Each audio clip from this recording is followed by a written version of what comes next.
Chapter 124. Yinsong faces defeat. My dear father, I must say, Masterly truly has our best interests at heart. The Emperor has generously bestowed upon us such a fortune this year. Ha ha ha, what a prosperous time. Shifan exclaimed, shoving silver ingots into his bosom. A broad grin plastered across his face. Enough of your nonsense, Yinsong retorted, delivering a swift kick. Yet, Shifan remained unfazed, brushing off the dust from his clothes and tossing the finest ingot into the air, catching it effortlessly, repeating the act with glee. Alas, it is still somewhat insufficient. In the capital, every inch of land is worth its weight in gold. This sum will hardly suffice to purchase a residence, let alone build a proper estate, he lamented. But before he could utter another word, he was sent sprawling by another, much more forceful kick. Speak such foolishness again, and I shall break both your legs. Yinsong thundered, his ire palpable. Such thoughts should never cross one's mind, lest it lead to one's demise. Shifan recoiled slightly, silenced by his father's wrath. Lady Ouyang cast a disapproving glance at her son and gently chided, My dear husband, as the saying goes, a man is judged by his attire, and a horse by its saddle. Now that you are a deputy minister, you ought to be mindful of your image. This dwelling is rather modest, and may invite scorn from your peers. Moving? I have long grown weary of this place. Shifan protested, lying on the ground. The stench of chicken droppings greets us at the entrance. We can endure it, but those esteemed gentlemen certainly cannot. Yinsong shot his son a stern glare, but refrained from arguing. He gazed at the pile of silver, inhaled deeply, and spoke slowly. It is indeed time for a change of residence, but for now, let us rent. We must retain some silver in our coffers. It cannot all be squandered, or we shall find ourselves in a precarious position. That works for me. Shifan chuckled. Father, you must strive hard. My ability to enjoy a life of comfort relies entirely upon you. After a vigorous exchange of blows, Yinsong felt invigorated and turned to his wife, saying, My dear, you handle the arrangements for our move. With the year-end approaching, my duties at the office have increased significantly, and as I have just taken office, I cannot afford to give anyone cause for gossip. Lady Ouyang nodded slowly. Leave it to me. Yinsong contemplated for a moment and suggested, The area around Lejiakan seems quite suitable. Do see if there are any appropriate places available. Before Lady Ouyang could respond, Shifan interjected, Father, that desolate place where not even a bird would lay waste. Yinsong shot him a fierce glare. Shifan quickly amended his words, grinning sheepishly. I merely hoped you would seek a residence closer to the palace, Father. The Emperor's generosity has been considerable. There is no need to be so miserly. Father, it is not my intention to criticize, but money is meant to be spent. If we spend freely, more silver will surely follow. After another round of reprimands, Yinsong grumbled, I have not yet become arrogant, yet you, rascal, are already puffed up. Stopping himself mid-sentence, he turned to Lady Ouyang and cautioned, My dear, keep an eye on this brat. Do not let him pilfer any of our funds. With a face full of indignation, Shifan protested. What kind of father speaks this way? I am your son, not a whelp. Yinsong sneered. You are not merely a whelp. You are a wretched one at that. Realizing he had insulted himself in the process, Yinsong kicked the ground in frustration before seizing 2 hefty ingots of silver and stepping out the door. Once his father had left, Shifan turned to his mother with a serious expression. Mother, I believe my father is off to a brothel. If I can obtain just 1 ingot of silver, I shall surely catch him in the act. Ouyang remained silent as he picked up a broom. Sweeping the small courtyard of Lejiakan, enveloped in swirling smoke accompanied by violent coughing, Huang Jin, squatting to stoke the fire, was reduced to tears and lamented. Why must we use this inferior coal when we have top-quality pine charcoal? It's all the same. He isn't here, so saving a bit is wise, Li Qing replied lazily. Your frugality shouldn't come at our expense, Huang Jin retorted with indignation. Li Qing chuckled awkwardly. I am simply not adept at kindling the fire. Just as Huang Jin was about to explode, he noticed the flames flickering to life and hurriedly puffed his cheeks to blow on it. The Emperor's alchemical secrets must remain undisclosed, leaving Huang Jin to toil in their stead. After a while, Huang Jin, his face smeared with ash, stood up and announced, It's ready. Now it's your turn to perform. Li Qing nodded, taking the materials to add to the alchemical furnace, while Huang Jin watched intently, fearful of any additional ingredients being added. Li Qing felt somewhat helpless, remarking, Aren't you cold in this frigid weather? How did we come to possess such ample flesh? Huang Jin replied proudly, Only the lean fear the cold. In this era, being plump was often associated with wealth. Only the affluent could afford to gain weight, while the impoverished could rarely indulge in meat due to their laborious lives, thus remaining lean. Hence, being overweight was not a source of shame, but rather a symbol of envy and prestige. Seeing that Huang Jin was indeed resilient against the cold, Li Qing ceased his persuasion and focused intently on refining the elixir. Bored, Huang Jin struck up a conversation, asking, "Li, how many are you planning to refine this time?" 50, I suppose. So many? He has performed admirably this time, and with the new year approaching, I cannot be stingy, can I? Li Qing added with a chuckle, besides, they won't fetch much money. Huang Jin's mouth twitched as he thought, the emperor regards these elixirs as a treasure far more valuable than gold. How can you deceive him without a pang of conscience? Not at all. Huang Jin sighed, expressing his discontent, alas. I would rather remain blissfully ignorant while watching you deceive the emperor, utterly powerless. My heart feels colder than this bitter winter. Li Qing laughed. Well, you needn't watch. Huang Jin shot him a glare, retorting, you may appear decent, but you lack any sense of propriety towards the emperor. You don't regard him as a sovereign at all. We must keep an eye on you, lest you take this too lightly.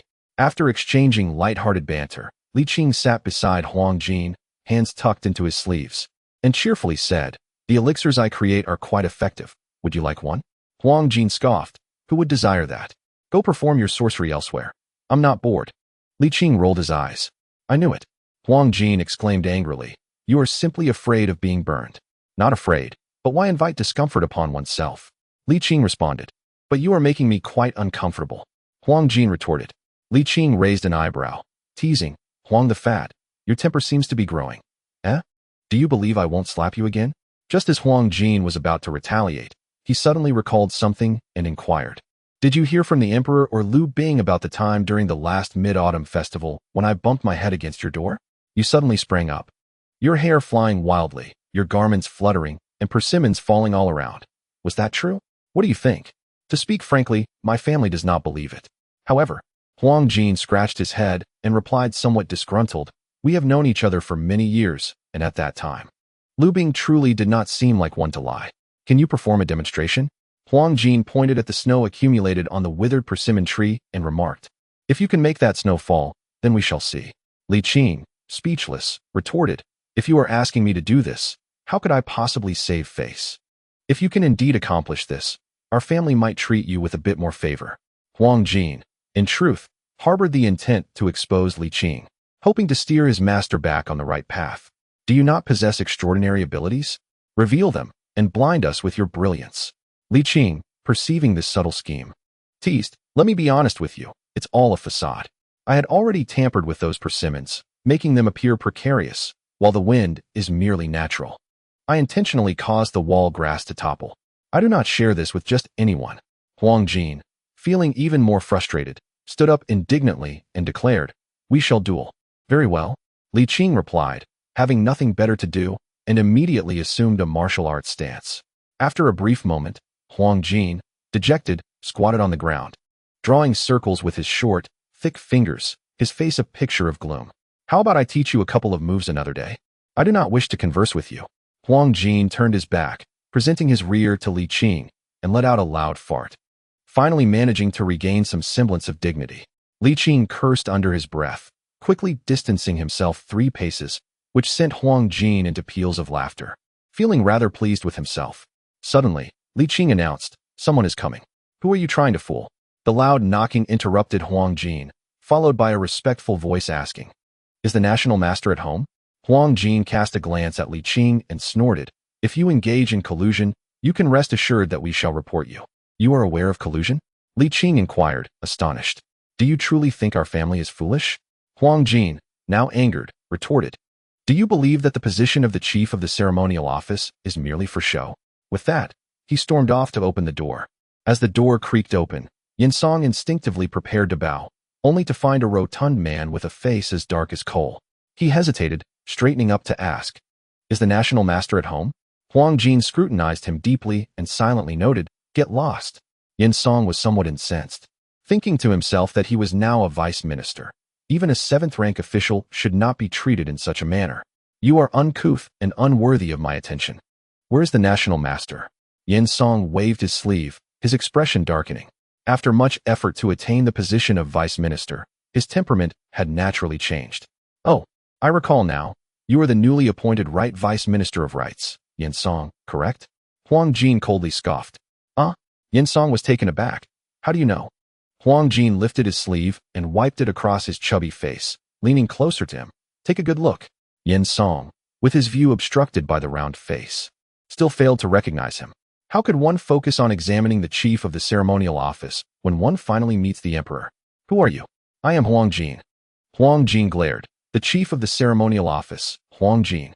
Yin Song was taken aback, surveying Huang Jin up and down, uncertainly replying, You are truly Huang Gonggong? Huang Jin, unimpressed, huffed, engaging in collusion. Let's see if our family will report you. With that, he snatched the gift from Yin Song's hands, declaring, This is the evidence. Bang. Yin Song stood there, dumbfounded and utterly perplexed. Chapter 125. Simply foolish, not stupid. He gazed at the tightly shut door and then glanced at his empty hands, rubbing his face vigorously to regain his senses. For a moment, he felt utterly lost. Could that rotund man truly be the head of the imperial sacrificial office? His physique certainly suggested so. Although Yin Song had only caught a fleeting glimpse during the audience, the man's considerable bulk had left an impression. He recalled that during his last visit, there had been no servants in sight, and moreover, the man had accurately called out his name without the slightest hint of reverence.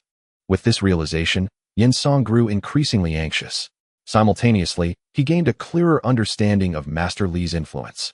Although Huang Jin lacked substantial abilities, he was undeniably a force to be reckoned with. What could possibly prompt such an individual to visit Lianjia village unaccompanied? Lost in thought, Yin Song suddenly caught a whiff of a delightful aroma. Was someone concocting medicine? He stood frozen, uncertain whether to leave or stay.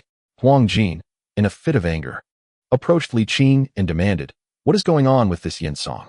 Lower your voice. He has not yet departed, Li Qing replied, selecting pills from a porcelain dish, retaining only those of the finest quality to ensure the elixir's prestige.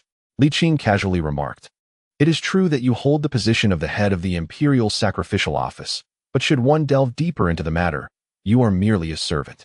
Temper your anger, it will do you no harm. Just as Huang Jin opened his mouth to retort, a pill shot through the air, landing perfectly in his mouth. Taste and see how it is, Li Qing said with a smile. He is still outside. Mind your words. You wouldn't want the emperor's unseemly affairs to be overheard by outsiders, would you? As Li Qing placed the remaining pills into a jade box, he continued. As Han Fizi once said, matters succeed in secrecy, while words can lead to ruin. It is not always oneself who reveals the hidden truths. Discussing matters that should be kept concealed can put one in peril. You, too, have received an education and now hold a position of considerable authority. Thus, you must speak and act with caution. Huang Jin swallowed the pill with a gulp and nodded slightly. How does it taste? Li Qing inquired. Huang Jin scratched his head, having been too engrossed in the conversation to discern the flavor. Open your mouth. Before Huang Jin could finish his sentence, another pill was placed in his mouth. In that moment, he was uncertain whether to be angry. The texture was soft and tender, lacking any crunch, exuding only the unique fragrance of the medicinal herbs, subtle, neither overwhelming nor bitter. Overall, it was quite pleasant, Huang Jin concluded.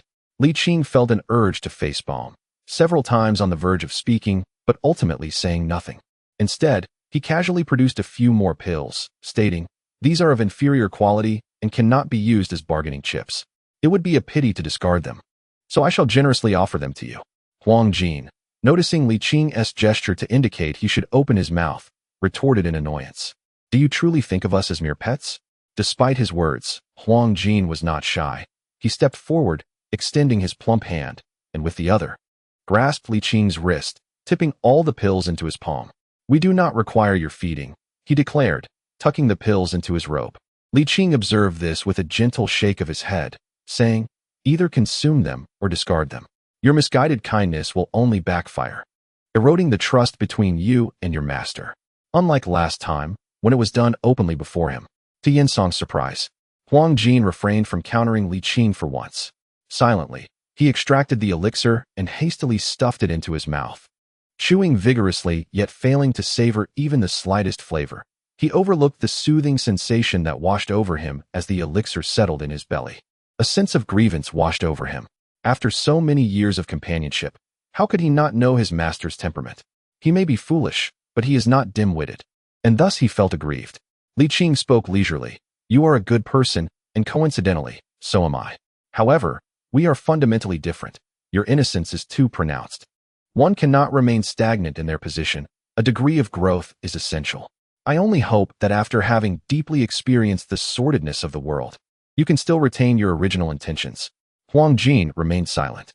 Li Qing tended to the charcoal fire, preparing to concoct the second batch of elixirs. Alas, the prestige of celestial elixirs must be upheld. Producing in excess would compromise their quality, and after careful selection, a significant portion would inevitably be discarded. In truth, aside from a few charred elixirs, most retained similar efficacy. I shall tend to the fire, Huang Jin offered, crouching before the cauldron and gently pushing Li Qing aside. Li Qing rose to attend to other matters. Huang Jin murmured, the emperor once remarked that you treat our family quite well. I didn't realize it before, but now I believe it. I am not foolish. I understand the nuances of kindness. Li Qing smiled. It is rare to encounter someone with such a kind and pure heart, though kindness is often scarce. Besides, you are now a person of considerable influence, which is immensely beneficial to me. What is your true intention? Huang Jin inquired. What do you seek? Li Qing, with a gentle gaze towards the horizon, recalled. Do you remember the sorrowful tale you shared on the night of the Mid-Autumn Festival? Indeed, Huang Jin replied. I wish there were fewer individuals like you in this world. Even fewer. That is all. For a moment, Huang Jin was lost in thought, sensing something amiss yet unable to pinpoint what it was. After some contemplation, he realized the crux of the matter, exclaiming in astonishment, What about yourself? Me? Huang Jin questioned. What do you desire? Li Qing chuckled softly. What could I desire? I lack neither sustenance nor wealth. As for fame and fortune, they seem rather tedious to me. If I must say, I merely wish to honor this journey. Seeing Huang Jin's peculiar expression, Li Qing playfully scolded. What kind of absurd expression is that? Huang Jin retorted defensively. I simply find your ideals excessively noble. Do you think I am seeking fame or recognition? Li Qing asked, to which Huang Jin shook his head. I can see that you speak from the heart. It is precisely for this reason that I find it somewhat unrealistic. Li Qing had intended to tease him for having learned the art of flattery, but the latter remark dampened his spirits. This era is indeed challenging. There are positive aspects, but on the whole, it falls significantly short. Li Qing exhaled a breath, stating, Remember, well, the words I have shared with you today. Huang Jin nodded. Once the next batch of elixirs was completed, they finally amassed 50 superior elixirs. Li Qing extinguished the charcoal fire and moved the cauldron into the eastern kitchen, leaving Huang Jin wide-eyed in astonishment. Are you not afraid of burning yourself? Huang Jin gasped. Li Qing paid no heed to his astonishment and merely raised his chin. Shall we depart? There are still people waiting outside, in this bitter cold. They do not possess your ample flesh. Li Qing rolled his eyes. Let them in. Yen Song is a person of value. Huang Jin, albeit skeptical, approached the courtyard door and opened it, widening his eyes in surprise at the sight. They are really here? In a state of utter bewilderment, Yen Song bid farewell to Huang Jin with a deep bow, expressing his remorse.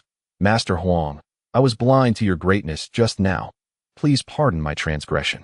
Huang Jin, recalling Li Qing's admonition, sidestepped the gesture of respect, replying, I cannot presume to compare myself to a mountain, nor do I possess the authority to absolve you. Such honors are unwarranted. Yen Song felt a chill, both physically and emotionally. Huang Jin's words implied that every action of his would be reported to the emperor, and any forgiveness would rest solely with the sovereign. Please enter, Minister Yan. A clear voice resounded from within, momentarily alleviating his anxiety. He shifted his ample frame aside to create space, offering a slight bow to Huang Jin before stepping over the threshold. Inside the parlor, Yen Song frequently dabbed at his nose with a handkerchief, his body trembling uncontrollably from the biting cold.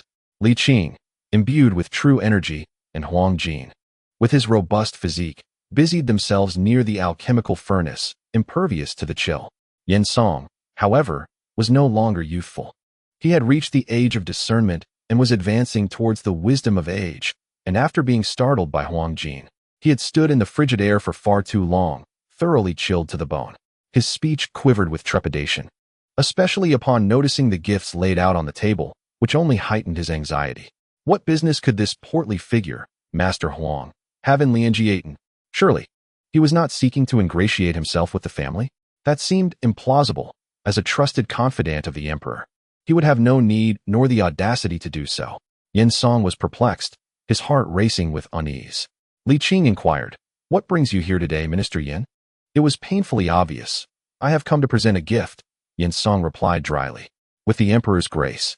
I have recently moved to Lianjiaten and thought it appropriate to pay a visit to my neighbors and colleagues. With the festive season approaching, it would be remiss of me to arrive empty-handed." He then cautiously observed the expressions of Li Qing and the portly figure. Li Qing's demeanor remained calm, yet there was an undercurrent of emotion. Huang Jin, the plump eunuch, was the first to speak. "Rest assured, we shall report today's events to the emperor without embellishment."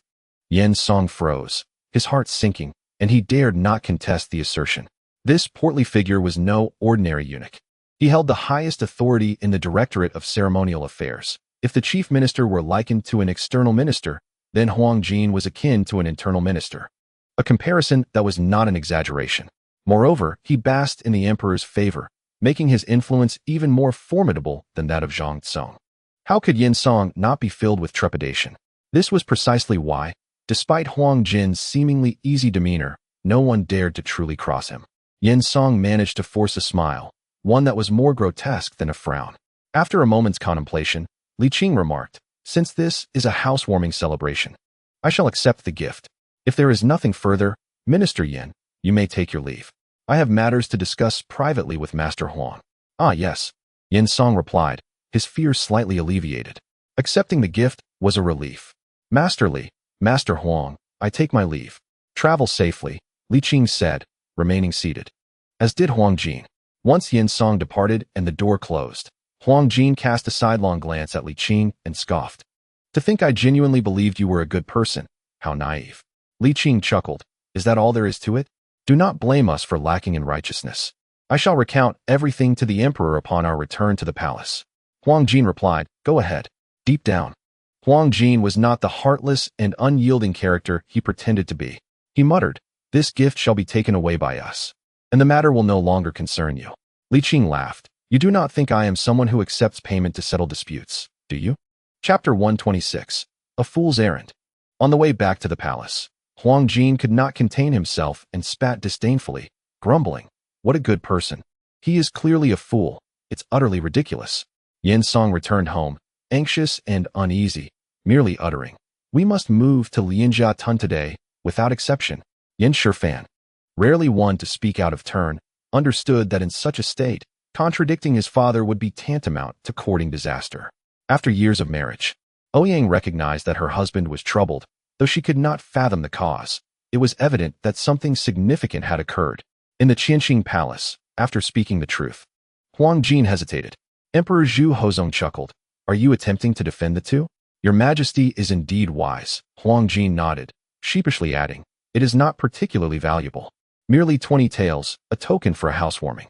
Suddenly recalling Li Qing's sage advice, Huang Jin chose to remain silent. "Ah, you are still too naive," Zhu Hozong remarked thoughtfully. "The silver I bestow, while insufficient for Yin Song to purchase a residence or build a mansion, should suffice for renting a comfortable abode. Lianjiaten is quite distant from the palace and far removed from prosperous areas. His motives are clear. It is merely a desire to seek shelter under a grand tree." Huang Jin scratched his head. Zhu Hozong continued, "Yet, this is human nature. Yin Song's current predicament is indeed dire, and a sense of trepidation is only natural. Your Majesty." Regarding Li Guoshi, Huang Jin hesitated momentarily. This man is utterly devoid of principles. He accepts money yet fails to fulfill his obligations. Upon speaking, he cautiously observed the emperor, feeling somewhat guilty. To his surprise, Zhu Hozong burst into hearty laughter, exclaiming, "Exactly. That is precisely him." Confused yet relieved, Huang Jin realized the emperor held no animosity towards Li Qing. He quickly produced a jade box, saying, "Your Majesty, this contains the elixirs refined by Li Guoshi. A total of 50 pills." "Such a quantity?" Zhu Hozong exclaimed with delight, eagerly seizing the box and counting each pill. Huang Jin felt an inexplicable sadness and sighed quietly. After a considerable time, Zhu Hozong confirmed the count was accurate and gently set the box down, saying, "What wisdom has Mr. Li imparted to you?" Huang Jin did not conceal the truth, recounting Li Qing's words. However, he omitted the minor incident involving the elixirs. Fearing it might jeopardize their rapport and not wishing Li Qing's good intentions to be misconstrued. Zhu Hozong, untainted by ulterior motives, spoke slowly. You are indeed a fortunate individual. Cherish this blessing. Indeed, Huang Jin nodded. After a moment of contemplation, he asked, should we give Yin Song a warning? Not necessary. Zhu Hozong chuckled. Studying is for governance. And governance is for attaining higher office. This is of little consequence. Your Majesty is benevolent. Huang Jin exclaimed. Benevolent? Not quite. If we elevate trivial matters to grand principles, chaos will surely ensue. Zhu Hozong sighed, then swiftly regained his composure. It is commendable to have aspirations. Truly, a lack of desire can be quite frightening. As long as one is obedient and willing to work, I am not one to shun others. The 3 words, willing to work, were bitten down upon with great intensity. However, Huang Jin failed to perceive the underlying implications. Cautiously, Huang Jin inquired, does Masterly qualify as a man of unwavering integrity? Well, perhaps, Zhu Hozong chuckled lightly. At least in the eyes of the world, he indeed embodies the notion of selflessness. Yet, he is not entirely devoid of desires. He merely differs from the common folk. Besides, he is one of my own. At last, Huang Jin felt completely reassured. Your Majesty, do you require my services? Huang Jin raised her brows suggestively, her meaning clear. Enough of that. Zhu Hozong laughed, reproaching her. Am I a monarch lost in indulgence? In truth, there is nothing inherently wrong with such indulgence. At least it is better than pursuing immortality. Huang Jin refrained from voicing this thought, feeling somewhat helpless. I take my leave. Your Majesty, inform the servants in the outer hall that none may enter without imperial decree. Zhu Hozong settled into a cross-legged position, lifting a medicinal pill to his lips, but pausing momentarily. Huang Jin caught sight of this and remarked, Your Majesty, I have tried a pill of inferior quality without issue. Throughout the process, I remained vigilant. Ah, that is not my concern. Zhu Hozong chuckled softly, shaking his head. You may resume your tasks. Huang Jin bowed and withdrew. Zhu Hozong murmured to himself, Indeed, I have overthought this. There is no reason for such apprehension. As the pills settled within him, a long-lost sensation of clarity surged forth, filling Zhu Hozong with joy. His eyes fluttered shut, and he began to perform hand gestures in meditation. Unbeknownst to him, the festive season had arrived. Li Qing, seldom enthusiastic, adorned the premises with couplets, door gods, auspicious characters, and lanterns, transforming the courtyard into a vibrant spectacle. After completing his tasks, he clapped his hands and sat beneath the eaves, admiring his handiwork, before sighing, it still feels somewhat desolate. Indeed, after the eve of the new year, it would be the 6th year of the Jiajing era. Time passed not slowly, especially when one refrains from pondering the resplendent era of great prosperity. With several days devoid of snow, the accumulation in the courtyard was minimal, merely a thin layer, lacking the pristine quality of fresh snowfall, rendering snowman construction impossible. Li Qing could only languish in boredom.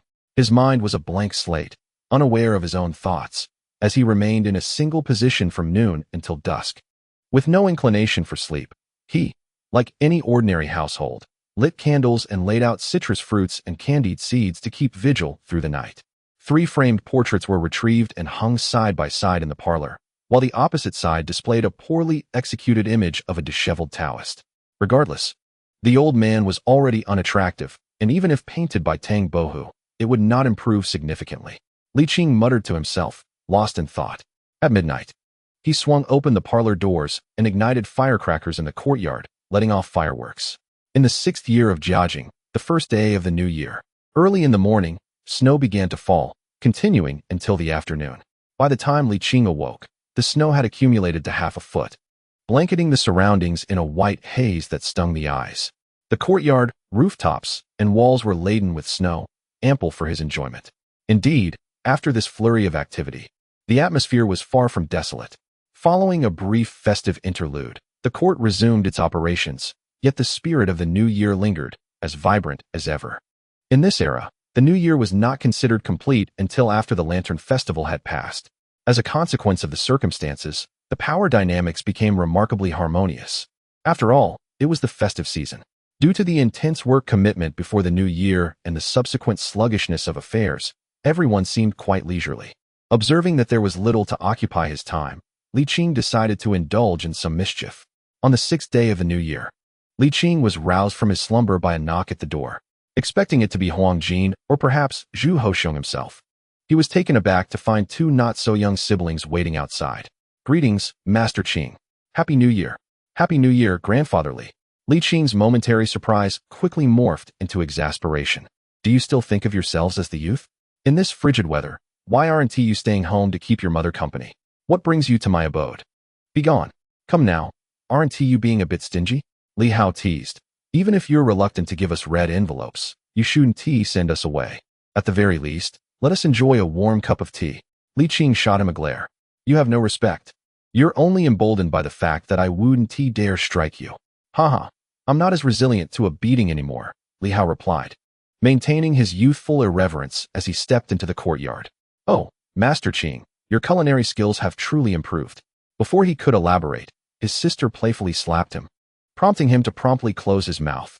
Li Shui chimed in. "Mother is well and has sent us to wish you a happy new year on her behalf. There are plenty of younger ones at home. It's quite lively."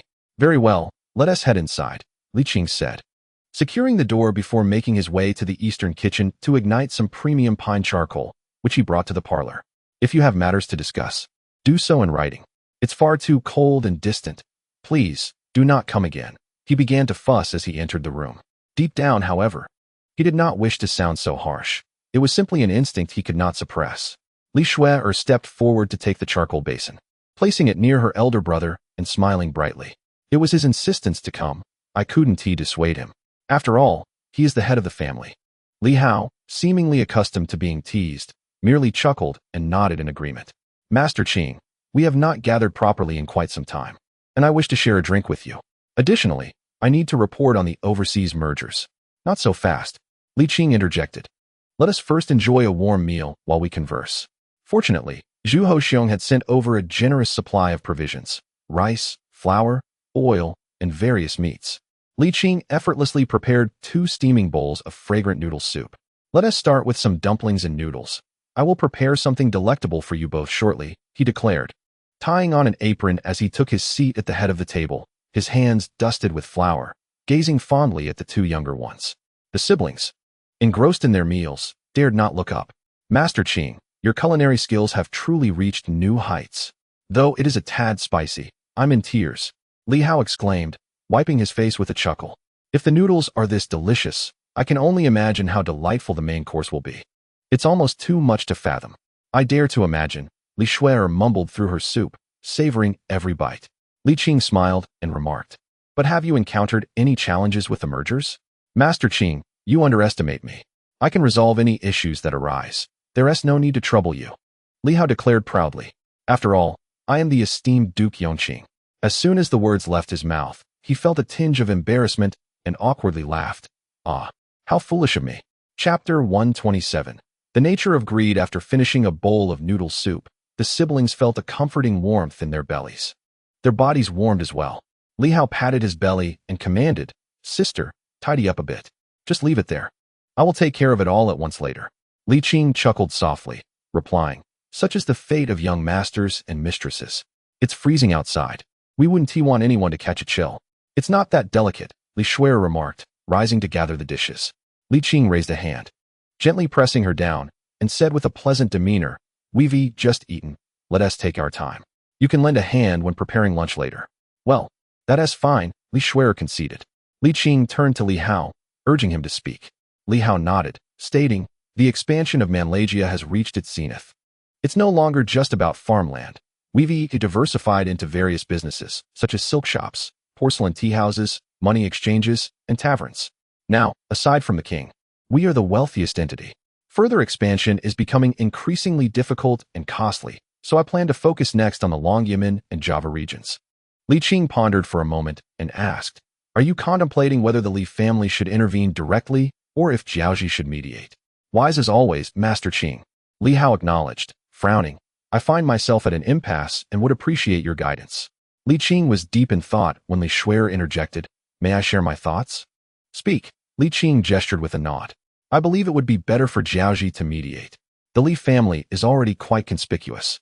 While my nephew's subtle intimidation might suffice, we cannot be overt about it. Otherwise, the officials of the Ming dynasty will undoubtedly react vehemently, and if that occurs, it could lead other nations to misinterpret our intentions, thereby disrupting the entire maritime trade market, Li Shuider explained. Li Hao nodded earnestly. That makes sense. Li Qing shot him a sidelong glance, teasingly scolding, "You clever lad, playing your tricks on me. Speak plainly. Have you already made a decision but are facing issues on the Jiaoji side?" He, indeed, Li Hao sheepishly agreed, quickly adding, "Actually, I discussed this privately with mother, and she shares the same view. Thus, my sister and I came here, primarily to seek your counsel, Master Qing." Li Shuider quickly clarified, "I was unaware of this beforehand. My earlier comments were based purely on rational judgment." Li Qing, somewhat annoyed, shot Li Hao a reproachful glance, saying, "No need to keep things hidden. Speak freely. I know your capabilities well. You are adept in business and skilled in calculations. How could a grandson dare to scheme against his grandfather?" Li Hao chuckled awkwardly. "I merely thought that saving a bit here and there would be beneficial. After all, Master Qing, with your involvement, we could save a considerable amount of silver. Of course, if this seems troublesome for you, then disregard my suggestion." Li Qing, not rushing to express his opinion, grunted, "Are you finished?" There is still more." Li Hao replied reluctantly, "In fact, I have a plan that wouldn't trouble you, Master Qing, and could even yield profits." "Pray tell," Li Qing urged. With careful observation of Master Qing's calm demeanor, Li Hao continued, "I've calculated that by establishing a comprehensive industrial chain in Jiaoji, even if we offer some concessions to the Han royal lineage, we would still reap substantial profits."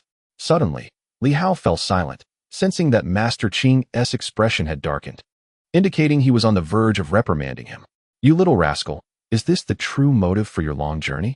Li Qing sneered. Li Hao felt a sense of disappointment, though it did not come as a surprise. He merely regarded it as a pity, not something he found hard to accept, and sighed, "Master Qing, it's not that I am greedy. Rather, it is the nature of capitalists to expand. At times, I find myself unable to control it. I assure you, I speak the truth." Li Qing furrowed his brow in silence. He had long anticipated this, yet he did not expect it to occur so swiftly. However, upon reflection, he found solace in the thought. As the largest capital in the Ming dynasty, the Li family was destined to be the first to reveal such structural issues. It is not merely a matter of stepping into the semi-industrial age. Even in a purely agrarian society, the gentry and landlords tirelessly sought to consolidate land, did they not? This is the essence of human nature. If one does not grow stronger, others will, and should one be outpaced, they may very well come back to consume you. "I disagree," Li Qing said softly. Li Hao smiled wryly. "Master Qing is the actual head of the family, so naturally, your perspective prevails. The true helmsman of this household has never changed. However, this helmsman has often been a hands-off manager. Yet, his words always hold weight. Assets may be utilized for overseas acquisitions, but they cannot be entirely relocated along with the industries." Li Qing remarked pensively, "With greater power comes greater responsibility. The wealth of the Li family belongs to the Li family, but it equally belongs to the Ming dynasty. This is something you must remember. It is undeniable that your contributions have been significant in bringing the Li family to its current state. But the true foundation lies in the platform provided by the Ming dynasty. Do not be under the illusion that everything is solely your accomplishment." "I understand this well," Li Hao replied helplessly, scratching his head and somewhat discontentedly saying, "Master Qing, I am indeed fond of wealth, but I am not a nefarious person driven by insatiable greed. I am merely here to consult with you. Please, do not hold it against me." As he concluded, Li Hao slowly lowered his head, feeling a tinge of shame. Li Qing refrained from excessive reproach, simply stating, "Let us discuss the challenges in Jiaoji." Li Hao pondered his words carefully. "In truth, there is not much to say. Prince Zhu Yukai is no longer young. Previously, I had been offering substantial benefits, but as you are aware, he is not lacking in funds. I intend to visit Jiaoji." "Correct?" "Indeed," Li Hao nodded. "It is fine if you do not go, but corresponding benefits must be presented. The sum is indeed considerable. Consider, what could entice a prince who is not short of money?" Li Qing nodded slowly. Regarding Zhu Yukai's actions, Li Qing felt no anger. The prince had done more than enough, and he had previously committed to visiting Jiaoji to assist in his recovery. This was a prior agreement, and the prince's actions were understandable. However, I am currently unable to leave, at least not in the 6th year of the Jiajing era, Li Qing reflected. How about this? When the merchant ships set sail in March or April, you can inform him that I will make a trip next year. I have noted the matter of the acquisitions, of course, but we must ensure mutual benefit. This balance is for you to gauge. Having been the head of the family for so long, especially in business matters, Li Qing had great confidence in Li Hao. All right, I will heed your guidance. Li Hao responded. By the way, do you harbor any discontent? Li Qing asked with a smile. Speak candidly. I will not reprimand you. Li Hao swallowed hard, shaking his head vigorously. Li Qing's smile faded. Very well, there is a slight discomfort, but it is certainly not directed at you, Master Qing. Li Hao let out a gentle sigh. Master Qing, while I have not held the title of everlasting marquis for long, I have been the head of the Li family for many years. I am well aware of your objections, and truthfully, I too harbor reservations about this matter. However, if we choose not to act, others will surely seize the opportunity. Has anyone acted upon this? Qing inquired. Not yet, Li Hao replied. But many have their eyes set on it. Not only our compatriots from the Ming dynasty, but foreign entities as well. Just last year, during my visit to Malacca, the king himself spoke of this matter. He assured me that should the Li family establish a workshop there, he would allocate 2,000 acres of arable land for sericulture. Free of charge. Li Qing furrowed his brow. This indeed poses a dilemma. Li Shui'er interjected. In a world bustling with activity, all are driven by profit. The first to lower the threshold will undoubtedly reap abundant rewards. Although establishing workshops overseas could reduce costs and enhance competitiveness in the long run, it will only result in a decline in overall profits. Yet, the allure of immediate gains is hard to resist. Who can truly see beyond the present? Li Hao continued, a bitter smile gracing his lips. What more, even if you can withstand temptation, can you assure that others can do the same? In an environment of mutual distrust, everyone wishes to be the first to upend the table. Moreover, Han Wang is also tempted, though he has refrained from expressing it openly due to your influence. Li Qing's frown deepened. What is the current situation? Li Hao candidly responded, to my knowledge, no fewer than 5 prominent wealthy families from Jiangnan have dispatched envoys to negotiate with foreign nations, and some have even begun to teach the production processes. Seeing the darkening expression on Qing's face, Li Hao swiftly changed the subject. However, our thousands of years of accumulation cannot be easily replicated. Take silk and porcelain, for instance. Even with meticulous guidance, it would take at least several years to master. Thousands of years, several years, Li Qing said with a bitter smile. He was well aware that one day, these treasured skills would inevitably be learned by outsiders. It was an unavoidable reality. Yet, he could not accept such rapid developments. He had assumed that it would be at least a decade or more after the full application of steamships before this would occur, not so soon. The Ming dynasty has yet to accumulate sufficient wealth. We cannot allow our secrets to be stolen so quickly. In truth, Li Qing was also quite fond of wealth, greedily so. The drawbacks of capital had begun to surface, yet he had foreseen this day from the very outset of his endeavors and was not entirely helpless. Taking a deep breath, Li Qing suppressed his worries and smiled. Your visit has been fortuitous. I will devise a means to address this matter, so leave it to me. His siblings nodded gently in agreement, placing their trust in this man who always seemed to find a way, even if it often tugged at their heartstrings. Master Qing. Li Hao hesitated for a moment. Li Qing propped himself up with the armrest of his chair and said gently, the festive season has not yet passed. And since this is your first day here, let us not dwell on these troubling matters. I shall prepare a meal for you. I shall assist as well. Li Shui'er chimed in, rising to her feet. Li Hao smiled. Idle hands are a devil's workshop.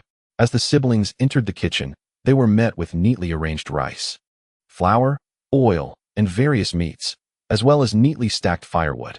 Yet, the only sign of preparation on the counter was a small amount of flour, which tugged at their hearts. Clearly, this man is exceedingly lazy, so much so that he would rather endure hunger than move. Yet, paradoxically, such a slothful individual also exhibits an industriousness that compels him to never cease his endeavors. Chapter 128. A reversal of roles between grandfather and grandson in the afternoon. The three of them, grandfather and grandchildren, sat side by side beneath the eaves. Li Qing occupied the center, flanked by his siblings, all facing the sun. The snowman sparkled in the sunlight, yet it had lost its lifelike appearance, slowly melting away and transforming into clear water that trickled down to the ground. Seeping into the earth, As Li Qing engaged in casual conversation with his siblings, he occasionally cast an impotent glance at the melting snowman. The snow falling was not cold, but the melted snow was indeed chilly. However, perhaps due to the little one's robust vitality, it seemed they were not too affected by the cold. As the sun dipped low in the sky, Li Qing tidied the side room for the siblings. That evening, after igniting the charcoal stove, the grandfather and grandchildren enjoyed some wine, and Li Qing fell into an exceptionally deep slumber. At dawn, Li Shuer prepared steamed buns, rice porridge, and tea eggs, evidently having risen before dawn to accomplish such tasks. Upon seeing Li Qing enter the sitting room, she hurriedly urged, "Quickly wash up, it will cool soon." "My culinary skills are not lacking." "Indeed," Li Qing replied. "There should be breakfast vendors on the street now. There's no need for such toil. It would be better to nestle in bed and indulge in a little extra sleep, considering the chill. The day's plans begin in the morning." "This is also part of our cultivation," Li Shuer replied with a smile. "The water from the well is not cold at all. The eastern kitchen has warmed it." Li Qing nodded. "Is Xiao Hao still asleep?" "Not yet," Li Shuer huffed. "He's missing out, so let him be."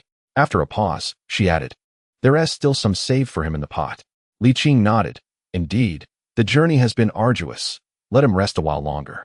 Today promised to be another splendid day. The sun rose early, and even though spring had yet to arrive and the air remained crisp, the warmth of the morning light enveloped them. Even if you skip a meal, it's not the end of the world. Yet, you cannot truly forsake eating. Li Shuer admonished. "Don't just be diligent for it. Be diligent for yourself as well, understand? You little girl, now you are lecturing me." Li Qing chuckled and shook his head. "I'm an adult. I can't possibly starve myself. I simply prefer dining outside." Li Shuer feigned a stern expression. "Are people still welcoming guests during the New Year?" Li Qing, somewhat disgruntled, replied, "Missing a few meals is no great matter. It's just that I lack an appetite. After all, one grows older, and anyone can comment on that." Li Shuer retorted lightly, "I have been quite polite. If my mother were here, I wouldn't be so accommodating." "Really?" Li Qing pretended to strike, but Li Shuer remained unfazed. He had no choice but to grumble and relent, muttering, "Both of you are spoiled. It's truly infuriating." Li Qing said, somewhat exasperated, "Once the Lantern Festival is over, everyone should leave. Don't linger here and become an eyesore." "An eyesore? After all this effort to come, at the very least, we should stay until the end of the lunar month. Can we not indulge in a few more meals?" Li Qing found it both amusing and irritating, yet he could not bring himself to utter the harsh words of dismissal. He merely gazed contentedly at the rising sun. Feeling her bravado wane, Li Shuer murmured, "Are you upset?" "It's just a matter of a couple of extra pairs of chopsticks. It's not a big deal." Li Qing chuckled. "When have I ever truly been angry with you? That is not the case at all. Stay until the end of the lunar month. We can take some time to stroll through the capital and experience its splendor. Do you have time for that?" "Not much, but I can certainly carve out a little." Li Qing replied. "On the 15th, I will take you to see the lanterns, though, I must admit, they do not quite compare to those in Jinling. The lanterns may be lacking, yet the people are delightful," Li Shuer said with a beaming smile. Li Qing was momentarily speechless. "I am truly sorry," Li Shuer added. "What do you have to apologize for?" Li Qing gently shook his head and replied, "Focus on your cultivation and live well. In due time, I will take you to witness the beauty beyond the sea." Li Shuer nodded emphatically, proudly asserting, "I have not neglected my training. And there is no need to rush. We shall take our time." After a brief moment of silence, Li Qing slightly nodded and inquired, "By the way, what exactly is the gift you mentioned? I am genuinely curious."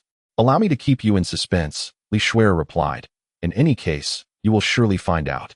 It is only a matter of time. This is what one might call reciprocating kindness." Li Qing questioned, "Are you leaving me with a token of nostalgia? So I shall do the same for you." Li Shuer chuckled playfully. At that moment, an inopportune voice interrupted. "Have you left me with a token of nostalgia as well?" Li Shuer glanced dismissively at her elder brother and replied with a laugh, "Of course. Would you like to hear it?" "Certainly," Li Hao responded. "Well then," Li Shuer said, "desire is itself a form of nostalgia." Li Hao rolled his eyes in jest and turned to freshen up. "Elder brother, there is food in the pot and hot water in the kettle," Li Shuer hurriedly called after him. "I know." Li Qing observed Li Hao's retreating figure and remarked with a smile, "Though we are of similar ages, your elder brother's physical condition far surpasses that of his peers." This led him to recall the prematurely silver-haired literary talent from Jiangnan. "How is Bohu faring?" Li Qing asked. "He is well, but with age." His constitution has weakened somewhat. Fortunately, he is free from illness, Li Shuai replied. I initially intended to bring him along, but I feared he might not endure the journey, so I chose not to inform him. Indeed, it would be unwise for him to undertake long travels at this point, Li Qing sighed. The last time I left Jinling, I visited Xiao Yun. He too is aged. If only we could preserve you all, to be unsealed 5 centuries hence. He then bitterly smiled and shook his head. Such a thought is too selfish. If that were possible, I too would love to see the world you have witnessed, Li Shuai lamented. Alas, it cannot be. Though perhaps in another life, there may still be an opportunity. Li Qing offered a forced smile. After Li Hao had completed his morning routine and breakfast, he joined them under the eaves to bask in the sun, discussing business matters, indirectly reporting the current state of the Li family's enterprises to Li Qing. Li Qing listened intently, remaining silently contemplative. In truth, much of it was beyond his grasp, as the Li family's affairs were vast. He could only offer insights on broader directions and structural developments. As the sun rose higher, casting increasingly warm rays, the tranquil and harmonious atmosphere was abruptly shattered by a knock at the door. Li Guosher, it's our family Huang Jin, open up. The siblings were momentarily startled, rising in unison to look towards Li Qing, their eyes questioning. There is no need for concern. Those who ought to know are already aware, and those who do not will remain ignorant, Li Qing reassured them. Understanding his words, the siblings returned to their seats. Li Qing approached and opened the door, revealing the arrival of the 3 swordsmen. Emperor Jiajing Zhu Hozong, the head of the Imperial Ceremonial Office Huang Jin, and the Imperial Guard Liu Bing, accompanied by dozens of guards stationed at the gate. Li Qing pondered for a moment and addressed Liu Bing. Is Captain Liu stationed outside? Liu Bing gazed at the individual clad in a bright yellow robe, observing the almost imperceptible nod of acknowledgement from the latter. With a sense of resignation, he acquiesced and assumed the role of a guardian at the gate, stepping aside to allow the master and servant to enter the courtyard. Li Qing secured the door before leisurely following behind. Zhu Hozhong and Huang Jin immediately spotted the siblings basking in the sunlight beneath the eaves, momentarily taken aback. Zhu Hozhong quickly regained his composure, while Huang Jin remained in a state of confusion. However, after receiving a stern lecture from Li Qing previously, Huang Jin had gained some insight and began to understand the situation upon further reflection. He turned to Li Qing and gave him a thumbs up, acknowledging that despite his lack of decorum, he was quite filial. Li Qing's lips twitched in irritation, tempted to slap him. Commoners pay their respects to His Majesty. The siblings stepped forward, bowing respectfully. No need for formalities, Zhu Hozhong replied amiably, encouraging them to relax and act naturally. Though he was acquainted with Li Qing and the Li family, he was unaware that a princess from the Zhu family had married into the Li family and had never met Li Hao, the esteemed Marquis of Yongqing.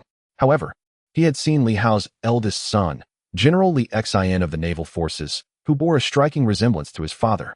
Yet their temperaments were quite dissimilar. One was a formidable general, while the other resembled a shrewd businessman. The siblings expressed their gratitude and returned to their seats, continuing to bask in the warmth. Should the current Han Emperor Zhu Yukai be present, he would undoubtedly remark with dignified composure, a man should embody his true nature. Huang Jin, observing their nonchalance, thought to himself how remarkably at ease they appeared. Zhu Hozhong, already privy to the underlying circumstances, paid little heed to their demeanor. He cast a glance at Li Hao before shifting his attention to Li Qing, chuckling softly. I've been quite busy these past few days and shall soon be busy again. Since today, I find myself with some leisure time. I thought it would be pleasant to have a heart-to-heart with you.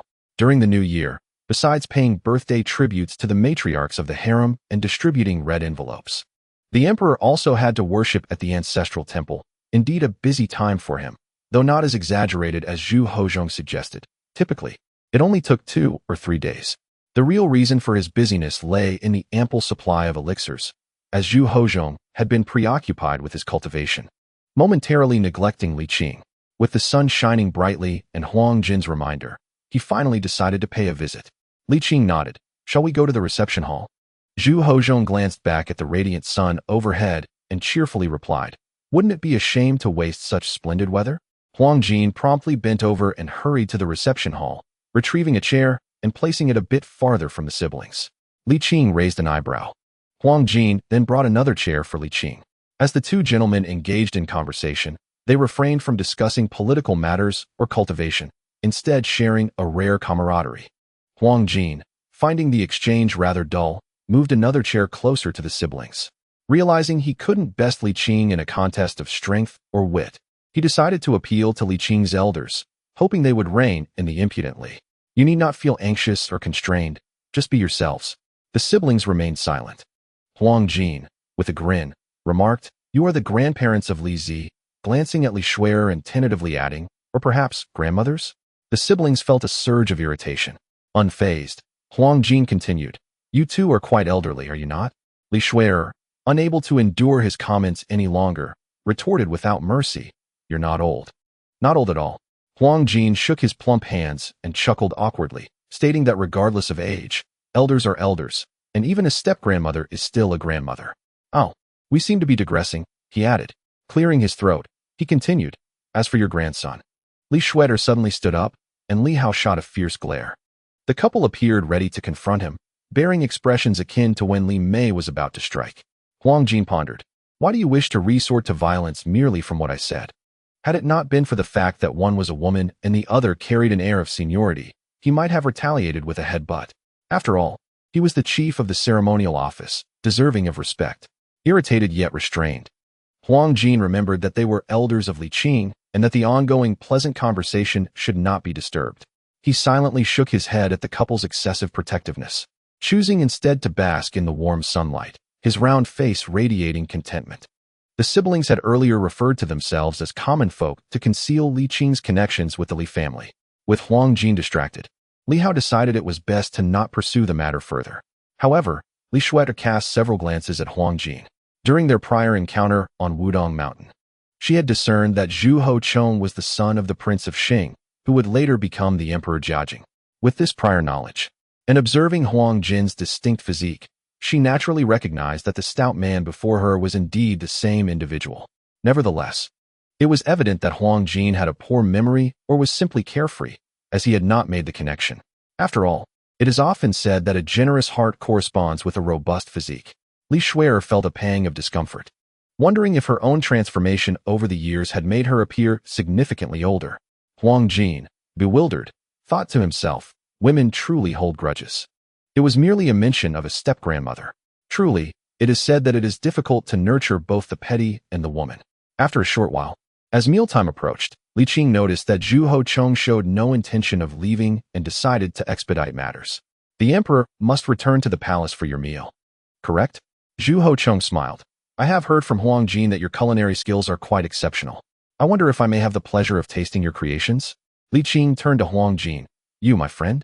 Huang Jin smiled and nodded. "No need for thanks." Li Qing's lips twitched in annoyance, his anger rising. Under the same roof, he had heard every reckless word Huang Jin had uttered, but considering the principle of one who is unaware is not guilty, he decided to let it slide. Yet, the current situation was pushing him towards a boiling point. In more ordinary circumstances, Li Qing would not have cared for the emperor's dignity and would have simply expelled him. However, having listened to Li Hao's counsel earlier, he realized the need for urgent action. Seizing the moment, he decided to address the situation directly. Taking a deep breath, Li Qing chuckled lightly. "I have no particular objections." "Then I shall trouble you, esteemed sir," Zhu Hochong said joyfully, his mood as bright as the sun, filled with optimism for the future. Li Qing acknowledged him with a nod, turning to Huang Jin. "Huang Jin, lend me a hand." Huang Jin pointed to his own prominent nose. "Me? Who else?" Li Qing glared, then turned and strode towards the eastern kitchen. Huang Jin glanced at the elderly couple, who sat comfortably without any intention of rising. Nor did they utter a polite word. It was no wonder that Li Qing displayed such a lack of decorum. He had clearly inherited it. Huang Jin narrowed her eyes. But to her surprise, Li Shuer's eyes widened even more, making it impossible for Huang Jin, with her naturally small eyes, to compete. Reluctantly, Huang Jin followed her to the eastern kitchen. The eaves were somewhat empty now, leaving only the three of them. Zhu Hochong had never seen Li Hao, but he was familiar with Li Shuer, who had once threatened him. Though he was not terrified, he felt a lingering unease. Even his mother had to lower her stance and speak kindly. Zhu Hochong now felt a twinge of anger. The moment had finally come. And he was an emperor now. What a splendid opportunity for revenge. He longed to proclaim that 30 years in the East and 30 years in the West should not belittle the youth in poverty, and then unleash a torrent of reprimands to vent his frustrations. However, concerning the path to longevity, Zhu Hozhong was reluctant to offend Li Qing. Though the elixirs were plentiful, they would eventually run out, and it was unnecessary to be overly meticulous. I say, Li Qing, if you give me another nickname, I shall slap you. Huang Jin was momentarily taken aback before growing somewhat irate, retorting, you're the one who's angry. We just showed your grandparents enough respect, and besides, your status as a national advisor is hardly dignified, is it? Suddenly, without the slap landing, a fierce gust of wind stung Huang Jin's cheeks, causing him to reflexively shut his eyes, grimace, and retract his neck like a chubby cat, comical and amusing. Li Qing ultimately refrained from striking him, not out of reluctance to punish, but rather from a desire to avoid losing a valuable laborer. If you keep whining, I might just hit you, Li Qing warned darkly, quickly setting a fire. You are insufferable. Huang Jin fumed, suppressing his anger. In the eastern kitchen, the only sound was the rhythmic chopping on the cutting board. 6 dishes and 2 soups, neither lavish nor meager. The flavors were indeed delightful, though not significantly superior to the imperial cuisine. Nevertheless, Zhu Hozhong savored the meal, relishing every bite. For it was crafted by Li Qing's skilled hands. The divine aura surrounding it made all the difference. After being well fed and satisfied, Zhu Hozhong wore a contented expression, while Huang Jin appeared mournful. Although the master had invited him to dine, he still felt unsated. With 5 people sharing 6 dishes and just 1 bowl of rice per person, Huang Jin found himself only partially satisfied. At Li Qing's gesture, the siblings retreated to their chambers for a brief rest, leaving only the 3 of them in the guest hall, the ruler, the minister, and the servant. As the head of the ceremonial office and a staunch loyalist to the emperor, Huang Jin was quite amicable towards Li Qing, allowing for honesty in their discourse. Li Qing recounted the matters Li Hao had mentioned earlier. Listening, Zhu Hozhong felt a mix of anger and frustration. Such occurrences were indeed unpredictable and challenging to address properly. Not to mention the intricate web of interests among local officials and gentry, there were countless families in the court engaging in clandestine commerce. Particularly in the face of such significant profit, a single misstep could have far-reaching consequences. One must not act impulsively. Nonetheless, in this matter, Zhu Hozhong was resolute in standing united with Li Qing. The absence of a robust industrial sector not only adversely affects the common folk engaged in the production of goods, but also significantly impacts the treasury's revenue. In the present day, the commercial tax in the Ming dynasty has alarmingly approached that of agricultural tax. Such a course of action incurs tremendous losses. Indeed, it is a lamentable sight to witness those ensnared by avarice. Zhu Hozhong, in a fit of fury, slammed the table, his lips twitching and his expression contorted. Anger mingled with pain was evident on his face. Huang Jin, empathizing with his distress, managed a grimace. Li Qing interjected, there is no need for excessive anger. This is an inevitable circumstance. As the industrial chain develops to a certain extent, the inability to lower costs through increased production will compel the wealthy gentry to seek alternative means to reduce manufacturing expenses. Such a scenario is destined to arise. Zhu Hozhong discreetly withdrew his hand into his sleeve, cautiously inquiring, what is your stance on this matter, sir? I oppose it, replied Li Qing. Upon hearing this, Zhu Hozhong felt a wave of relief wash over him. He had feared that Li Qing might exacerbate the situation for the benefit of the Li family. Then, do you possess any insightful suggestions? Li Qing pondered for a moment before responding. While I cannot claim to have profound insights, I can propose a temporary solution. My recommendation is to establish a chamber of commerce. A chamber of commerce? Zhu Hozhong queried, casting a puzzled glance at Huang Jin, who appeared equally bewildered. With no other recourse, Zhu Hozhong implored, could you elaborate further, sir? This requires some explanation. Please allow me a moment, Li Qing began, striving to articulate the rationale for its establishment in terms that Zhu Hozhong could comprehend. After a brief pause, he continued, the Chamber of Commerce consists of 2 components, the Commercial Association and the Labor Union. Let us first discuss the Commercial Association. Zhu Hozhong nodded attentively, signaling his readiness to listen. Merchants and the wealthy gentry are inherently profit-driven, adhering to a principle that prioritizes profit above all else. However, this does not imply that they lack intellect or foresight, Li Qing explained. Any individual with a modicum of understanding can foresee that future profits are likely to decline, potentially even below current levels. The driving force behind their actions is the fear of being outpaced by others and missing out on lucrative opportunities. Zhu Hozhong grasped the implication instantly, nodding in agreement. Indeed, once a chain of suspicion is established, it becomes exceedingly difficult to eradicate. Your suggestion is to form a chamber of commerce to create an authoritative and organized commercial entity. Is that correct? Your Majesty is astute. Huang Jin, now realizing the significance, voiced his approval. This is a splendid idea. Zhu Hozhong shot him a sidelong glance, jesting. You have come to understand it as well? Huang Jin nodded, slightly puffed up with pride, asserting, I too possess insight. Zhu Hozhong chuckled lightly. Pray, enlighten us on its specific merits. Well, Huang Jin stammered. The emperor has already articulated the advantages. With a playful reprimand, Zhu Hozhong turned serious, furrowing his brow. While the concept is commendable, its execution may prove challenging. Setting aside the question of its efficacy, the resistance to implementation will undoubtedly be formidable. It is akin to placing shackles upon the merchants and gentry. Zhu Hozhong sighed. The uproar from the expansion of the academy has only just subsided, and the resistance to the continued enforcement of the whip law remains substantial. I fear that pursuing this chamber of commerce may disrupt the governance of the state.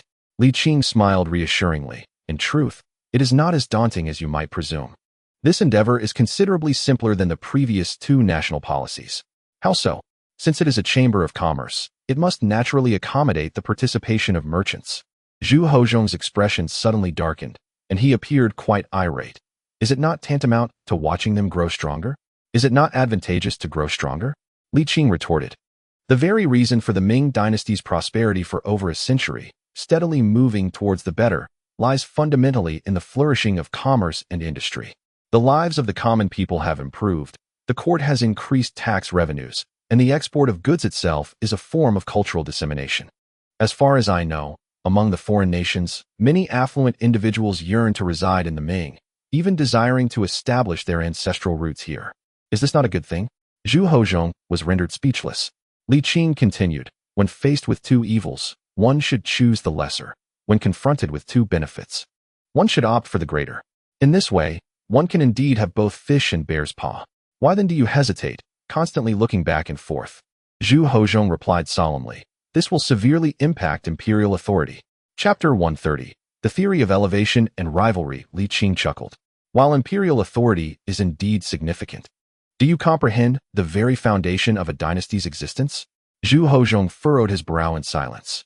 Li Qing directly provided the answer. It is wealth, affluence. When the nation is strong and the people are prosperous, how can a dynasty face ruin? Conversely, how can imperial authority remain secure? Take the current situation, for instance. Should we remain inactive, the prosperity of the Ming will decline within 2 decades, and the descent will only become steeper. Even now, the Ming's control over merchants and wealthy gentry is rather lackluster. The populace is akin to water. Governing a realm is much like managing water. It is better to facilitate than to obstruct. This gap cannot be sealed. Immediate profits are within reach, and even the most astute strategies will reveal vulnerabilities, or worse, lead to outright deception. When the common people lose their livelihoods, the court will suffer a substantial loss in tax revenues. What then weighs heavier? Zhu Hozhong remained silent. Huang Jin, with his small eyes darting around, cautiously remarked, Your Majesty, I believe this makes sense. Zhu Hozhong abruptly turned his gaze towards him. Huang Jin hastily straightened his back, lowered his head, and fell silent. Zhu Hozhong felt a mix of frustration and resignation, yet he could not deny the truth of the matter. Li Qing ceased his discourse, patiently awaiting Zhu Hozhong's decision. After a long pause, Zhu Hozhong muttered, Merchant associations may be established, but the court must intervene. They cannot be allowed to act recklessly. Naturally, Li Qing nodded slightly. However, one must not interfere excessively. Otherwise, individuals may resort to asset relocation. At the very least, oversight is necessary, Zhu Hozhong asserted. Li Qing pondered for a moment, then replied, This should not prove difficult, but you must not go back on your word. Once a chain of suspicion forms, you understand the consequences. Indeed, Zhu Hozhong sighed in resignation. Now let us discuss labor unions. You are aware of the labor laws the court previously implemented, correct? Li Qing inquired. Zhu Hozhong nodded, then suddenly grasped Li Qing's intent, decisively stating, This is unfeasible. Fearing Li Qing might attempt to negotiate, Zhu Hozhong spoke firmly, declaring that this matter was non-negotiable and urging him not to press further. Zhu Hozhong continued in a grave tone, a union characterized by authority, organization, and composed entirely of commoners. If they become dissatisfied, let us speak plainly. Wouldn't this be nurturing the seeds of rebellion? Without waiting for Li Qing's response, Zhu Hozhong added, one labor law is sufficient for their self-protection, at least on the surface. The wealthy merchants will also tread carefully. Further delegation of power is absolutely out of the question. After a moment's reflection, feeling that his previous remarks may have been excessively harsh, Zhu Hozhong softened his tone and said, I understand, esteemed sir, that your intentions are noble, aimed at improving the lives of the common people and shielding them from hardship. However, should circumstances take a turn for the worse, neither of us would be able to avert the tide, no matter your celestial status or extraordinary nature. The fervor of the populace is an unstoppable force. The Zhu family has its roots in rebellion. Both the founding emperor and his successor were aware of this. Thus, as emperor, I cannot remain indifferent to such matters. Zhu Hozhong earnestly added, one must take life bite by bite and address matters one at a time. If the future necessitates a certain course of action, I shall not act against the prevailing winds, nor will I be obstinate. Yet prior to that, I must not yield, absolutely not. He murmured, you speak the truth, sir. Money is indeed a valuable asset, critical for both the state and its people. However, stability is equally essential for a dynasty. A secure realm fosters peace and prosperity, and the significance of stability cannot be overstated. The citizens of the current Ming dynasty, content with their simple fare, would not complain if they were to continue with their modest sustenance. Yet, to suddenly elevate them from humble buns to sumptuous meats, only to revert back, would incite discontent. Having expressed so much in one breath, Zhu Hozhong turned to Li Qing. What do you think, esteemed sir? Li Qing chuckled softly, realizing that Zhu Hozhong had somewhat misconstrued his intent, yet there was a semblance of reason in the emperor's perspective. Li Qing was devoted to the struggle for class equity, striving to create a compromise between rulers and the ruled, liberating the populace from a fate of perpetual subjugation. He aimed to ensure that not even the emperor nor the lowliest official could act with unbridled impunity. However, such thoughts could not be articulated bluntly. Upon reflection, Zhu Hozhong's perspective on stability was not entirely devoid of merit. Presently, the citizens had largely escaped the clutches of hunger, although they still lacked resilience against adversity. Their lives were indeed improving, albeit gradually. For thousands of years, this was the way of life, and the current Ming dynasty represented a golden age for its people, fostering a sense of contentment that would likely endure for a considerable time. The doctrine of moderation had been upheld for over a millennium, and the ingrained belief that stillness is preferable to action was deeply embedded in the ruler's psyche, making Zhu Hozhong's reasoning understandable. Seeing that Li Qing remained silent, Zhu Hozhong shifted the conversation, stating, after the Lantern Festival, we shall prioritize the expansion of the academy, and thereafter, private schools will gradually be opened based on circumstances. Enlightening the populace is not a matter to be achieved overnight. Furthermore, the promotion of the whip law across the Ming dynasty encompasses numerous tasks. He paused, reflecting that the idea of a labor union would face unanimous opposition among officials, as it would undermine the foundations of governance. This was not merely his solitary opinion, for haste would lead to failure. Feeling that his previous remarks had somewhat diminished his stature, inconsistent with the authority expected of an emperor, he added, I hold you in high regard, esteemed sir, yet I implore you to also respect me. I am the emperor. This statement was a straightforward assertion of sovereignty, underscoring Zhu Hozhong's boundaries. I am the master of the Ming dynasty. You cannot overstep your role. Li Qing, however, was not offended by this declaration. It should be noted that whether it was Zhu Hozhong, Zhu Jianxin, Zhu Di, or even Zhu Yozhuang, who was notably more agreeable, any emperor would express themselves thusly. This is nearly the ultimate boundary for all emperors. Should this boundary be lost, it would be akin to being no more than a mere talisman. Moreover, there was never any genuine sentiment between the two parties.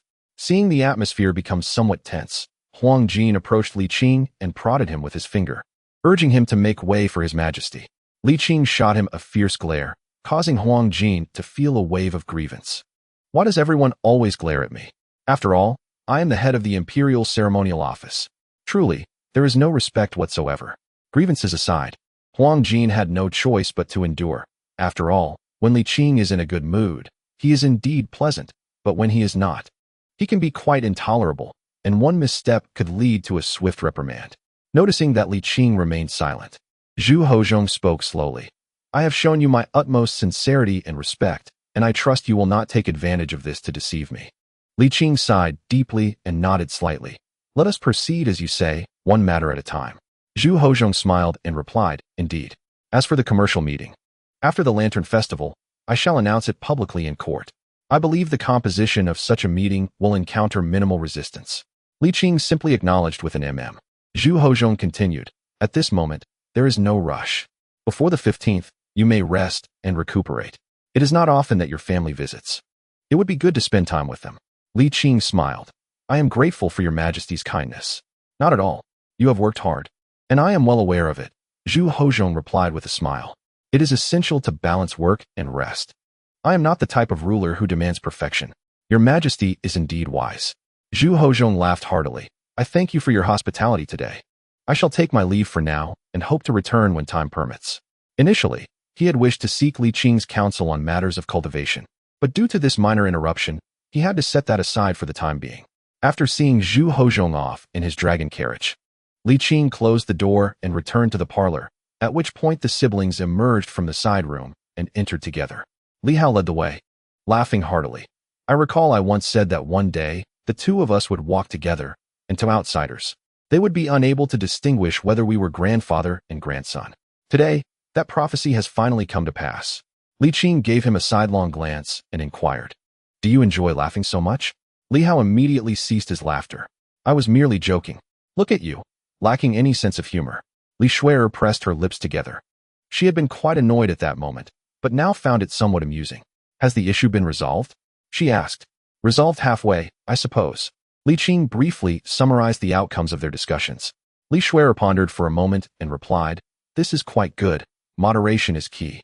I believe my nephew's handling of the situation is quite acceptable. Li Hao concurred. I think so too. Which emperor does not care about imperial power or the stability of the realm? Qing Yi, do not be overly critical. This is already quite satisfactory. Of course I understand. Let's not dwell on that, Li Qing said, rubbing his temples.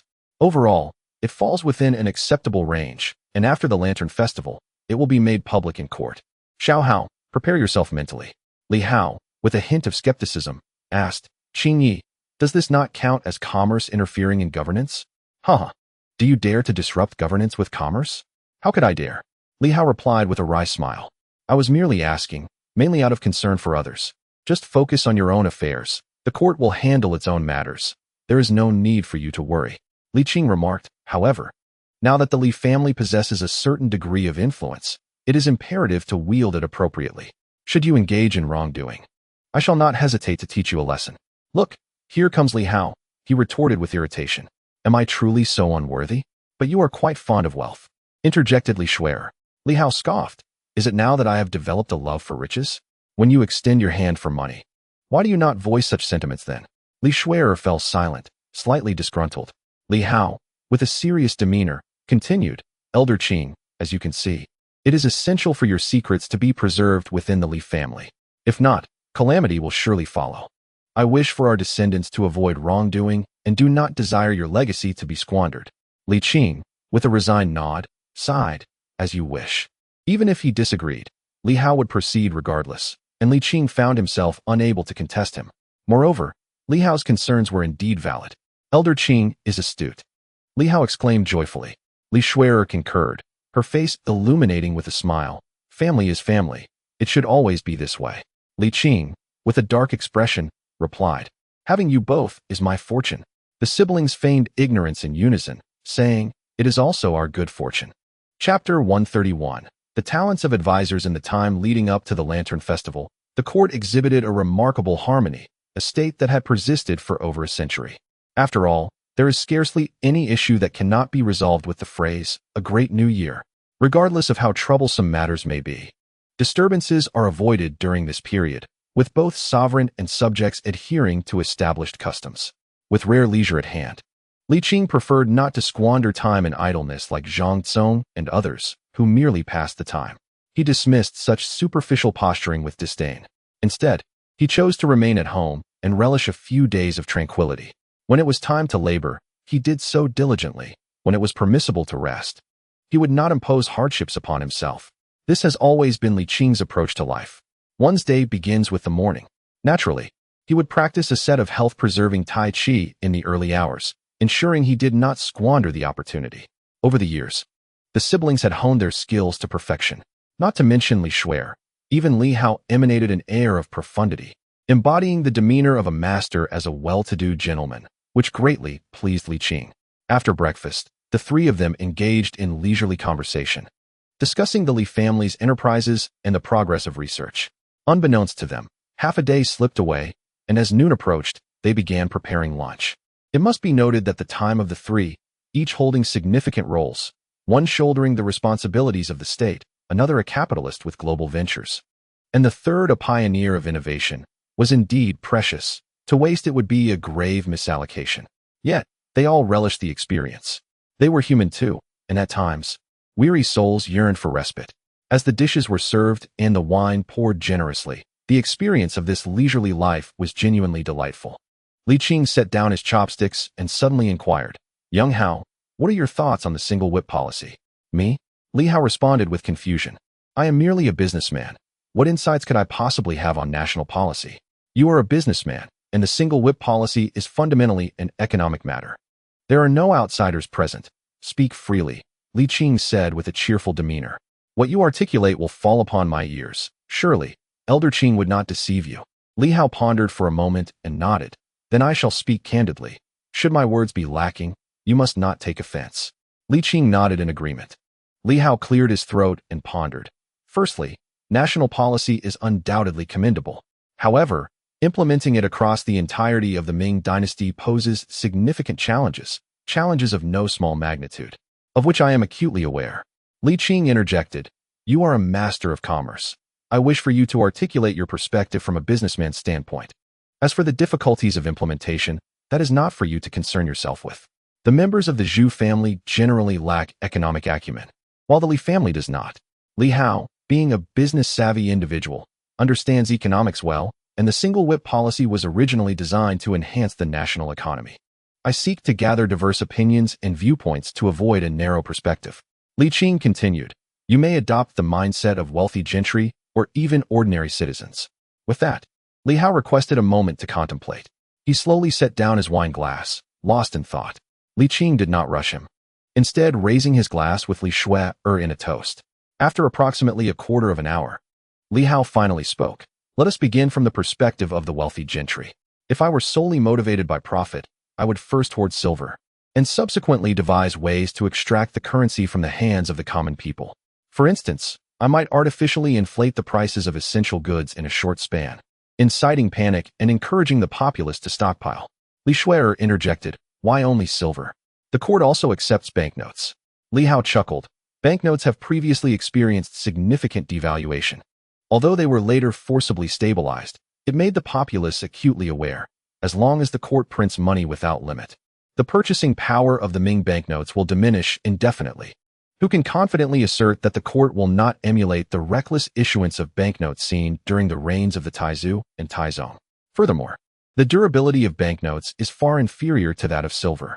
After sipping his wine, Li Hao remarked, "The will of the common people cannot sway the will of the court." At this point, Li Hao recalled Qing Ye's vision and couldn't he help but express admiration. It is no wonder that Qing Yi possesses such foresight, as he has swiftly identified the irreconcilable conflict between the rulers and the ruled, striving to prevent a one-sided situation. By supporting the weaker party, the stronger party is compelled to compromise to a certain extent. "Do not flatter. Continue," Li Qing urged, raising his chin. He brought the drink to his lips, but did not sip, his brow slightly furrowed. Li Hao nodded and continued. "Consider this. When the court shifts taxation from goods to currency, those who control the currency will hold the lifeblood of the common people. When the time for tax payment arrives, they will face a grim choice. Either sell their goods at a pittance to me or face imprisonment for tax evasion. Do the common people truly have a choice?" A chill ran through Li Shuer as she exclaimed, "Brother, that is utterly inhumane." Li Hao retorted with a hint of irritation, "I am merely empathizing with the profit-driven wealthy gentry. I am indeed avaricious, but I would never pursue such morally reprehensible wealth. I have numerous legitimate avenues for profit." Li Qing drained his glass and said, "Now, Let us consider the perspective of the common people. Li Hao pondered for a moment and replied, if I were an ordinary citizen, I would initially use banknotes to pay my taxes. Indeed, this is precisely what the common people do. But their reasoning is more aligned with the aforementioned motivations rather than any profound considerations. Furthermore, I shall endeavor to first procure a modest supply of provisions, ensuring the sustenance of our household while accumulating a measure of silver. Even if it be not gold ingots, it shall suffice. This strategy will enable me to fulfill tax obligations during the harvest season without resorting to the sale of grain. After weathering the period of devaluation, I can await a return to fair pricing to secure a profitable sale. Li Hao remarked with a bitter smile, there are indeed numerous methods. Yet the common folk may remain oblivious.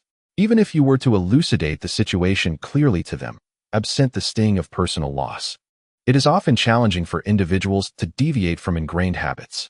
The populace's ability to withstand risk is inherently feeble. Many find themselves irrevocably adrift following a single painful experience. Li Shuer nodded in agreement, saying, fortunately, you are a member of the Li family, or else she cast a sidelong glance at Li Qing, jesting, you wouldn't last long.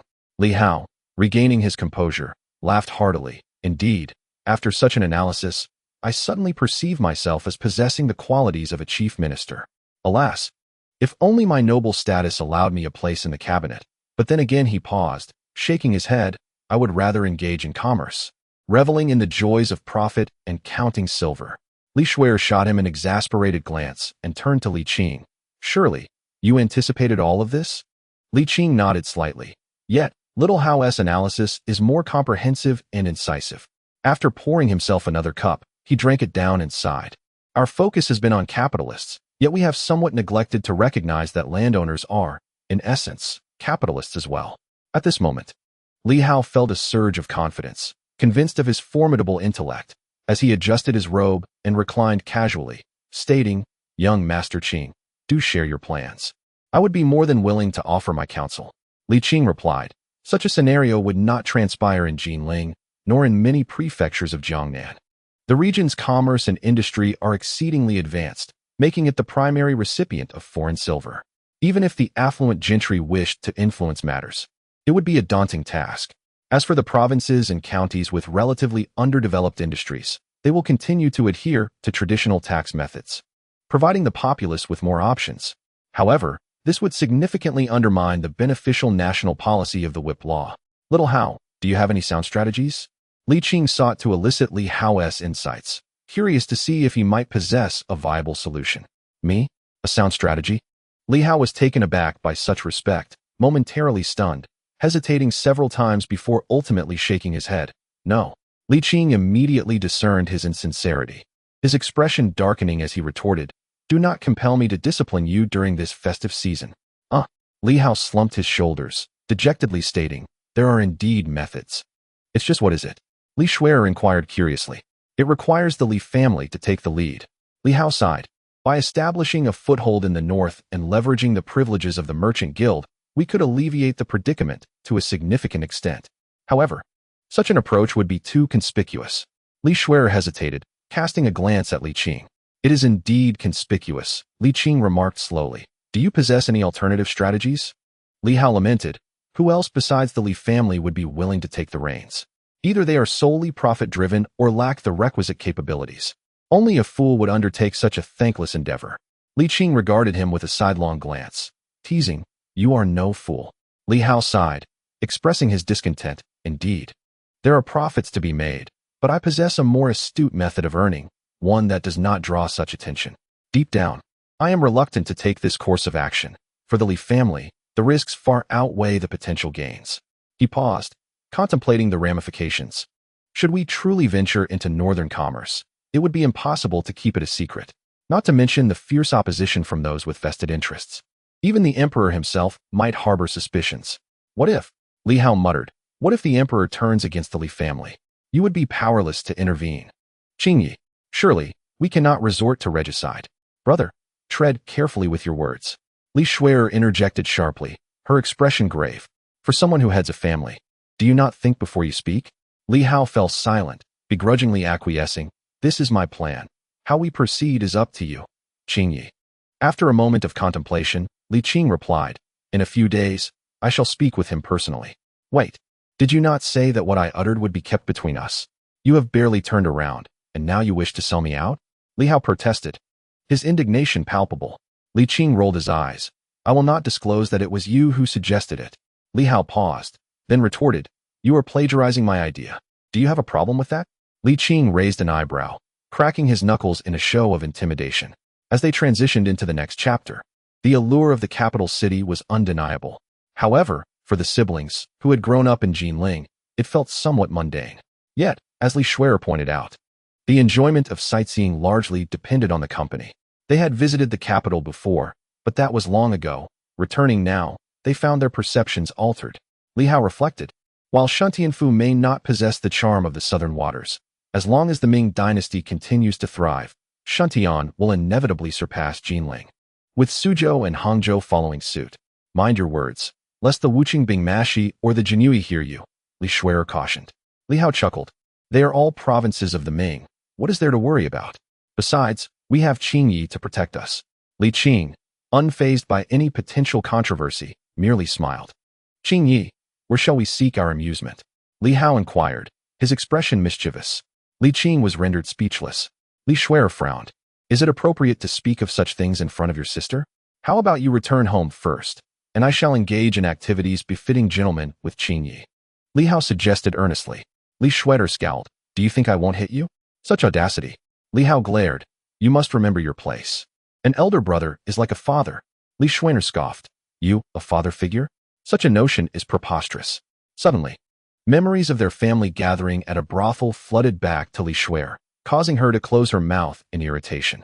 Li Hao, too, recalled the embarrassing moments from their past, feeling a twinge of sadness, and decided to steer clear of further discussion to avoid dampening the mood. Li Shuer shared this sentiment and suggested, shall we visit a tea house instead? In this prosperous era, the livelihoods of the common folk have greatly improved. While we cannot afford the indulgences of brothels, we can certainly enjoy a cup of tea, munch on some seeds, and partake in storytelling at a tea house. A form of entertainment that many can now afford. After all, this is the imperial capital. Under the auspices of the emperor, the common folk undoubtedly enjoy a far more opulent existence than those in lesser regions. Currently, amidst the festive atmosphere of the new year, many shops have begun to open, particularly those of an entertainment nature. With the agricultural season at a standstill and labor opportunities scarce, the ordinary populace is inclined to indulge in modest luxuries. Li Qing led his companions to a tea house he frequented, which was bustling with patrons. After a considerable effort, they secured a place to sit, ordered half a caddy of sunflower seeds and a pot of fine tea, and settled in to listen to a storyteller animatedly recounting the tale of Xuanzang's westward journey. Perhaps due to regional variations or alterations made by the storyteller, the narrative diverged from what Li Qing had previously heard, differing also from versions told in Jinling. Nonetheless, the overarching structure remained similar, with the protagonists battling demons and performing good deeds. Li Qing had never held a particularly deep appreciation for Journey to the West. In his youth, he was captivated by the Monkey King, and as he matured, his interest shifted to the likes of White-Boned Spirit and Spider Demon. However, after a gentle reminder from his niece, his perspective on the classic tale transformed. For instance, the phrase "what kind of demon is this?" provoked profound contemplation. If the monsters were not connected to the celestial beings, the Monkey King and the pig would not hesitate to strike them down. Conversely, they found themselves restrained when celestial matters were involved. In his childhood, Li Qing was puzzled by the Monkey King's fluctuating prowess, but now he perceives the underlying truths. Take Xuanzang, for instance. Despite encountering numerous demons, he consistently prevented his disciples from engaging in battle. Was this truly foolishness? It likely stemmed from a desire for political correctness, ultimately reflecting the compassionate nature expected of a monk. After all, the celestial beings are always watching. As a mortal devoted to Buddhism, one must maintain a proper persona. If one were to transpose this to the realm of governance, all would become clear. Xuanzang's capabilities were intact, and he was no fool. Of course, it is universally acknowledged that this is merely a mythological tale, not an accurate account of the illustrious Tang monk's life.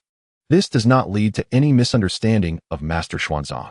The common people seek merriment, yet the storytellers weave narratives imbued with deeper significance, albeit subtly, refraining from overt expressions. From another perspective, The tales are both entertaining and profound, appealing to audiences of all ages, showcasing the storyteller's skill.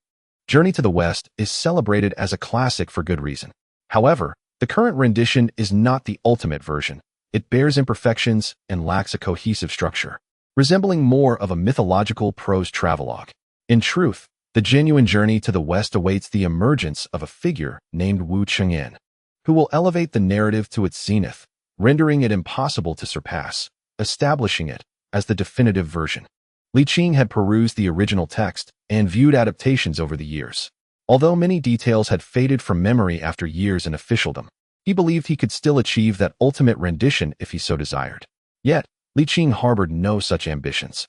Firstly, he feared that his writing might fail to capture the essence of the classic, and secondly, he felt it would be unkind to attempt such a feat.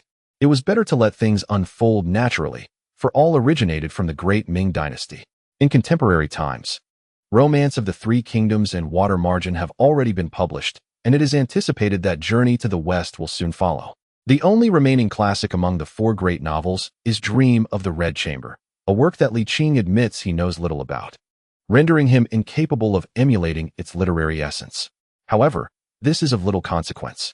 The glorious reign of the Ming dynasty surely extends beyond 3 centuries and is a product of the illustrious Ming lineage, which is not worth contesting. The storyteller possesses a remarkable rhythm and employs a humorous language, complemented by a supportive audience in the front row. Although the tale itself lacks brilliance, it captivates listeners, prompting continuous applause. Even the brother and sister are drawn in by the unique Beijing accent, finding it imbued with a distinctive charm. It was not until noon that the trio of grandfather and grandchildren departed, making their way to an upscale restaurant to savor the specialties of the capital. In the afternoon, they visited the festive temple fair, enjoying acrobatics and purchasing trinkets, until the approach of the evening hour prompted their return home, filled with joy. Li Hao, with a satisfied expression, remarked, "You know, the capital truly is delightful, though a tad chilly. Qing, in such a vibrant and flourishing Beijing, you ought to venture out more, rather than languishing at home all day." Li Shuer nodded in agreement, adding, "Indeed, one must immerse oneself in the vitality of others to truly embrace life. Being optimistic and cheerful is paramount." Li Qing chuckled and chided, "You two ungrateful souls. I take you out for food and fun, and yet you lecture me." He then inquired, "Were it not for our sibling visit, would you have had the inclination to roam?" Li Shuer retorted, "Have you ever experienced the temple fair in the capital?" Li Qing scratched his nose and replied, somewhat begrudgingly, "Such amusements are favored by children. I am no longer of that age." Li Hao interjected, "It is essential to maintain a childlike spirit, to live lightly and joyfully. If Xuanzang feared the celestial beings, wouldn't you worry that they might be saddened by your demeanor?" Li Qing fell silent. Realizing his misstep, Li Hao awkwardly ceased his chatter. The return to their courtyard was quiet until Li Shuer could no longer restrain herself, saying, "In truth, brother's words, though blunt, carry wisdom." Li Qing forced a smile and declared, "Well then, since it is rare for you to visit the capital, I shall not be idle. Wherever you wish to explore, it shall be at your behest." Li Hao teased, "Then prepare to spend extravagantly, Qing." With a proud smile, Li Qing responded, "Indeed, I possess considerable means." True to his word, he took the siblings on a delightful excursion, ensuring they did not miss any lively locales, with all expenses borne by him. In reality, Li Qing's finances were not as plentiful as one might think. Li Shuer reveled in the experiences, while Li Hao, though less physically robust than his sister, was invigorated by the qi bestowed upon him by Li Qing. During their adventures, he even coaxed Li Qing to accompany him and their grandfather to a brothel one evening. Unbeknownst to Li Shuer, upon their return home the following morning, Li Hao, groaning and clutching his waist, demanded that Qing prescribe him a remedy. Li Qing, well aware of his companion's nature, offered no prescription, but instead delivered a few well-deserved slaps. At their age, indulging occasionally could be seen as a form of revelry, but nightly festivities were hardly advisable. Was one to risk their health? Leisurely and joyful moments always seemed to fly by swiftly, and before they knew it, the Lantern Festival had arrived. Li Qing prepared the filling, while Li Shuer rolled out the dough. Li Hao tended to the stove, and the sweet sesame-filled tangyuan was delectable. Even the broth was exquisitely sweet, leaving not a single dumpling behind. After enjoying the tangyuan, the 3 generations, grandfather, father, and son, sat side by side under the eaves, accompanied by the orange-hued sunset, which was gradually fading from sight. Li Qing leisurely remarked, "The new year has passed, and we have savored the Tangyuan. Let us rest well for the night, and then return home." Li Hao scratched his head, glancing at his sister. "We agreed to leave after the Lantern Festival, and it is only the 15th now," Li Shuer interjected. "Moreover, elder brother's brilliant plan is not yet finalized. Once everything is sorted, we can depart without haste. Having come such a long way, an additional 10 days or half a month is inconsequential." Li Hao, like a weather vane, nodded in agreement, stating, "Sister, you make a compelling point. The matters of the Merchant Association are taking shape, which will facilitate my business strategy. We must set sail in time for the monsoon, which is typically fixed in March and April each year, yet it does not interfere with our primary responsibilities." Li Qing hesitated for a moment, but did not urge them to leave. "To be frank, I shall soon be busy and cannot accompany you on leisurely outings any longer." Li Shuer cheerfully replied, "We have legs of our own. After these few days, we have become quite familiar with the area. We can explore on our own without hindering your official duties." Li Qing nodded, choosing not to say more. The following day, Li Qing rose early, had breakfast that Li Shuer had procured, and proceeded to the imperial palace. With the Lantern Festival concluded, it was time to engage in serious work. Though he was somewhat lazy, he was not one to seek pleasure at the expense of duty. Upon arriving at the hall of the National Master, the morning court had yet to disperse, so he devoted himself to calculations. By the time Zhu Hozong and Huang Jin arrived, he had already filled several sheets of rice paper with dense notes, including analyses from Li Hao as well as his own perspectives. Unexpectedly, Zhu Hozong's first words upon meeting were, "Sir, do you still have any treasures?" Li Qing's lips twitched for a moment as he exerted great effort to suppress the urge to strike him, and replied coolly, "Let us discuss serious matters first." He gestured toward the table covered with meticulous small script, saying, "This is a proposal for the promotion of the whip law. Please take a look." Chapter 133. The Value of Merchants. Zhu Hozong pinched the bridge of his nose, slowly setting the document down, and inquired, "Sir, promoting the whip law is not an overnight endeavor. It seems rather hasty to rush into it, does it not?" "Governing a great nation is akin to cooking a delicate dish," Li Qing responded. "Yet, without foresight, one is bound to face immediate concerns. The whip law has far-reaching implications, and if we do not prepare adequately in advance, we may find ourselves at a loss." Zhu Hozong gazed down at the analysis laid out on the table, grappling with his conflicting thoughts, unable to arrive at a decision for an extended period. It was undeniable that the issues and the proposed solutions were astute, yet allowing the Li family to develop unchecked would inevitably lead to them overshadowing the state. Even now, without Li Qing's presence, Zhu Hozong could not dare to act against the Li family, for the Ming court had become somewhat reliant on them. This was what troubled Zhu Hozong the most.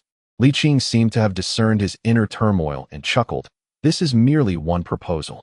If your majesty is dissatisfied, I have other solutions." "Oh!" Zhu Hozong exclaimed with newfound excitement. "Please, do share." The court could establish affordable granaries in various regions, ensuring that the fruits of the people's labor are met with fair pricing, Li Qing suggested. Zhu Hozong pondered this for a moment before sighing. "Indeed, this is a commendable approach, yet it may not unfold as we desire. Policies require implementation by individuals, and the minor officials also need their share, inevitably leading to inflated prices." Li Qing spoke in a hushed tone, simultaneously imposing strict measures on the minor officials, allowing them to siphon off a small portion of resources while simultaneously raising the costs of crime. This strategy could ostensibly resolve the issues at hand to the greatest extent possible. Zhu Hozong furrowed his brow in silence. Anticipating this situation, Li Qing elaborated. The court could procure grain using a ratio of half silver and half paper currency. Zhu Hozong's eyes brightened. This was excellent. Thus, it would be equivalent to completing the acquisition with only half the silver. After all, the printing of paper currency incurs minimal costs. However, he soon realized something seemed amiss. The court's acquisition using paper currency meant that the common people would also pay their taxes with paper currency. Zhu Hozong found himself momentarily unable to compute this equation. Nevertheless, one thing was clear to him. Li Qing was dedicated to ensuring the purchasing power of the paper currency, which likely meant that any increase in its issuance would need to be counterbalanced by reductions elsewhere to maintain equilibrium. Zhu Hozong tentatively inquired, "Sir, Have you considered that if the single whip law were truly promoted throughout the Ming dynasty and strictly enforced, what kind of situation might arise? This was a rhetorical question. Huang Jin inwardly scoffed, believing the emperor was once again being unwise. Li Qing's initial thought aligned closely with Huang Jin's, but he quickly understood Zhu Hozhong's concerns. As long as I am by your side, you shall remain safe and sound. Should I not be present, it would be prudent for you to maintain a lower profile. Huang Jin, Zhu Hozhong. This was clearly not the answer he desired, yet it remained Li Qing's only response. After much contemplation and weighing the pros and cons, Zhu Hozhong ultimately decided it would be best for the court to take charge. The Li family could not be allowed to grow any further. This was destined to be a long and grueling struggle, Zhu Hozhong mused. Li Qing, however, simply smiled with ease and remarked, "The pleasure is boundless." Zhu Hozhong offered a wry smile, while Huang Jin scratched his head, utterly bewildered. "Sir, do you have suggestions for the promotion of the single whip law in terms of intensity and regions? For now, let us first solidify the establishment of a business association and an academy. There is no rush to promote the single whip law. Once these two matters are concluded, we can then promote it in Suzhou and Hangzhou, and this year shall suffice. There is no need to hurry in the north." Li Qing sighed. "As you said, this is a protracted struggle, not something to be accomplished overnight." Upon hearing this, Zhu Hozhong felt a wave of relief wash over him. "Your foresight is comprehensive and aligns well with my intentions. Governing a great nation is akin to cooking a small delicacy. It cannot merely reside in words, but must also be put into practice." Li Qing smiled. "I hope your majesty remains ever vigilant, constantly mindful of the timing." Zhu Hozhong's face flushed with warmth, and he nodded in a somewhat disgruntled manner, realizing that Li Qing was subtly alluding to cultivation. "You have been given 50 elixirs, yet you have not finished what is in your bowl and are already contemplating what is in the pot?" Huang Jin, however, was utterly perplexed. As the conversation between the two was not particularly profound, yet he could not grasp its meaning, as if he were listening to an incomprehensible scripture. "Your Majesty, Masterly, what are you discussing?" Zhu Hozhong shot him a glance and retorted, "Are you curious? Not anymore. Go to the next room and summon Zhang Tsong and the others." Zhu Hozhong said indifferently. The maid complied with a respectful bow and, scratching her head, exited the room. Seizing the moment, Zhu Hozhong expressed his concern, inquiring, "How do your families find life in the capital?" "Quite well. The Ming dynasty is flourishing. Although Shuntian Prefecture has not yet experienced a remarkable transformation, it is certainly more prosperous than during their last visit, and they are enjoying themselves greatly," he replied. Zhu Hozhong reflected. The vastness of the Ming dynasty presents significant disparities between the north and south, both in lifestyle and environment. I, too, possess a sense of curiosity. I yearn to visit Zhili and Jinling, to experience the charm of Yangzhou in March, and to wander through the earthly paradise of Suzhou and Hangzhou. Alas, the opportunity has eluded me, and for a considerable time to come, it seems I shall remain deprived of such experiences. With a wry smile, Zhu Hozhong lamented. "Though I hold the esteemed position of emperor, there are times when I find my freedom eclipsed by that of a mere commoner. With every gain, there comes a loss." Li Qing, with a glimmer in his eye, turned his gaze elsewhere and remarked softly, "You have ample time ahead of you. Once true peace and prosperity reign, it would be splendid to traverse the vast landscapes of our realm." Zhu Hozhong followed Li Qing's gaze outside, speaking with longing. "In my lifetime, I have ventured far only twice, once to Wudong Mountain and once to Shuntian Prefecture. The Ming is expansive, and the world beyond is even larger. What wonders await in the distant western lands? It stirs a deep yearning within me." Li Qing turned back in surprise, asking, "Do you wish to travel overseas?" Zhu Hozhong chuckled, his words laden with meaning. "That depends on whether fate allows it. Should time be abundant and the realm stable, I would indeed wish to savor such experiences." His gaze turned earnest as he looked at Li Qing. Li Qing lowered his eyes to sip his tea, avoiding direct contact. Shortly after, Zhang Tsong, Gui, and others entered with Huang Jin, and after a brief exchange, they took their seats. Zhu Hozhong wasted no time and stated plainly, "I have already addressed the matter of the merchant guild in the court. There are those who oppose, those who support, some who openly oppose while covertly support, and others who seem to endorse it while secretly seeking to undermine it. I wish to know your positions, speak freely, and do not hold back, but be truthful." The group exchanged glances before bowing in acknowledgement. Zhang Tsong spoke first, While the merchant guild undoubtedly has its advantages, its drawbacks are equally apparent. It can easily empower merchants and gentry, leading to a disruption of governance, particularly among those already of noble birth. Such a situation would be detrimental to the stability of our political landscape. I concur, said Fei Hong, surprisingly vocal. Gui, who had always aligned with Zhang Tsong, notably refrained from agreeing and instead presented a contrasting viewpoint. Jia Yong and Shifan sided with Gui. What was typically a straightforward cabinet discussion had devolved into a state of disarray. Zhu Hozong began to doubt whether a rift had formed between Zhang Tsong and Gui, or if Gui harbored ambitions for the position of prime minister. At Li Qing's prompting, Zhu Hozong refocused his thoughts and smiled, saying, "As it is in the court, so shall it be here. Since both sides present compelling arguments, let us give it a try. If the results prove unsatisfactory, we can always abolish it. If it succeeds, that would be even better." Just as Zhang Tsong was about to speak again, Gui interjected, "Your Majesty is wise." Fei Hong countered, "How can the Emperor's golden words be so easily discarded? If we have not thoroughly contemplated this matter, it is best to refrain." "I have made up my mind," Zhu Hozong declared. Jia Yong remarked, "In times of peace, one must think of danger. The imperial treasury is undoubtedly abundant at present. Yet in recent years, many regions have been beset by natural calamities. The future remains uncertain. However, it is prudent to accumulate resources. Should commercial taxes be significantly reduced, and should we face another unfavorable year, we may not only fail to sustain the current prosperity, but also witness a decline. Historically, there have been years of plenty followed by years of scarcity. How can we expect perpetual misfortune?" Zhang Tsong countered, "I believe that the consequences of allowing commerce to disrupt governance are far more severe." Li Qing interjected, "Since ancient times, imperial authority has seldom reached the countryside. Local gentry have wielded power and influence for many years. Furthermore, the beneficiaries of this support are, to be precise, merchants rather than purely gentry. The two groups do not entirely overlap. This approach may indeed foster both overt and covert rivalries between them, ultimately resulting in greater benefits than drawbacks." Gui clasped his hands in acknowledgement, exclaiming, "Your insights are profound, national master." Zhang Tsong, visibly displeased, huffed and fell silent. Zhu Hozong, with a smile, seized the opportunity to continue the discussion, stating, "The matter of the Merchants' Association reflects my stance. Would you, esteemed ministers, be willing to support me?" In the Grand Court, Zhu Hozong permitted dissenting voices due to his insufficient authority. However, in the smaller court, he could not tolerate open opposition. The very foundation of the smaller court was to establish a singular narrative. Without this, its existence would be rendered meaningless.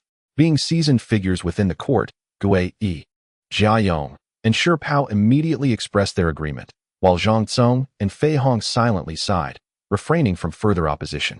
Noticing the efficacy of his words, Zhu Hozong's smile broadened as he addressed Li Qing. "This national policy was proposed by you. Please elaborate on the specific details to them." "Certainly," Li Qing replied. "The purpose of the Merchants' Association is to facilitate commercial taxation, but it encompasses more than that.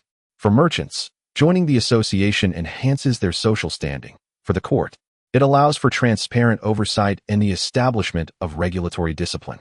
Li Qing articulated the advantages of forming the Merchants' Association, and gradually, the expressions of Zhang Tsong and Fei Hong softened, though a sense of resistance lingered in their minds. Traditionally, the ranks of scholar, farmer, artisan, and merchant have been distinct. Elevating the status of merchants who do not engage in production is understandably unpalatable to many. In fact, this sentiment resonated even with Gui and the others, including supporters within the court. Although their families were involved in commerce, they were regarded as officials and gentry, not merchants. Their support stemmed from self-interest rather than a genuine endorsement of elevating the merchant class. Yet these individuals overlooked a crucial point. Merchants may not engage in production directly, but they possess the capacity to stimulate it significantly. Chapter 134. Li Hao's dilemma. People often tend to apply past cases to the present without considering their relevance or applicability. The current Ming dynasty is gradually transitioning from an agrarian society to an industrial one. However, those who adhere strictly to the teachings of sages, treating them as absolute principles, are truly infuriating and lamentable. It is not that the teachings of the sages are incorrect, their principles hold truth. However, politics must adapt to the times. Being rigid and unyielding ultimately leads to well-intentioned actions resulting in harm. Such individuals can be even more detestable and fearsome than outright villains. What further frustrates Li Qing is that even among those who agree with him, most are motivated by self-interest rather than genuine support. Li Qing could only console himself with the thought that as long as the outcome was favorable, that would suffice. From the significance and value of the Merchant Association to its myriad regulations, as well as the benefits it enjoyed and the responsibilities it bore. From the early hours to the noon, Li Qing dissected and elaborated on its functions, elucidating the positive impact it could have on the citizens of the Ming dynasty. Even engaging in detailed discussions with the cabinet and Zhu Hozhong. Speaking until his throat felt parched and his lips burned, he managed to sway these individuals, albeit only slightly. To achieve more would be a daunting task, for altering a person's worldview is no simple endeavor. The more intelligent the individual, the more resistant they are to change. Li Qing gulped down the cool tea and stated with gravity, "This is a national policy that benefits both the country and its people. If executed properly, the Ming dynasty shall flourish even further, advancing into a new era, its effects far-reaching. It is akin to the implementation of the whip law. I urge all esteemed scholars to take this matter seriously." Huang Jin, a mere observer, grasped the essence of his words, feeling invigorated and passionate. However, to those present, it merely illustrated Huang Jin's naivety, including Zhu Hozhong.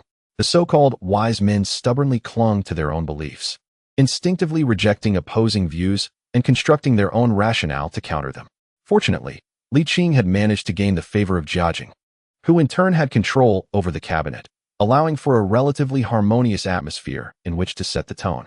As Li Qing glanced outside, he performed a courteous bow to Zhu Hozhong and said, "I shall take my leave for now and return in the afternoon."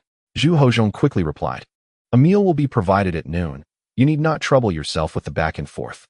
Yet, Li Qing insisted on returning home first, and Zhu Hozhong had no choice but to acquiesce, interpreting it as Li Qing's reluctance to be alone with him, fearing he might seize the opportunity to request the elixir of immortality.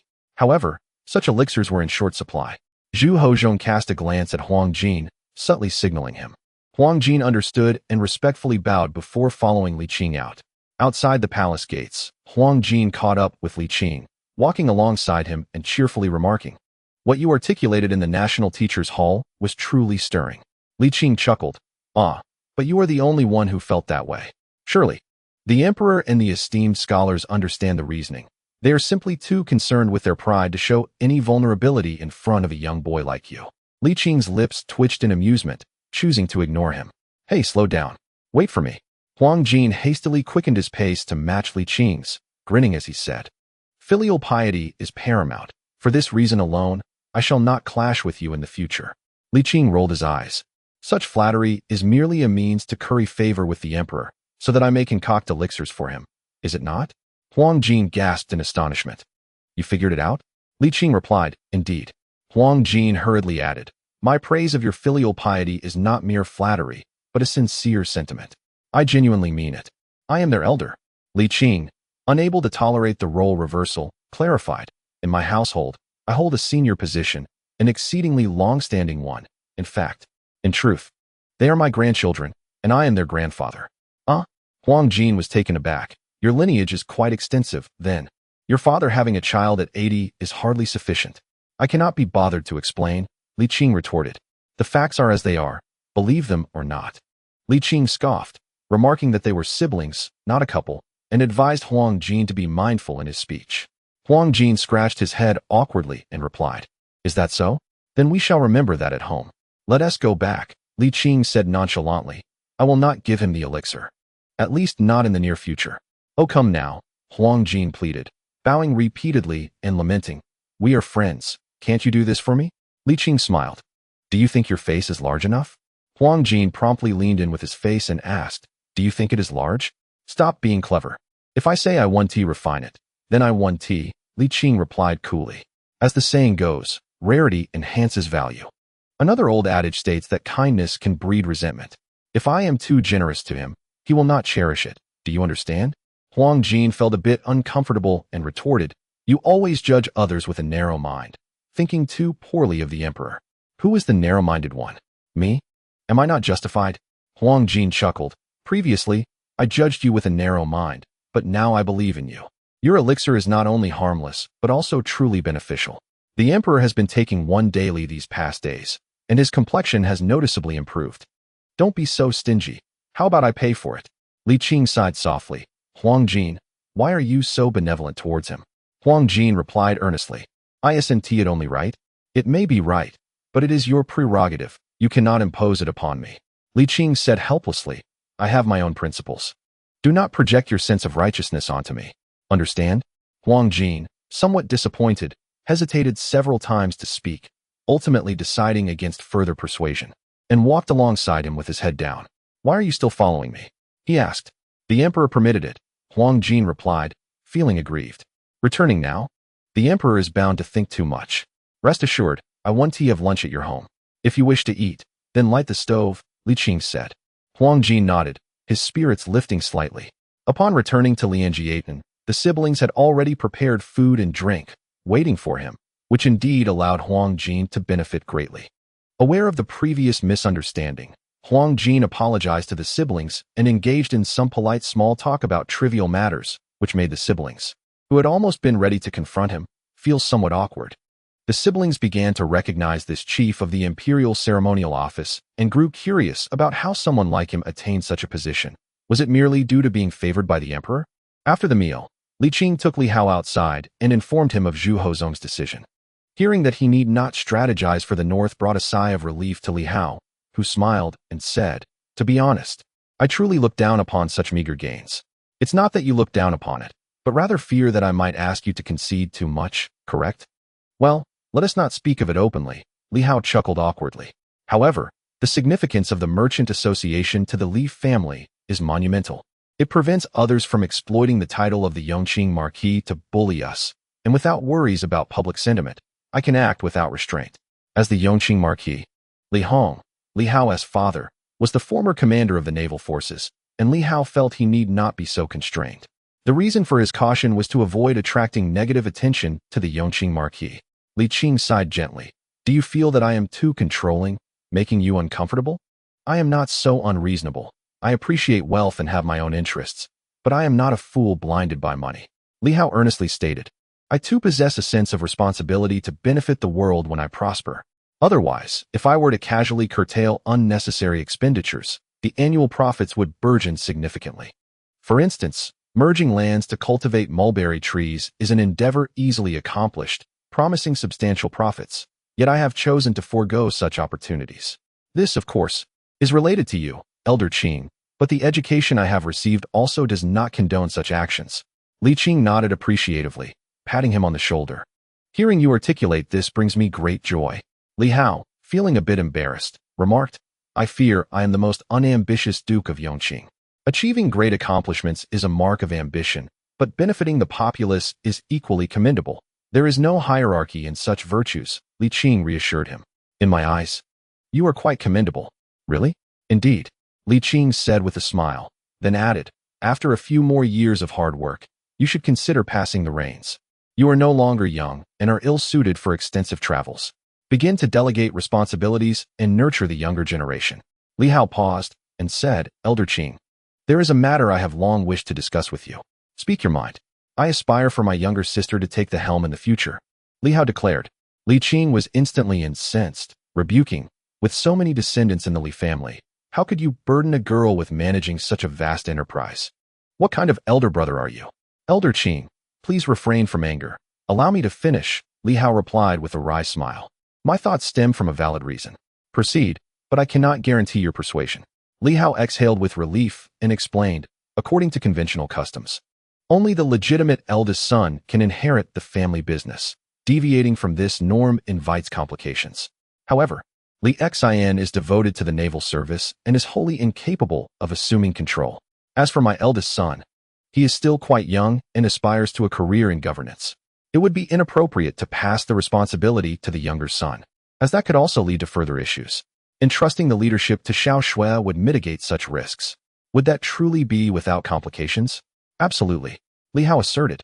She remains unmarried and childless, eliminating the possibility of usurping the family business. Her assumption of leadership would prevent the younger generation from harboring misguided intentions. Li Qing fell silent. What does Xiao Shui think of this? She is in agreement, Li Hao replied. Li Qing pondered in silence once more. Li Hao sighed. While having a large family and a thriving enterprise is indeed advantageous, it also brings forth a myriad of potential conflicts of interest. If these are not balanced judiciously, it is not inconceivable for brothers and cousins to become adversaries, particularly within a family as substantial as ours. Elder Qing, this is a challenging endeavor. Li Qing nodded thoughtfully, acknowledging the difficulties. Yet, with so many males in the Li family, it seems a girl must bear the burden. If you truly care for her, Elder Qing, fulfill your promise to her when time allows, Li Hao suggested. Take her on excursions to places far and wide. Upon returning to the small courtyard, Huang Jin had already departed, leaving only Li Shui sunbathing lazily. Li Qing inquired whether the rumors of her taking over the Li family business were true, to which she echoed Li Hao's sentiments. This left Li Qing feeling somewhat unsettled. In this era, societal norms dictate that family fortunes must be passed down to male heirs. And in Li Qing's view, it was only fair that males should bear the responsibility alone. Noticing Li Qing hesitating to speak, Li Shui smiled and said, in truth, I too wish to experience the joys my elder brother enjoys. Li Qing's expression was clouded with frustration. This is no trivial matter. Do not be misled by your elder brother's apparent nonchalance. Managing such a vast enterprise is no simple task. One must not act impulsively. This is indeed a formidable endeavor. I understand, Li Shui replied earnestly. Though I may lack my brother's innate talent, I am a quick learner, and I am confident about my future. Li Qing asked gravely, and what about research? It is essential to cultivate a few individuals capable of standing on their own. I will only oversee the broader direction. With confidence, Li Shui asserted. In this world, there are hardly any problems that money cannot resolve. Most issues arise simply from a lack of funds. Fortunately, the Li family is not short on money. Li Qing found himself at a loss for words. Have you truly thought this through? Yes. Li Shui nodded firmly and then tentatively inquired, do you lack confidence in me? Not at all, Li Qing sighed.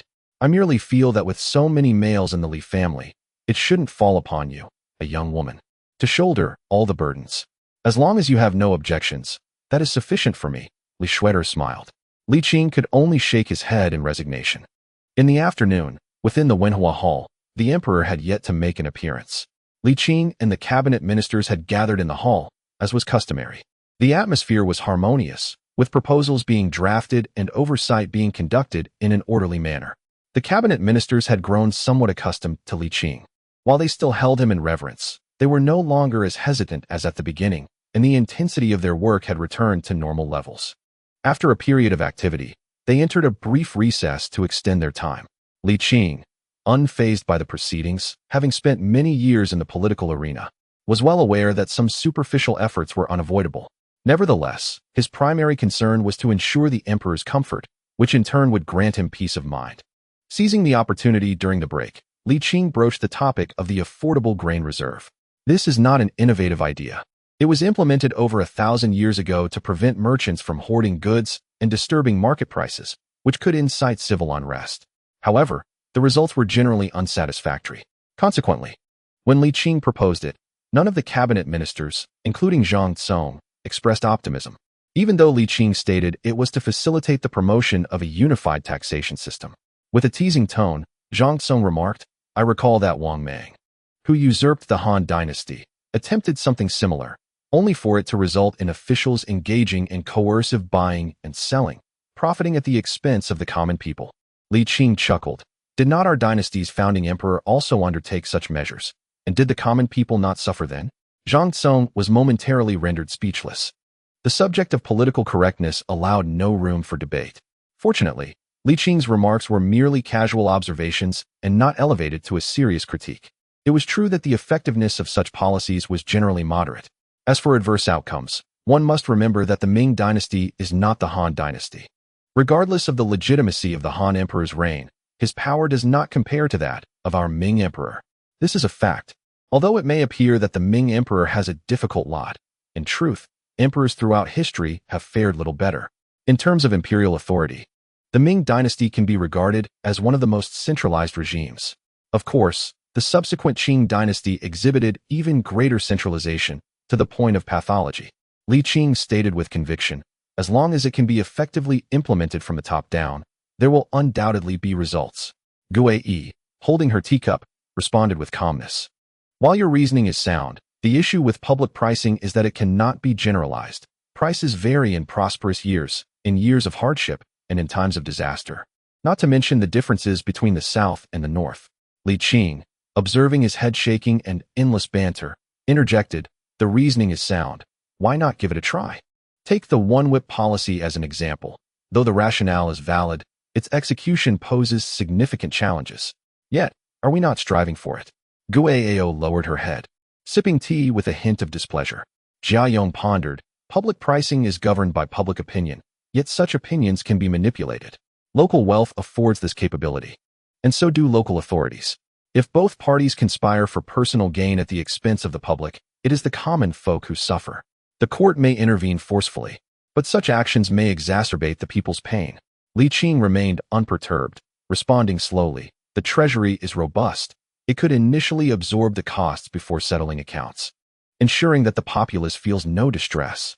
The national master's assertion elicited a muted response from Shi Pao, who remarked, do you think the court's funds are conjured from thin air? They are derived from the people and ought to serve the people, as has been the case throughout history. Li Qing smiled and asked, do you gentlemen agree? The others found themselves at a loss, unable to counter the arguments framed around the emperor or the vast populace. The atmosphere grew heavy with silence.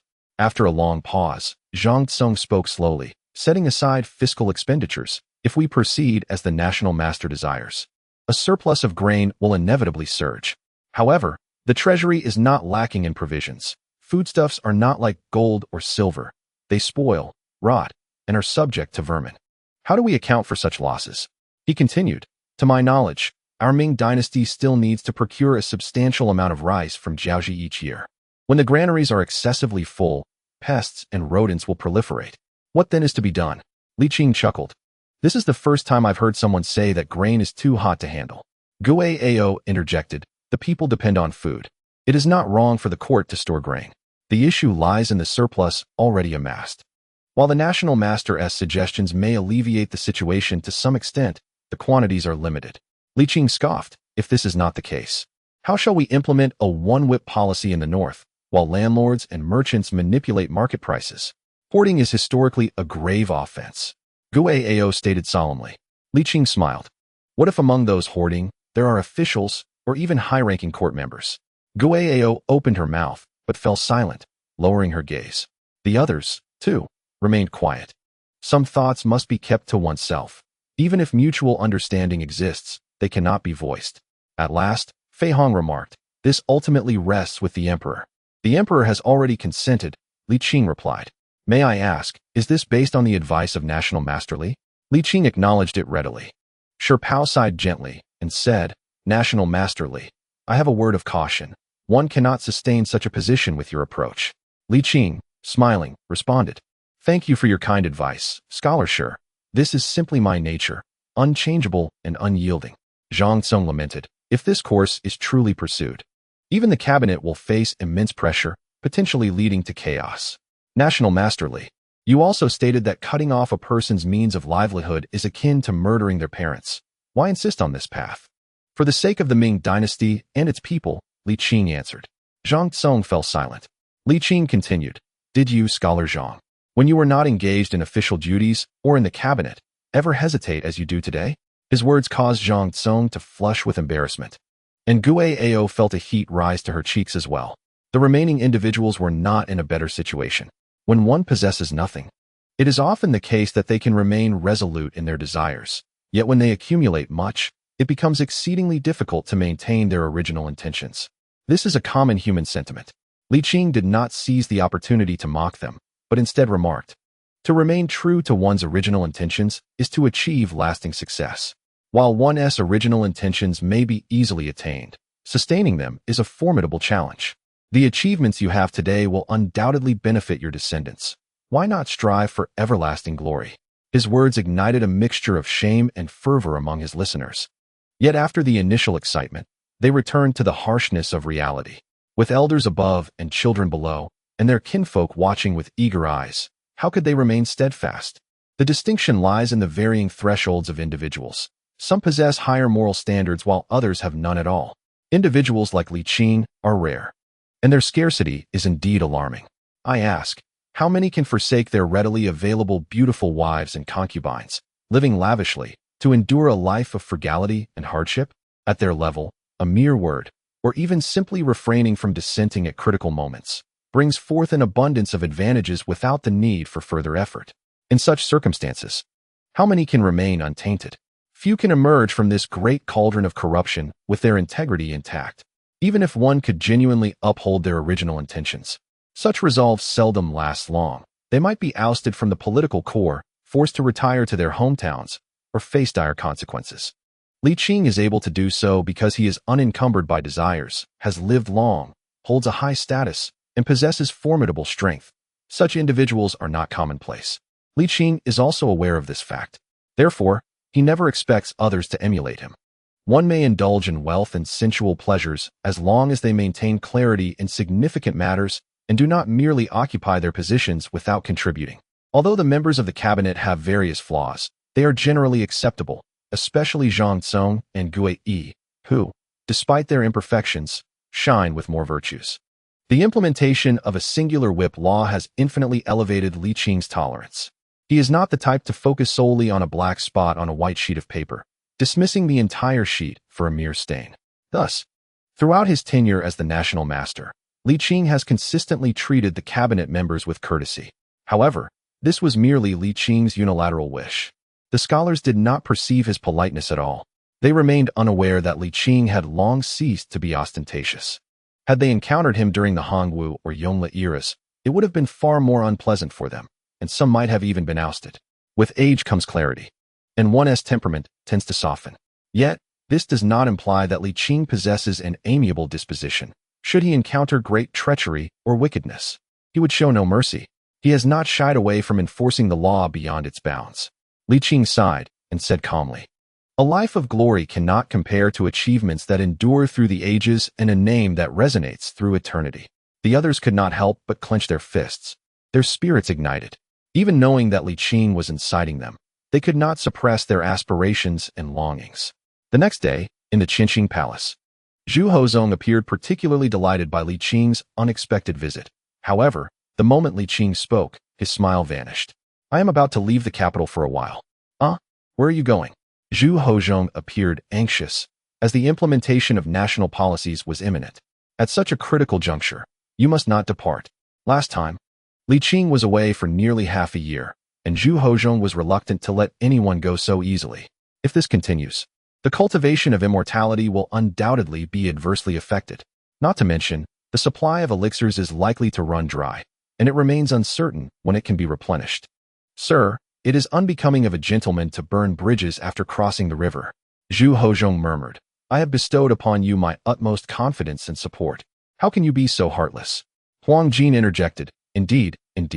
Li Qing replied, "This time I am not traveling far. I shall return in about a month." "Where exactly are you headed?" "Baoding Prefecture," Li Qing stated. "The establishment of the Merchant Association is a matter of national and public interest, and Baoding Prefecture houses a wealthy individual who cannot be overlooked." "The Shin family?" Li Qing nodded. Zhu Hozong furrowed his brow. Huang Jin queried, "Are you well acquainted with the Shin family?"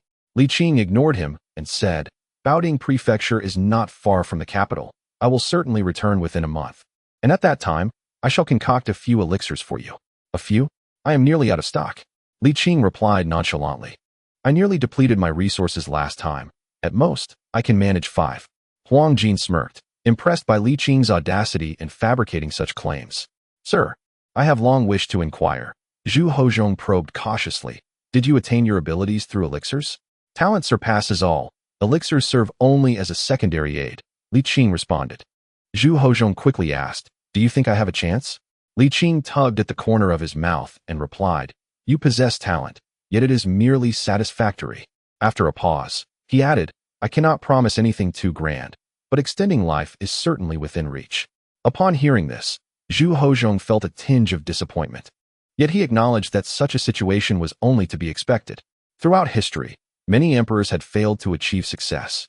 To possess even a modicum of talent was already remarkable. If Li Qing were to proclaim him a once-in-a-lifetime genius of cultivation, Zhu Hozong would instead harbor doubts. "So it will be 1 month?" Yes, 1 month. Zhu Hozhong then felt reassured and inquired with a smile. Do you require the court to dispatch personnel? No need. Huang Jin, unable to comprehend, asked, without anyone to vouch for you, how will people believe that a young man like you is the national master of the Ming dynasty? Li Qing continued to disregard him, clasped his hands, and exited the grand hall. Why is he like this? Huang Jin felt somewhat sorrowful. Zhu Hozhong chuckled and said, perhaps he perceives you to be rather foolish. Ah, where are you going? You are becoming increasingly audacious.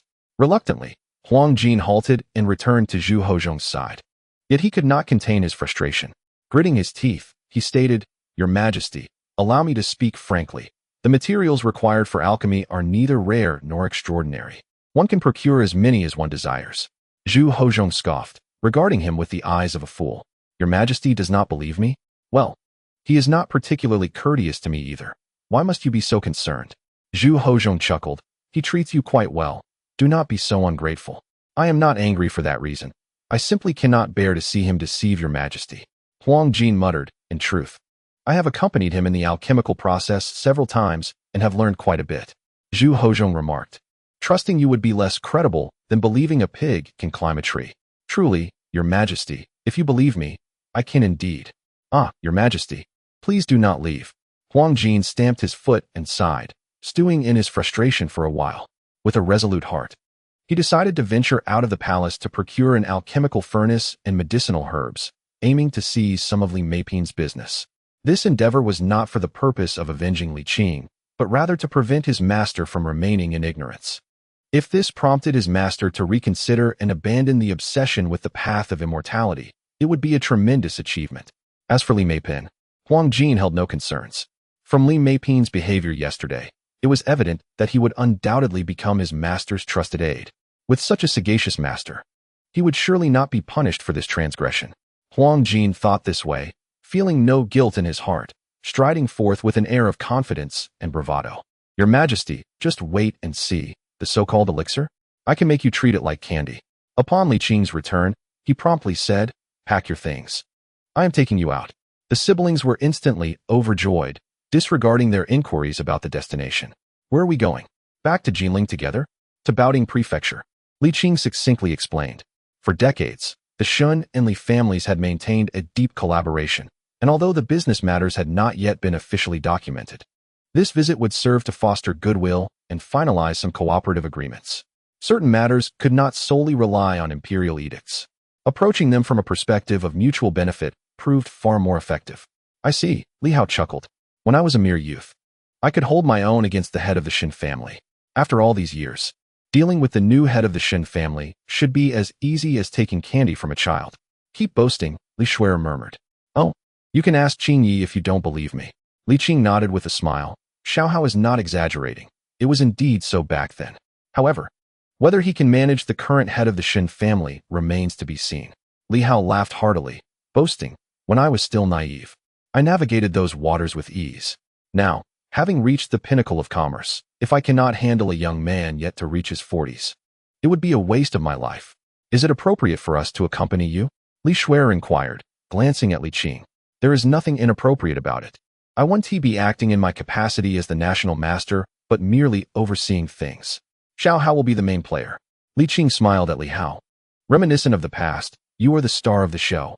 Li Hao immediately brightened, brushing off his robes and scanning the surroundings as if searching for something. Curiously, Li Shuer asked, Elder brother, what are you looking for? Qingyi, do you have a folding fan? Li Qing replied. Li Shuer, it's just after the Lantern Festival. And spring hasn't even begun. Why do you need a folding fan? In the Qianqing Palace, Huang Jin directed several young eunuchs to carry a colossal alchemical furnace inside. Exuding confidence. All right, just place it here. Now, go fetch some pine charcoal. The young eunuchs hurriedly nodded and bowed in agreement. One slightly older among them asked, Master, what is your intent? I have been feeling a bit under the weather lately and am preparing to make some medicinal pills. Huang Jin replied with an air of superiority. The young eunuchs exchanged glances, struggling to suppress laughter while their faces turned red. Soon, however, a hint of concern emerged. Huang Gonggong was genuinely amiable, treating others kindly without severity. He rarely lost his temper and was always cheerful. Working under him, the pressure was not negligible, but it was truly bearable. Esteemed master, one must not consume medicine indiscriminately. Allow me to make a trip to the imperial hospital. Given your esteemed status and the emperor's favor, it would not violate any decorum. Indeed, even the ministers of the cabinet can summon the imperial physician when ill. As the Minister of Internal Affairs, you are even more entitled to do so. Huang Jin glared. Enough with the chatter, move swiftly. None of you should become arrogant due to favor. Yes, master. It was rare to witness Huang Gonggong's wrath. The junior eunuchs dared not press further, instead silently praying that their benevolent superior would not suffer any ill effects. As Huang Jin reminisced about Li Qing concocting elixirs, he skillfully unwrapped the package and sorted through the herbs. If Li Qing could refine potions, so could I, Huang Jin thought passionately, filled with ambition. Imagining the astonished expression on the emperor's face later, Huang Jin couldn't help but smile, his eyes gleaming with joy. In the inner chamber, Zhu Hozhong sat alone. His legs crossed, hands resting on his knees, eyelids gently lowered, fingers forming a seal. A surge of vital energy slowly ascended from his abdomen, warming his lungs, meridians, and entire body with a delightful sensation. This feeling was simply exquisite. His entire being was in an absolute state of optimal vigor, far superior to the comfort of a restful sleep after a long day, followed by a soothing bath and a warm, delicious meal. If only one could maintain such bliss perpetually, it would indeed be a splendid affair, Zhu Hozhong mused. Yet, the thought of the dwindling supply of elixirs cast a shadow over his spirits. Li Qing had promised to refine more potions for him, but the quantity would only be a mere tenth of what he had received before, far too little. Zhu Hozhong resolved to earnestly seek Li Qing's guidance upon his return, for while elixirs were beneficial, their scarcity necessitated the exploration of alternative paths. Nonetheless, Zhu Hozhong remained confident. He was still young, having just reached adulthood. It is a natural inclination for youth to harbor aspirations of greatness, especially for someone like Zhu Hozhong, who ascended from a princely lineage to the imperial throne. Such an extraordinary trajectory could hardly fail to inflate one's ego. Lost in these delightful thoughts, Zhu Hozhong suddenly wrinkled his nose, slowly opened his eyes, and turned his gaze toward the outer hall. What was that odor? Sniffing the air, the stench intensified, reminiscent of a charred rat, pungent and nauseating. Zhu Hozhong was startled. Could it be that the Qianqing palace was on fire? With this thought, he abandoned his meditation, leaping to his feet without even donning his shoes, rushing out in his white silk stockings. Upon reaching the outer hall, he beheld a large, disgruntled cat scratching its head in frustration, its face filled with dismay, standing before a cauldron emitting thick, ashen smoke, the very source of the foul odor. Zhu Hozhong paused. Then realization dawned, followed swiftly by a surge of fury. Huang Jin, what are you doing? Huang Jin, startled, turned around to see his master's furious countenance. Feeling both aggrieved and indignant, he lamented, Your Majesty, I never anticipated that scoundrel would conceal such a trick from me. It is utterly disgraceful. What nonsense is this? Zhu Hozhong strode forward, ire bubbling within him. I thought someone had set fire to the Qianqing palace. You imbecile. As he spoke, he seized Huang Jin by the ear, lifting him off the ground in exasperation. Pain, pain, pain. The servant girl lamented her grave error while mentally cursing Li Qing. Achoo! Li Qing rubbed his nose, perplexed by the sudden sneeze. Li Hao expressed his astonishment. Young Master Qing, are you unwell? No. Li Qing scratched his head and mumbled. Perhaps some scoundrel is speaking ill of me. Chapter 137. Daring to resign from labor with the alchemical endeavor thwarted and the furnace removed midway. Huang Jin felt a wave of despondency wash over him, cursing Li Qing's lack of decorum in his heart. He appears amiable enough, yet harbors such darkness within. Huang Jin sank into melancholy. Observing Huang Jin's demeanor, Zhu Hozhong found the situation both exasperating and amusing. Attend to your duties as the chief of ceremonies and refrain from fanciful thoughts. If you could truly conjure elixirs, wouldn't immortals be a common sight? Your Majesty, there are no immortals. Silence. Huang Jin lowered his head in submission. Zhu Hozhong, casting a stern glance, slowly made his way to the imperial study, instructing, Summon Yensong to see me. Understood, Your Majesty. Huang Jin bowed and departed with his head hung low. Presently, Yensong had begun to relish the pleasures of office. As the right vice minister of rights, even in the capital, he was regarded as a significant official. Once a sycophant, he now found himself the recipient of others' flattery. His sense of superiority thoroughly satiated, granting him a delightful illusion of a splendid world. Moreover, the complexities of social dynamics had greatly improved his daily life, allowing him to purchase items without concern for their prices. This dramatic transformation felt surreal, yet he cherished his hard-won position, dreaming of ascending to the role of the Minister of Rights or even joining the cabinet, a thought that filled him with joy. Thus, upon receiving the summons, Yinsong promptly set aside all his affairs and hurried to the palace, impatiently wishing for his companion, the little eunuch, to hasten their pace. In the imperial study, as soon as Yinsong entered, he lifted his robe and bowed deeply, reverently proclaiming, "Your humble servant, Yinsong, pays his respects to your majesty." "Rise." "Thank you, your majesty." Yinsong gradually stood, lowering his head and maintaining a composed demeanor. "Please, your majesty, give your orders." Zhu Hozong was pleased with Yinsong's demeanor and smiled. "In my leisure, I perused your record. During the Zhengde era, you bravely spoke out on several occasions, only to be suppressed and ostracized, even forced to return home due to illness. Such treatment was unjust to you and a loss to the court." Pausing, he proudly continued, "Such occurrences shall not transpire in the Jiajing era." Yinsong, no longer a novice in the political arena, recognized the underlying meaning and promptly bowed again, almost prostrating himself. Trembling as he proclaimed, "I would willingly lay down my life for your majesty, with no regrets." "Ha, splendid." Zhu Hozong laughed heartily and waved his sleeve lightly. As Yinsong rose, he composed himself. The establishment of the Merchant Association and Academy may not sit well with many during its implementation. It is inevitable that some will attempt to sabotage it. I require a trustworthy individual to oversee it. Zhu Hozong smiled and inquired, "Do you wish to take on this task?" Yinsong's face flushed crimson as he earnestly replied, "To alleviate your majesty's concerns, I would dare to take on this labor." Zhu Hozong's smile widened. "For the next few days, there is no need for you to attend court. Prepare to journey to Jiangnan.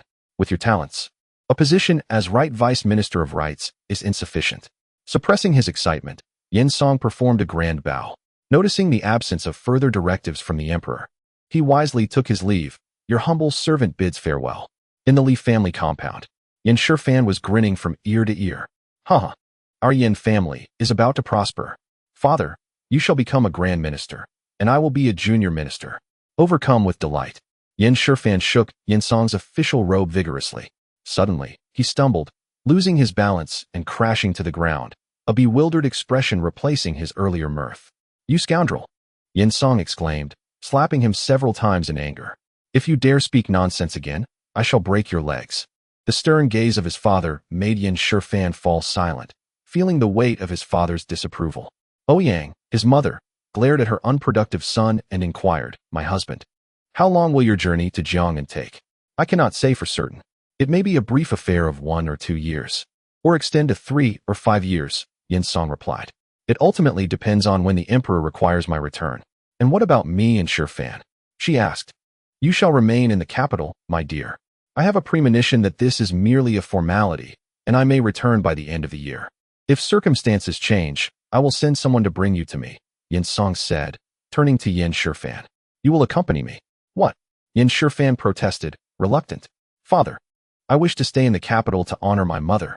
Yinsong, incredulous, retorted, "Honor your mother? Is that how you speak?" Yin Shifan, feeling dejected, remained silent. "What you truly desire is to act recklessly." Yinsong's expression darkened as he pulled off his belt. "Are you going or not?" I will go." Yin Shifan conceded, his spirit crushed, feeling as though life had turned bleak. It was one thing if his father had not prospered, but now that he had, Yin Shifan found himself unable to enjoy the fruits of that success. Was this not a cruel twist of fate? "Father, they say that the hearts of parents are filled with compassion. Can you not show me some mercy?" With a swift motion, the belt lashed through the air, a fierce wind following it. Regardless of any compassion, the pain was undeniably real. During this time, Huang Jin devoted himself to alchemy whenever he had a moment, merely relocating to the Office of Ceremonial Affairs to practice. With a list of medicinal materials in hand, Huang Jin was determined to succeed, believing firmly in his abilities. As the saying goes, practice makes perfect. Huang Jin, munching on a roasted sweet potato, nervously monitored the fire while his small eyes remained focused. "What is Master Huang doing?" Someone wondered aloud. "Who knows? He doesn't seem ill. He eats and drinks well, we are tempted by his actions. The medicinal concoction was lackluster, but the roasting skills were exceptional, surpassing even street vendors. Luckily, the aroma of the sweet potato masked the unpleasant odors, or else the men would have hesitated to breathe deeply. A few scribes gathered, eyeing Huang Jin as he savored his treat, their mouths watering with envy. "What are you all discussing?" Huang Jin asked, causing the scribes to straighten up, bowing and smiling awkwardly. "We were merely discussing trivial matters, hoping not to disturb you, master." With a proud demeanor, Huang Jin waved them over. "You are in for a treat. Come, come, I have something delicious for you." "Thank you, master," they exclaimed joyfully, only to find that what awaited them were not the soft, sweet roasted potatoes, but dark, clay-like medicinal pills. "This is a fine treasure. Consider yourselves lucky," Huang Jin said nonchalantly. "Enjoy." Staring at the warm pills in their palms, the scribes felt tears of despair welling up. "Eat? How could we not eat?" Huang Jin frowned. "But, master, this is medicine," an elderly and seasoned scribe eunuch remarked dryly. "As the old adage goes, one may indiscriminately consume food, but one must not be careless with medicine, for it could lead to dire consequences." "Ah, you misunderstand. This is a nourishing elixir, harmless to one's life. Do give it a taste." Huang Jin, crunching on a fragrant roasted sweet potato, urged several others to sample it, insisting they should eat quickly. The scribes exchanged glances, perplexed. Have our words lost their influence? With no means of evasion, they resigned themselves to the inevitable and bravely placed the concoction in their mouths, only to find their faces blooming with dismay. "How does it taste?" "Bitter, far too bitter," one scribe lamented, drooling. "Sir, may I vomit?" Go ahead, go ahead." Huang Jin's pride suffered another blow as he too reluctantly took one and swallowed it whole, resulting in yet another blossom of despair on his face. Nevertheless, Huang Jin did not regurgitate. He defiantly swallowed it down, striving to discern any changes the elixir might bring.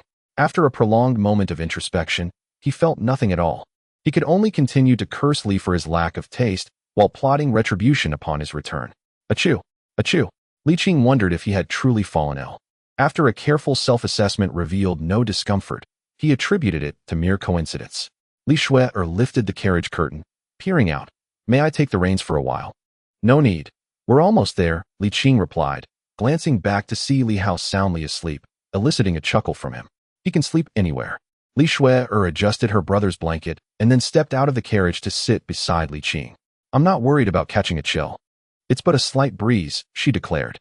"I haven't been ill in years. It's too stuffy inside, and I crave fresh air." "Very well." Li Qing chuckled resignedly, lifting his whip. Li Shui sought to engage in conversation. "How is my second nephew faring?" "He's doing well enough," Li Qing sighed softly. "Intelligent and possessing a natural aptitude for rulership, yet he bears considerable flaws. As a prince, he lacks the boldness and responsibility of your eldest nephew, the crown prince." After a pause, he added, "Fortunately, he remains obedient." Li Shui smiled brightly. "That suffices, as long as the emperor heeds your counsel. The Ming dynasty shall endure in prosperity. The foundation laid over the past century is too sturdy for any trivial issues to arise, so do not burden yourself excessively." Li Qing sighed. "While your words ring true, having attained this present circumstance, I dare not be complacent. Furthermore, the Ming dynasty has embarked upon a new path, one that cannot be assessed through the lens of the past. This road is fraught with opportunities, yet it is also shadowed by peril. It may not be akin to walking on thin ice, but it undoubtedly warrants cautious navigation, leaving no room for negligence." Li Shui, lacking expertise in political matters, refrained from delving deeper, instead stating, "At least things are currently stable and improving. The emperor is receptive to your advice, so there should be no unforeseen complications. Once this busy period concludes, you may venture out and witness the splendor of the present Ming dynasty." A splendid proposal indeed. Yet there remains an abundance of tasks to attend to. Once the academy and private school expand, and the Chamber of Commerce flourishes, the implementation of the whip law across the provinces will be achieved. Li Qing remarked with a smile. "At that time, I shall take the opportunity to explore and appreciate the fruits of labor cultivated by the emperors of the Ming dynasty over the years. And your efforts as well," Li Shui added. Li Qing nodded with a smile, his heart brimming with anticipation. As dusk approached, the carriage halted before the Shun family estate. Gazing at the gilded characters on the plaque inscribed Shun residence, Li Qing felt a wave of nostalgia, recalling how, during his time in Jinling. Xin had even contemplated gifting him a concubine. Time had passed swiftly, and the head of the household had changed several times since then. Chapter 138. I am a good person. Li Hao was roused from slumber by his sister's call, yawning as he descended from the carriage, languidly stating, "Knock on the door." "Who should knock?" Li Shuer blinked in response. "Allow me." Li Hao, with a hint of reluctance, stepped forward and rapped on the door knocker. Moments later, the grand door swung open, and a servant peered out. "You are?" Li Hao replied nonchalantly, "The Li family of Jinling." Without waiting for the servant's reaction, he added, "The head of the household." The servant was startled, lacking even the courage to verify, and hurriedly said, "Please wait, sir." "No, please come in, sir." Li Hao turned back with a triumphant smile, beckoning, "Follow me." Li Shuer shot him a reproachful glance, muttering softly, a petty person reveling in their success. But Li Qing remained unfazed, understanding that it was only fitting for Li Hao, as the protagonist, to exhibit the demeanor of one. As the grandfather and grandson entered the courtyard, the servant promptly dispatched someone to announce their arrival. They settled in the front hall, and within a short span of time, the head of the Xin family, Shunwen, entered briskly. Upon recognizing the head of the Li family and the Duke of Yongqing, he quickly bowed deeply, exclaiming, "I have the honor of meeting the Duke of Yongqing." Since the Shun family had established themselves in Baoding, they had enjoyed a profound partnership with the Li family. Upon assuming the role of family head, Shunwen had visited the Li family in Jinling to establish ties. Given the substantial business dealings between their families, it was only natural for the heads of both families to be acquainted. "Please, no need for such formality, Shin boss," Li Hao chuckled. "We are all businessmen here, and there is no need for the courtly etiquette." While Li Hao could afford to speak casually, Shunwen dared not adopt such liberties. Setting aside the court, even the current stature of the Li family warranted utmost respect. Over the decades, the disparity between the two families had only widened, and despite their cooperative relationship, the chasm compelled the Xin family to remain subservient to the Li family. This was not due to the Shun family's decline, but rather the meteoric rise of the Li family. Shunwen was acutely aware of the need to tread carefully. "Has the Duke journeyed all this way to engage in business in the north? Do you wish for me to be concerned about competition?" Li Hao jested. Shunwen's face flushed, and he replied with a hint of indignation, "In business, one must value harmony for prosperity. It is the Duke's prerogative where to conduct business. It is not for me to dictate." "Huh. A jest to lighten the long journey, Shin boss. Worry not. I do not regard such trifles." "Oh, the Duke's generosity is commendable." Though seated in the principal position, Shunwen leaned forward, barely perched on the edge of his seat, exuding an air of servility mixed with the scent of commerce. It was both a comical and pitiable sight. The wealthier and more powerful individuals became increasingly humble in the presence of those even more affluent, for they understood that the latter held the power to dictate their fates. Over the years, the Shun family had profited handsomely alongside the Li family, and Shunwen could not afford to be anything but cautious. It is indeed the case that the Li family seeks to expand its commercial endeavors in the north, and Shunwen, though hesitant, feels compelled to offer his assistance. With a forced smile, he expressed, "Your Excellency's personal visit is a tremendous honor for me. I would traverse mountains of blades and seas of fire at your command without a flicker of hesitation." "Such words are excessive," Li Hao replied with a chuckle, waving his hand dismissively. "We are merchants, not warriors, and there are no mountains of blades or seas of fire to traverse." After a pause, he candidly continued, "To be honest, my journey north is primarily to the capital. I merely stopped by here along the way." Relieved, Shunwen recognized that while the Shun family was indeed affluent, it was not of sufficient stature to warrant a visit from the esteemed Yongqing Marquis. Since the Marquis had come, Shunwen suggested, "Why not rest for a couple of days before heading to the capital? It would allow me to extend my hospitality." Li Hao laughed. "I have already been to the capital. My visit here is merely to share some news. After years of collaboration between our families, could I possibly forget the Shin family when good fortune arises?" Shunwen was taken aback, elated by the unexpected tidings, and hastily bowed, exclaiming, "Your Excellency is most gracious."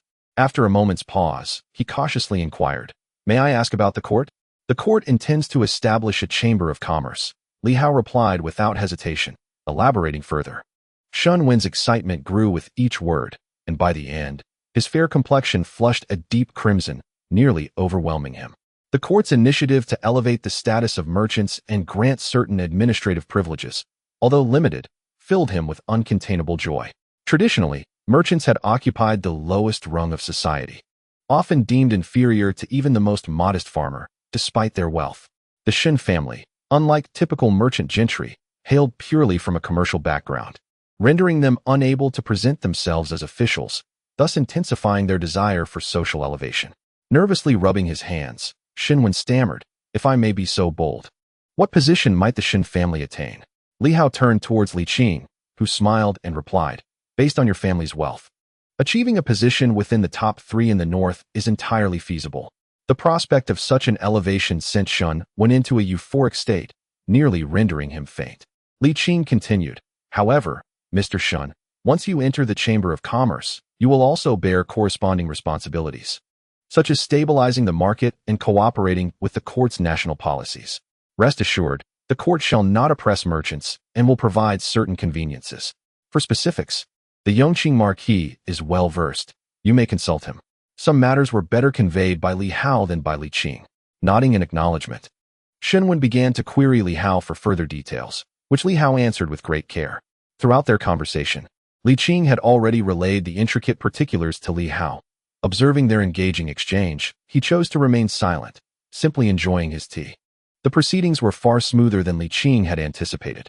To Shinwen, Li Hao's words held the weight of imperial decree, not solely due to the Marquis' stature, but because the Li family controlled the financial lifeline of the Shin family. In the span of a single banquet, everything was effectively settled, requiring less than a day. Nevertheless, the 3 gentlemen chose to stay the night, not solely out of Shunwen's overwhelming hospitality, but also because the siblings needed to conserve their energy for the lengthy journey ahead. Li Hao and Li Shuer were reluctant to return home so swiftly. Perhaps they wished to spend more time with Li Qing, thus citing their commercial collaboration as a reason to linger a few more days. Li Qing naturally had no objections. It was a rare visit from the 2 younger generations, and given that Baoding Prefecture was not far from the capital, a few days' delay was of no consequence. It was an opportune moment to gain insight into the customs of the northern regions beyond the capital. By now, it was already late January, and the festive atmosphere of the new year had largely dissipated, with the common folk returning to their regular routines. The quality of life had noticeably declined. However, perhaps due to the economic influence of the Shin family, the local populace's living conditions were not inferior to those in the capital. At mealtimes, the rich aroma of cooked dishes wafted through the air, indicating that the locals were generous with their use of oil in cooking. During this time, Li Qing also visited the Shun family's workshop. Though it did not compare to the Li family's establishment, its scale was still considerable, albeit with wages that were only half of what the Li family offered.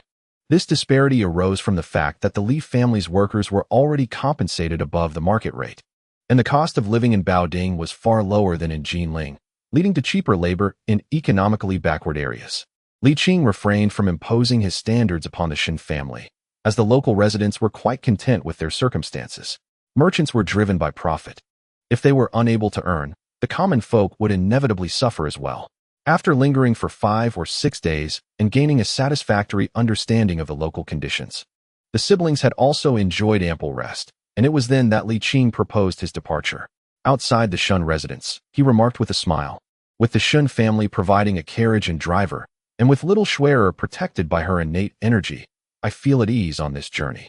Do take care of yourselves and spend more time with your mother. I shall take my leave now." The siblings displayed reluctance, yet they understood the value of Li Qing's time and nodded in resignation. Li Shuer inquired, "Next year, when you go to Jiaoji, will you first visit Jinling and take our family's merchant ship?" "Regardless of whether I take our merchant ship, I will indeed stop by Jinling, not just for you, but also for Wanqing." "I must go?" Li Qing replied with a smile. "Until next year, I must be on my way. Safe travels, Master Qing." Without looking back, Li Qing waved his hand and cheerfully said, "I have only taken a few steps. You all must wish for a safe journey ahead, not for me." In no time, Li Qing's figure vanished from sight. The siblings exchanged bittersweet smiles and simultaneously expressed, "He truly is a busy soul." Upon arriving in the capital, Li Qing went directly to the palace without returning home. Zhu Hozong was naturally pleased to see him return early, discussing the expansion of the academy and the matters of the Commerce Association, while subtly reminding him that the supply of elixirs was dwindling, inquiring when he would commence alchemy. Li Qing understood that without a definitive answer, it would be difficult to engage in a meaningful political discussion. Thus, he assured Zhu Hozong that he would begin the alchemical process the following day, which relieved the emperor, allowing them to turn their focus to state affairs. According to our plan, the expansion of the academy will commence in the south. The funds have already been allocated, Zhu Hozong stated. I have entrusted this matter to Yen Song, and have also dispatched the Imperial Guard for supervision. Subsequently, I will send Liu Bing to verify the progress. You need not worry, my esteemed teacher. Li Qing rolled his eyes. Are you that afraid I might leave the capital again? Zhu Hozong chuckled awkwardly. It is not that I am overly concerned. I simply cannot bear to see you toil so hard. How overly sentimental. Li Qing quickly shifted the topic, asking. As for the Commerce Association, there are no lingering public sentiments, I hope. Indeed, a significant portion of people are benefiting, and with my resolve firm. The ministers have largely quieted, Zhu Hozong nodded. However, he soon furrowed his brow and added, esteemed teacher, it is not that I am being small-minded. But if merchants gain too much power, it would not bode well for the Ming dynasty. Li Qing chuckled and asked, are you worried about the impact on imperial authority? That is indeed a concern. Zhu Hozong remarked that it was not inconceivable they might coerce the common people, inciting public sentiment to threaten the court. Of course, no one would dare to do so openly, but clandestine misdeeds were inevitable. With a grave expression, Zhu Hozong stated, just as in the officialdom. Are not the censors also cultivators of public sentiment? This indeed seemed plausible. Li Qing slightly nodded, contemplating for a moment before declaring, in the short term, such a scenario is impossible. If it were ever to arise in the future, I shall take charge. How will you take charge? By killing. Li Qing spoke candidly. Zhu Hozong was taken aback, then felt a chill run through him. Can you truly kill? Li Qing countered, what do you think? Zhu Hozong fell silent, simultaneously recalling the scene beneath the persimmon tree, his apprehension towards Li Qing deepening. Not wishing to frighten him, Li Qing softened his tone, saying, killing would only be a last resort. I would not take a life unless absolutely necessary. In truth, I am a good person. Zhu Hozong, having perused the historical records of the Ming dynasty, found Li Qing's actions scarcely aligned with that of a virtuous individual. Chapter 139. Though the path may be arduous, progress shall be made. Zhu Hozong refrained from delving deeply into the topic of commercial gentry, having already articulated his views numerous times. Yet, Li Qing remained resolute, unwilling to squander further words. The implementation of a strict whip law was of utmost importance. However, the challenge of enforcing this national policy would certainly be formidable. Before we can strictly enforce regulations across provinces and counties, I implore you, do not depart the capital. Zhu Hozong spoke earnestly. Li Qing chuckled lightly, indeed. Next year, I must embark on a distant journey.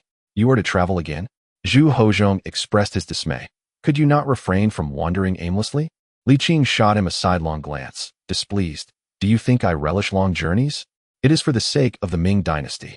Besides, whether I remain in the capital is my prerogative. You do not consider me your personal property, do you? Zhu Hozong found himself at a loss for words. In any case, the whip law is vital for posterity. You cannot remain passive. Li Qing nodded. You need not worry about that. However, I must state clearly that I cannot reside in the capital indefinitely. I have my own plans that will not be swayed by your will. If this cannot be agreed upon, then our relationship as sovereign and subject must end here. Zhu Hozong suddenly stood up. Li Qing remained unfazed. Oh, I certainly would not force you against your will, Zhu Hozong conceded. There was no alternative. Li Qing was far too unpredictable. Setting aside the matters of immortality, his extraordinary methods made Zhu Hozong hesitant to act rashly. This man seemed to possess no vulnerabilities, nor did he harbor a deep-seated loyalty to the emperor. Although uninterested in power and genuinely concerned for the people, his regard for the Ming emperor was merely perfunctory. A survey of his actions suggested that only the founding emperor could keep him in check. The second emperor barely managed, and as for the benevolent emperor, he was utterly compliant. Subsequent emperors faced an increasingly audacious Li Qing. While he was not lawless, he certainly did not regard the emperor with the reverence due to a sovereign. Should he be provoked, he might discreetly harm himself, and should he choose immortality, he might not even live to see the natural end of his days. Reflecting on this, Zhu Hozong felt a surge of indignation. Fortunately, Li Qing regarded the welfare of the populace above all else. While the possibility of regicide could not be entirely dismissed, it remained exceedingly slim. The dignity of a sovereign reduced to such manipulation was indeed a profound disgrace. Zhu Hozhong sighed despondently, managing a forced smile as he said, "Esteemed sir, you have traveled far. Tomorrow, once I have concluded my official duties, I shall personally visit you." Li Qing nodded and rose to depart. "Sir." Li Qing halted, turning back to look at him. Zhu Hozhong's face flushed crimson as he stiffly asserted, "I am, after all, an emperor." Li Qing paused, momentarily taken aback, then inwardly berated him for his audacity. He clasped his fists in a respectful bow and said, "I take my leave, Your Majesty." Finally, Zhu Hozhong felt a flicker of solace and said softly, "Do take care, sir." As Zhu Hozhong had remarked, an emperor is indeed an emperor. Li Qing, while willing to grant him the superficial dignity he sought, was not inclined to offer more than that. The following day, just past noon, the three swordsmen gathered in the courtyard. Li Qing wasted no time. Upon arrival, he set up the alchemical furnace, ready to fulfill his promises. Zhu Hozhong was, of course, delighted, and amidst their jovial banter, he inquired about methods of cultivation beyond mere elixirs, eager to lessen his dependence on them. As an emperor, he desired to maintain his dignity and did not wish to be perpetually reliant on Li Qing. In response, Li Qing persistently drew connections to the fate of the Ming dynasty, weaving in ethereal concepts. Zhu Hozhong, not lacking in intellect, recognized that Li Qing was likely indulging in fanciful notions, yet he had no evidence to refute him. Moreover, Li Qing's fervent concern for the state and its people led him to ponder whether the destiny of a true dragon among men was indeed intertwined with the fate of the nation. Consider the accomplishments of the founding emperor, who expelled the invaders and established the Ming dynasty, living beyond 70. The second emperor, who led 5 campaigns to the north, opened trade routes, and compiled the Yongle Encyclopedia, lived into his 60s. The subsequent emperors, in comparison to the monumental achievements of their predecessors, often fell short, both in deeds and longevity. Was there truly a connection? Yet upon reflection, while it is uncommon for individuals to live into their 70s or 80s, it is not entirely rare. He had previously encountered Lu Jian, who was well over 90. Zhu Hozhong articulated his thoughts and inquired of Li Qing the reasons behind such beliefs. Li Qing, with an unflinching demeanor, casually asserted that those who ascend to the heights of power, the exalted sovereign above all, are invariably endowed with great fortune, destined to flourish amidst celestial blessings. However, ascending to such heights is no trivial feat. The majority of individuals fall short, and many even own more than they possess, which fundamentally explains why most emperors do not enjoy greater longevity than ordinary people. Li Qing's words flowed freely, imbued with a sense of gravitas. Yet he spoke with the demeanor of a street fortune-teller. Despite the absurdity, Zhu Hozhong found himself persuaded by these arcane notions. This was not contradictory. A man who firmly believes in the immortality of sages would naturally embrace such intangible ideas. It was not that Zhu Hozhong was foolish. Even the illustrious Qin Shi Huang, Han Wu, and Tang Zong were similarly enamored with the quest for immortality. Foolish, indeed, Huang Jin lamented, his heart heavy as he stoked the fire in frustration. Unable to challenge or convince his master, he could only seethe in silence. Fortunately, he had become quite adept at kindling the flames, and soon enough, the charcoal blazed brightly. "Li, the national master, it is your time to perform." Li Qing rose and spoke. "Time rewards those who are earnest. I hope you will take care of yourself. The path to longevity is arduous, immensely so, as challenging as ascending to the heavens. Yet, as the old adage goes, a journey of 1,000 miles begins with a single step. Though the road may be fraught with difficulty, progress will surely follow." After a brief pause, "It is uncertain whether good deeds are always rewarded, yet a virtuous emperor is assuredly compensated. If heaven does not bestow its favor, I shall." Zhu Hozhong nodded in agreement, smiling as he proclaimed, "I am the son of heaven, the sovereign of the people of the Ming dynasty. Even without rewards, I shall remain a benevolent emperor. Since my ascension, I have seldom neglected my duties, even engaging in my cultivation only after attending to state affairs." Zhu Hozhong spoke not merely for flattery. He was indeed diligent in governance, rarely absent from court meetings, and seldom faced a backlog of state matters. While he may have had his selfish inclinations, it cannot be denied that he performed his imperial duties commendably.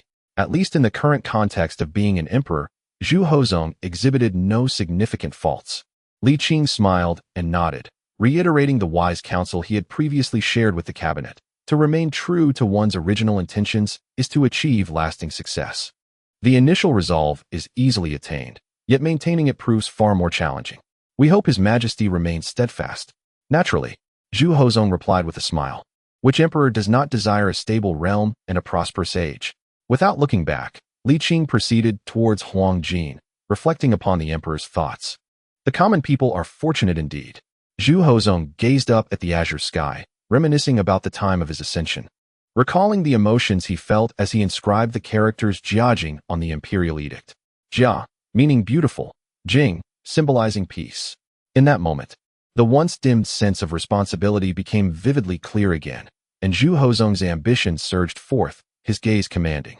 Lu Bing was equally pleased, witnessing this moment of the emperor radiating an aura of authority. As a childhood friend who shared both camaraderie and respect, he felt genuine happiness for Zhu Hozong's transformation. Meanwhile, Li Qing approached Huang Jin, exclaiming, "I must say, your skill in kindling a fire has improved. That will suffice. Leave the rest to me." Huang Jin shifted aside, fixated on Li Qing, his eyes unblinking. Li Qing, puzzled, inquired, "What are you doing?" Huang Jin replied with a hint of frustration, "Clearly, we are here to observe you concocting elixirs. Oh, you wish to learn by stealth? Do you dare to let us witness your process?" Huang Jin jested clumsily. Li Qing laughed heartily. "You truly lack skill in alchemy, but your prowess in roasting sweet potatoes is unparalleled. I believe there are some leftover sweet potatoes from the festival in the East Kitchen. Go fetch a few and roast them. It's the Schwanda variety." Zhu Hozong interjected. Li Qing rubbed his nose, offering no rebuttal. Ultimately, Huang Jin roasted the sweet potatoes, albeit with a sullen expression, as if Li Qing owed him a debt. Lu Bing felt a pang of envy towards Huang Jin. Were he in the same position, he would not dare to be so casual in front of the esteemed Li Qing, let alone display a sour demeanor. He believed that if he were to act thus, the revered Li Qing would not indulge him, for this esteemed figure hardly tolerated even the emperor's whims. Perhaps this is a case of the foolish enjoying good fortune. Or perhaps ignorance breeds courage, Lu Bing mused enviously. The alchemical process required little time, lasting no more than half an hour. Zhu Hozong savored the freshly crafted elixir, while Li Qing, Huang Jin, and Lu Bing indulged in the hot roasted sweet potatoes. It must be noted that Huang Jin's roasting skills were exceptional. After consuming the elixir, Zhu Hozong meditated for a quarter of an hour before instructing Lu Bing to fetch the imperial delicacies from outside. The two gentlemen sat across from each other, indulging in light beverages and engaging in spirited discussions about politics and the pursuit of immortality. During their conversation, Zhu Hozong expressed his desire for Li Qing to attend court, but Li Qing declined the offer. His refusal was not merely due to laziness. Rather, he sought to avoid unnecessary complications, deeming it largely unnecessary.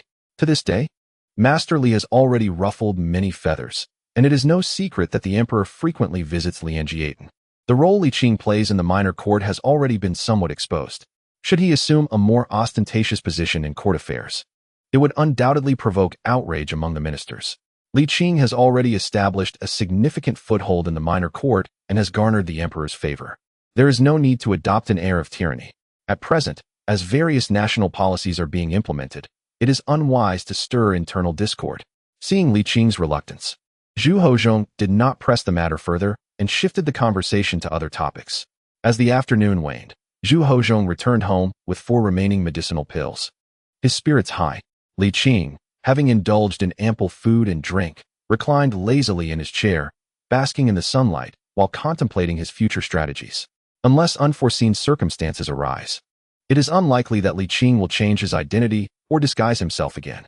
He intends to persist under the identity of the Grand Master of the Ming dynasty, allowing his persona as an immortal to gradually surface and solidify, facilitating his endeavors. There is no need for universal recognition. It suffices that those in power are aware. For controlling this select group of influential individuals equates to wielding power over the populace. As for the distant future, Li Qing cannot yet set a definitive course, opting instead to proceed step by step. However, one certainty remains. When capital reaches a certain threshold, it will inevitably incite turmoil. Therefore, the plans he initially devised for cultivating influence must be reconsidered with great care. Chapter 140. The overbearing official's offspring Li Qing has already taken steps to build a faction, beginning with the establishment of Dao Yi to Daojiao. However, those were merely minor skirmishes. According to Li Hao's empathetic perspective, while the Ming dynasty reaps the benefits of capital, it must also grapple with its drawbacks. In such a scenario, minor skirmishes will no longer suffice. Though manpower is not a concern, as the senior disciple of Wudong Mountain, he must employ his own kin, yet relying solely on family does not guarantee success. Human nature is most susceptible to testing, and capitalists excel at corrupting the hearts of men. Even the most devoted practitioners may falter under such pressures. Li Qing sighed softly, drawing inspiration from the motivational words he had just shared with Zhu Hozhong. Though the path is fraught with difficulties, perseverance will lead to success. After Li Qing rambled on, Zhu Hozhong's demeanor became markedly more earnest. His enthusiasm for the pursuit of immortality remained, yet he approached state affairs with greater diligence and seriousness than before. Attending court and deliberating on governance, he exhibited a commendable work ethic. Although Li Qing was aware of Zhu Hozhong's ulterior motives, he felt a sense of satisfaction. If Zhu Hozhong could maintain this momentum, Li Qing would not mind assisting in extending his life. In terms of character, Zhu Hozhong has his flaws, yet in ability, he rivals his cousin Zhu Hozhao, perhaps even surpassing him. Zhu Hozhong is more composed and less prone to impulsive actions. Funding for the expansion of the academy has been allocated, and the Merchant Association is progressing methodically. Despite lingering grievances within the court, they pose no threat to the implementation of policies. In contrast, a consensus has emerged among Li Qing, Zhu Hozhong, and the cabinet regarding the implementation of the whip law, and they proceed with caution and deliberation. Thus, pilot programs were conducted solely in Suzhou and Hangzhou, without any haste to expand, lest the perfect dish be burnt beyond recognition. Of course, not everything proceeded smoothly. Several ministers faced varying degrees of impeachment, particularly the absurd and perilous allegations against Zhang Kong Zhangcong, sharing the same name as Emperor Zhu Hozong, was deemed to have committed an act of treason. Although the characters of their names differ, the implications were quite serious when scrutinized. Zhu Hozong possessed a commendable quality akin to Li Qing's discretion. He was not easily swayed. In matters of governance, particularly regarding the delicate balance of power, Li Qing found little cause for concern. Zhu Hozong's decision to bestow the name Zhang Fujing effectively resolved the crisis. As a staunch supporter of the grand gift proposal and a proponent of the single whip law, Zhang Tsung's position was crucial should he be ousted from the court. The legitimacy of the single whip law would be severely compromised. This was a truth not lost on Zhu Hozong, who understood it without needing Li Qing's counsel. However, he displayed less leniency towards Jia Yong, Shi Pei, and Fei Hong, who had lingered in the cabinet without notable achievements and had little bearing on the enforcement of the single whip law. Zhu Hozong, attuned to public sentiment, resolved the matter accordingly. Li Qing made one appeal, but Zhu Hozong remained steadfast, asserting that politics must be devoid of sentiment. Replacing the three would facilitate smoother policy implementation.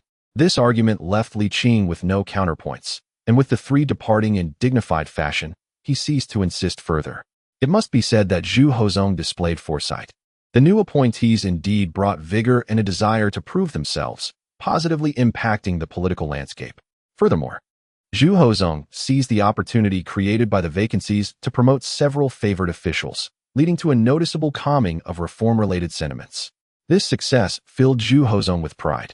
Yet Li Qing understood that while this approach might work once or even twice, relying on it as an infallible method to balance the court would be a grave error.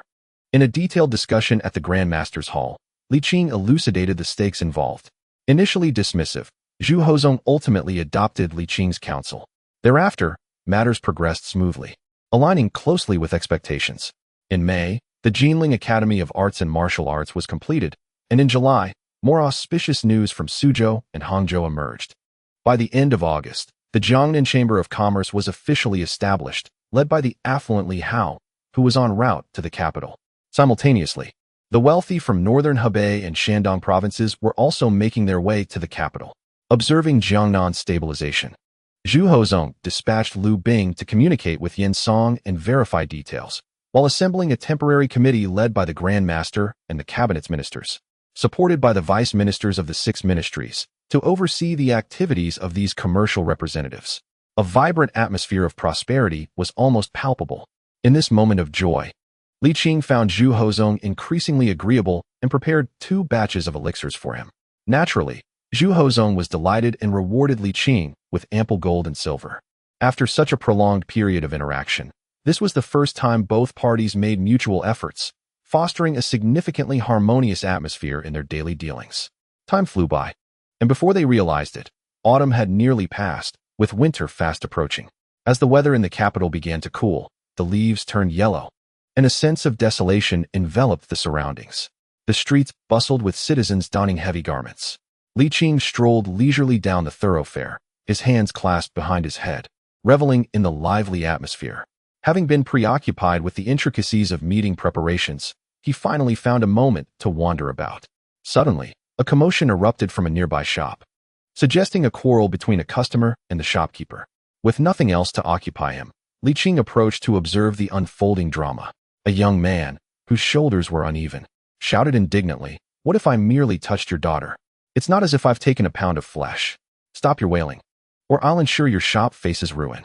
The audacity of this unremarkable youth, despite his youthfulness, was astonishing, drawing the attention of onlookers from neighboring shops who rallied against him, revealing that he was an outsider. Unperturbed, the young man retaliated with equal fervor, his arrogance palpable. "Beat him!" Li Qing suddenly shouted, inciting a surge of anger among the crowd, who rolled up their sleeves, ready to confront the brash youth. For the first time, the insolent young man displayed a hint of trepidation, yet he maintained his bravado. "You blind fools, I am the son of the Right Vice Minister of Rights. My father has just returned to the capital and is on the verge of promotion. I dare any of you to lay a hand on me, and I'll have you thrown into the dungeons."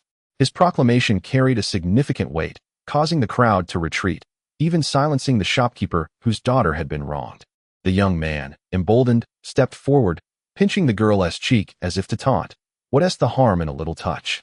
Who dares to strike me?"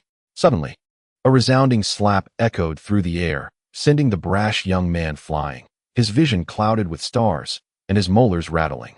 Li Qing, with an apologetic demeanor, remarked, "My apologies, it was quite the crowd, and I barely managed to squeeze in." The shopkeepers stood speechless, staring at Li Qing with a mix of astonishment and apprehension, fully aware that their business was doomed. With a reassuring smile, Li Qing addressed the onlookers, under the emperor's gaze. "Not even nobles dare trample upon the laws of the Ming dynasty, let alone the son of a mere vice minister." At that moment, a realization struck him. He recalled who the right vice minister of rights was. Turning to confront the young man, he inquired, "Is your father Yin Song?" "Yes, my father is Yin Song."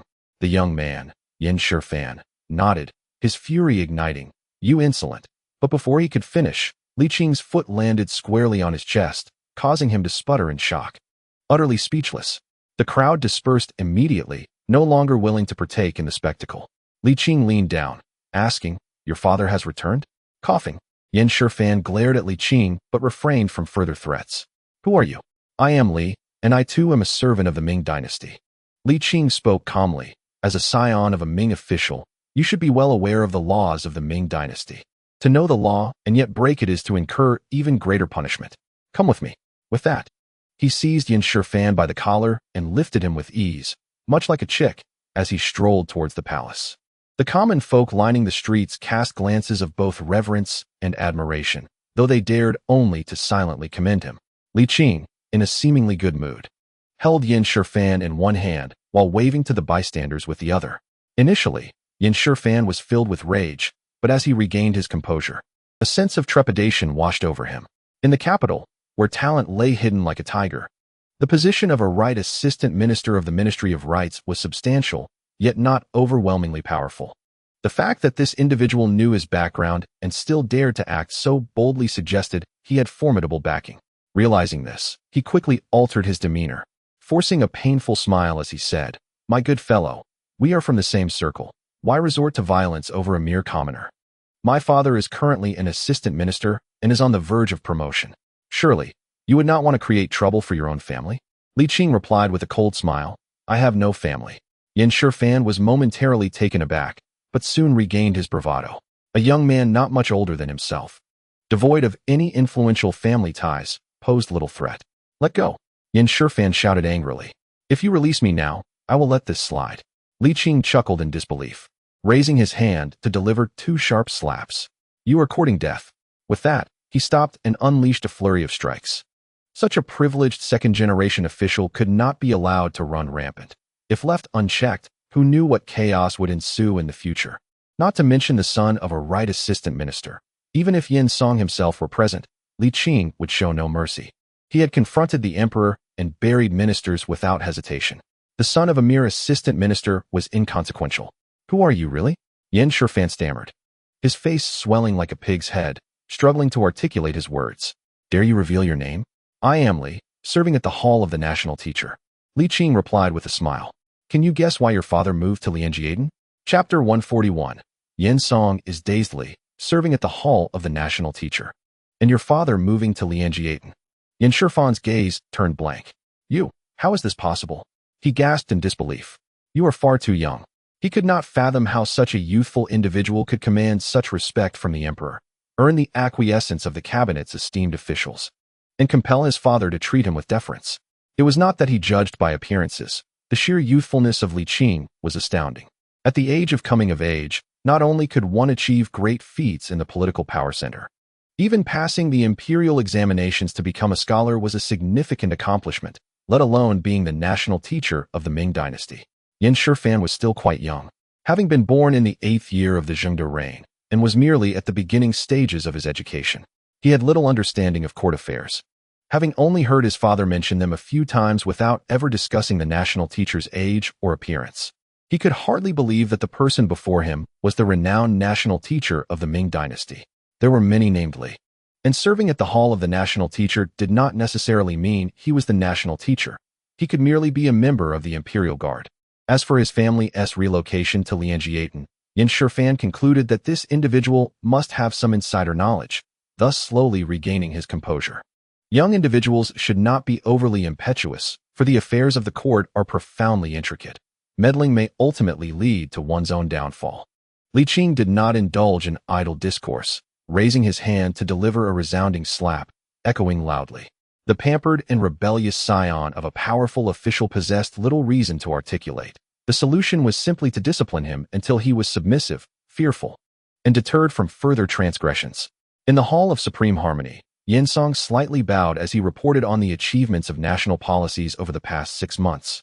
His eloquence rich and measured, deftly highlighting his contributions while avoiding any semblance of self-aggrandizement, striking a perfect balance. Zhu Hozong listened calmly, perusing memorials until Yin Song concluded. Only then did he set down the documents, revealing a satisfied expression, and remarked, "My minister, you have worked diligently this time. This is the duty of a servant. How could I dare to speak of hardship?" Yin Song humbly replied. Zhu Hozong smiled. "I shall not disappoint those with ambition, and you, Yin Song, are indeed ambitious." Yin Song respectfully lowered his head, refraining from further words. Zhu Hozong continued, "During your absence from the capital, there have been personnel changes. I have reserved a position for you. However, I am aware of your capabilities, and given your current qualifications, you are not yet ready to assume the role of a minister. You shall first serve as the left vice minister, where you may gain valuable experience for 2 years. Yin Song immediately bowed, expressing his gratitude for the emperor's generous favor.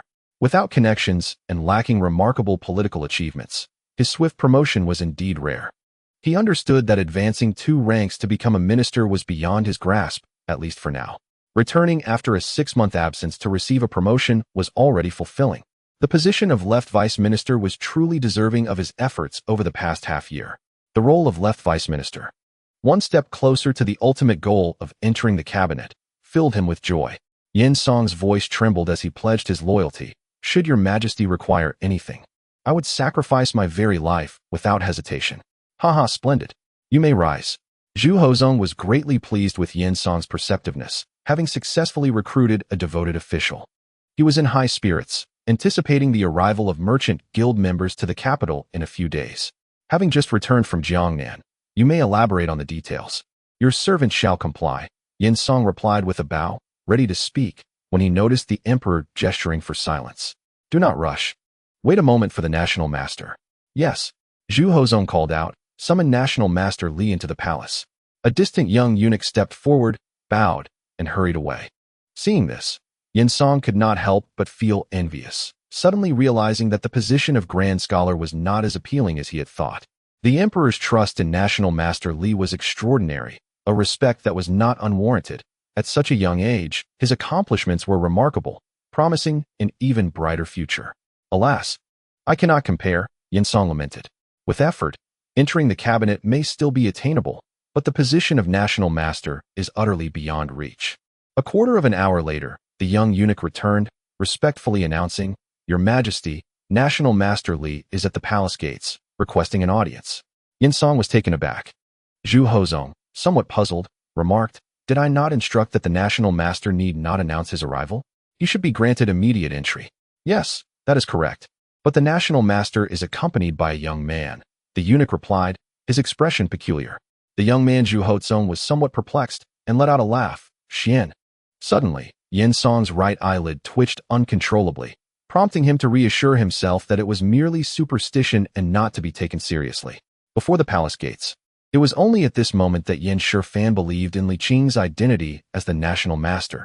He could not afford to doubt it, for the brocade-clad guards had already proclaimed it aloud. Li, National Master, esteemed National Master. Shifan repressed his resentment and arrogance, feeling as pliable as a puddle of mud. Were it not for the grip on his collar, he would have collapsed. I was wrong. I truly understand now. I shall never dare again. Please, esteemed National Master, spare me. He was genuinely terrified. Although he was unaware of the extent of this lean National Master's power from his father's mere words, it was not difficult to deduce that this man possessed extraordinary abilities. Indeed, even his father's rise to prominence was reliant upon this individual. Tears and snot streamed down Shifan's face, born out of both pain and fear. His calves trembled uncontrollably. Just treat me as insignificant. Let me go, I beseech you. Gazing at the grand, imposing vermilion gates of the palace, Shifan felt no joy, only a gut-wrenching fear. I am still but a child, he wailed. The sound of his sobbing morphed into quiet whimpers. Amidst his tears, he noticed a fair-skinned individual, whose demeanor exuded obsequiousness, approach him with a soft voice. Esteemed National Master, the Emperor summons you for an audience, please. Li Qing nodded, grasping Shifan and leading him inside. Shifan, in contrast, became subdued, ceasing his cries and shouts. The grandeur and solemnity of the imperial palace filled him with reverence, leaving no room for any other thoughts. His heart raced with fear to the utmost degree. Even a youth with a reckless spirit understood the magnitude of the emperor's authority. A mere thought could determine the fate of thousands. How much more so could it dictate the life or death of an individual? Although Shifan was brash and arrogant, he grasped this fundamental truth, as anyone with sense would. Who holds greater significance, my father or the National Master? This thought arose but was swiftly dismissed by Shifan. Although this lean National Master lacked an explicit rank, the very fact that the emperor addressed him as Sir indicated a distinction that his father could never attain. Please spare me. I shall never dare again, Shifan mumbled, his words barely coherent, the palace's majesty rendering him too fearful to speak loudly. Li Qing remained silent, merely raising his hand. Shifan closed his eyes, kicked his legs, and began to mimic an ostrich. Esteemed National Master, please. Shifan understood there was no escape from this situation and summoned the courage to open his eyes a crack. By the way, this palace is truly magnificent. Thud. Shifan was carelessly tossed onto the ground, grimacing in pain, unable to feign unconsciousness any longer. Your humble servant pays respects to the emperor. Shifan froze, quickly suppressing his pain to kneel on the ground, trembling, yet could only see the toes of those nearby. He did not kneel. No need for such formality. A gentle voice spoke. Sir, who is this individual? Ah, it is as such. While out on the streets today, I happened upon someone harassing a respectable woman, so I took the liberty of intervening. The figure upon the throne chuckled incredulously. Simply hand him over to the military commission of the 5 cities. There was no need to bring him into the palace. It must have been quite a tiring journey. Was it not? Shifan thought to himself. Now I've truly met my demise, utterly doomed. Suddenly, a voice, both stern and familiar, resounded beneath the emperor's feet. In this vast realm, how can one act so recklessly? I implore His Majesty to administer severe punishment as a deterrent. Is that my father? Shifan felt a wave of dizziness. Unbeknownst to him, Yinsong, after speaking, discreetly exchanged a knowing glance with Li Qing. Li Qing touched his nose, bemused, and remarked, "This individual is a scion of the officials. No wonder the state master wishes to intervene personally." Yin Song clasped his hands and bowed deeply to the emperor, articulating with righteous fervor, "Your Majesty, the officials in the capital are as numerous as the stars, and the offspring of officials even more so. It is inevitable that some, relying on their parental influence, become debauched and harm the common folk. If we do not impose stringent penalties, it could tarnish Your Majesty's esteemed reputation." Pausing momentarily, he surmised that the state master's visit was indeed to eradicate the detrimental habits of these aristocratic youths. Li Qing, with a smile, remarked, "Deputy Minister Yin possesses high moral integrity." Yin Song, momentarily taken aback, mused, "Is this considered high moral integrity?" However, as the emperor was being praised in his presence, he felt obliged to respond. Yin Song chuckled and humbly replied, "The state master's commendation is unwarranted. I merely speak from the heart." Zhu Hozong pondered for a moment, then slowly nodded. "It is essential to curb the vile habits of certain wastrels. Engaging in lewd conduct with virtuous maidens warrants execution." Yin Shifan gasped, "That seems excessive." Zhu Hozong softened his tone, "Perhaps exile to military service?" Yin Shifan countered, "That is also too severe." After a brief contemplation, Zhu Hozong suggested, "Then let it be 50 strokes of the cane, the revocation of his lifetime examination qualifications, and 3 years of imprisonment." Although Yin Shifan had evaded execution and exile, he felt as if struck by lightning. Whether it was the caning, the forfeiture of examination rights, or 3 years in prison, he could not bear any of these fates, let alone the cumulative punishment. Unable to maintain his composure any longer, and disregarding whether his father would be implicated, he suddenly raised his head and cried out, "Father, save me." The outburst was indeed startling, causing Zhu Hozong to jump. Yin Song was left utterly bewildered. "Father, it is I, Shifan."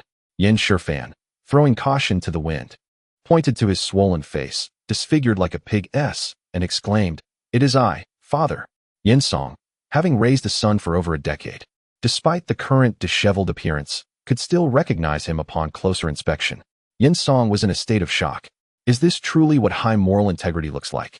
However, Yin Shifan, utterly terrified, was oblivious to the grandeur of the palace and the emperor's presence, wailing at the top of his lungs, "Father, you are my only father." Chapter 142, The Virtuous Minister. Silence. Silence. The young eunuch, witnessing the emperor's startled reaction, shrieked, "This ruckus has disturbed the sacred presence. Death is the penalty for such insolence." Nevertheless, at that moment, Yin Shifan was akin to a wayward child, lost in panic, entirely devoid of reason, genuinely frightened, and utterly unable to process the situation. Yin Song, growing more decisive, strode forward and delivered a sharp kick. In just a few moments, the cries ceased. The palace guards rushed in, their faces a mixture of bewilderment and concern at the spectacle before them. "Enough, you all may withdraw." Zhu Hozong gestured dismissively. "Yes, Your Majesty." "Yin Song, you too. Cease this. We cannot have him perish here in the palace of heavenly purity. I still intend to reside here," Zhu Hozong declared with a frown. Yin Song immediately halted, bowing down and tremblingly stating, "If a child is not instructed, it is the father's fault. I have failed to teach my son properly, and I implore Your Majesty to render a just judgment." Zhu Hozong remained silent for a considerable time before suddenly breaking into a gentle smile, remarking, as the saying goes, "Grievances have their origins, and debts have their creditors. This son of yours is arrogant and overbearing, and he must be punished. To shift the blame onto you would be unjust. However, given the current circumstances, it is not feasible to penalize him right now. Let us take him back for the time being." "Your Majesty, as you wish," Yin Song replied, not daring to say more. He bent down to pick up his son, but paused after a few steps, casting an apologetic smile at Li Qing, expressing gratitude for the national master's concern. Li Qing nodded slightly. "It is but a small effort. No need for thanks." Yin Song nodded and then exited the grand hall. The young attendants, seasoned in their duties, discreetly withdrew as only the two sovereigns remained, patiently awaiting outside. After a prolonged silence, Zhu Hozong spoke. "How does the esteemed sir propose we handle this matter?" Li Qing countered, "What course of action do you wish to take?" Zhu Hozong pondered for a moment before stating, "Yin Song is indeed a capable individual." "And what of his son?" Li Qing inquired. Zhu Hozong fell silent, as both understood the unspoken implications, completely divergent viewpoints. In truth, Zhu Hozong was indifferent to the plight of the common people, as long as matters did not escalate into a public uproar or tarnish his reputation. To him, a loyal minister worthy of cultivation far outweighed the significance of countless ordinary citizens. Conversely, Li Qing believed that certain principles must be upheld, as they embody the spirit of a dynasty. Naturally, such incidents were not uncommon, even at this very moment, somewhere within the vast expanse of the Ming Empire. Similar events were unfolding. Despite his boundless energy, Li Qing could not oversee every occurrence. Yet, having witnessed this transgression, he felt compelled to act. Li Qing slowly articulated, indeed, such sordid affairs cannot be entirely eradicated, yet they must remain shrouded in darkness, never allowed to bask in the light of day. If such depravity becomes commonplace in the open, the shadows will rot and decay into a festering mire. 1,000-mile dike can be destroyed by an ant hole.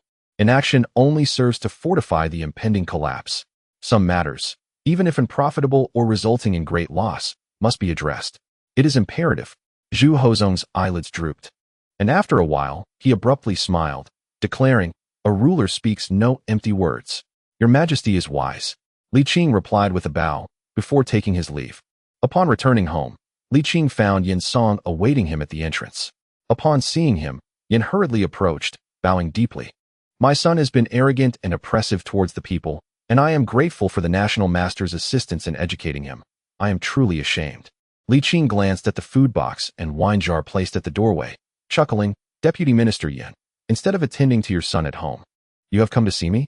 Having erred, one must face the consequences." Yin Song replied earnestly, "If it were not for your honorable intervention this time, my son might have faced a grave punishment next time. As a minister and a father, I must extend my heartfelt gratitude to you." His words were eloquent, and his demeanor impeccable. Li Qing nodded, moving forward to unlock the door and enter. Yin Song followed closely behind, lifting the wine and dishes. In the guest hall, the two took their respective seats. Yin Song poured wine as an apology, expressing, "Today's events have filled me with sorrow and indignation.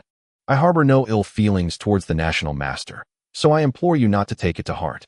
Li Qing smiled and replied, "Whether you take it to heart or not does not affect me in the slightest. It is not personal.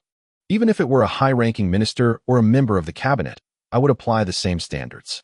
Yin Song nodded. "Others may not believe your words, but I do. To you, national master." After consuming a glass of wine, Yin Song appeared somewhat relieved and remarked, "I have sent my son for medical treatment. Once he shows improvement, you need not trouble the emperor. I will personally escort him to prison." Yin Song spoke with great finesse, referring only to the emperor without mentioning Li Qing, subtly showcasing his magnanimity. Li Qing suddenly inquired, "How many sons do you have?" "Just this one," came the reply, explaining Li Qing's sudden understanding. Yin Song hurriedly clarified, "In truth, I have not overly indulged him, but alas, it is of little use to dwell on it now. It would only make me seem petty. It is my failure in parenting." Li Qing stated, "I will not form a different opinion of you because of your son, nor will I excuse him due to your astuteness and capability." Yin Song nodded in understanding, feeling both grateful and ashamed. He poured another glass for Li Qing. Li Qing accepted this gesture of respect, saying, "You are a person capable of great things. However, your son may bring you ruin." Before today, Yin Song might have disputed this, but now he acknowledged the wisdom in Li Qing's words. He sighed, "Experiencing hardship may lead to a change of heart, which could indeed be a blessing." Pausing, he added, "My son fainted as he left the palace. I am unaware of whom that beast has offended." Before Li Qing could respond, Yin Song quickly continued, "A father's debts should be paid by the son, and likewise, a son's debts should be settled by the father. I wish to compensate that family." Fearing Li Qing might misinterpret his intention, Yin Song added, "If the national master has the time, may I accompany you?" Li Qing drained his cup and replied, "Certainly. Thank you, national master," Yin Song said as he stood and bowed. "No need for such formality." Li Qing waved his hand and glanced at Yin Song's bright red official robe, asking, "Shall we go now?" Yin Song nodded, "If it pleases the national master. Let us proceed at once." Barely an hour had passed since the incident. Neighbors, shopkeepers, and even passers-by were discussing the event with great interest. Suddenly, they noticed the young man who had been involved returning, accompanied by a person clad in a vibrant red official robe. heading straight for the shop where the incident had occurred. Instantly, they fell silent, yet their curiosity compelled them to listen intently, hoping to glean some tidbit for their future conversations. The shopkeeper, genuinely terrified, realized that the populace in the capital possessed a measure of discernment. Although they could not distinguish between ranks, they understood that those in red robes held significant authority. Upon seeing someone approach, he sensed impending trouble. Without waiting for Li Qing and Yin Song to speak, he immediately knelt and repeatedly bowed his head. Yin Song hastily stepped forward, assisting the shopkeeper to his feet, and reassured him, "Do not fear, my good man. I am not here to hold you accountable." The shopkeeper did not recognize Yin Song, but had met Li Qing once.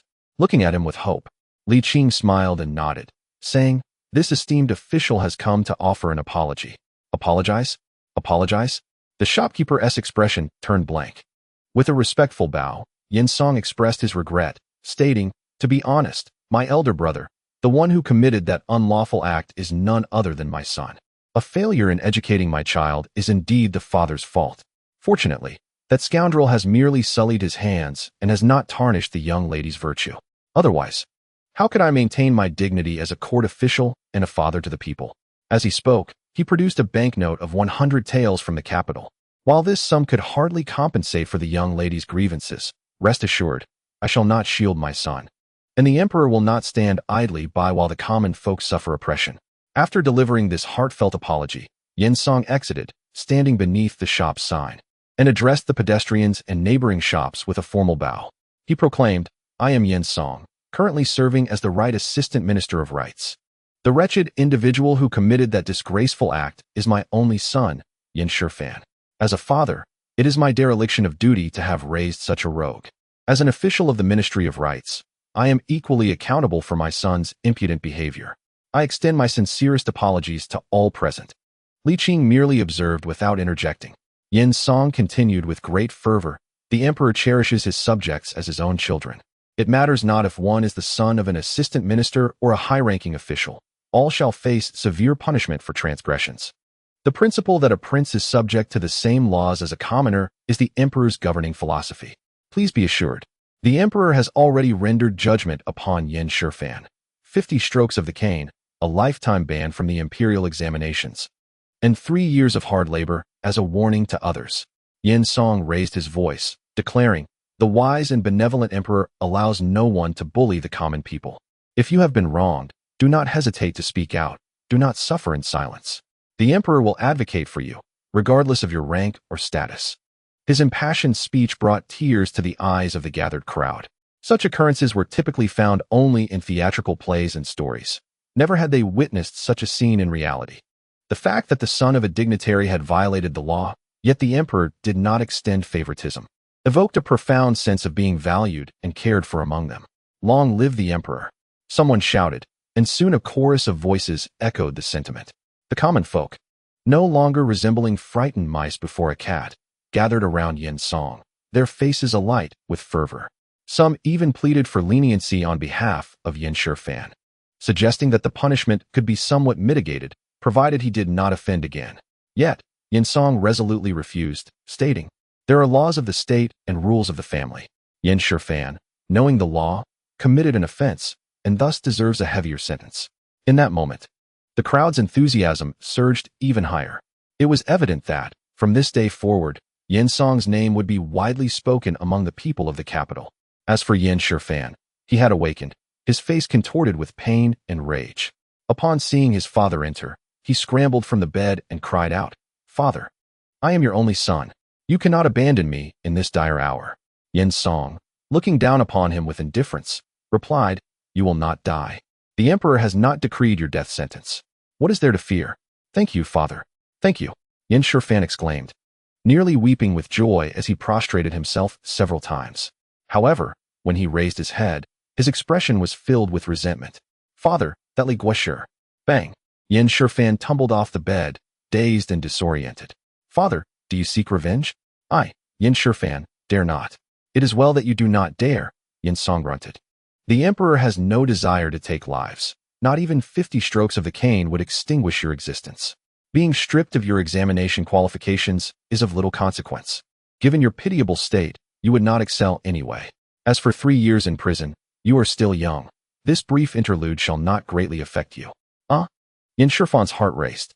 Father, will you truly disregard me? The calamity was born of your own making. Thus, you must bear the consequences. Yin Song replied coolly. Tend to your injuries. In a few days, I shall escort you to the prison to report. I refuse. I refuse. Yin Shifan fervently shook his head, his legs flailing as he retreated backwards. Suddenly, he collided with something. Turning, he found his mother. Instantly, he felt reassured and clutched her pant leg, weeping profusely. Mother, my father wishes me dead. For his official position, for his career, he would abandon his own son. With tears and snot streaming down his face, he lamented. Today he forsakes me. Tomorrow, he could just as easily forsake you, his wife of lowly status. Bang! Yin Song kicked again. Ouyang, his wife, finally felt pity for their son and intervened. Husband, temper your anger. Given the circumstances, it is imperative we address the issue at hand rather than act out of spite. Yin Song took a deep breath and replied, Do you truly believe I speak in anger? Husband, Ouyang exclaimed in fear. Are you truly sending Shifan to prison? It is not I, he retorted, but that scoundrel named Li, that wretched dog. Silence. Yin Song glared fiercely, causing Yin Shifan to tremble and lower his head in silence. To send you there is not the doing of others, but yourself, solely yourself. The intensity of his fury left Yin Song breathless, and after a series of coughs, he regained his composure. The peril of today surpasses all former dangers. The public is incensed. Should there be another instance, even if I possessed the talents of Su Qin, I would only meet my demise in this official realm. He coldly approached the bedside, gazing at the mother and son across from him, and spoke in a grave tone. In governance, the essence lies in action. Since the time of my forebear, Yin Mengheng, I, Yin Song, have achieved success in the official sphere. How could I squander generations of effort for the mere fleshly pains of a wayward child? Ouyang hesitated, her words caught in her throat, leaving her in silent despair. Seeing his escape futile, Yin Shifan felt an unprecedented surge of defiance, gritting his teeth as he declared, yes. He achieved success, served with integrity, lived a life of honesty, and died in office. Yet what remains? Fear and resentment, facing impeachment, having amassed no wealth after decades of service, subsisting on mere vegetables. What legacy has he left? Yin Shifan scoffed. After him, there is no wealth for his descendants. After him, the Yin family has been reduced to generations of commoners. After him, a disgrace. In a fit of rage, Yin Song thundered, I shall strike you down, you ungrateful wretch who forgets your ancestors. Realizing his father was resolute in his harshness, Yin Shifan summoned all his strength, enduring his pain as he vehemently retorted, You take pride in him, yet his fate will be your own. The future descendants of the Yin family will only blame you for your cowardice. You wish to revive the family? A laughable notion. You cannot even protect your own son, let alone revive a family. Beast, you wretched beast. Yin Song was so enraged that he seemed on the verge of bursting into flames, his strikes lacking any restraint. Before long, Yin Shifan began to roll his eyes in exasperation. Ouyang, in a desperate attempt to intervene, cried out, The emperor has yet to pass judgment on Shifan. If you strike him dead, it would be an act of private retribution. Yin Song hesitated, stamped his foot heavily, and stormed out of the chamber. Shifan, how are you? Yin Shifan coughed violently for a prolonged moment before lamenting, With 50 strokes of the cane, I shall surely be crippled. Stripped of my lifelong opportunity to take the imperial examination, how can I speak of a future? 3 years confined in prison. If I survive, what then? What is the difference between living punishment and death sentence? Upon hearing this, Ouyang's heart shattered. Though she had often scolded him, he was, after all, her own flesh and blood. How could she not feel pain? Do not fear, my son. I shall go seek your father, she said. Useless. He is determined to see me dead. Yin Shifan scoffed, adding, Just wait and see. Once I am gone, he will surely remarry and have more children. Perhaps even cast you aside. How dare you speak such nonsense? Your father is not that kind of man. Ouyang retorted in anger, yet her heart was filled with sorrow. Her fingers trembled as she reached out to caress her son's cheek. Leave me be. Yin Shifan forcefully pushed her arm away, rising unsteadily to return to his bed. Silent and withdrawn, Ouyang, overwhelmed by a mix of sorrow and anger, stamped her foot heavily before turning to confront Yin Song. As a couple married for many years, they had always treated each other with respect. They had rarely quarreled, let alone raise their voices. Yet today's incident concerned their only son. Husband, will you truly abandon Shifan? Abandon? With what means shall I manage? Yinsong retorted coldly. Do you truly think a mere minister can wield absolute power? Even if I were to rise further, perhaps even enter the cabinet, what difference would it make? Do you understand the full scope of this situation? Do you know where else I went today besides visiting Masterly? Ouyang was taken aback, slowly shaking her head. Allow me to enlighten you. This is the entirety of the matter, Yinsong said wearily. In all fairness, Yin Shifan deserves this punishment. Given the circumstances, it is only fitting. Masterly once said something quite prescient. This son of mine will eventually bring ruin upon me. Ouyang lamented. But he is our only son. It is merely a 3-year confinement. It is not a death sentence. Surely, allowing him to escape this predicament would be for his own good? Yinsong chuckled coldly. A doting mother often leads to a son's downfall. You should grasp this principle. Ouyang fell silent. After a long pause, she said, Husband, your words on the streets of the capital today were ultimately inappropriate. It matters not if you lose face, but what of the dignity of the court? Furthermore, your actions have inadvertently stripped others of their unspoken privileges. If other noble families' children commit the same errors, with a precedent set, the emperor will be compelled to punish them, whether he desires to or not. Ouyang sighed heavily. Before the law, those individuals cannot challenge the emperor's authority. But you, Yinsong suddenly smiled. Am I mistaken in what you say? Indeed, you are quite right, Yinsong nodded. However, you see the matter too superficially. Do you understand the sentiments of the people? Ouyang furrowed her brow slightly, responding slowly, though I am but a woman. Having been by your side during your years of service, I have gained some insight into the realm of power. I do not believe that the esteemed officials in the court truly care for the private opinions of common folk. Who claims that public opinion solely represents the common people? It is the moral exemplars from institutions such as the Hanlin Academy, the National University, and the censors who truly embody the will of the populace. Ouyang mused. Did you not say, my husband, that a considerable portion of such groups has already become the mouthpieces of the court officials? Yinsong did not deny this, smiling as he remarked, as the saying goes, those in power must govern. These individuals must firmly occupy the moral high ground, for their very existence hinges upon it. They may serve as mouthpieces, yet this must be predicated on adherence to principles and laws. Pausing briefly, he continued, the officials of our Ming dynasty have not yet descended to the level of losing their dignity and selling themselves. Indeed, the court is murky and corrupt, but it remains a court, not a den of bandits and rogues. He silently added to himself, although, at times, it may be more despicable than mere brigands. Yinsong gradually rose, stating, this matter may appear commonplace, yet it harbors considerable peril. However, through my maneuvering within the imperial palace and on the streets, I have successfully navigated it with minimal danger. Yin Shifan will not perish, nor shall I be sacrificed. As for whether the anticipated promotion will materialize, that remains to be seen. Yet, there is no yet to consider. Yinsong replied calmly. One must accept the consequences of their mistakes. Those who only tread the path of ease shall not endure for long.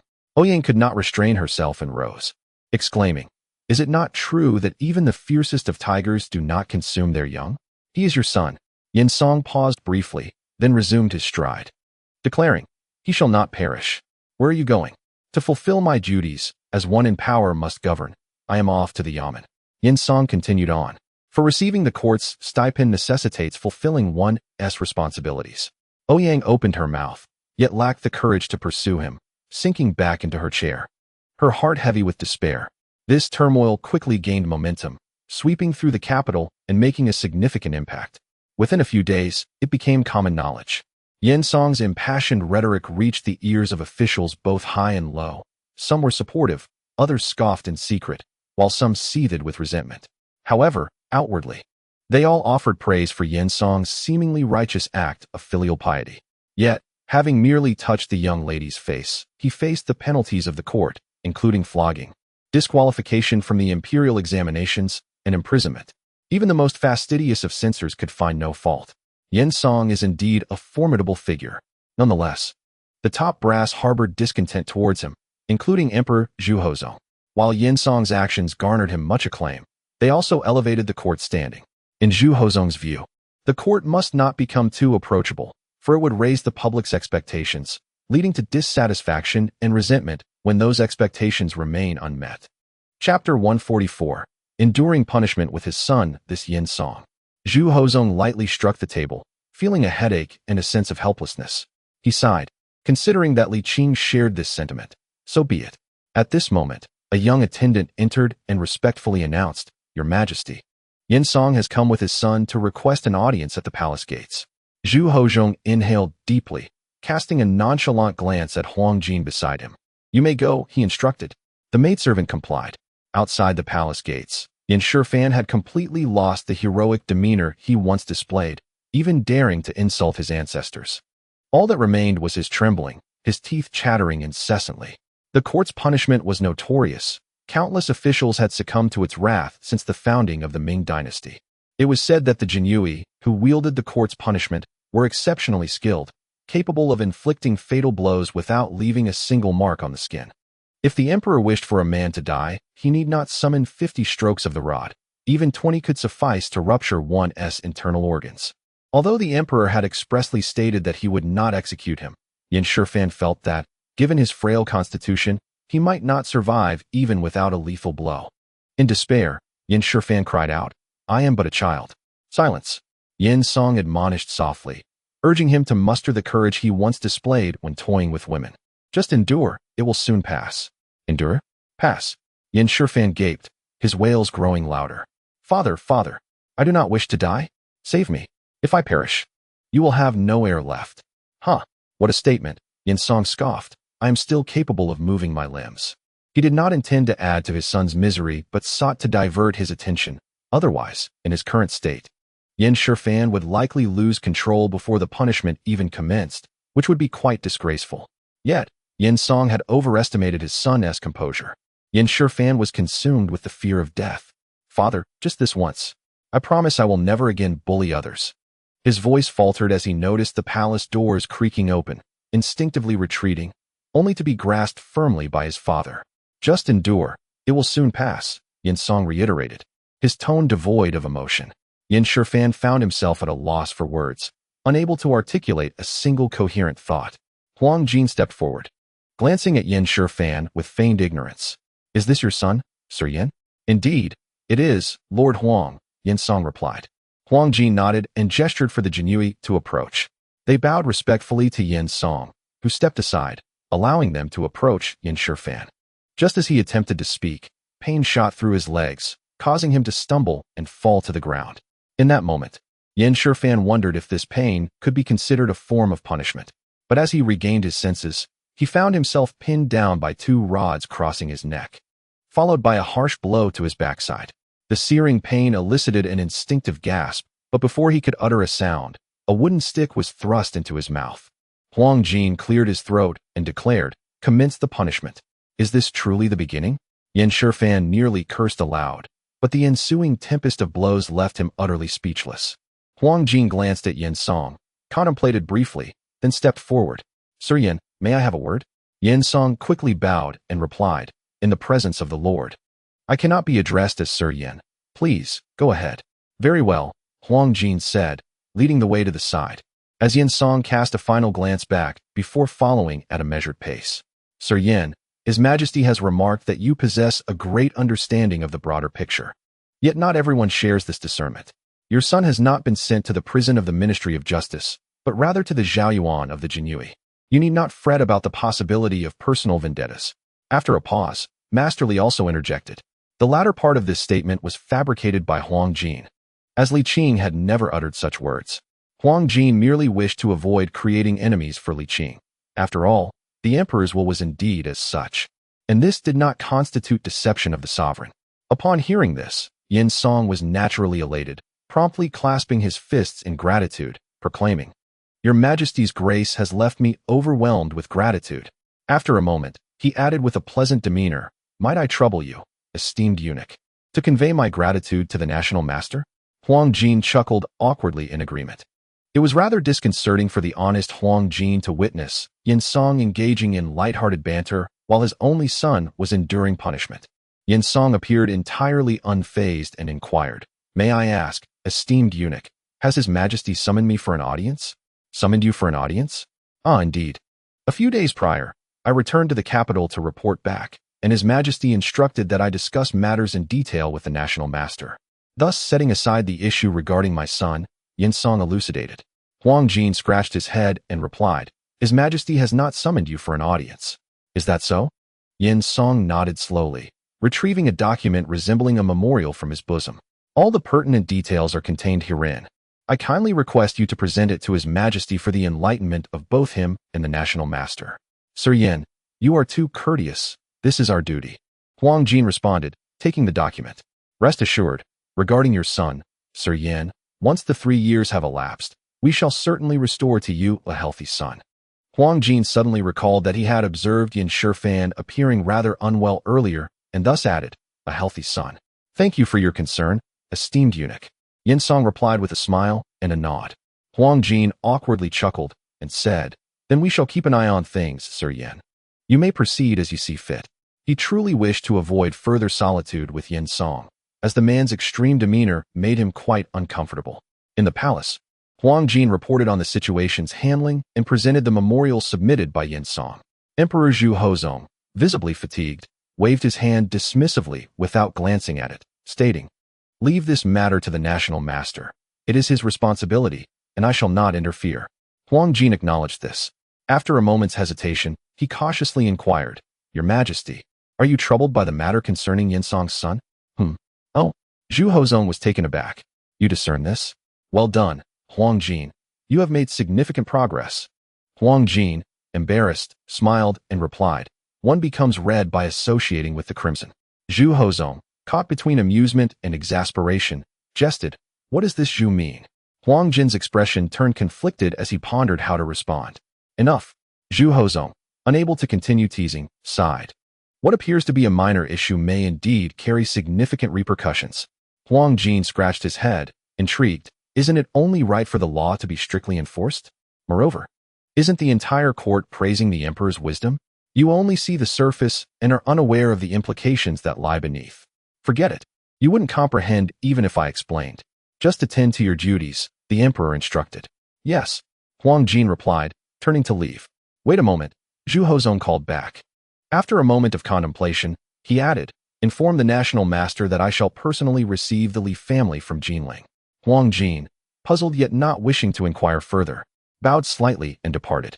In the national master's hall, Li Qing perused Yin Song's memorial, nodding repeatedly. Indeed, it is well crafted, articulate, and detailed, even elaborating on private character traits. Huang Jin, why do you gaze at me in such a manner? Huang Jin hesitated, clearly conflicted. Li Qing retorted, When did you become so overly cautious? If you wish to speak, then speak. If not, let it be. Huang Jin, somewhat chagrined, replied, It's not that I'm gossiping behind someone else's back, but Yin Song is rather intimidating. You should be on your guard. Li Qing couldn't help but chuckle. Why is that? Today, he brought Yin Shifan to face punishment, and I personally oversaw the proceedings.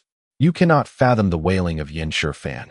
Yet, Yin Song appeared unfazed, even finding moments to jest with me.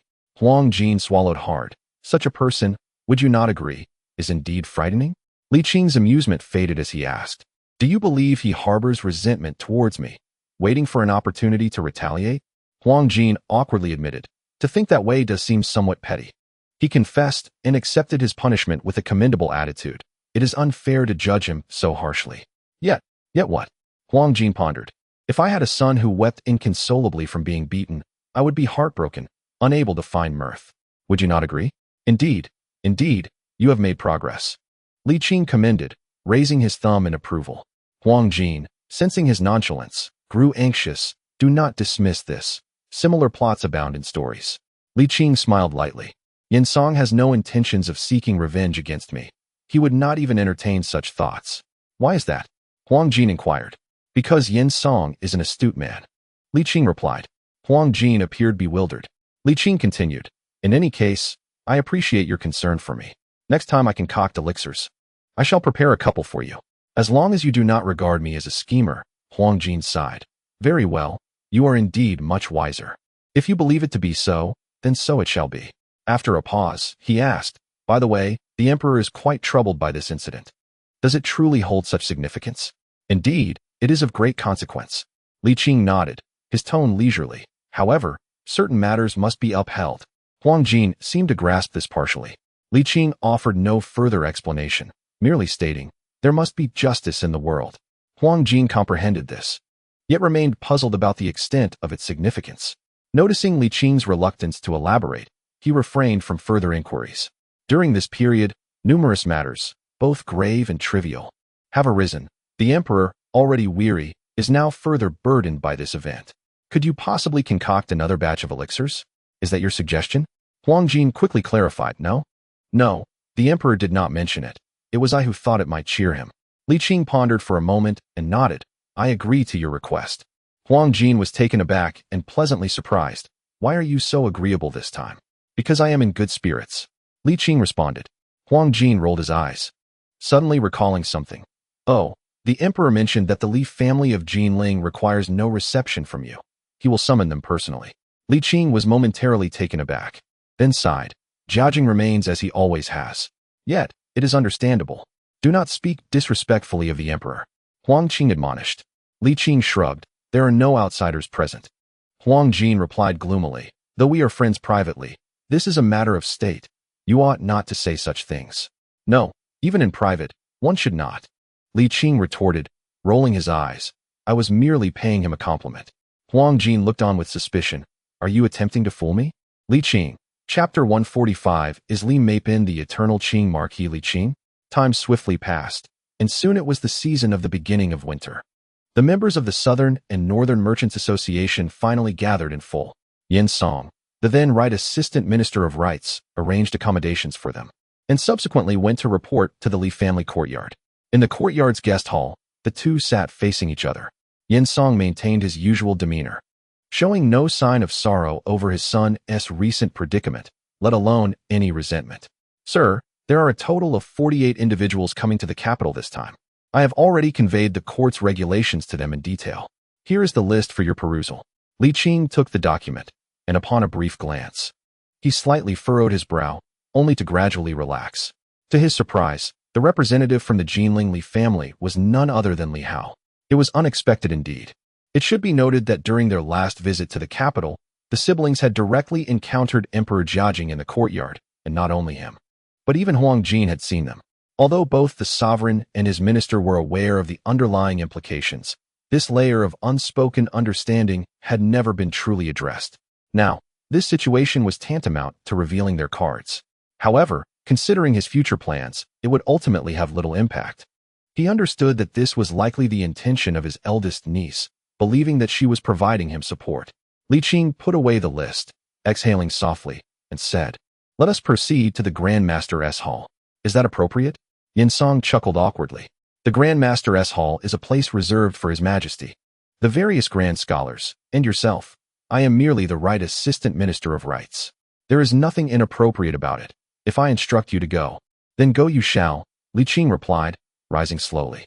You are one of the officials responsible for this merchants' meeting. The Grand Master's Hall has not explicitly prohibited officials below the rank of Grand Scholar from attending. Matters of state must be discussed in public, and your special visit here seems to stem from a concern for your position.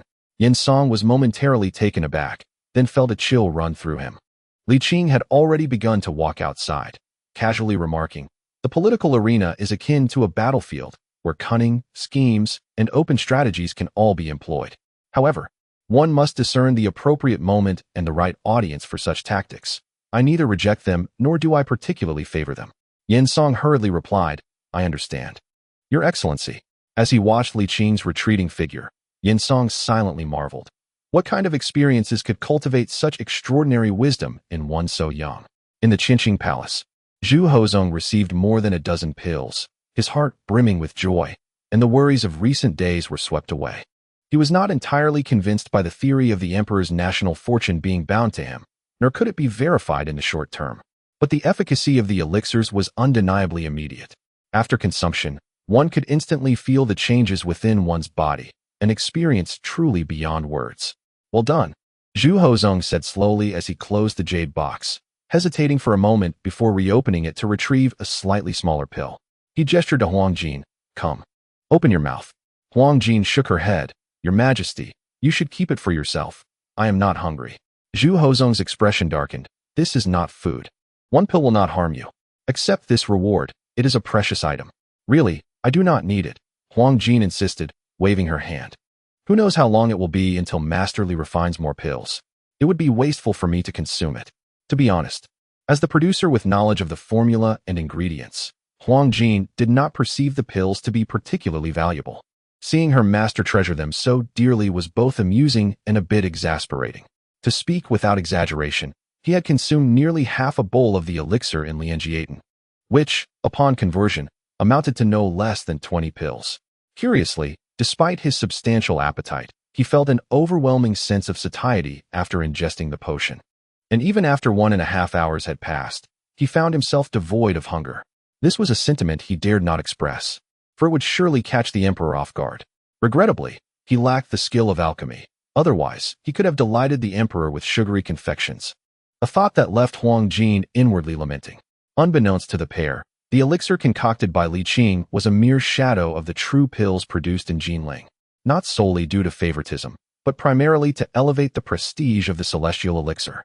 Naturally, Li Qing had no intention of allowing Jiajing to truly succeed. The emperor's path lay not in this, but in the prosperity of the state and its people. Nonetheless, Li Qing's celestial pill possessed its merits. It was non-toxic and had certain nourishing effects. Unfortunate, Zhu Hozong remarked with a sidelong glance, then proceeded to consume the pill with tea, closing his eyes and assuming a meditative posture. Observing such a master, Huang Jin suddenly grasped why Li Qing had been so sparing. If a continuous supply were offered, it was likely the emperor would consume more than one at a time, thereby significantly increasing the duration spent in meditation. Huang Jin sighed softly and withdrew. In the midst of his meditation, Zhu Hozong suddenly inquired, "Are all the members of the merchant association present?" "Yes," Huang Jin replied, turning to bow. "What commands does your majesty have?" "Summon the representative of the Li family from Jinling to the palace," Zhu Hozong instructed, maintaining his posture, exuding an air of ethereal grace. "I shall attend to it at once," Huang Jin responded. "You shall go personally," Zhu Hozong added. "Do not bring anyone else." Huang Jin paused momentarily. "Yes, I shall obey your command."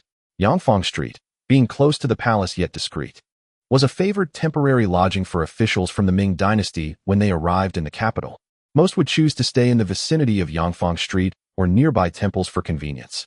In the capital, where land is exceedingly precious, even wealthy local officials dared not flaunt their riches by purchasing residences, and to avoid suspicion, they could not reside with colleagues. Unfortunately, there were no affordable inns, and a single night's stay could far exceed a month's salary. To demonstrate their integrity, the alleys of Yangfang Street and the surrounding temples became the preferred options for many. Over time, this practice evolved into tradition.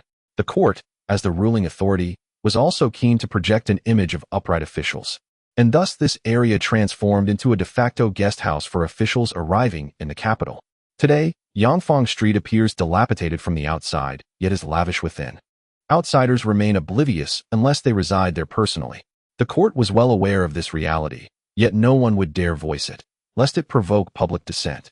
As for the hosts profiting from this arrangement, they were even less inclined to disclose such information.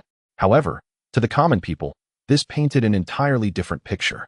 The Han culture espouses discretion regarding wealth, a stark contrast to the ostentatious displays often seen in Western nations. The scenes witnessed by Li Qing and Tang Bohu, where the wealthy and impoverished coexisted and flaunted their riches, would never occur in the Ming dynasty. Indeed, since the moment Chen Sheng and Wu Guang proclaimed the audacious slogan, "Do nobility and high officials not possess the same essence as us?"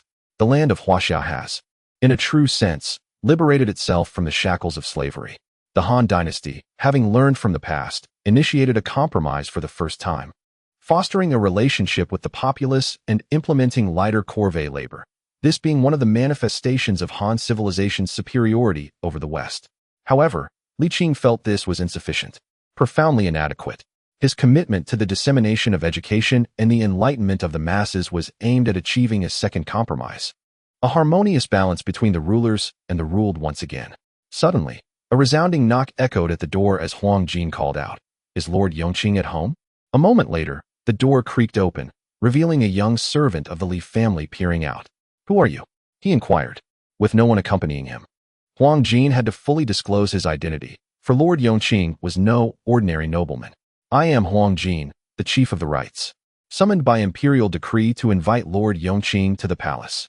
The young servant, evidently trained for such occasions, immediately performed a deep bow, proclaiming, "I have the honor to meet the esteemed envoy. Please, do come in." Hearing the commotion, Li Hao hurriedly emerged from his chamber, calling out from a distance, "I am Lord Yongqing Li Hao, humbly requesting the blessing of your majesty. May your majesty be at peace." Huang Jin instinctively puffed out his chest, lifted his chin, and when he met Li Hao's gaze, he found the latter approaching with a genial smile. Huang Jin scratched his head, pondering, did he not kneel? Just as he was about to speak, he was taken aback, exclaiming, "How can it be you, Li Hao?"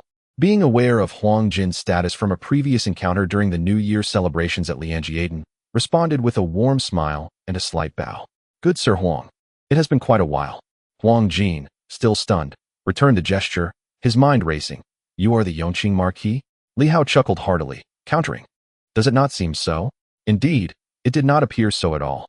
Huang Jin, still in disbelief, nodded slowly, his round face reflecting shock, thinking to himself, "So, Li Qing's background is indeed quite formidable. No wonder he possesses such confidence." Yet, as more questions flooded Huang Jin's mind, his brow furrowed in confusion. Li Hao interrupted his thoughts, asking, "Has the esteemed Huang personally come to convey the emperor's wishes?" "Ah, yes," Huang Jin replied, shaking his large head to dispel his distractions. "Please, Lord Yongqing, come with me to the palace at once. The emperor wishes to see you." Li Hao nodded in agreement. "Very well, esteemed Huang." Huang Jin led the way, frequently glancing back at Li Hao, memories of Li Qing's words echoing in his mind. "Our lineage is ancient. I am the grandfather, and they are the grandchildren." Huang Jin began to calculate the familial connections in his mind. The father of the current Lord Yongqing had been the former Grand Marshal of the Navy, and upon tracing the lineage further, it would indeed lead back to Yongqing Marquis Li Qing. Could it be that Li Qing is the esteemed Yongqing Marquis? Huang Jin shook his head vigorously, finding the notion absurd. Yet, it seemed there was no other possibility. Huang Jin vaguely recalled the time when the Yongqing Marquis Li Hong passed away, and their master had authored a posthumous decree of honor, while he stood nearby, listening as their master discussed the family matters of the Yongqing Marquis. General Li Hong hailed from the noble family of the Duke of Chao, while Li Qing bore no relation to this lineage. A stark contrast to the master's connection with Emperor Xiaozong. The master could easily trace his lineage back a generation, establishing a firm standing. However, no matter how far General Li Hong traced back, he could never reclaim the identity of the Duke of Chao. If that were the case, to put it mildly, one might be subjected to scorn, and to state it more severely, the title of the Yongqing Marquis could be rendered ineligible for inheritance. This is because the Yongqing Marquis is entirely unrelated to the Duke of Chao. This implies that the current Yongqing Marquis's grandfather can only be one person, namely the Yongqing Marquis Li Qing. The typically not-so-bright Huang Jin surprisingly found himself in a moment of clarity, yet he inadvertently ensnared himself in a dilemma. His round face bore a myriad of expressions.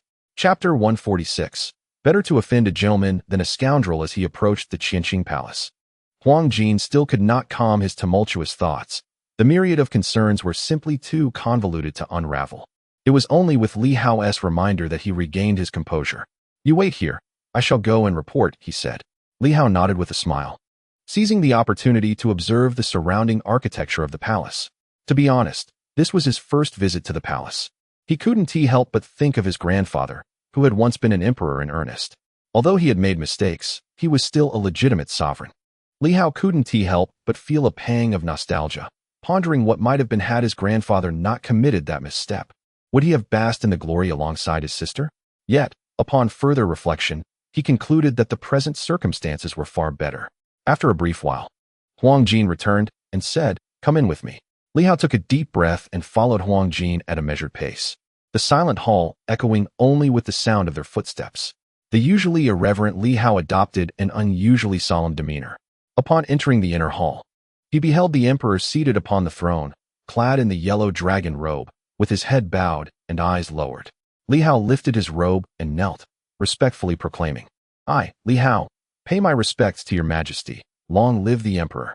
"Rise." The emperor, Zhu Hozhong, replied calmly, lifting his gaze to meet Li Hao's.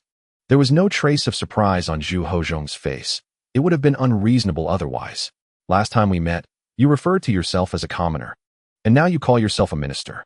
Does this not constitute deceiving your sovereign? I am guilty, your majesty, Li Hao replied awkwardly, stealing a glance at Huang Jin, silently conveying an explanation. Zhu Hozhong chuckled heartily, saying, just a jest to lighten the atmosphere. Do not feel alarmed, Li Qing. Be seated.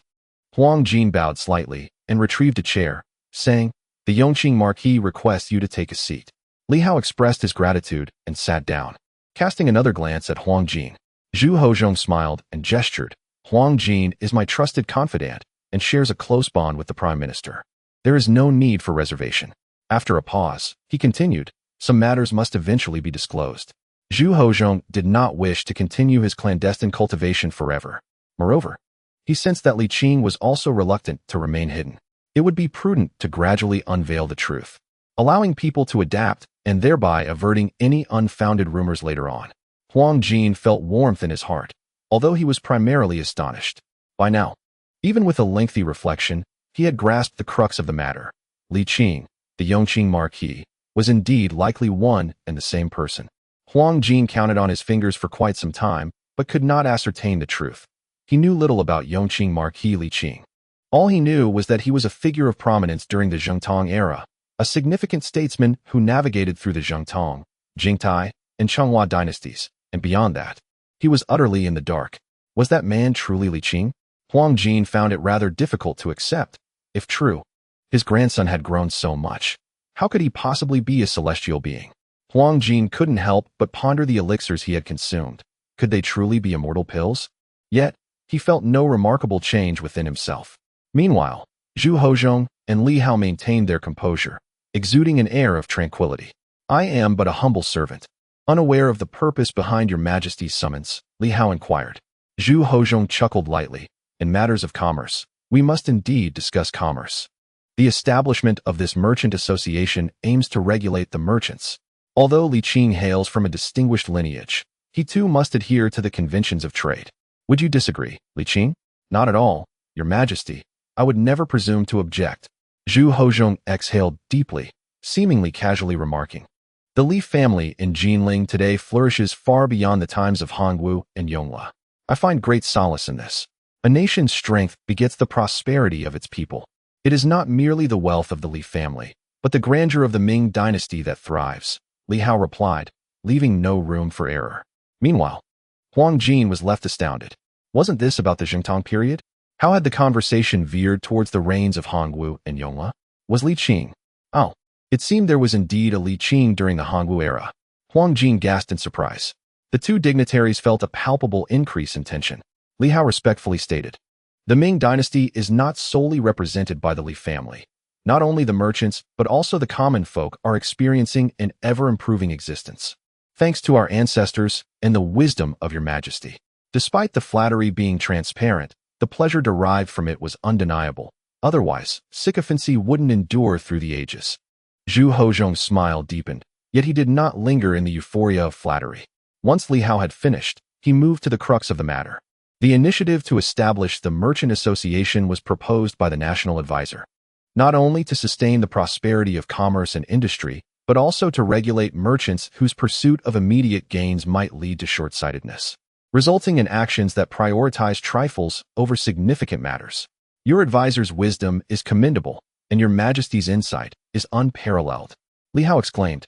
Noticing that Li Hao did not take the bait, Zhu Hozhong felt a twinge of helplessness, but quickly recalled that Li Hao was not bound by the same constraints as his grandfather. Li Qing is no stranger. I shall speak plainly. Your Majesty, I am all ears, Li Hao replied earnestly. Zhu Hozhong stated gravely, in the realm of power, there exists a saying, the tail is too large to wag. The same applies to the marketplace. Take the Li family, for example.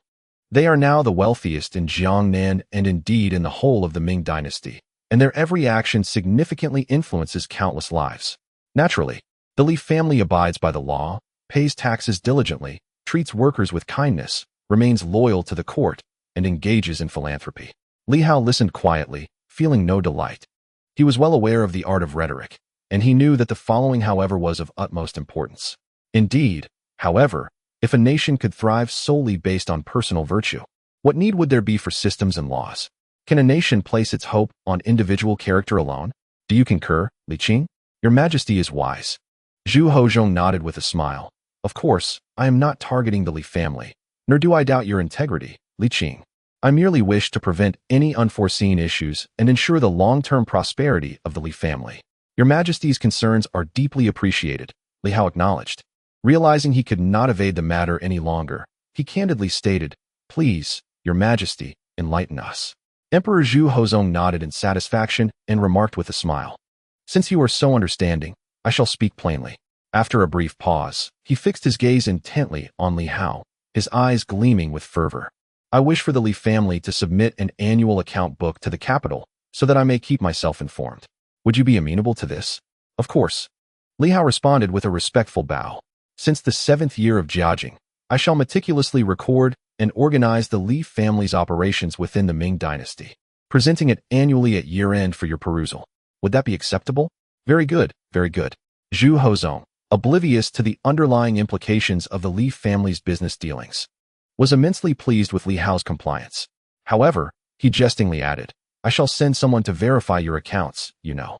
That is only right, Li Hao replied.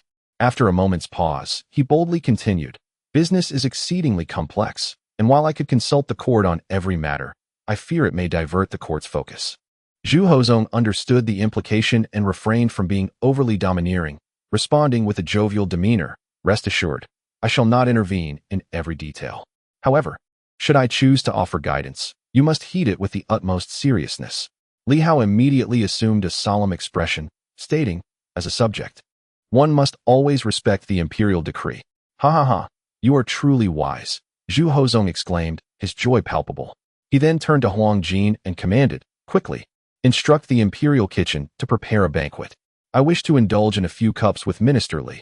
Huang Jin appeared lost in thought, remaining as still as a statue. Huang Jin, suddenly jolted from his reverie. Huang Jin replied in confusion, Your Majesty? Zhu Hozhong, his irritation mounting, retorted, Must I repeat myself? Your servant, Huang Jin, humbly apologizes, Your Majesty. I was momentarily distracted. With a scowl, Zhu Hozhong insisted, The imperial kitchen, a banquet. Do you comprehend? Yes, I understand. Huang Jin nodded vigorously, hastily departing. The emperor slammed his palm on the table in a fit of rage, but, upon turning, his face transformed into a warm smile. I hope I did not frighten you, my dear minister. And no, not at all, Li Hao replied, forcing a smile. Zhu Hozhong nodded thoughtfully, then sighed, I do worry. If I treat everyone as I do the Li family, I fear it may intimidate the merchants, undermining the good intentions of the national master. It is indeed a difficult situation. Understanding, Li Hao suggested, I shall draft a memorial solely addressing the Li family, excluding others. Would this align with Your Majesty's wishes? Zhu Hozhong felt a warmth flush his face and begrudgingly nodded. You are considerate. He added, the national master is quite busy, and with so many merchants gathered today, it would be prudent for you not to meet him privately, as it may lead to unfavorable repercussions. Zhu Hozhong harbored concerns that Li Hao might report back to Li Qing, leading to conflict. This strategy aimed to solidify decisions, leaving Li Qing without grounds for complaint. Although this might offend Li Qing, reparations could be made later. However, he needed to maintain a firm grasp on the vast Li family. As for the other merchants, Zhu Hozhong opted for leniency, recognizing their inferiority to the Li family and noting that many belonged to official families, thus avoiding a one-size-fits-all approach. Moreover, he was driven by the reasoning that it is better to offend a gentleman than a scoundrel. Furthermore, this was merely the first batch of merchant council members, and to truly implement change, a degree of concession was necessary. Li Hao replied, I shall comply with Your Majesty's decree. Zhu Hozhong chuckled awkwardly and attempted to reassure. My dear minister, there is no need for you to feel disheartened. In truth, the court maintains a certain level of oversight, even surveillance, over all members of the merchant guilds. And the Li family? Of course, they are no exception. I would not show favoritism. After speaking, Zhu Hozhong felt a twinge of embarrassment and added, You are not upset with me, are you? How could I dare to be? Li Hao shook his head. Your Majesty is only considering the greater good, I understand. That is good to hear, Zhu Hozhong replied, his demeanor becoming amiable as he continued. This is our first formal meeting, so you must indulge me with a few more cups of wine later. Chapter 147. The difficulties of guarding against internal betrayal. As the banquet concluded, Zhu Hozhong leaned back, his brow slightly furrowed, appearing troubled. He glanced over to find Huang Jin, usually carefree, also wearing a frown, his round face contorted with concern. "What are you pondering?" "Ah, I was merely wondering." Huang Jin hesitated before cautiously asking, "Your Majesty, is Li the national master truly the eternal, everlasting marquis?" Zhu Hozhong shot him a sidelong glance. "What do you think?" Huang Jin chuckled nervously. "I am rather dense." "Please enlighten me, Your Majesty." Not wishing to speak plainly, Zhu Hozhong interjected, "Huang Jin, do you think I am being excessive? Your Majesty desires honesty? Speak freely." Zhu Hozhong's irritation was becoming evident. Huang Jin had no choice but to amend his response, "Not excessive." "Is that the truth?" Huang Jin found himself at a loss for words, stammering before finally saying, "Just a little, perhaps." Zhu Hozhong sighed bitterly, shaking his head. "If I were to act as my forebears, the Taizu and Taizong, they too would have done the same. How can a dynasty be restrained by a single family? As the saying goes, a common man is innocent, but possessing treasures brings guilt. The Li family has always abided by the rules, contributing their fair share of taxes. And since the court opened distant trade routes in the West, they have supplied a plethora of goods. This I have observed. Perhaps Li Hao feels aggrieved." Huang Jin scratched his head, remaining silent, as he anticipated further revelations from his sovereign. As expected, Zhu Hozhong shifted his tone, gravely stating, "Yet, there are certain matters that must remain untouched. To trespass upon them is to invite death. Such a Li family cannot be tolerated in any dynasty under any emperor. The world is bustling, driven by profit. Merchants pursue gain, and so does the dynasty. Which holds greater weight, the interests of one family or that of a nation? Certainly, the nation's interests are paramount," Huang Jin declared. "Thus, logically, a family like the Li's should face extinction." Zhu Hozhong's tone was somber. Huang Jin was taken aback. "Your Majesty, you wish to?" Zhu Hozhong raised his hand to signal silence, speaking with a wistful bitterness. "There is an unreasonable individual within the Li family. Nevertheless, I do wish to see the vision that Li Guosher has painted. In terms of establishing the merchant guild, it is indeed necessary. It can safeguard the profits of the Ming commodities. If not, the short-sighted merchants will undoubtedly ruin the maritime trade entirely. Yet this course of action is not without its detriments." Zhu Hozhong, burdened by profound anxiety, murmured, "As merchants gain power, they inevitably pose a threat to the imperial authority and the stability of the realm. This is an undeniable truth. Alas, one cannot dismiss the fact that he is indeed steering the Ming dynasty towards a more prosperous future. However, this also renders the dynasty increasingly unstable, perhaps even uncontrollable." Huang Jin, struggling to grasp the gravity of the situation, replied, "The Ming is flourishing, the emperor is wise, and the foundations of the state are as steadfast as Mount Tai. Moreover, Your Majesty, you have stated that establishing merchant associations would benefit the treasury and serve the interests of the court. As for the affluent merchants, I do not believe they would dare to rebel simply because they possess wealth." Zhu Hozhong scoffed, self-deprecatingly, "I only wish for you to understand, yet here I am, alone in my thoughts." Huang Jin initially felt that his master was being somewhat oppressive, but witnessing his demeanor now made him realize that the emperor was indeed the one bearing the burden, leaving him feeling quite distressed. "Your Majesty, it would be better to voice your concerns rather than keep them bottled up," Huang Jin gently urged. Exhausted, Zhu Hozhong leaned back in his chair, narrowing his eyes. Huang Jin moved behind the chair and began to massage his shoulders. Perhaps it was genuine fatigue, perhaps the effects of the wine, or perhaps Huang Jin's skillful hands. But before long, Zhu Hozhong succumbed to slumber. Huang Jin hurried to fetch a bright yellow cloak to cover him, deftly placing the 2 green plums he had been holding into a box, then stood by, contemplating the meaning behind his master's words. Severance. This time, a decisive separation must occur. Since the plan is for my younger sister to take over in the future, it would be prudent to entrust her with the overseas enterprises to hone her skills, thus sparing me from constant travel. As for the research aspects, I can oversee them when time permits." Li Hao was infuriated. He longed to visit Lianjiaten and confront the young emperor, but a fleeting glance at a court official trailing behind compelled him to abandon the idea, leaving him with a sense of melancholy. If the court were to exert meticulous control over every detail, the impact on the Li family's business operations would be immeasurable. At best, the growth rate would plummet, and at worst, they would descend into decline, a notion that Li Hao found difficult to accept. Alas, though he stood merely a step away from Qing Yi, a single decree from above felt like an insurmountable chasm. Ultimately, Li Hao lacked the courage to openly defy the imperial command. Huang Jin, unable to fully comprehend the situation, summoned a junior attendant to serve him while he proceeded to the Wenhua gate. Upon entering, he encountered a throng of dozens emerging from the Guoshi hall, each exuding vitality and radiance. Dressed in the robes of a grand eunuch, Huang Jin's imposing figure naturally drew attention. The members of the Merchant Association, upon seeing him, immediately fell silent, suppressing their proud expressions. Some discerning individuals quickly deduced Huang Jin's status, bowing respectfully and engaging him warmly. However, Huang Jin, lacking the inclination to engage in pleasantries, offered only brief responses before making his way directly to the Guoshi hall. Some spectators, feeling somewhat irked by his apparent arrogance, were soon assuaged upon overhearing murmurs about his position as the head of the Office of Ceremonial Affairs, igniting a sense of superiority among them. I too conversed with the Grand Minister. Upon entering the Guoshi hall, Huang Jin found Li Qing, Zhang Tsong, and a host of other grand scholars engaged in tea tasting and discussion. Their conversation faltered as he unexpectedly burst in, prompting them to set their cups down.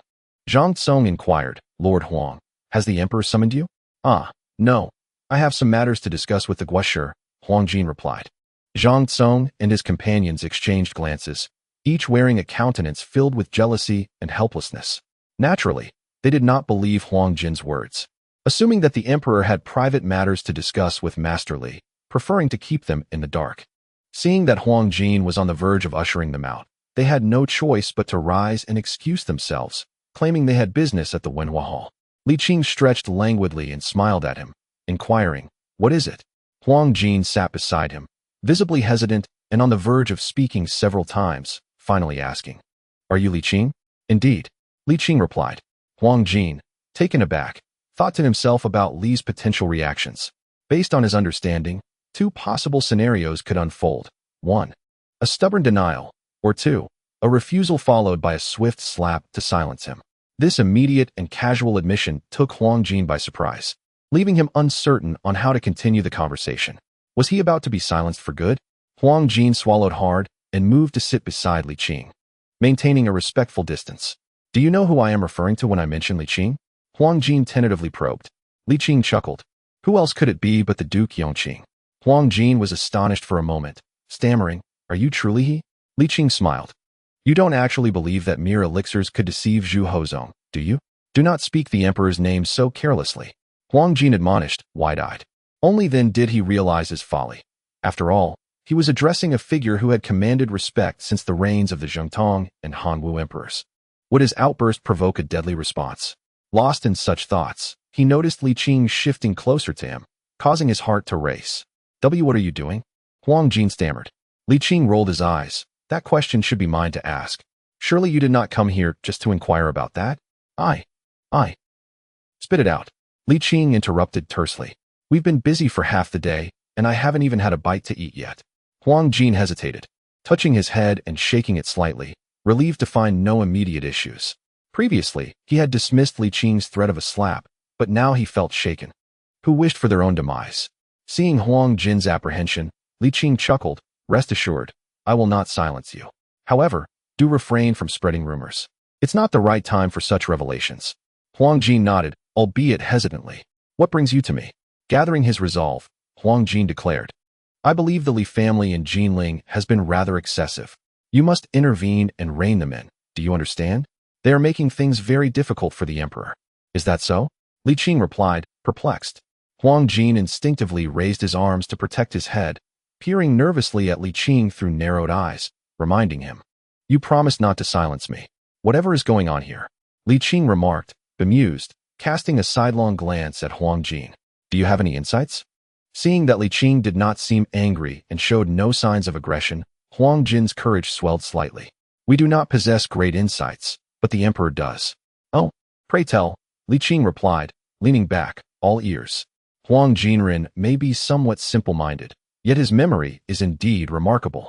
He eloquently recounted Zhu Huxong's concerns, even detailing the conversation between Zhu Huxong and Li Hao within the Qinqing Palace. While not verbatim, He successfully conveyed the essence of their dialogue.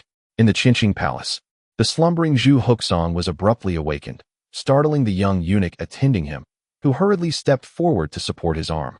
"Your Majesty, are you unwell?" Zhu Huxang, gripping the armrest of his chair, drew in deep breaths, struggling to regain his composure. After a moment, he managed to exhale, stating, "I am well, merely troubled by an unpleasant dream." Suddenly sensing something amiss, Zhu Huxang looked around in confusion. "Where is Huang Jin?" "I do not know, Your Majesty. Master Huang summoned me to attend to you, and then departed," the eunuch replied. At this, Zhu Huxang's unease intensified, and he hastily shrugged off his cloak, rising to leave. "Your Majesty, please do not follow.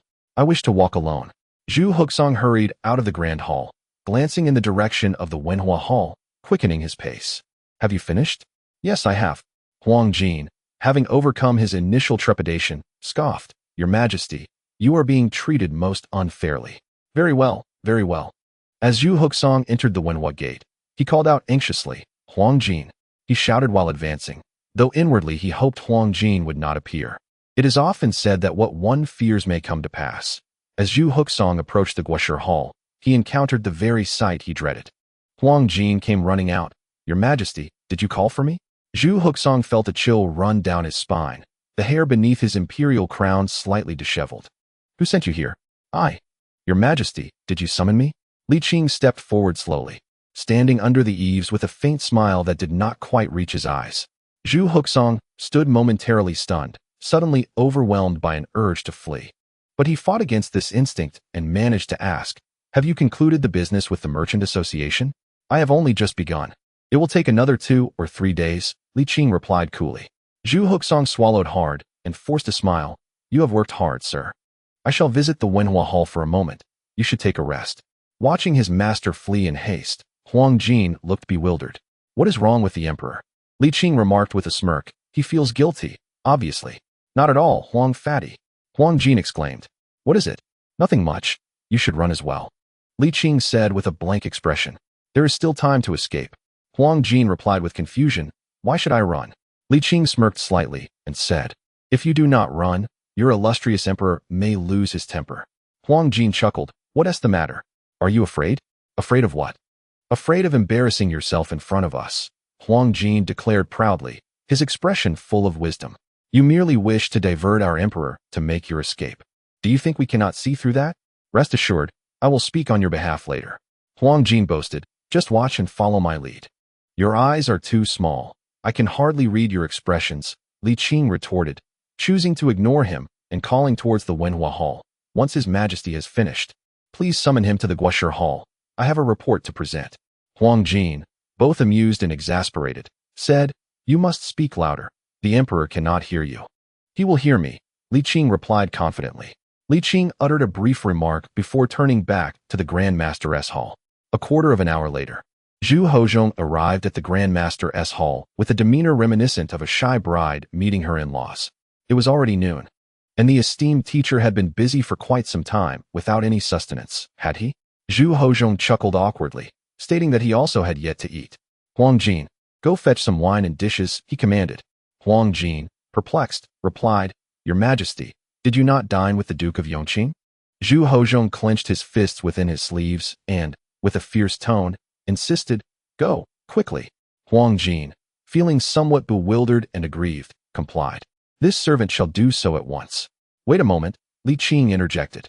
"The several grand scholars have also worked hard. They must still be drafting the documents, correct?" "Oh, indeed," Zhu Hozhong added. "Huang Jin, instruct them to prepare additional dishes for the esteemed scholars." Huang Jin acknowledged the command and departed, albeit with a sense of grievance.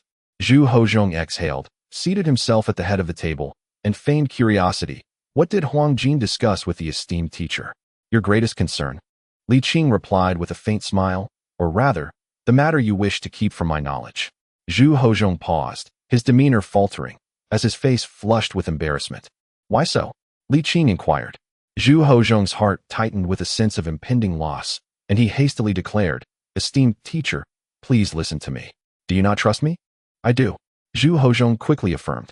"My trust in you is unparalleled, truly." At that moment, Zhu Hozhong resembled a vulnerable lover, fearful of abandonment. He felt a profound anxiety, as if he might lose Li Qing, prompting him to concede first. It is my fault.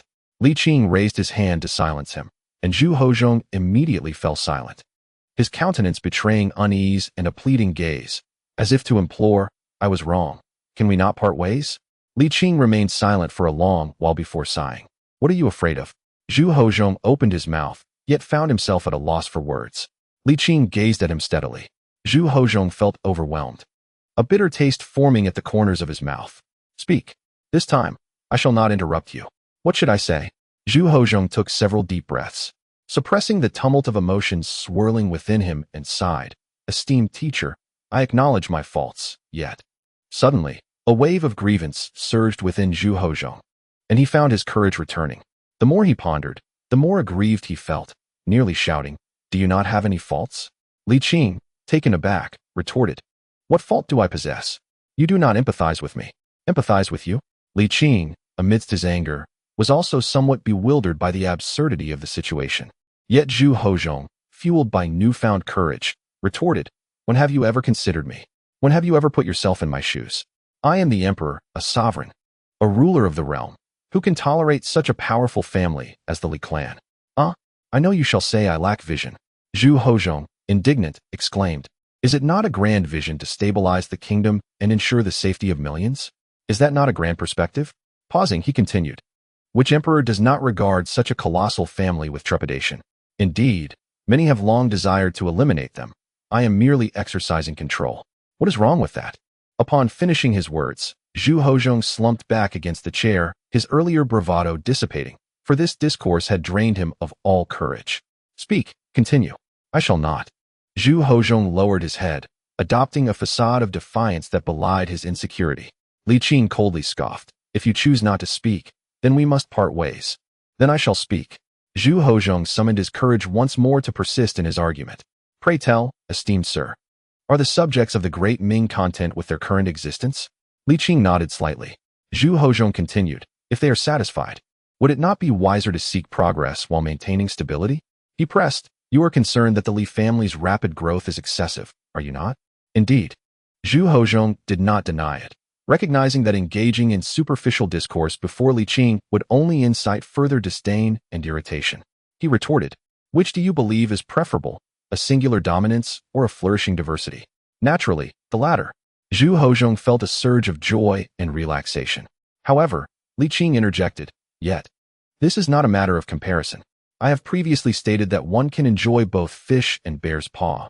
They are not mutually exclusive, but rather mutually reinforcing. The Li family's extensive endeavors have indeed benefited many commoners. Our establishment of the Merchant Association, along with its support, is not solely for the high taxes, but also to enhance the lives of the populace, is it not? Zhu Hozhong fell silent for a moment and remarked, Indeed, this encapsulates the crux of our relationship as sovereign and subject. Please elaborate. The pace of development is too rapid, Zhu Hozhong sighed. When continuous improvement becomes the norm, any stagnation is deemed intolerable.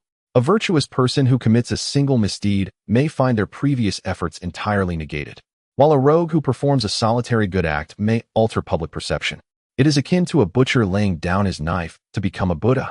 Excessive rewards breed ingratitude. Governance follows the same principle, Zhu Hozhong asserted.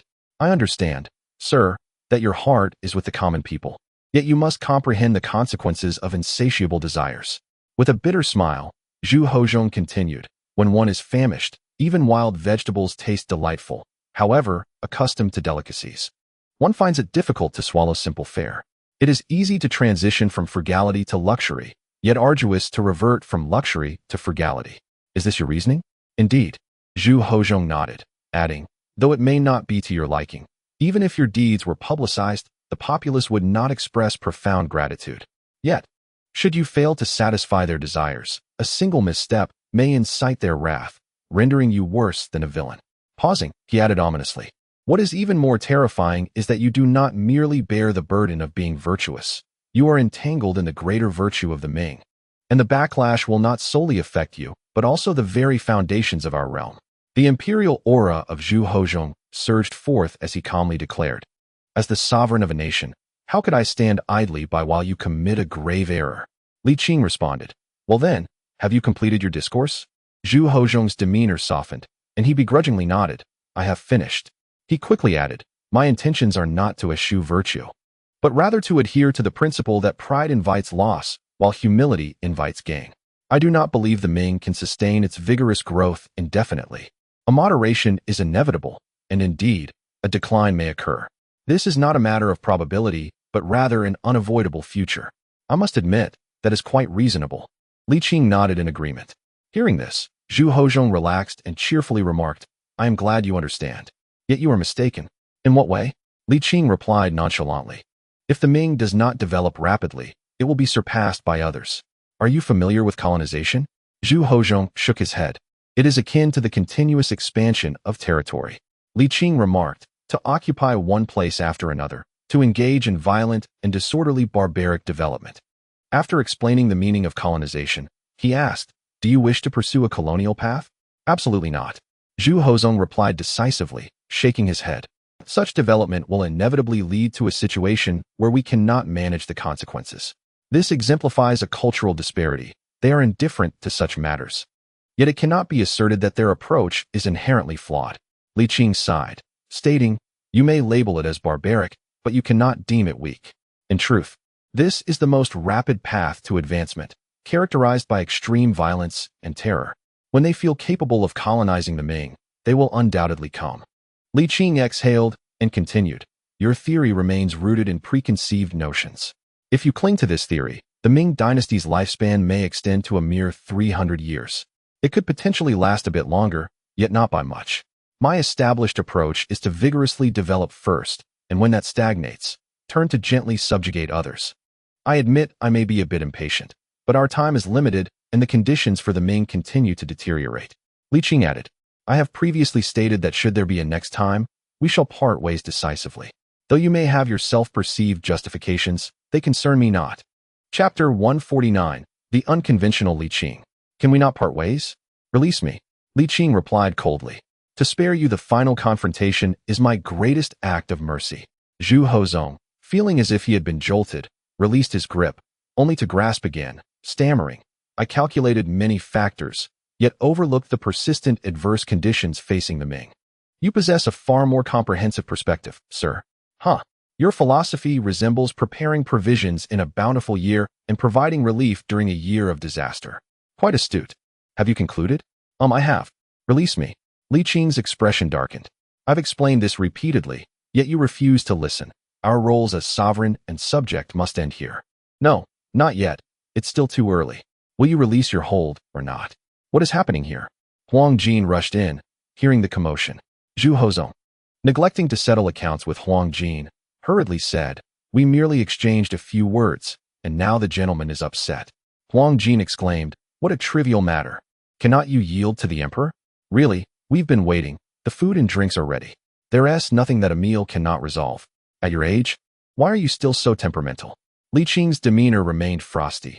This time, it is unacceptable. Huang Jin, taken aback, cautiously suggested, what about 2 meals? Do not jest with me. Li Qing glared. Do you truly believe I wouldn't shatter you with a single strike? Huang Jin felt unjustly wronged. Li Qing broke free from Zhu Hozhong's grasp and coldly declared, let it be this way. Zhu Hozhong, his voice solemn, replied, after a century of effort. Are you truly willing to relinquish it all? Are you not concerned that the Ming's development may lead to unforeseen consequences? Li Qing regarded him with a chilling gaze. His tone icy. If that were the case, I would compensate for the blow I spared you. Zhu Hozhong, vexed yet lacking an outlet for his frustration, sighed despondently. If you insist on parting ways, I cannot compel you, nor do I possess the ability to do so. Let us share one last meal together. Parting amicably if you will. Li Qing paused and gently nodded. Huang Jin, eager to comply, hurried off, returning shortly with a food box. Laying the dishes meticulously upon the table, the two, now seated opposite each other, lapsed into a heavy silence. Huang Jin poured wine for both, feeling a profound sadness. It was disheartening that such a rift had formed. Li Qing occasionally moved his chopsticks, while Zhu Hozhong consumed not a single bite, instead sipping from his cup repeatedly. Within a mere quarter of an hour, his cheeks flushed crimson, exhibiting signs of inebriation. Huang Jin, feeling a pang of concern, urged, Your Majesty, please drink more slowly. Be mindful of your health. Yet, Huang Jin felt helpless in his plea. Zhu Hozhong sighed deeply, casting a fixed gaze upon Li Qing, and spoke in a resonant tone. My control over the Li family is not out of avarice for their wealth. Indeed, I once entertained such thoughts. But upon learning of your connection to the Li family, I extinguished that notion. My current stance is solely to prevent the Li family from becoming overly inflated, lest they spiral out of control. He forced a bitter smile and added, Am I truly in the wrong? No, perhaps I simply failed to empathize, to extend my sympathy. Pour more wine, he commanded, and Huang Jin, torn between concern and resignation, could only fill each cup with a little less. After several more rounds, Zhu Hozhong's entire visage was flushed, his neck reddened, and his eyes glimmered with a deeper hue. Would the Li family permit a steward to grow boundlessly powerful, thereby impacting, even determining, the very lifeblood of their lineage? Li Qing replied coolly, The Li family has many considerations, among which avoiding the court's wariness and the emperor's scrutiny is paramount. In truth, the Li family has already exercised considerable restraint, relinquishing numerous easily attainable riches. While earning, we also practice benevolence, a fact you are surely aware of. Furthermore, the advent of new fertilizers, steam engines, and advancements in iron smelting, are the benefits truly confined to the Li family alone? I have contemplated the concerns you raise. I have been consciously and unconsciously suppressing the Li family.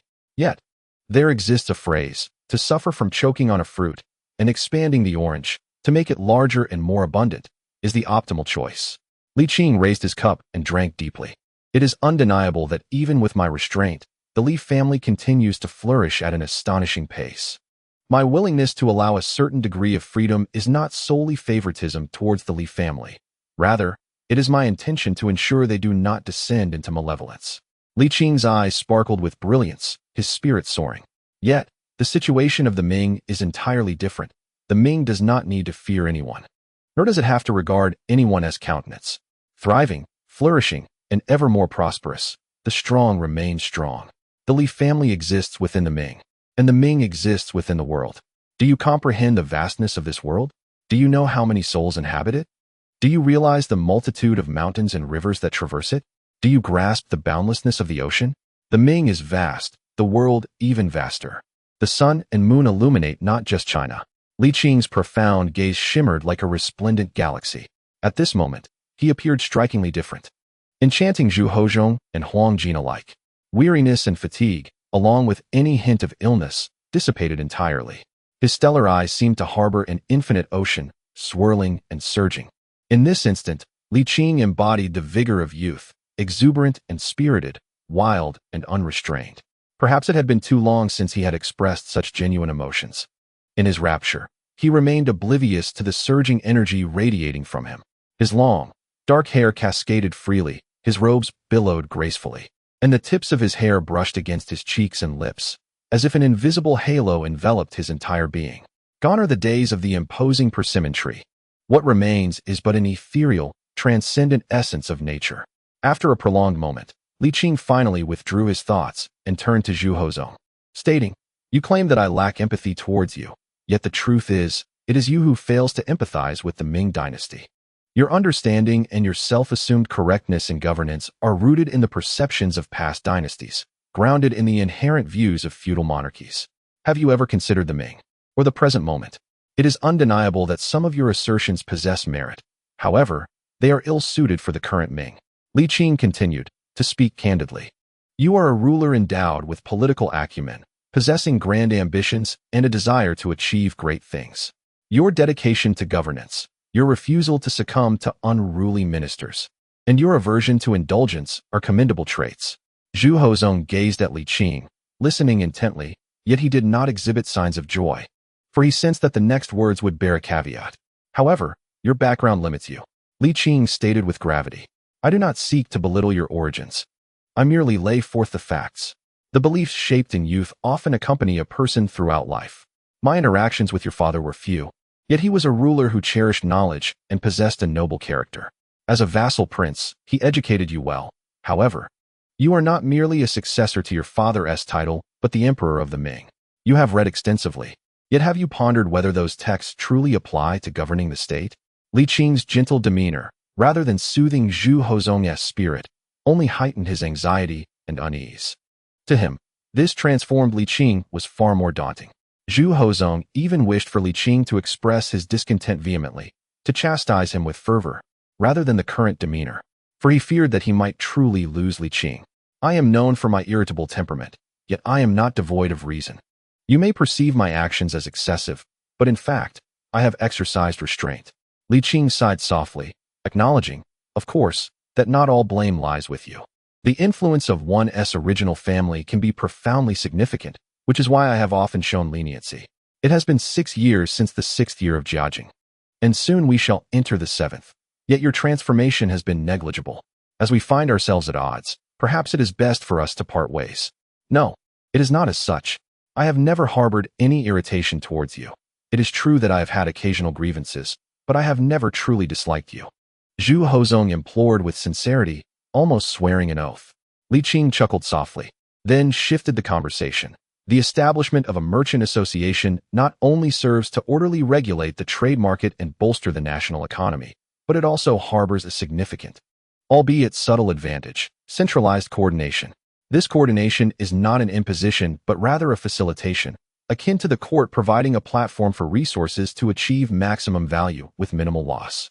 It is comparable to the processes of silk weaving, mulberry cultivation, and silkworm rearing.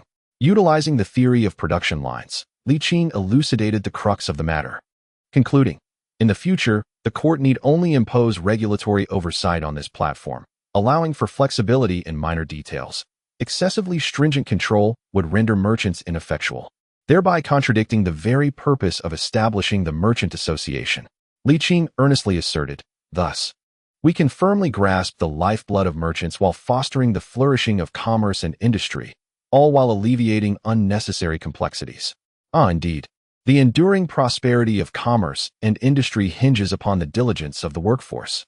The court must extend its benevolence towards the laborers, emulating the founding emperor by ensuring the widespread dissemination of the labor law, so that every worker possesses a copy, thereby instilling a degree of reverence among the merchants. As Li Qing articulated his thoughts, Zhu Hozong listened attentively. The atmosphere, though amicable, was imbued with a profound sense of melancholy. Huang Jin, with a quivering lip, felt an urge to weep. All feasts must eventually come to a close. With the last drop of wine consumed, Li Qing rose to his feet. Allow me to offer one more suggestion. You might consider examining the development from the Hongwu to the Zhengde eras, immersing yourself in their epoch, and interpreting their choices and decisions through the lens of your own theories. Li Qing remarked with a soft chuckle. You may discover that they were rather audacious, excessively radical, entirely at odds with your governance philosophy. Exhaling a breath of wine-laden air, Li Qing murmured, yet, is it not the audacious breaking of conventions that has afforded the present grandeur of the Ming? With that, the wine was finished and words exhausted. It was time to depart. Sir, Zhu Hozong called out, pursuing Li Qing beyond the grand hall. Li Qing paused momentarily before continuing his stride. Sir, Zhu Hozong urged, trailing him beyond the Wenhua gate. Li Qing remained resolute, his pace unwavering. Zhu Hozong followed, exiting the palace gates, yet Li Qing pressed onward, steadfast and unyielding. Not glancing back. At the palace entrance, Zhu Hozong stood in a daze. Huang Jin's heart ached, while the guards of the Jinyue looked on, bewildered and helpless. What has come over the emperor? Zhu Hozong gazed vacantly in the direction of Li Qing's departure, his heart feeling desolate. Chapter 150. A misfortunate soul in the Qianqing Palace. Zhu Hozong sat hunched upon a grand chair, enveloped in a heavy cloak, his gaze vacant and lifeless. Huang Jin felt her heart shatter. With a resolute bite of her lip and a stomp of her foot, she resolved to seek out the Lien family village, this time. Even if Li Qing were to break her spirit, she would strive to retain him. After all, it was but a slap. A mere closing of the eyes could render it fleeting. However, having taken only a few steps, she was called to a halt. Huang Jin. She quickly stopped and turned, hurrying back. Your Majesty, I am here. Yet Zhu Hozong did not regard her, maintaining his previous posture, and asked with a stammer, is he truly departing? Your Majesty, is he really leaving me? Huang Jin could no longer contain her tears, offering comfort. Nay, he cannot leave. He has dedicated over a century to us. He would not simply depart. He will undoubtedly return. Is that truly so? Zhu Hozong lifted his gaze, still lost in thought, murmuring, will he really come back? Certainly. Huang Jin sniffed and replied, After a century of effort and emotion, how could it simply cease? I understand him well. Though he possesses a fiery temper and is prone to violence, his heart is truly kind and generous. He would not stand idly by while the Ming suffers. Your Majesty, rest assured. Is it truly so? Indeed, Huang Jin affirmed. Your Majesty, you know his character well. He is exceptional in every regard save for his laziness. Presently, the trial implementation of the whip law is yielding excellent results. The expansion of the Wenzheng Academy is progressing smoothly, and the establishment of the Merchant Guild is nearly finalized. Upon reflection, there is little of great consequence in the immediate future. He is merely contemplating a respite. Once he has rested sufficiently, he is certain to return. After a brief pause, the emperor pondered aloud, questioning why the discord between sovereign and subjects had suddenly erupted. Was it not merely an excuse to evade responsibility? As Huang Jin spoke, he began to believe his own words, his indignation rising. This fellow truly knows how to shirk duty. If he wishes to be lazy, he should say so openly. The emperor would not force him to work. Why adopt such a posture of victimhood? He has established his reputation. Yet it casts a shadow on the emperor's own standing. Your Majesty, wait here. I shall confront him. Stop. Zhu Hozong intervened hastily. However, he was evidently reassured by Huang Jin's remarks. No longer in a state of despair, his keen intellect regained its prominence. Your analysis holds merit. Yet it is not entirely accurate. Noticing the improvement in Zhu Hozong's demeanor, Huang Jin promptly encouraged him. What does your Majesty imply? You are correct. Centuries of dedication and affection cannot be so easily discarded. Moreover, he is deeply concerned for the nation and its people, Zhu Hozong mused. Yet, this does not guarantee his return. With his capabilities, even outside the court, he can influence the state and the lives of its citizens. It appears to me that his disappointment has accumulated and reached a breaking point. Nevertheless, I still possess one final opportunity. Huang Jin scratched his head, inquiring, what opportunity is that? The chance for him to amend his ways. Zhu Hozong declared. Indeed, he is lazy and lacks patience. Rather than repeatedly urging him, it may be more effective to adopt a stringent approach that compels me to reflect. If I remain steadfast in my views, he will play along. However, if I make a change, he may return. His abilities are exceptional, yet I am the emperor. Only in harmony can we maximize our benefits. Zhu Hozong spoke with conviction. Li Qing may not hold affection for me, but his love for the Ming dynasty is profound. He paused, suggesting that I examine the development from the Hongwu era to the Zhengde period to inspire a transformation in my entrenched beliefs. If he had genuinely lost all hope in me, why would he bother? Huang Jin mulled this over, nodding vigorously. Your Majesty is indeed sagacious. Indeed. I too consider myself wise, Zhu Hozong chuckled softly. Then, Your Majesty? Huang Jin queried eagerly. Send for the relevant documents. Starting today, I shall diligently study the history of our dynasty's development. Zhu Hozong proclaimed solemnly. Understood. I shall obey, Huang Jin responded, feeling a surge of relief at his master's revitalized spirit. After bowing, he hurried off. Wait, I am not finished speaking, Zhu Hozong called out. Huang Jin halted abruptly, barely managing to counteract the momentum of his ample frame, asking, what further instructions do you have, Your Majesty? Have the subordinates procure the documents. You are to head to Lianjiatun, Zhu Hozong instructed. Huang Jin nodded in agreement, thumping his chest in assurance. Rest easy, Your Majesty. I will do whatever it takes to bring him back, even if it means enduring a few slaps. Zhu Hozong chuckled, shaking his head, feeling a mix of gratitude and bitterness. There is no need for such extremes.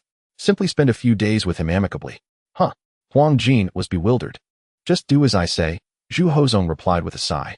You may be the head of the ceremonial office or Huang Jin, but I can only be the emperor, not Zhu Hozong. As he spoke, a chill seemed to envelop him, and he wrapped his cloak around himself. Now go. Yes, Your Majesty, Huang Jin nodded. Do not be disheartened. Take heart. I shall never abandon you. Zhu Hozong smiled warmly and nodded. Should we prepare elixirs for him? Not necessary. In the courtyard of Lianjiatun, Huang Jin knocked on the door. It's not locked. Come in, came Li Qing's voice. Huang Jin pushed the door open, stepped over the threshold, closed the door behind him, took a few deep breaths, and turned to walk inside. Under the eaves, Li Qing lay half reclined in a chair, staring into space, seemingly indifferent to Huang Jin's arrival. However, Huang Jin, feeling familiar, moved a chair from the parlor to sit beside Li Qing, nudged him with his shoulder, and chuckled. What's wrong? Are you truly upset? Li Qing cast him a sidelong glance. Have you come to urge Dan? No. I specifically asked the emperor, and he said there's no need. Good for him to be sensible. Li Qing chuckled softly, continuing to gaze upward, lost in thought. Huang Jin scratched his head, pondering for a moment before asking, can you really bear to abandon the Ming dynasty? Suddenly, Li Qing turned his head, his eyes flickering with a fierce intensity that startled Huang Jin. Are you truly so audacious? This Ming dynasty belongs to the Zhu family, or is it mine? Am I in debt to Zhu Hochong? What nonsense. No. You're overthinking it, Huang Jin quickly clarified. The emperor asked me to come without any ulterior motives, just to talk to you. Nothing else was mentioned. I'd be lying if I said we wouldn't perish tomorrow. Seeing the sincerity in Huang Jin's eyes, Li Qing's demeanor softened slightly. There was no need for further words of persuasion. Such would only be a waste of breath. Huang Jin brushed off the dust from his clothes and sat back down. Sighing, as an outsider, I feel heartbroken. You all. Well, let us not dwell on it. The emperor merely wishes for you to leave without such an air of desolation. After a pause, he continued. So, tell me about yourself. Me? Yes. Li Qing. A figure who has dominated the Ming dynasty for over a century. Anyone who has read and understood the history of our dynasty, even those who have yet to embark on a political career, knows of your exploits.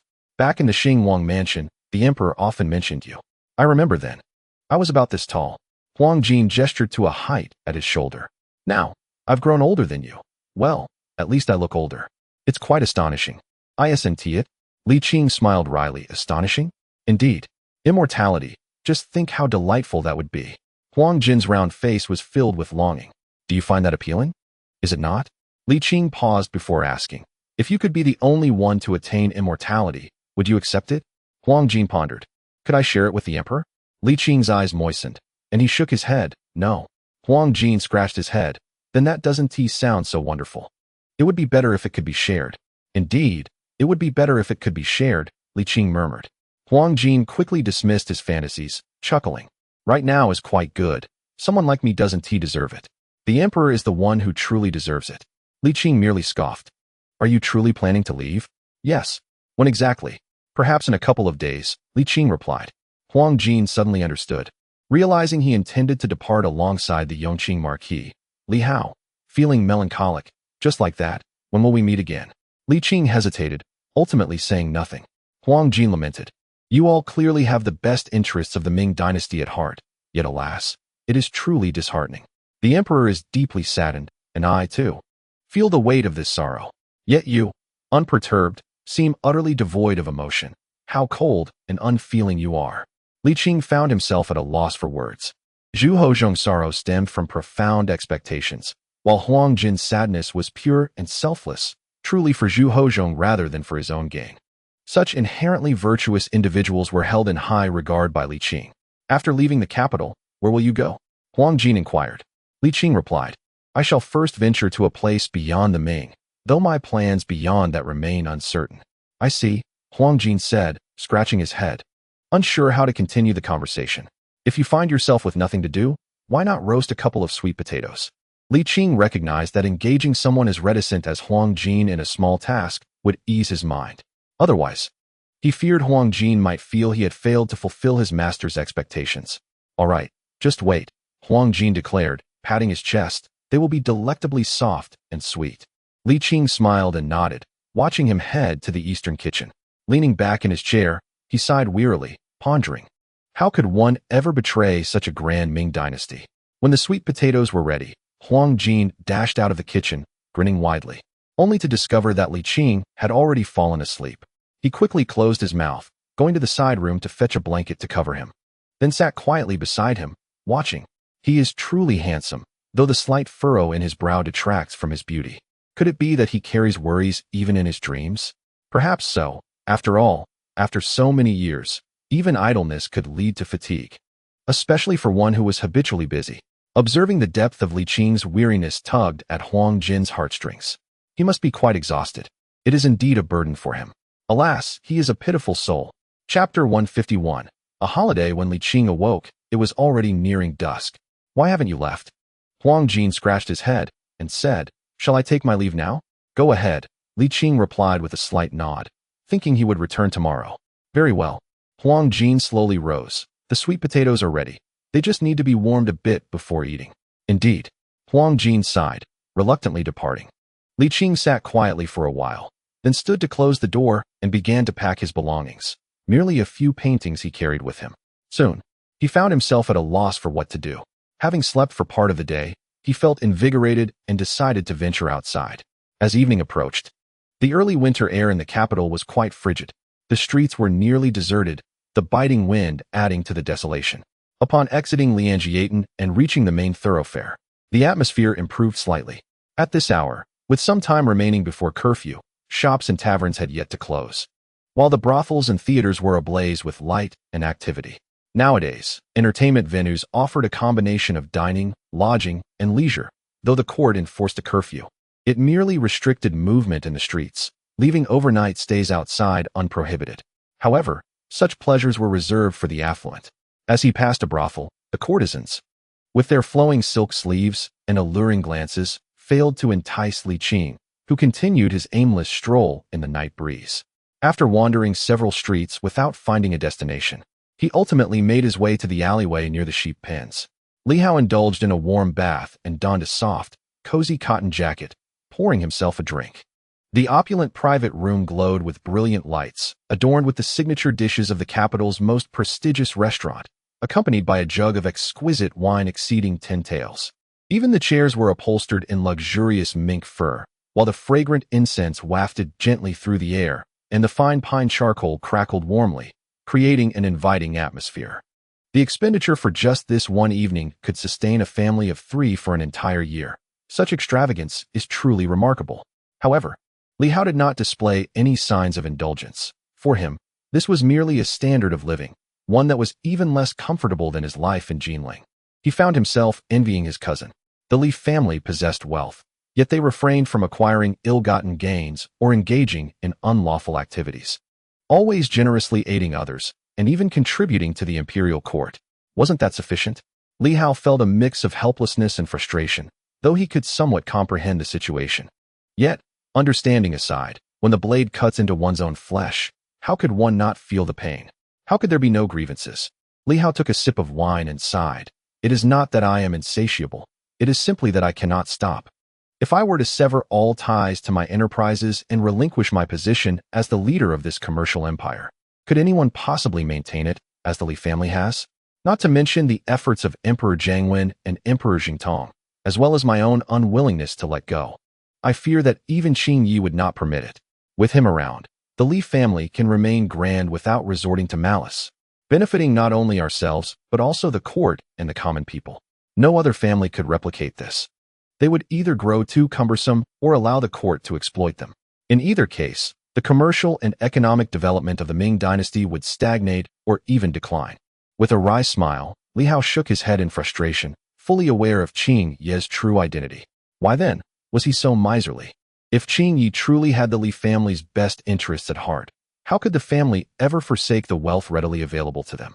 Indeed, the Li family's fortune has been built upon the foundation of the Ming dynasty, but it has also been cultivated through generations of diligence. It is not merely a gift.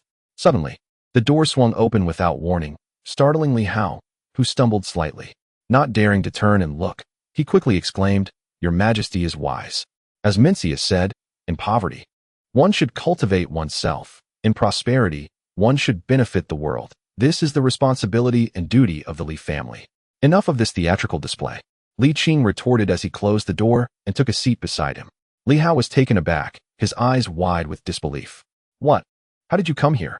He felt a rush of grievances flood his heart, and indignantly said, "You have no idea." "I know everything," Li Qing replied, raising his hand to take a pair of chopsticks, wiping them clean with Li Hao's pristine sleeve before picking up a mouthful of food, exclaiming, "You certainly know how to indulge yourself." Li Hao found himself both amused and exasperated. "Is there anyone following you?" he asked, glancing toward the door. "How little do you think of me?" Li Hao relaxed, hastily responding, "You know about everything?" "Indeed." Li Qing then picked up a cup from the tray, and Li Hao promptly poured wine for him, inquiring, "What shall we do now?" "What do you mean, what shall we do? If they want oversight, let them oversee." Li Qing replied nonchalantly. Li Hao chuckled wryly. "Qing Yi, It is not that I feel guilty. The emperor is notoriously petty. If he were to delve deeper into the Li family's assets, I fear he may develop covetous intentions. That will not happen. Li Hao regarded him with skepticism. You place such trust in his character? Li Qing scoffed. I do not trust his character. I trust that he is not entirely foolish. Li Hao responded with a puzzled expression. In any case, whether it be the accounts or advice, let him have his way. Li Qing remarked that while the Li family is wealthy, the imperial treasury is even more affluent, far from being able to rival a nation in wealth.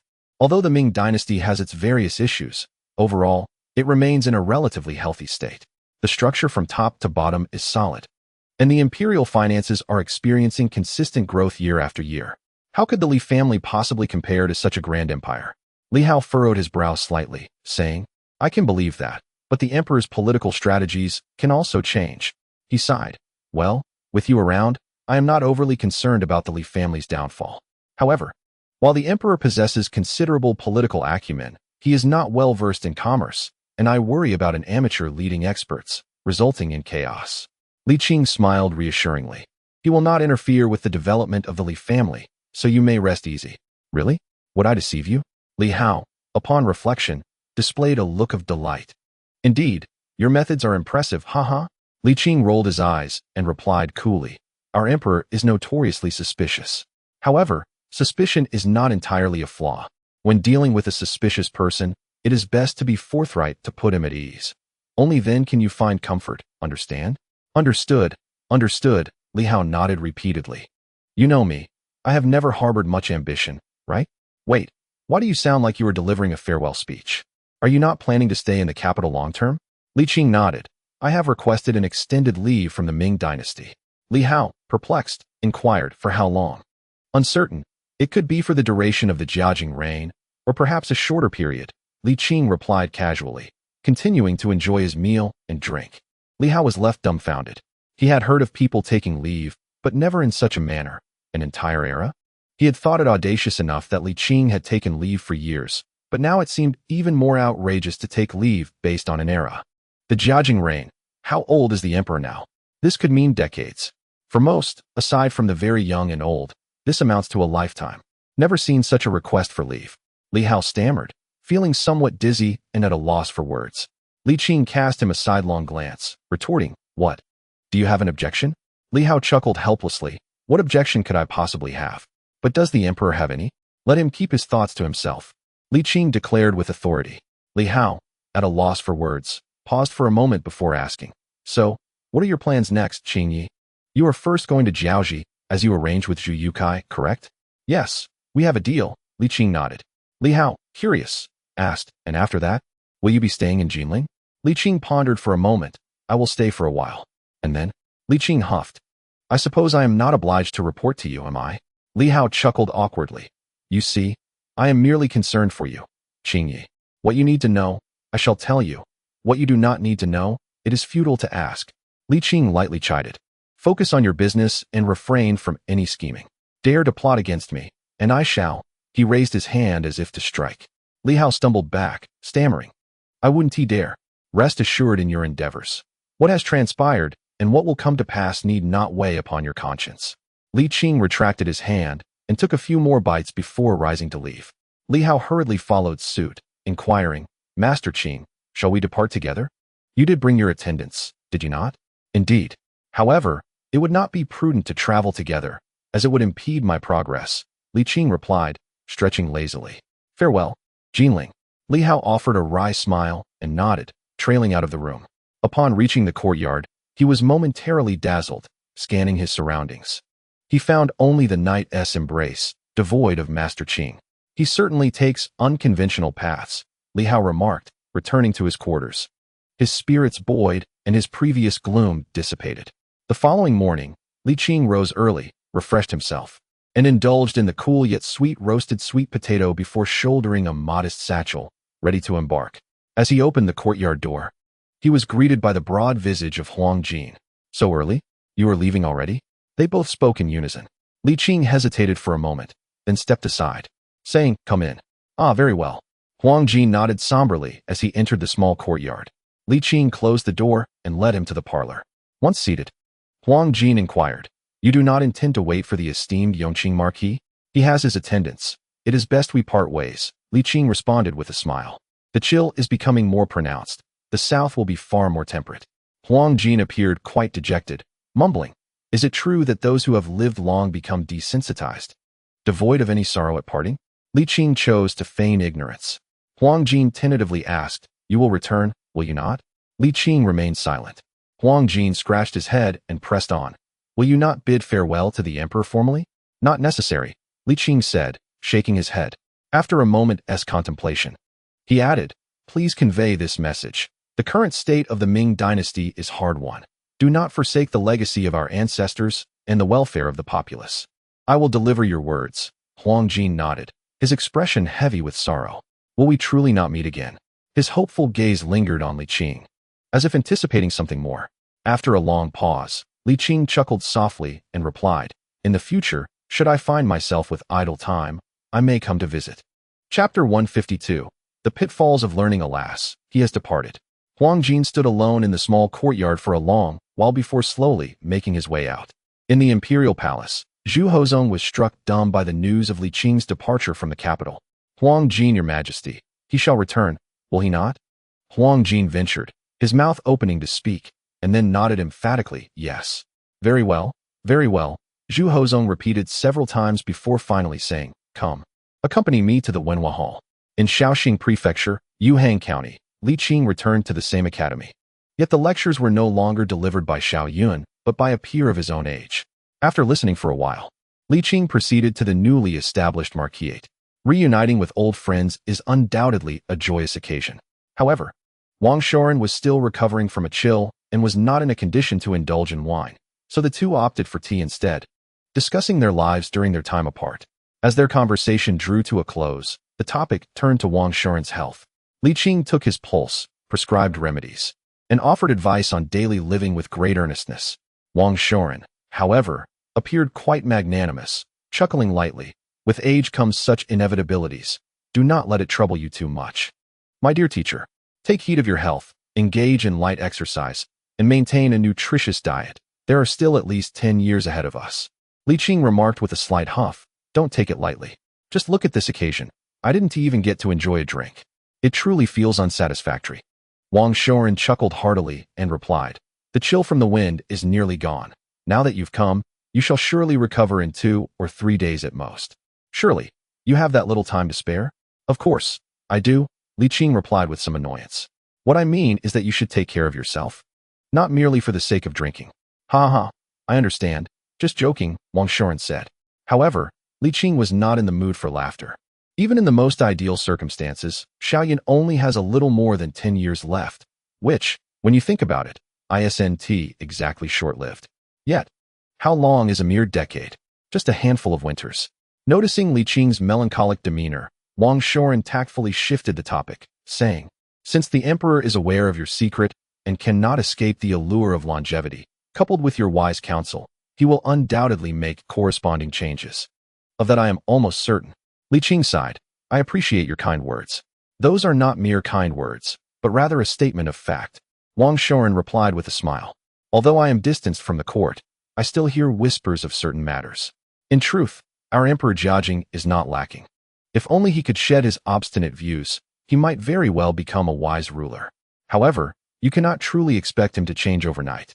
Wang Shoren sipped his hot tea, exhaled, and continued, "You cannot expect everyone to be as you are, even the emperor of the Ming dynasty. Every individual harbors selfish desires, and a ruler with the world at his feet is even less immune to such tendencies. During your absence, he will surely strive to improve, hoping to win your favor. But if he receives no acknowledgement in return, he may become disheartened, or worse, give up altogether. If you have granted him an opportunity, then upon his seizing it, you must offer your encouragement." Wang Shoren spoke softly. The emperor is still quite young.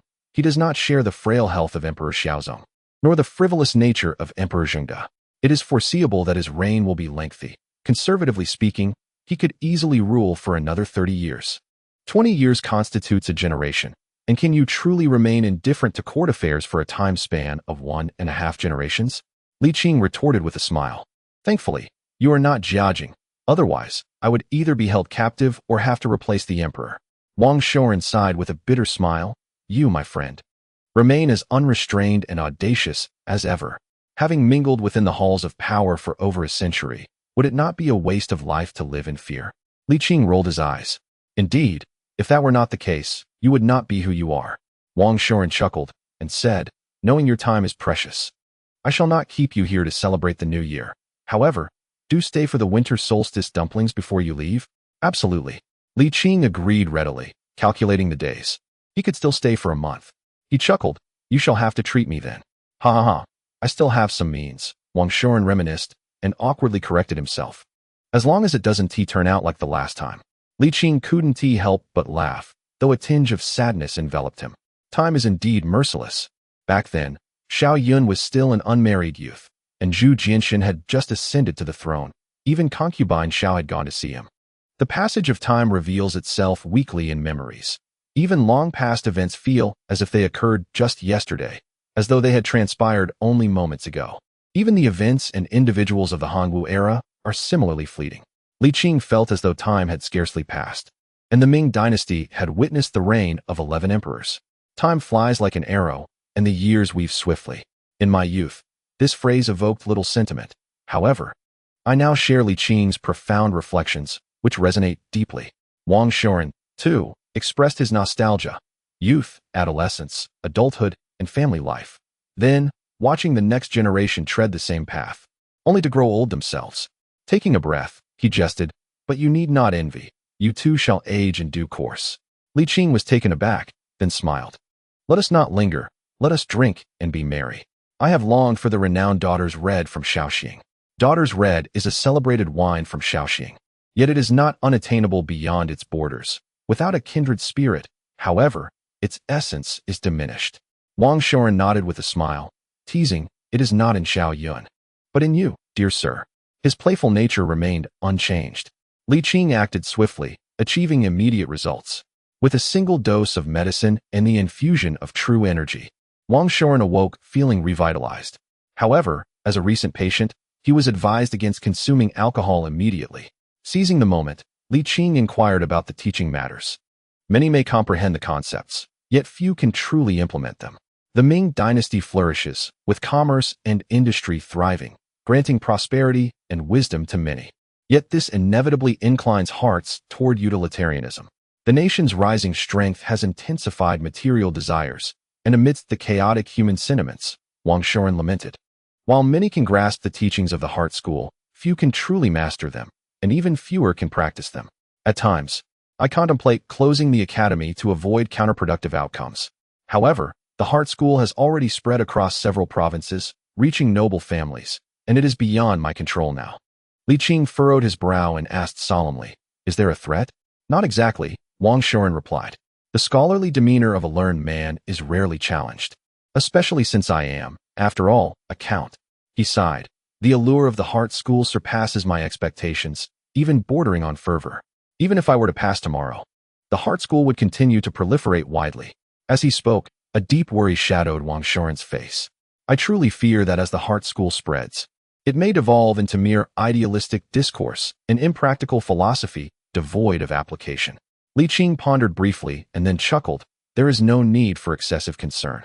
Should it become mere empty rhetoric, it will inevitably be cast aside by the currents of time, sparing the nation from misguided paths. Moreover, the thoughts of the populace have been shackled for millennia. Even if the heart school cannot yet fulfill its potential, the emergence of any new doctrine is not inherently detrimental. At least it broadens perspectives, does it not? Wang Shoren paused, then laughed softly. Your perspective is always refreshingly unique, yet holds considerable wisdom. Li Qing reassured him. With my presence, the heart school will eventually reveal its true brilliance. This moment may take time, yet it will undoubtedly arrive. Indeed, I have faith in you. Wang Shoren nodded. Then, I shall entrust this to you. Li Qing rolled his eyes. Why speak in such formalities? Wang Shoren replied. Shall we visit the academy together? Let us go, Li Qing agreed. With the arrival of Wang Shoren, the enthusiasm of the students attending the lectures intensified, and applause erupted frequently. However, Li Qing frowned slightly. Not because of any shortcomings in Xiao Yun's teachings, but rather due to a subtle misalignment. To put it accurately, Their admiration for Xiao Yun himself surpassed their appreciation for the heart philosophy, which overshadowed the true essence of the teachings. Under such circumstances, every utterance from Xiao Yun was revered as an immutable decree, leading to a blind adherence to his words.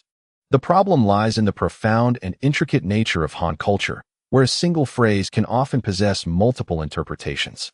Even if Xiao Yun were exceptionally spirited, it would be impossible for every statement to resonate precisely with others. This is an unavoidable reality. Take Confucius, for instance. Contemporary individuals often reference his sayings while neglecting the context in which these words were uttered, disregarding the specific circumstances that prompted such declarations. Treating each of Confucius's statements as unquestionable tenets is inherently unreasonable. It is not that his words are incorrect, but rather, the reasons behind their delivery are often overlooked. Matters are dynamic, yet the words of sages are static, devoid of antecedents and consequences, lacking the complexity of factors involved. Simply extracting a phrase and applying it rigidly can easily lead one astray. Even the exegeses of renowned scholars like Zhu Xi may not necessarily be infallible. This has resulted in a serious consequence. Certainly, Xiao Yun cannot yet be compared to Confucius, yet he exhibits a burgeoning influence. Although Xiao Yun's heart philosophy is rooted in Confucianism, it diverges significantly from Confucius's doctrines. It is too liberating, making it susceptible to misinterpretation. The lesser the constraints, the greater the potential for deviation, which leaves Li Qing feeling somewhat troubled. Even he finds himself powerless in this regard. Chapter 153. The pursuit of knowledge and action as one. Upon leaving the academy, the two engaged in leisurely conversation. Wang Shoren inquired, "I trust you have discerned the underlying issues. Do you possess any strategies to address them?" "None." Li Qing shook his head. Not even Confucius himself could escape such conventions. Wang Shoren paused, then smiled wryly. How could I possibly compare to Confucius? Furthermore, the heart philosophy significantly differs from Confucianism. Even if Confucius's teachings have suffered losses or distortions over time, they rarely stray far from the core principles. The heart philosophy, however, is distinct. The heart is reason. Knowledge and action are unified, and the cultivation of innate knowledge is paramount. In fact, the concept of cultivating innate knowledge was not my original insight. It emerged during the refinement process as I recognized the shortcomings of the heart philosophy and endeavored to amend and enhance it. Alas, it seems that reality often contradicts one's aspirations. Li Qing touched his nose, curiosity piqued. I've been meaning to ask. Under what circumstances did you come to realize the heart philosophy? There is much to say. Wang Shoren began. I felt I had reached an impasse, unable to progress further through books, so I took my humble spouse and traveled through Yun and Gui, hoping that by traversing a myriad of miles, I might gain insight through experience. Wang Shoren recounted the journey in detail. Fascinating, Li Qing exclaimed, then asked, what did you see before that puddle of rainwater? Me? Li Qing was bewildered. What does that signify? Wang Shoren chuckled. I recall you once said, anyone can become a sage. In that puddle, I beheld the sage Wang Shoren. How mischievous. Li Qing, somewhat irritated, remarked, I may not be well read, but please speak plainly and clearly. Wang Shoren cleared his throat, adopting a serious demeanor, and stated, in truth, I possessed it deep within me long before, yet I had never truly pierced through that gossamer thin veil. It was only on that tempestuous day, amidst the thunder and lightning, that I caught sight of my reflection in a puddle and finally unveiled it. With a gentle sigh, Wang Shoren softly continued, when seeking outwardly, 10 years feel like a single day. When seeking inwardly, every day is akin to a rebirth. By observing the heart, one discovers inherent sufficiency in experiencing all things. One remains humble and open. Seeking within oneself requires no external aid. My nature is inherently sufficient, needing no external pursuit. Wang Shoren elaborated, I did not create it. It inherently exists. I merely uncovered it. As Zhuangzi said, there are beings, and there is heaven. With heaven, there is also heaven. Heaven and earth are the parents of all things. The unity of heaven and humanity signifies an intrinsic oneness. The unity of knowledge and action reflects this as well. Knowledge is the inception of action. Action is the realization of knowledge. Engaging in action while knowing, and knowing while engaging in action, demonstrates that heart-mind learning is not complicated. Wang Shoren smiled and added, as a scholar of Taoism, Surely you grasp the concept of the unity of heaven and humanity? Li Qing, enlightened, responded, the heart embodies reason. The heart embodies heaven? Pausing, he continued, outside of humanity exists heaven. The unity of heaven and humanity implies that humanity is also heaven, with knowledge and action being one. Wang Shoren appeared momentarily taken aback, then chuckled lightly. Your perspective on issues is consistently refreshing, though not erroneous. Curious, Li Qing inquired, where does it ultimately reside? Naturally, it resides within itself. Li Qing furrowed his brow in contemplation and asked, is it the unity of heaven and humanity, the unity of knowledge and action, or perhaps the Tao? Indeed, it represents a profound understanding and a state of being, Wang Shoren replied with a light smile. Of course, this is merely my interpretation. Taoism, Confucianism, and Buddhism all offer related elucidations. However, the individuals who discover it vary, leading to differing doctrines, and that is all. Li Qing paused in contemplation and then chuckled. Whom do you consider to be the most insightful? Wang Shoren sighed. You are digging a pit for me. What does it matter? After all, those predecessors are no longer here. Are you afraid they will rise from their graves to chastise you? Li Qing jested without reservation. Wang Shoren, however, found it somewhat challenging to respond. Yet, the more he hesitated, the more Li Qing pressed on, encouraging, since we have the time, let us discuss it. What you say will reach my ears alone. Rest assured, no outsiders will overhear. The more you say that, the more I worry. Wang Shoren teased. I assure you, this time it's genuine. Li Qing retorted, masking his embarrassment with indignation. What? Am I not even allowed to speak? Seeing he could not escape, Wang Shoren finally conceded. It is impossible to genuinely assess superiority. Later generations build upon the shoulders of their predecessors to achieve certain accomplishments. How can one then boast in front of those who came before? As for doctrines, the primary goal is transmission. From this perspective, heart-mind learning pales in comparison to the three schools. I understand, Li Qing stated. It is indeed the most formidable, yet its effective dissemination proves quite challenging, correct? Wang Shoren chose to remain silent on the matter. At this age, why are you still so childishly stubborn? Li Qing pursued him. You seem quite sprightly now. Let us indulge ourselves today. Is the daughter's red ready? Wang Shoren chuckled, nodding. Indeed it is. By the way, the taste of daughter's red is truly delightful. Wine flows freely, whether consumed in moderation or excess. It is always delightful. The joy of drinking with a kindred spirit is incomparable, as two souls engage in heartfelt conversation, discussing the world around them with unrestrained exhilaration. With Li Qing, a master of sobriety, there is no fear of harm from indulgence, as he can alleviate even the discomfort of inebriation, allowing for unreserved enjoyment. As wine is poured, words flow more freely, revealing the true nature of one's character. Even the esteemed Wang Shoren, known as Yang Mingzi, is not immune to this phenomenon. Li Qing jestingly remarks, if your admirers were to witness this, your carefully crafted persona would surely crumble. Wang Shoren, however, remains unfazed, asserting that principles and individuals must not be conflated. As they share laughter and libations, not only do they remain sober, but with each sip, their clarity of thought sharpens. Both hold positions within the court and have their hearts set on the welfare of the realm, and thus their conversation naturally drifts toward political matters. Wang Shoren asserts, one must not be absent from the center of power for too long. Ideally, one should return within 5 years, lest the absence breeds complacency and audacity. Without a definitive timeline, the uncertainty becomes a torment. The Ming dynasty is indeed his. Yet your presence and the exposure of your secrets have led him astray from the path of the sovereign. In such circumstances, your prolonged absence from the center is ill-advised. He speaks earnestly, warning that unfulfilled aspirations can lead to despair, and urges Li Qing not to be careless. Li Qing nods in agreement, reflecting, the prosperity of the Ming is a hard-won achievement. Despite my grievances, I shall not act impulsively. My resoluteness stems from a desire to prevent him from becoming overly emboldened. Ultimately, we live in a time of dynastic rule, and the Ming is his ancestral home. The Zhu family must bear responsibility. I can lend assistance, but the emperor must also fulfill his duties. He exhales a breath laden with the scent of wine and murmurs, I care deeply for this matter. Wang Shoren smiles and nods. You are indeed a sage. Me? Li Qing responds, amused. Wang Shoren asserts, in truth, you have consistently embodied the unity of knowledge and action. albeit unconsciously. Is that so? Li Qing laughs heartily. Does that not imply that I could refer to myself as a sage? Wang Shuren chuckles. The title of sage is one bestowed by others. Self-designation is not fitting. However, given your merits, claiming such a title would not be unfounded. Let us forego that. Li Qing replies with resignation. The name Li Qing is my only tether.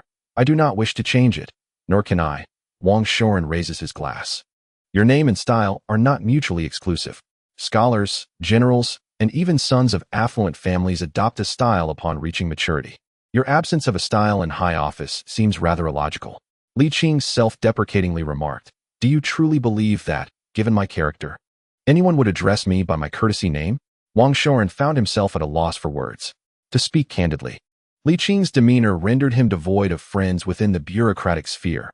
In his eyes, there existed only three categories of individuals: the common folk, officials, and the emperor.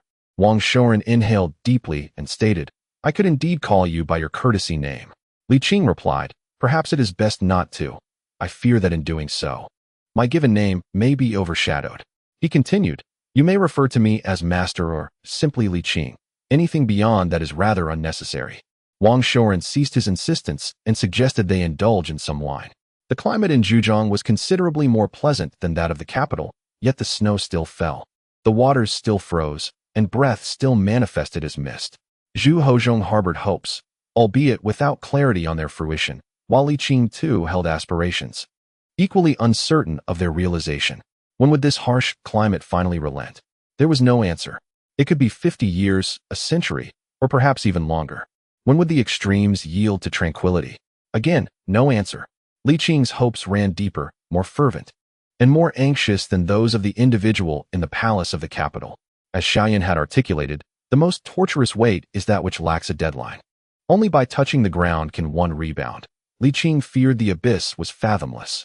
In the midst of a placid yet fleeting existence, time sped by, and before he knew it, it was already the winter solstice, a time for dumplings. As a guest, Li Qing refrained from cooking himself.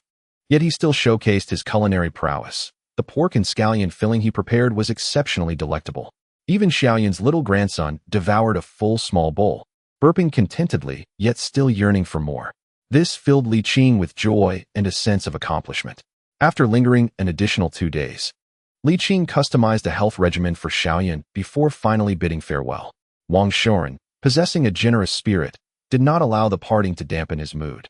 He chuckled lightly and said, upon reaching Jinling, please convey my regards to Brother Bihu.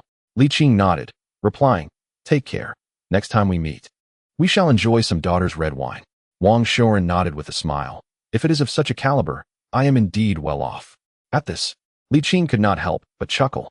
Furthermore, he expressed gratitude for the 2 gifts from the Ink King. Chapter 154. Still children in Jinling, at the Li residence. The siblings accompanied their mother for breakfast, indulging in tea and light conversation. Li Shuer grumbled, elder brother, the letter you sent from the capital arrived half a month ago. Did you not say that grandfather Li would soon be home? Now that you have returned, why is he still absent? Li Hao rolled his eyes indeed. Qingye said as much, but if he truly wished to return swiftly, he would have done so long before the letter. If he does not wish to return, who am I to control him? Li Shuer shot him an exasperated glare. You dare glare back? Li Hao was unwilling to be outdone and immediately returned the glare, not forgetting to tattle. Mother, look at her. She shows no respect for her elder brother. Zhu Wanqing, her hair already touched with gray, found the exchange both amusing and exasperating. You are all grown, yet still behave like children. In unison, the siblings replied, in front of mother, are we not just children? Zhu Wanqing appeared momentarily lost in thought, murmuring, once, mother was also a child. The siblings exchanged glances, and Li Shuer cheerfully remarked, now that we are distanced from the court's center, he will surely return. Soon, mother, you shall be able to return to your youthful self. Zhu Wanqing awoke from her reverie, murmuring with a hint of reproach, such a lack of respect. Li Hao, lacking the comforting skills of his younger sister, suggested, sister, why not converse with our mother while I take a stroll in the courtyard? Li Shuer rolled her eyes. Everything has already been tidied up inside and out. What purpose would your wanderings serve? I intend to play a game of chess with Brother Bihu, and perhaps check if Qingye has returned. Very well, off you go, she replied. Li Shuer linked arms with their mother, cheerfully inquiring, Mother, would you like me to read to you for some amusement? Zhu Wanqing nodded, allowing her daughter to assist her to a nearby chaise lounge, where she gently reclined against the soft cushions, her murky eyes appearing somewhat lost in thought. In the past, her husband would often recount tales he had acquired from Uncle Li, stories that were lackluster, riddled with logical inconsistencies and missing plot elements. Yet they were still delightful to hear. Now, an abundance of novels and tales existed, diverse in their narratives, yet they lacked the essence of those bygone days. As one ages, nostalgia becomes a cherished companion. Even the most trivial memories from the past, when revisited, carry a rich flavor. Zhu Wanqing had aged, her hair turned white. Her vision dimmed, and she required a cane to assist her in walking. Fortunately, her health remained relatively robust, her appetite hearty.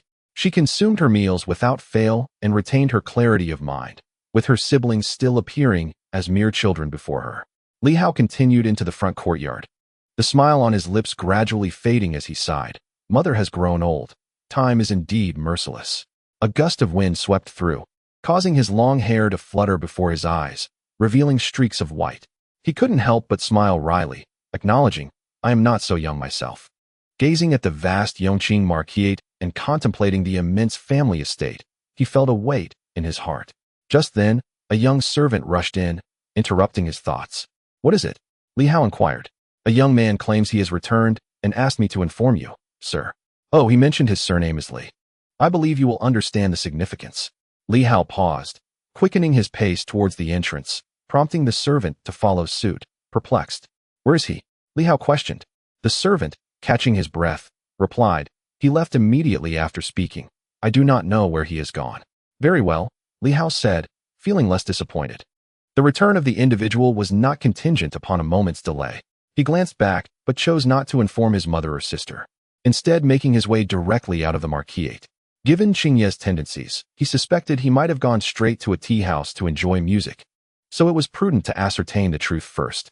In the courtyard, Tang Bohu lounged in a sunlit chair beneath the eaves, holding a book of tales, his eyes glazed and nearly succumbing to slumber. Hearing footsteps approach, he assumed it was merely a servant sent by the marquisate and did not bother to lift his eyelids. Instead, he casually remarked, wasn't everything just cleaned? When no one responded, the warm sunlight was suddenly obstructed.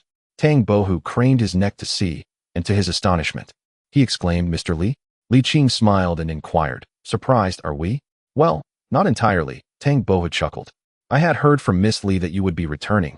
Yet as the days passed without sight of you, I thought perhaps you had changed your mind. As he spoke, he slowly sat up and asked, how long do you plan to stay this time? Until March of next year, Li Qing replied. Such a lengthy stay? Tang Bohu expressed his surprise. Li Qing jestingly remarked, what is the matter? Not welcome? This is your home after all. I'm merely an unexpected visitor.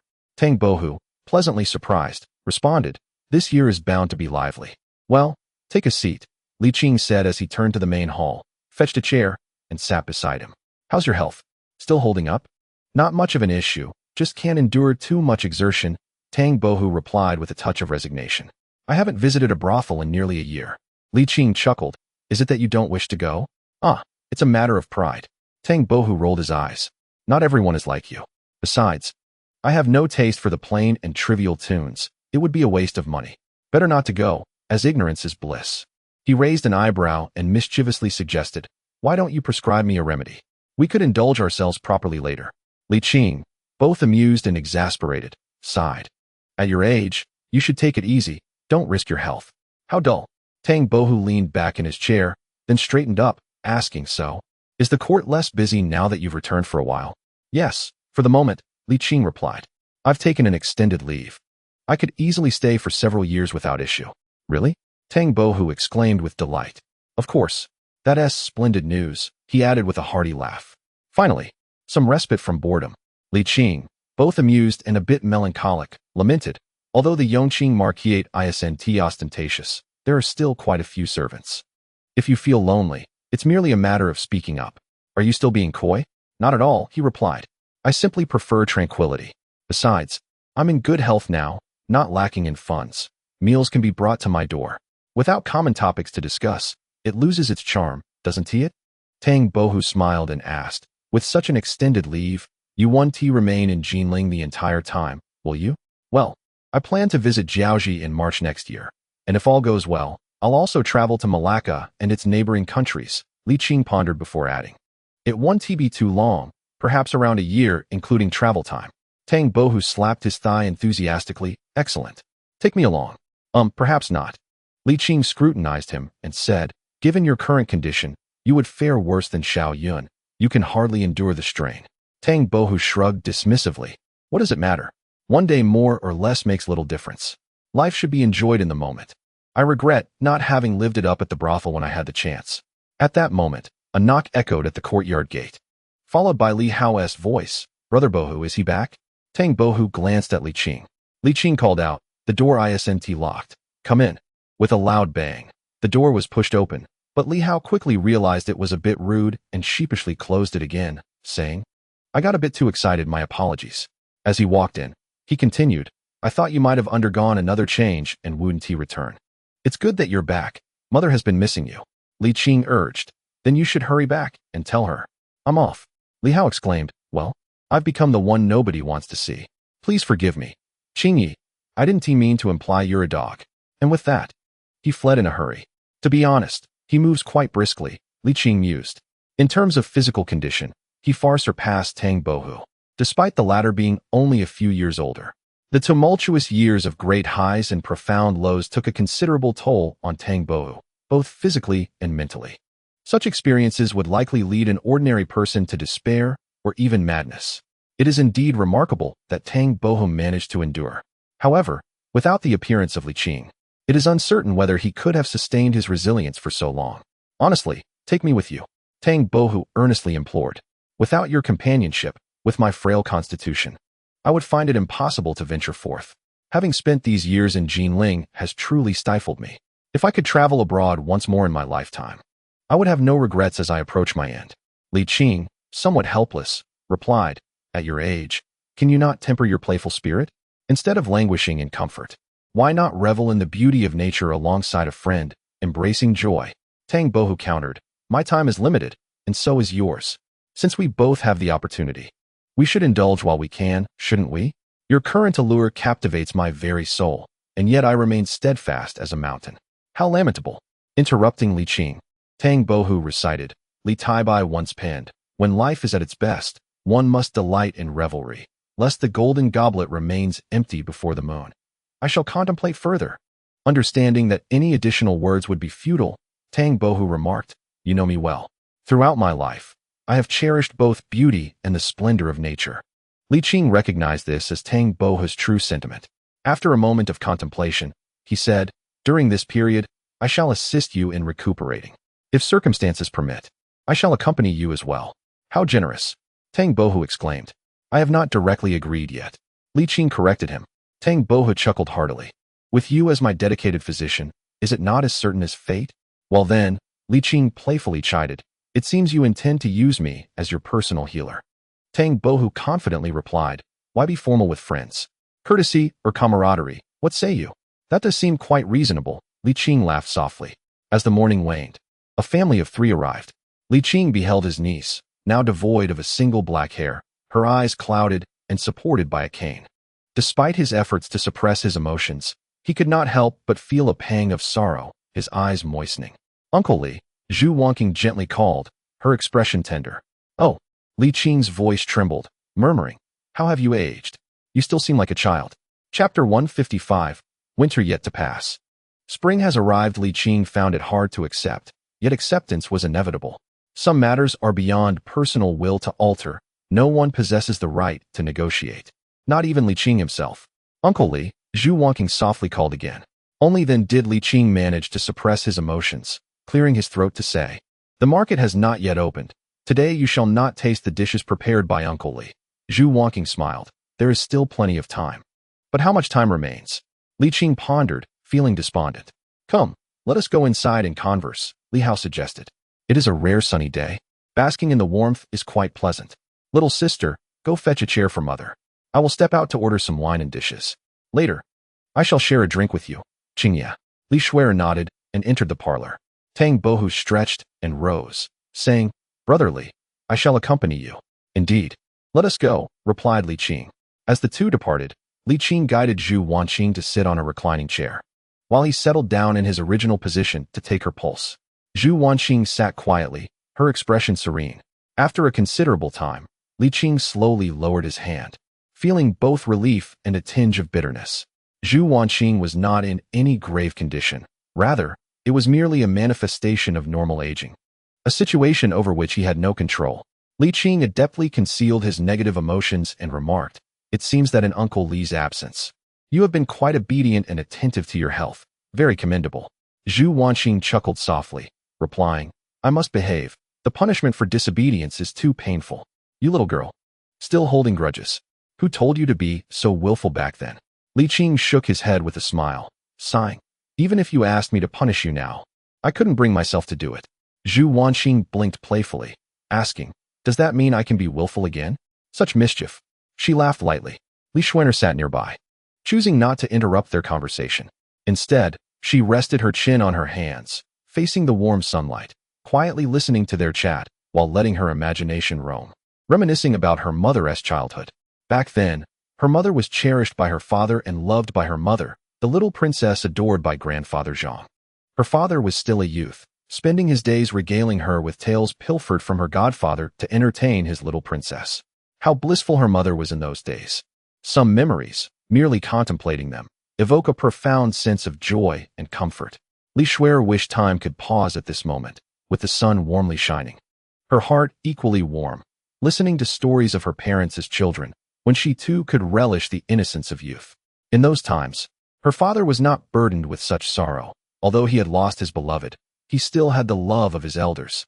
"She bore no regrets of you were born before me, and now I age while you remain young," but rather felt the ache of not having participated in those earlier joys. Fortunately, the present moment is just right. Winter has not yet fully passed, and spring has already arrived.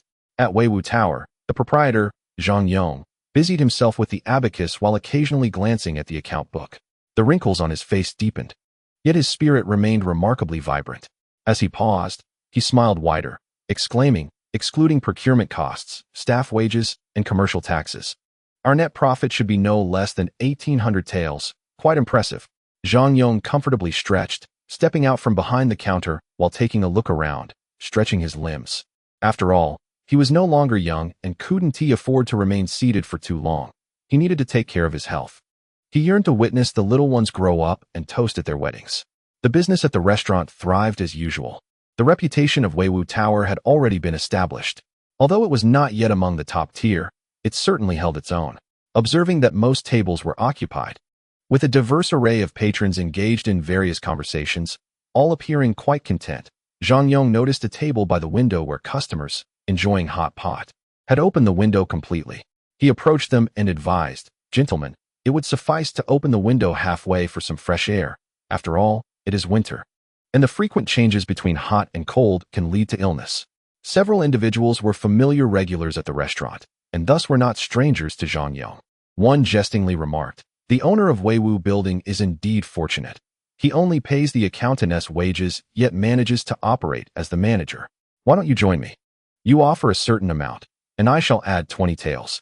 Another friend at the table chimed in, "With such a grand establishment, the proprietor can enjoy a carefree existence." While having a relaxed demeanor is one aspect, it is primarily due to the accountant's proficiency. Adding just 20 taels is insufficient. Indeed, for such competent work, adding merely 20 taels is rather meager. I would propose 30 taels. Hey, why the rush to snatch someone away? Unbeknownst to them, Zhu Hozhao approached with his hands on his hips, exclaiming, "No amount will suffice. He is mine, now and forever." The customer attempting to poach teased, "Oh, is that not the grand owner of Weiwu Building? A rare visitor." Operating businesses in the same vicinity, although their trades differed, they bore no competitive animosity towards one another. While they could not claim a deep friendship, their interactions were amicable, filled with playful banter that was never taken to heart. Zhu Hozhao rolled his eyes and replied, "Who among us is the guest?" "Ah, ha ha. In the realm of business, customers come first. You, as the owner, do not quite match the accountant's finesse." Zhu Hozhao, one who could take a joke, did not retaliate, but simply walked over to close half of the window. In a casual glance, he spotted Li Hao and Tang Bohu approaching from below. More precisely, he recognized Tang Bohu, distinguished by his flowing snow-white hair, which was unmistakable. Enough of your teasing. Genuine guests have arrived, Zhu Hozhao muttered, preparing to leave. The man called out, Brother Zhu, please wait. Zhu Hozhao retorted, is it not enough for you to spend a few taels of silver? Do you still require my company? Let us be serious. There is a matter of importance at hand. Zhu Hozhao turned to Zhang Yong, saying, Old Li and Old Tang have arrived. Do go greet them. Zhang Yong nodded in agreement and turned to depart. What is it? Zhu Hozhao boldly sat down, extracting a pair of chopsticks from the holder, and began to enjoy the hot pot. The surrounding individuals were both amused and bewildered. The man who had been joking leaned forward and whispered, Brother Zhu, are you aware of the court's establishment of a merchant association? Indeed I am. Zhu Hozhao replied, half seriously. The people have returned from the capital and mentioned that the court has offered certain incentives, though the specifics remain unknown. The man raised an eyebrow. I happen to know some insider information. Would you care to hear it? Zhu Hozhao chuckled. I presume there are conditions attached? Not precisely conditions, but it would indeed be beneficial for you. Pray tell. The man surveyed the area before continuing. Let us move to a private room. It is inconvenient to speak here. Speak as you wish. Zhu Hozhao rolled his eyes, dropping his chopsticks as if to leave. Brother Zhu, please wait. The man had no choice but to lower his voice further. The requirements for joining the merchant association are rather stringent. One must be a substantial business owner. However, once integrated, the benefits are plentiful. Upon hearing this, Zhu Hozhao grasped the implication, chuckling. Ah, you intend to create a coalition and select a representative to petition the court? Brother Zhu, you have keen insight. The others at the table also displayed expressions of anticipation, with one stating, we have already contacted several shop owners. Would you not consider it? Zhu Hozhao, without a moment's hesitation, declined, stating, I have no interest in such matters. Furthermore, I advise you all to abandon this endeavor. Even if it succeeds, discord over the spoils will inevitably lead to enmity. What do you mean by that? Several individuals expressed their discontent. The truth may be unpleasant, yet it remains a reality. Zhu Hozhao shrugged and stood up, saying, All right then, you may continue. Enjoy your meal and drink.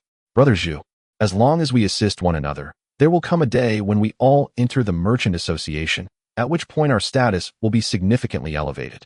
Indeed. Brother Zhu, do you wish to bear the title of a mere merchant for your entire life? Zhu Hozhao retorted, and what of it? You must consider your future and that of your descendants. They insisted, unwilling to relent. However, Zhu Hozhao paid them no mind and turned to leave. Their frustration mounted, and they muttered, I perceive this individual is not merely carefree. Perhaps he is lacking something. Zhu Hozhao, uninterested in their further remarks, continued on his way. As he swaggered downstairs, Li Hao and Tang Bohu had already ordered their food and drink, preparing to depart when they spotted him. Li Hao pondered for a moment before saying, I have something to tell you. He's back. Who? Zhu Hozhao exclaimed, realization dawning upon him with excitement. When did he return? He just got back today, Tang Bohu replied. He's at the small courtyard. Do you want to join us? Of course. Zhu Hozhao urged, let us go. He hurried ahead, leaving them momentarily behind. Li Hao suddenly regretted revealing this news so soon. With Zhu present, today's tranquility would surely be disrupted. In the small courtyard, Li Qing and Zhu Wanqing reminisced about cherished memories, lost in their reverie, while Li Shuer basked in the sun, daydreaming, reveling in the beauty of the present moment. Suddenly, the door swung open forcefully, and Zhu Hozhao leaped inside, noticing the surprised expressions on the faces of the three. He laughed heartily, it's me.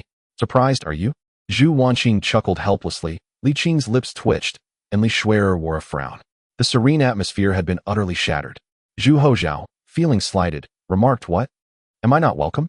He turned to close the door, grinning as he approached, declaring, a family must be whole. How could I possibly be absent? Oh, aunt, you look quite sprightly. And Li Qing, you still appear as youthful as ever. Li Shuer retorted angrily. Have you run out of things to say? Zhu Hozhao quickly added. Ah, aunt, you still manage to retain a semblance of youth. Li Shuer inhaled deeply, glancing at the two men. What should we do? I desperately want to give him a good thrashing. I can hardly contain myself. Li Qing remained noncommittal. Zhu Wanqing shot a disapproving look at her daughter, saying, what kind of aunt are you? After all, he is your only nephew. What about those from the palace? They are merely my second nephews. Zhu Hozhao laughed heartily. This is why my dear aunt cherishes me. Ah, those were good times. I remember when my aunt was particularly fond of my backside. Zhu Wanqing responded with a puzzled expression. Chapter 156, A grand display of filial piety, brotherly. What is happening? As they approached the courtyard wall, Tang Bohu heard a considerable commotion from within.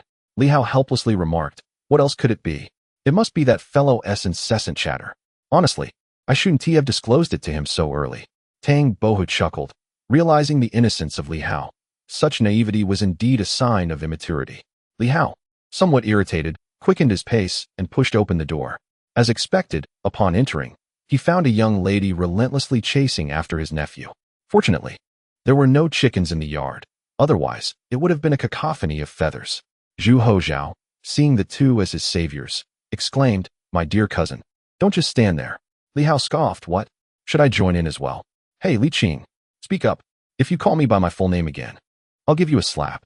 Zhu Hozhao, seeing no one coming to his aid, ceased his escape, caught by his aunt, and endured a barrage of playful punches. Nearly losing his breath, Zhu Hozhao grumbled, Annie, how old are you this year? Li Shuai replied, don't misunderstand. I'm actually complimenting you. With your stamina, a girl of 18 could hardly measure up. Li Shuai retorted angrily, if you can't speak properly, then be quiet.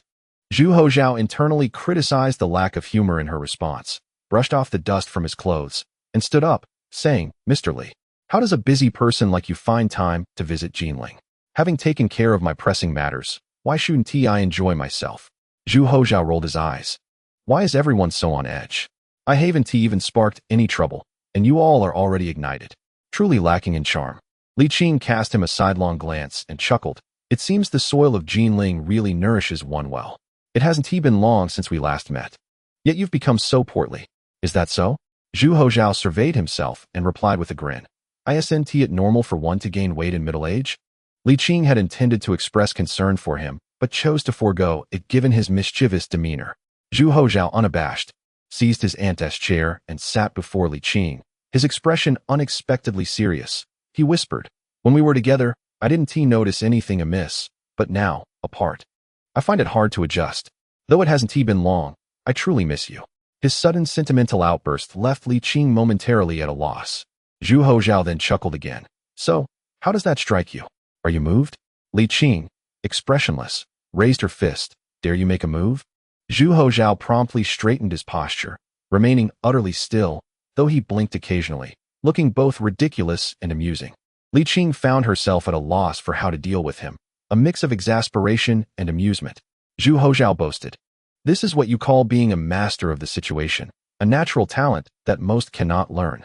Li Qing chose to ignore him, knowing he had a knack for pushing boundaries. With the sun shining warmly, Li Qing decided to bring the dining table outside.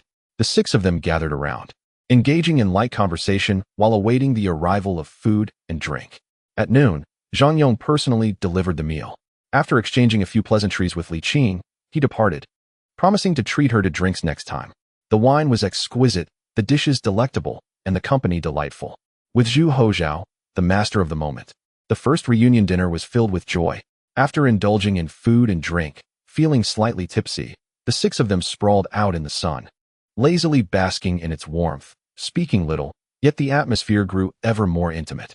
Zhu Hozhao sighed. I wish it could be like this every day. Li Shuai cast him a weary glance, unusually refraining from bickering with him. Li Qing, how long will you be staying this time? Li Qing, feeling languid under the sun's rays, could not muster the energy to engage in a quarrel and replied with a dismissive huff, perhaps 3 to 5 years.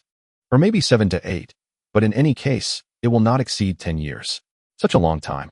Zhu Hozhao straightened his posture, astonished. This is unlike your usual demeanor. Li Qing rolled his eyes, retorting, is my style to be a mere beast of burden? Zhu Hozhao chuckled at her remark, reclining lazily against the chair's back. Who would dare treat you as a beast? You hardly show the emperor any favor. Your loyalty lies not with him, but with the great Ming and its people. Indeed, is not the Ming dynasty part of your Zhu family? Li Qing quipped. That is true. Zhu Hozhao replied with a dry laugh. But I am no longer an emperor. If you have grievances, direct them elsewhere. I am free now, Li Qing. You have mistaken your target. Li Qing, too indolent to even lift her eyelids, felt no impulse to retaliate. She lazily remarked, if you continue to act so disrespectfully after today, we'll see if I don't reprimand you. Affected by the languorous atmosphere, Zhu Hozhao refrained from retorting, responding in the same lazy tone, let us discuss it after today. As the hour of Shun approached, the sun's warmth began to wane, and the collective lethargy that had enveloped everyone, rendering even the slightest movement a chore, gradually dissipated. Zhu Hozhao stretched his limbs and noticed that Li Qing seemed more alert. Fearing she might seek retribution, he quickly adopted a serious tone. "There is something I need to discuss with you." "What is it?" Zhu Hozhao detailed the situation regarding the merchant association he encountered at his own tavern, explaining, "This cannot be an isolated incident. If a few have thought of it, others will certainly follow suit." "Well, this issue is not significant," Li Qing replied. "Becoming a member of the merchant association entails certain conditions. The court will discreetly send individuals to verify their assets. They will likely fail at that hurdle alone. Furthermore, such hastily assembled groups are merely a disjointed mass. In times of hardship, they will not stand together, and in times of fortune, they will not share, thus posing no real concern." "That is a relief," Zhu Hozhao said. Feeling reassured, curiously, he asked, "Did you take such an extended leave due to a quarrel with my cousin?" Li Qing sighed. "In a way, yes. He has not been educated in the ways of emperors since childhood, which inevitably diminishes his sense of responsibility. Yet, as an emperor, he is not incompetent. He merely lacks depth and vision. While both he and you are of lesser sex rising to prominence, Taizong's remarkable talents far surpass those of Taizu.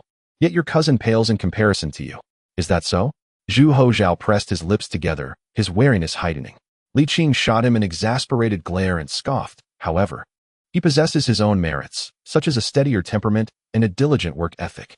Zhu Hozhao's tense demeanor eased, and he chuckled. "Overall, he is still a person of potential. By the way, he must have learned all your secrets by now?" "Indeed. And how did he react?" Zhu Hozhao inquired with curiosity. Li Qing scoffed. "He aspires to transcend to immortality." "Ah, quite the ambition." Zhu Hozhao remarked. "What did the old adage say? Once one acquires 1,000 coins, they desire 10,000. Once one becomes an emperor, they seek to become an immortal. My cousin certainly has grand aspirations." Pausing, he added, "And you consider that a lack of ambition?" Li Qing chuckled. "He is a man who, when it concerns himself, wishes to swallow an elephant. Yet when it does not affect him, he is far from aloof. However, it is true that he lacks a sense of public spirit." Zhu Hozhao mused. Recalling a profound saying from the annals of the Zhongzong, the sovereign often regards his own significant interests as the grand public good. This sentiment, he felt, aptly applied to the current situation. Li Shuer furrowed her brow and replied, "Such a comparison seems rather forced, doesn't it? While it may be somewhat excessive, it does hold a degree of merit." Zhu Hozhao continued, "When an emperor desires his ministers to be incorruptible and diligent, selflessly devoted to the public, it is indeed his own selfish ambition. Conversely, when Li Qing seeks a wise and industrious emperor, devoted entirely to the welfare of the common people, it too reflects his personal desires." Sighing, Zhu Hozhao added, "Of course, we all recognize Li Qing's earnest intentions, yet how many true sages exist in this world? However, dear cousin, I am not here to criticize him. I merely wish to elucidate a principle." He turned to Li Qing and remarked, "Your disregard for personal gain and your singular focus on the populace speaks to your noble character. Yet if you were to lose your life, would you still maintain such a disposition?" Li Shuer, indignant, retorted, "Of course I would." Zhu Hozhao countered, "I have no doubt that Li Qing would remain a good man and an admirable official, but he would not possess the same saintly demeanor as he does now." Li Qing chuckled bitterly. "Are you implying that my extraordinary nature sets an unreasonable expectation for the ordinary?" "Precisely," Zhu Hozhao affirmed. "To the world, the emperor is viewed as the true dragon son of heaven, yet in truth, he is merely human, subject to the same selfish inclinations as anyone else. My ability to transcend this is due to my awareness that your longevity cannot be replicated. Yet, how can one resist the temptations that even the likes of Qin Shi Huang and Han Wu could not?" Li Qing scoffed, "I have not revealed the truth to him. So naturally, I will accommodate his aspirations for immortality. I am not acting out of ignorance." Zhu Hozhao replied with a wry smile. "What I wish to convey is that the Zhu family, too, has its share of dullards, even scoundrels. Do not elevate the Zhu family members beyond reason. Frankly, Zhu Hohong is rather acceptable." Zhu Hozhao sighed. "Not every member of the Zhu clan bears resemblance to the likes of Taizu, Taizong, or Xianzong. Your disdain for him is not dissimilar to my own selfishness for his public good." Li Shuer retorted, "While this may hold some theoretical validity, it does not resonate on an emotional level. The emperor's self-interest is one thing, but his actions are for the greater good of the Ming dynasty, ultimately serving the emperor's interests. You are not mistaken in your assertion, Zhu Hozhao conceded, yet the issue lies in the emperor's occasional lack of appreciation. Li Shuai was rendered speechless. Zhu Hozhao turned once more to Li Qing, chuckling lightly. I am not asserting you are incorrect. Rather, I wish to assure you that it is not worth your ire. He is merely a despicable member of the Zhu family. Why burden yourself with animosity? Of course, I too am just another despicable member of the Zhu family. Li Qing chuckled and nodded. I must admit, you have a knack for offering comfort. Indeed. Zhu Hozhao replied with a cheerful demeanor. If officials are corrupt, merchants are deceitful, and landlords are unscrupulous, should we not also question the emperor's integrity? Even Taizu harbored selfish motives. If he were truly devoted to the greater good of the Ming realm, why would he establish princely fiefs? If even Taizu could not embody pure selflessness, one must learn to take things lightly and not be consumed by anger. Li Qing refrained from offering a firm opinion, instead teasing, Taizu is not far from here. Be wary lest he come looking for you tonight. Zhu Hozhao responded, Chapter 157. The advent of the steamship. The Shaoling Mausoleum lies within Jinling, and Zhu Hozhao, unperturbed, found himself unbound by any constraints. After a brief interlude of laughter, he shifted the conversation towards his younger cousin, noting that while Taizu was formidable, a brother will always remain a brother. What is your status? What is he in comparison? Regardless of your capabilities, isn't it effortless for you to manage him? Is it truly worth your while? Zhu Hozhao seemed to have an epiphany, shifting his tone to a teasing one. Oh dear, could it be that you've developed feelings after such a long time? TSK, he said with a hint of jealousy. The old generation gives way to the new. After all, you are no longer the young Zhu. With a sudden stumble, Zhu Hozhao exclaimed, Wait, are you serious? Li Qing rolled his eyes in disdain. Indeed, you're quite shattered. Spare me the flippant remarks. Do you truly believe I would refrain from striking you? Zhu Hozhao sighed in resignation, muttering, You fail to recognize a good heart. Li Qing shot him a glare. Fine. Enough said. Zhu Hozhao shrugged and remarked, In any case, there's no need for you to stoop to his level. His lack of ambition is his own affair. As long as you strive, that suffices. With an expressionless face, Li Qing retorted, You seem to think your words carry profound wisdom? How insufferable. Zhu Hozhao scoffed and resumed his conversation with his aunt. Zhu Wanqing, in contrast, possessed a good temperament and held great fondness for her rather eccentric nephew. After this little pep talk, Li Qing indeed felt his spirits lifted. After all, it was merely a transactional relationship where I fulfill your desires and you satisfy mine. It hardly merits such ire. With a sigh of relief, Li Qing found his tumultuous thoughts considerably clearer. As the time approached the end of the Shen hour, the tea gathering officially concluded, and the once lively courtyard now felt rather desolate. Tang Bohu suggested, Why not engage in some evening activities? Not interested, came the lackluster reply. Boring. Tang Bohu yawned and retired to bed. Li Qing chuckled, The sun hasn't even set yet. I am merely recuperating. Tang Bohu replied this way, You won't have any excuses to leave me behind. Li Qing hesitated, then ultimately nodded with a wry smile. As the saying goes, after the winter solstice meal, the days grow longer. However, having just partaken in the winter solstice feast, the lengthening of the day was quite limited. It was barely the end of Shen hour, and the tangerine-hued sunset had already vanished.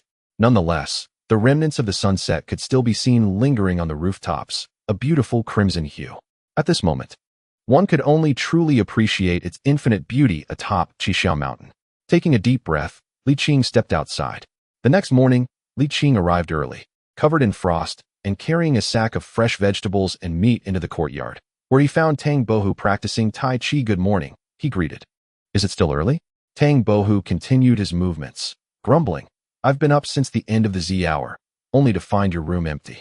As Li Qing walked toward the eastern kitchen, he replied without looking back, What were you doing in my room in the middle of the night?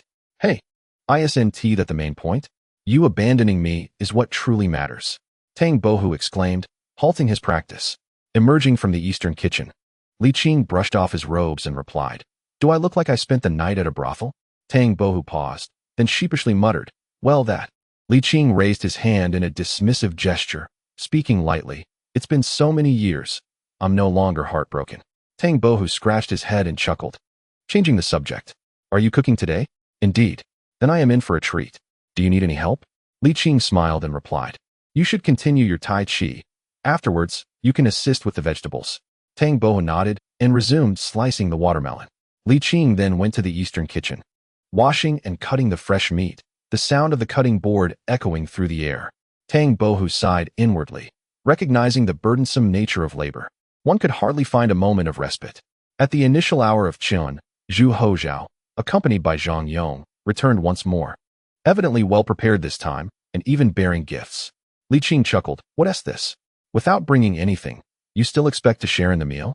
This gift is not given without reason," Zhu Hozhao replied with a grin. "I wish to learn a few culinary skills from you. At your age, you can't possibly want to learn how to cook?"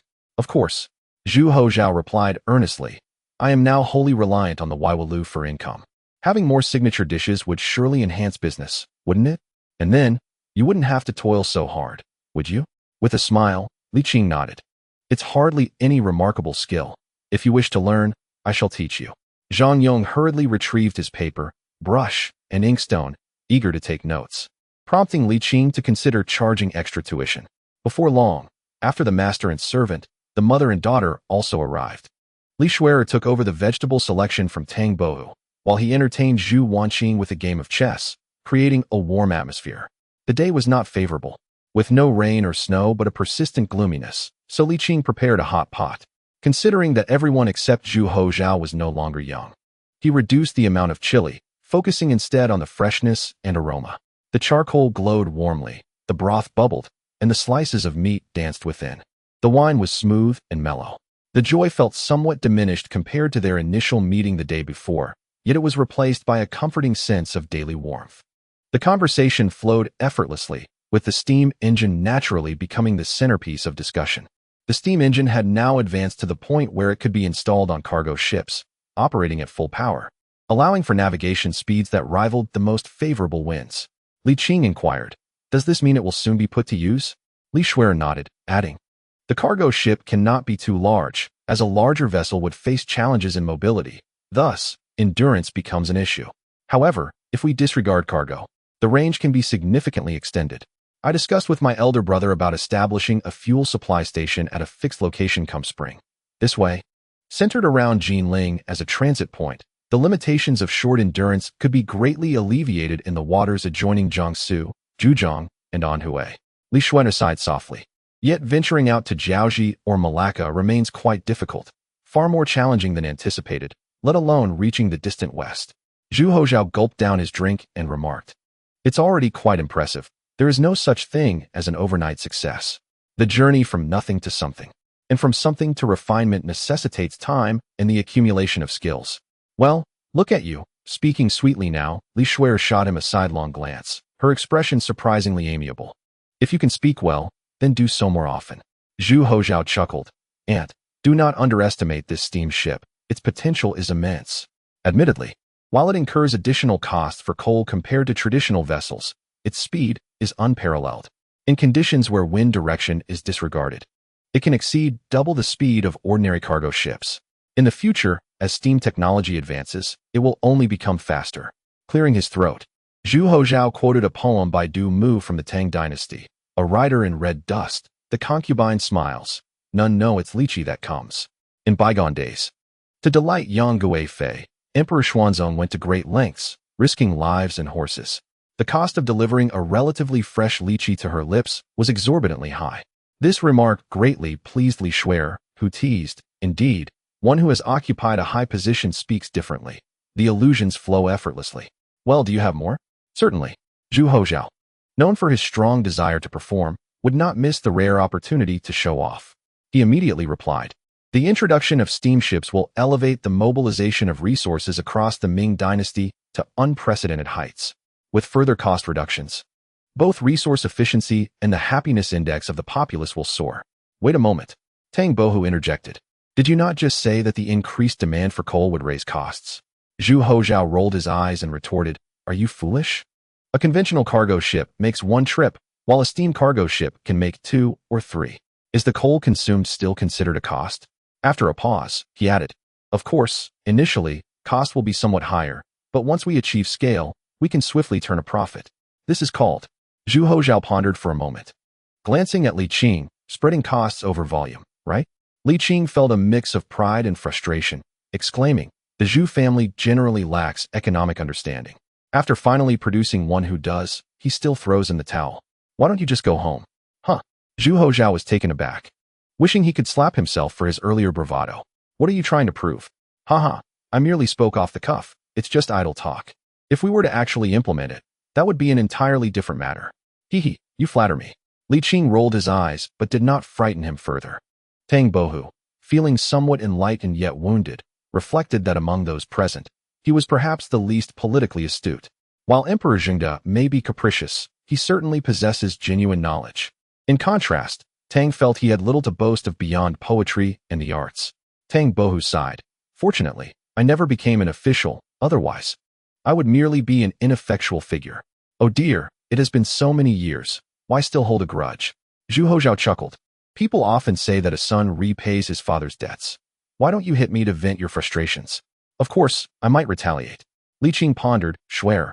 What is the maximum size of cargo ship that the current steam engine can propel?" "10 zhang long, 4 zhang wide, and 2 zhang high," Li Schwer replied. "This is the current limit." Li Qing imagined it and nodded. "That's not small. What about stability?" "It has been tested continuously for 3 months, and no significant issues have arisen," Li Schwer explained. "The steam engine has long been installed on ships. It has been under testing for a while, and we have merely scaled it up. The technology remains unchanged." Li Qing nodded in approval and sighed. The steamship is undoubtedly a revolutionary invention, a tremendous boon for the nation, the people, and indeed the entire world. Li Schwer shyly remarked, "We are still far from impacting the entire world." "It's merely a matter of time," Li Qing replied, smiling. "Winter has arrived. How far can spring be?" "TSK, TSK, TSK. One who has dominated the political scene for over a century speaks differently indeed," Zhu Hozhao jested.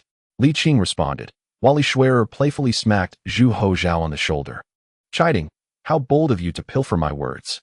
Chapter 158. Aboard the steamship, the advent of the steamship holds immense significance. Despite Li Qing's disposition, he found it difficult to remain composed. Zhu Wanqing understood him well. After a brief conversation following their meal, she returned to the Ho residence. Li Schwer accompanied her mother home before returning to the small courtyard, saying, "Let us go to the Yangtze River dock." "Is the steamship already by the river?" "Indeed," Li Schwer replied with a smile. "There are 2 ships in total, one returning and one departing." Zhu Hozhao, who had already experienced this excitement, chimed in, "Let us go together." Tang Bohu also felt a tug of curiosity and remarked, "I have yet to experience it myself." Li Qing cautioned, "The dock is quite a distance away, and since it is already noon, we may not return until evening." "No worries," Zhu Hozhao laughed. "I have nothing pressing. The tavern is running smoothly now, so I need not supervise constantly." "If you have the time, then I have even more," Tang Bohu added. Reluctantly, Li Qing acquiesced, not wanting to dampen Tang Bohu's enthusiasm. When the group arrived at the Yangtze River port in a spacious and comfortable carriage, the sun was just beginning to set, and the cold wind swept through as the turbulent river flowed by. A steamship, distinctly different from traditional vessels, lay quietly at the riverbank, while nearby, a row of constructed shelters housed the personnel responsible for overseeing the steamships. As the group approached, someone rushed out, only to temper their aggressive demeanor upon recognizing the young ladies from the Li family and greeted them respectfully. Li Schwer instructed, "Call the crew over. I wish to personally experience the ship." "Yes, miss." Several workers bowed and hurried away. Zhu Hozhao appeared amused, his lips moving as if he were about to speak. But Li Schwer promptly slapped him. "Are you mocking my little aunt?" You heard that?" Zhu Hozhao was taken aback. Li Schwer replied with a cold smile, "A pig cannot spit out ivory. I know you were thinking, at this age, still calling herself a miss, were you not? Strange, can she read minds?" Zhu Hozhao dared not retort and awkwardly replied, "Well, my great-aunt, your mother also carries the Zhu surname. You should avoid such puns." Li Schwer smoothly responded, "A dog's mouth cannot spit out ivory." Just then, a group of over 10 skilled sailors, hired at a high price by the Li family, approached, carrying the long wooden planks necessary for boarding the ship. They bowed in unison, greeting Mississippi. Li Schwer nodded and said, "Thank you for your hard work and for taking time from your rest. The wages will be adjusted accordingly." "You are too kind, miss," the group replied, beaming with joy as they set up the planks for Li Qing and the others to board, then began transporting coal onto the ship. Due to the steam engine, The steamship was considerably taller than an ordinary merchant vessel of the same size, appearing somewhat cumbersome. However, Li Qing was unfazed, reasoning that a larger belly could hold more. Beauty alone would not suffice for sustenance. After a brief exploration of the upper deck, Li Shuer led the group down to the second cabin, explaining the operations the sailors would need to perform during the voyage. Zhu Hozhao was familiar with the workings, and Li Qing also understood the principles, but Tang Bohu, lacking such knowledge, found it to be nothing short of miraculous. While he marveled at the ingenuity, he couldn't help but feel a hint of skepticism. Could such a massive vessel truly be powered by steam? Though he had long known the answer, it still felt like an incredible fantasy to him. A quarter of an hour later, the preparations were complete. To alleviate the sailors' discomfort, several individuals retreated to the upper deck. Tang Bohu remained skeptical, inquiring, "Miss Li, is it truly feasible to set sail?" Li Shuer responded with a proud smile, "After toiling for so many years, if it doesn't work, would I not have wasted my youth?" "Well then," Tang Bohu chuckled, "I shall await the outcome with bated breath." Li Qing felt a mix of excitement and trepidation, grappling with a sense of unreality. He was unaware of the exact advent of the steamship, but it surely could not be now. It was far too premature. After all, it was only the winter of the 6th year of the Ming Jiajing era. After waiting for roughly another half an hour, someone approached to announce that they would soon embark. Upon hearing this, Li Qing could no longer remain in the cabin and hastily made his way to the deck, where he welcomed the chilly, damp northern wind, his spirits soaring. Li Shuer and Zhu Hozhao followed suit, and seeing himself alone, Tang Bohu, driven by curiosity, also stepped outside. A faint, discordant sound emerged, followed by a plume of milky steam rising, as if a thick fog had suddenly enveloped them. Almost immediately, he felt the steamship shift slightly beneath his feet, so imperceptibly that it could be mistaken for an illusion. Yet, soon enough, the movement became unmistakable. The vessel was genuinely moving, albeit at a leisurely pace. Li Qing's excitement surged, and Tang Bohu was equally astonished. In contrast to their exuberance, the uncle and niece remained remarkably calm, for they had experienced this phenomenon on multiple occasions. As the sensation of motion intensified, the steamship's speed gradually increased. Within a mere quarter of an hour, it matched the pace of an ordinary stroll, with speed still on the rise. Another quarter of an hour later, the velocity was akin to brisk walking. Although the rate of acceleration began to diminish, Li Qing gazed at the scenery receding along the banks, watched the river surge, and observed the mist swirling in the river breeze. His heart lightened. However, noticing Tang Bohu swaying unsteadily, he momentarily set aside his lyrical musings and made his way back to the cabin. Tang Bohu rubbed his hands together, exhaling puffs of breath, shivering from the cold. Yet his face radiated exhilaration. A miracle, truly a miracle. Li Qing grasped his wrist to warm him, laughing. Indeed, remarkable. A great fortune for the nation and its people. Li Shuer brimmed with pride, but modestly remarked, "This is the fruit of countless artisans' labor. It is not solely my accomplishment." Zhu Hozhao, with an odd expression, couldn't help but interject, "Aunt, it seems no one has claimed it is solely your achievement, has it?" Li Shuer stiffened, her brows knitting together. "Haha, it's just a jest. While it may not be solely your achievement, it does not diminish your greatness." Zhu Hozhao quickly added, "My admiration for you, Aunt, is as boundless as this flowing river." Li Qing smiled, saying, "The little one speaks wisely. Surely your name will be etched in history, an indelible mark." Li Shuer pursed her lips, replying, "I am not one of those literati, so I hardly value such things. Whatever you treasure, do not hesitate to share, especially while Li Qing is in good spirits. Once this opportunity passes, it may not return." Zhu Hozhao suddenly found himself at a loss for words. Li Qing remarked lightly, "I may be in high spirits, but that does not preclude me from delivering a sound thrashing." Tang Bohu, ever the provocateur, queried, "And how does that affect your mood?" Zhu Hozhao, seemingly oblivious to the profound intentions behind the jesting words, could only find solace in self-reflection. The steamship soon ceased to accelerate, entering a phase of steady cruising speed. Its velocity far surpassed that of ordinary cargo vessels, even while intentionally navigating against the wind. Otherwise, the speed would have been significantly greater. The steamship's paramount advantage lies in its ability to traverse any wind direction unimpeded. Of course, in the face of exceptionally strong winds, anchoring remains a necessity, albeit such extreme storms are rare. The benefits of the steamship are indeed immense. Li Qing exhaled softly and turned to Li Shuer. inquiring if the price of coal had declined. Li Shuer nodded, acknowledging a slight decrease, though she noted it was not yet low. There's no need for haste. Prices will continue to drop, Li Qing remarked with a light smile. The steamship and steam excavator are already in operation. In the future, steam trains will not remain a mere dream. With the widespread application of steam technology, coal extraction and transportation will become increasingly efficient, leading to a natural decline in prices. Tang Bohu interjected, the coal consumption of these steamships is considerable. If they become fully operational in the future, it's inevitable that we may face a coal shortage. He chuckled. After all, rarity confers value. Li Qing laughed heartily. There's more than enough coal in the Ming dynasty to last until new energy sources emerge. Tang Bohu, impressed by his confidence, ceased his pessimistic remarks and exclaimed, it's hard to believe that something as unassuming as steam possesses such power. Li Shuer, amused, added, irrigation tools utilizing steam have existed for some time, but the costs have hindered their widespread application. Brother Bohu, with your extensive reading, you must have encountered this before. Why such astonishment? Tang Bohu marveled further. Who could have anticipated its potential to be utilized in this manner? Such efficacy is truly comparable to expanding territories. Li Qing wholeheartedly agreed. Zhu Hozhao nodded vigorously, seeking Li Qing's favor.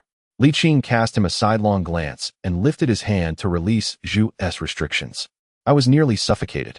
Zhu Hozhao exclaimed, refraining from further jest, and peered out of the window, observing the impending dusk. What shall we do tonight? Let us stay aboard the ship, Li Qing replied nonchalantly. There are 2 cabins with complete bedding. We shall manage for one night. What will we eat? Zhu Hozhao lamented. Shall we starve? Perhaps we should return. I'm not accustomed to sleeping in unfamiliar places. Zhu Hozhao protested. But it's not as if you want to sleep well. Li Qing remarked, rubbing his wrist and glancing at Tang Bohu. You 2 can share a bed tonight.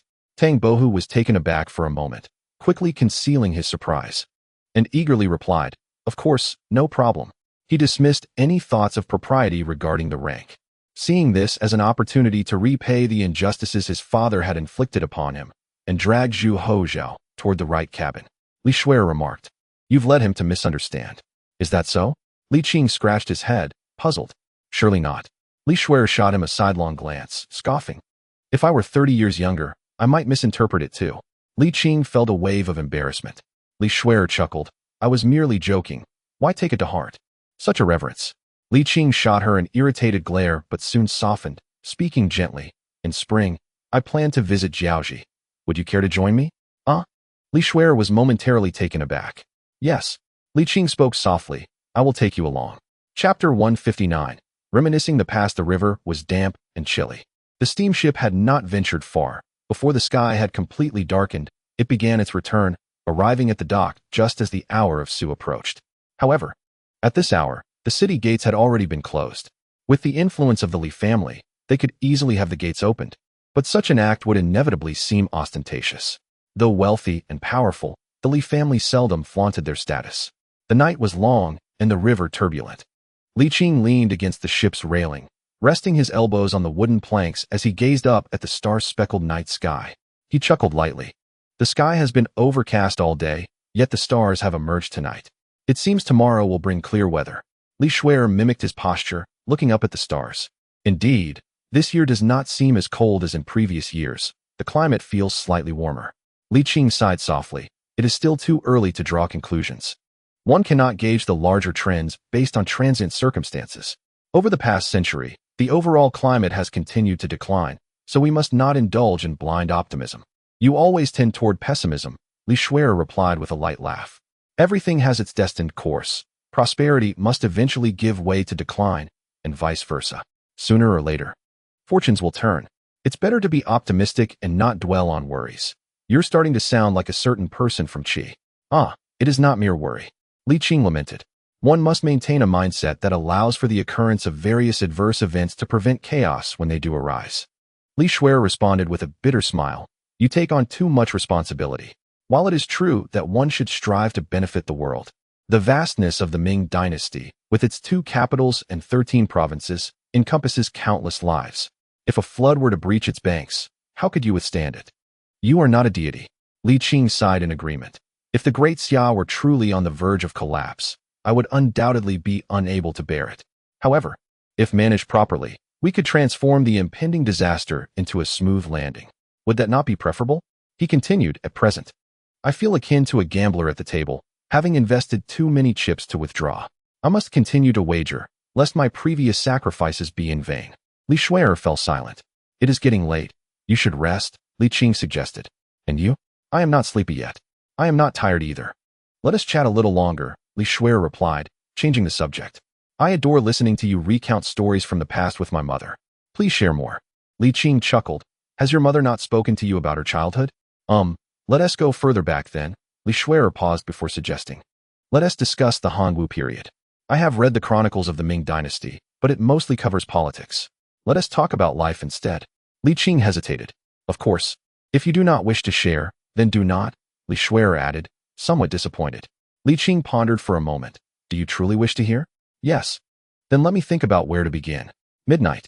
Zhu Hozhao was awakened by a pressing need, and drowsily, he slipped on his shoes and stepped out of the cabin. The starry night sky sparkled, yet the moon was absent. In his sleepy days, he failed to notice someone in the corner, habitually whistling while loosening his belt. What are you doing? A cool voice suddenly rang out. As I stumbled, I nearly lost my composure. Upon focusing my gaze, I discovered two individuals engaged in a rather unseemly manner. I remarked with irritation, what are you doing out here in the dead of night? Merely drinking the northern wind? He suddenly paused, realization dawning upon him, and chuckled. Li Shuer replied coolly, do you find yourself amusing? Very well, carry on, I shall take my leave. Frustrated, Zhu Hozhao grumbled as he departed. Li Shuer seized the moment to inquire, was he always so disorganized during his reign as emperor? Li Qing chuckled, shaking his head. While he enjoyed his frivolities, he was not careless when it came to serious matters. Had he chosen to temper his playful spirit and apply himself earnestly, he might have become an emperor as esteemed as Emperor Xianzong. Is that so? Li Shuer nodded thoughtfully before smiling. Never mind him. Let us continue. Where were we? Li Shuer huffed. We were discussing the severe discipline of the second-generation noble from the Li family. The Li family had separated from the Duke of Chao and aligned with Li Qing, yet due to their blood ties, Li Shuer refrained from addressing him directly. Curiously, she asked, was he particularly troublesome in his youth? Li Qing hesitated, struggling to find the right words, and finally resorted to an analogy. Do you think your elder brother was a handful when he was young? Absolutely. Li Shuer exclaimed without hesitation. Li Qing, with a grin, nodded. Xiao Hao is merely a youthful reflection of him, foppish and flamboyant, even insisting on carrying a gilded fan in the dead of winter. Although the winters in Jinling were milder back then, it was still quite chilly. Yet, he was not ill-natured, nor did he bully the common folk. As they spoke, Zhu Hozhao returned, sheepishly admitting, the wind has blown away my drowsiness. May I join you? Li Shuer shot him a glance, urging him to comprehend the situation. The darkness obscured his view, and he patted his chest, assuring, rest assured, this time I shall refrain from speaking excessively. Though slightly displeased, seeing that Li Qing had no intention of dismissing him, she held her tongue, merely huffing in response. Unexpectedly, this nephew, who spoke as if releasing gas, immediately interrupted Li Qing, asking, can we summon Taizong? I wish to hear about his exploits. Li Shuer, growing increasingly irritated, retorted, why are you so inquisitive? If you wish to hear, stay. If not, leave. Ah, dear aunt, that is not quite fair. While you are indeed a descendant of Li Jinglong, you are also a descendant of Taizong. Your mother bears the surname Zhu. Li Qing chuckled. Enough of the bickering. There is ample time. I will share tales for all who wish to listen. Perhaps due to the recent breakthrough in steam engine technology, or perhaps the reminiscence of better days. Li Qing became unusually amiable, his countenance radiating warmth. In that moment, he resembled a venerable elder, with his niece and nephew appearing as curious children eager to learn of their ancestors' deeds. Li Qing was more than willing to oblige. Well, I first encountered Zhu Di during the 15th year of Hongwu at the birthday celebration of the founding emperor. By then, Empress Xiaozi's health had significantly declined, and the founding emperor summoned the princes to the capital under the pretext of celebrating his longevity, so that Empress Xiaozi could see her grandchildren once more. At that time, Zhu Di was in his early 20s, having only been in theft for a couple of years. However, as the prince in command of military affairs over the former Yuan capital, he already possessed the bearing of a great general at such a young age. Zhu Hozhao remarked with a hint of discontent. Is that merely the demeanor of a great general? At that time, the The position of Crown Prince Zhu Biao was as stable as a mountain, and Zhu Di had no ambition to ascend the throne. Li Qing chuckled. One cannot compare the later Emperor Taizong with the young Prince Yan. Zhu Houzhao nodded thoughtfully and inquired, wasn't Taizong particularly majestic then, looking down on all others and standing apart? Li Qing shook his head with a laugh. He was not majestic at all, nor did he dare to look down upon others. Well, he might have been somewhat imposing when he bullied Little 17. Little 17? Zhu Houzhao momentarily failed to match the name to a face. That would be Prince Ning, Zhu Quan. At that time, Little 17 was but a child, comparable in age to Zhu Yunwen. He mischievously got both Zhu Quan and Zhu Yunwen drunk, with strong liquor, causing both of them to cry. The two nephews sought to complain to their grandfather, while one wanted to report to the crown prince, leaving him utterly terrified. Li Qing seemed to be transported back to that moment, unable to contain his glee. Zhu Houzhao and Li Shuer, both intensely curious, were thoroughly captivated by the tale. Although this portrayal of Taizong was different from their imaginations, it was far more engaging. Zhu Houzhao said with a smile, so Taizong was once so outlandish. Li Qing nodded with a grin. Who among the youth does not exhibit folly? Indeed. Zhu Houzhao recalled Li Qing's depiction in the annals of the great ancestor. A figure both reckless and unrestrained, and couldn't he help but dreamily muse. In those days, you, Taizong, Li Jinglong, and oh yes, Lan Yu. Surely you could all fit into the same vessel? Li Qing shook his head. Lan Yu had little regard for Zhu Di. He was a staunch supporter of the crown prince. Although Lan Yu had not yet fought that glorious battle, he was not someone Zhu Di could compare himself to. In terms of military influence, even 2 Zhu Dis would not equal 1 Lan Yu. Zhu Houzhao then asked, you and Taizong must have played together? What a joke. Li Qing rolled his eyes. At that time, he was merely a feudal prince. How could we possibly play together? He did not dare to speak to me. Zhu Houzhao, unconvinced, countered, but you were only a member of the Jinyue. Taizong was still the Prince Yan. Would he truly fear you? Li Qing scoffed. You think the Jinyue of that time is the same as now? Zhu Houzhao scratched his head. So, you three did not include Taizong in your games? We three weren't playing together either, Li Qing reflected. If the 4 of us were to sit at a table, Lan Yu would undoubtedly think to himself that he looked down upon anyone present. So audacious? Li Shuer exclaimed in surprise. Li Qing nodded. Indeed, so audacious. However, I must add that in terms of warfare, especially large-scale battles, Lan Yu was worthy of being ranked among the great generals alongside Su De, Chan Yuchen, and Li Wenzhou. Even if he fell slightly short, he was not significantly inferior.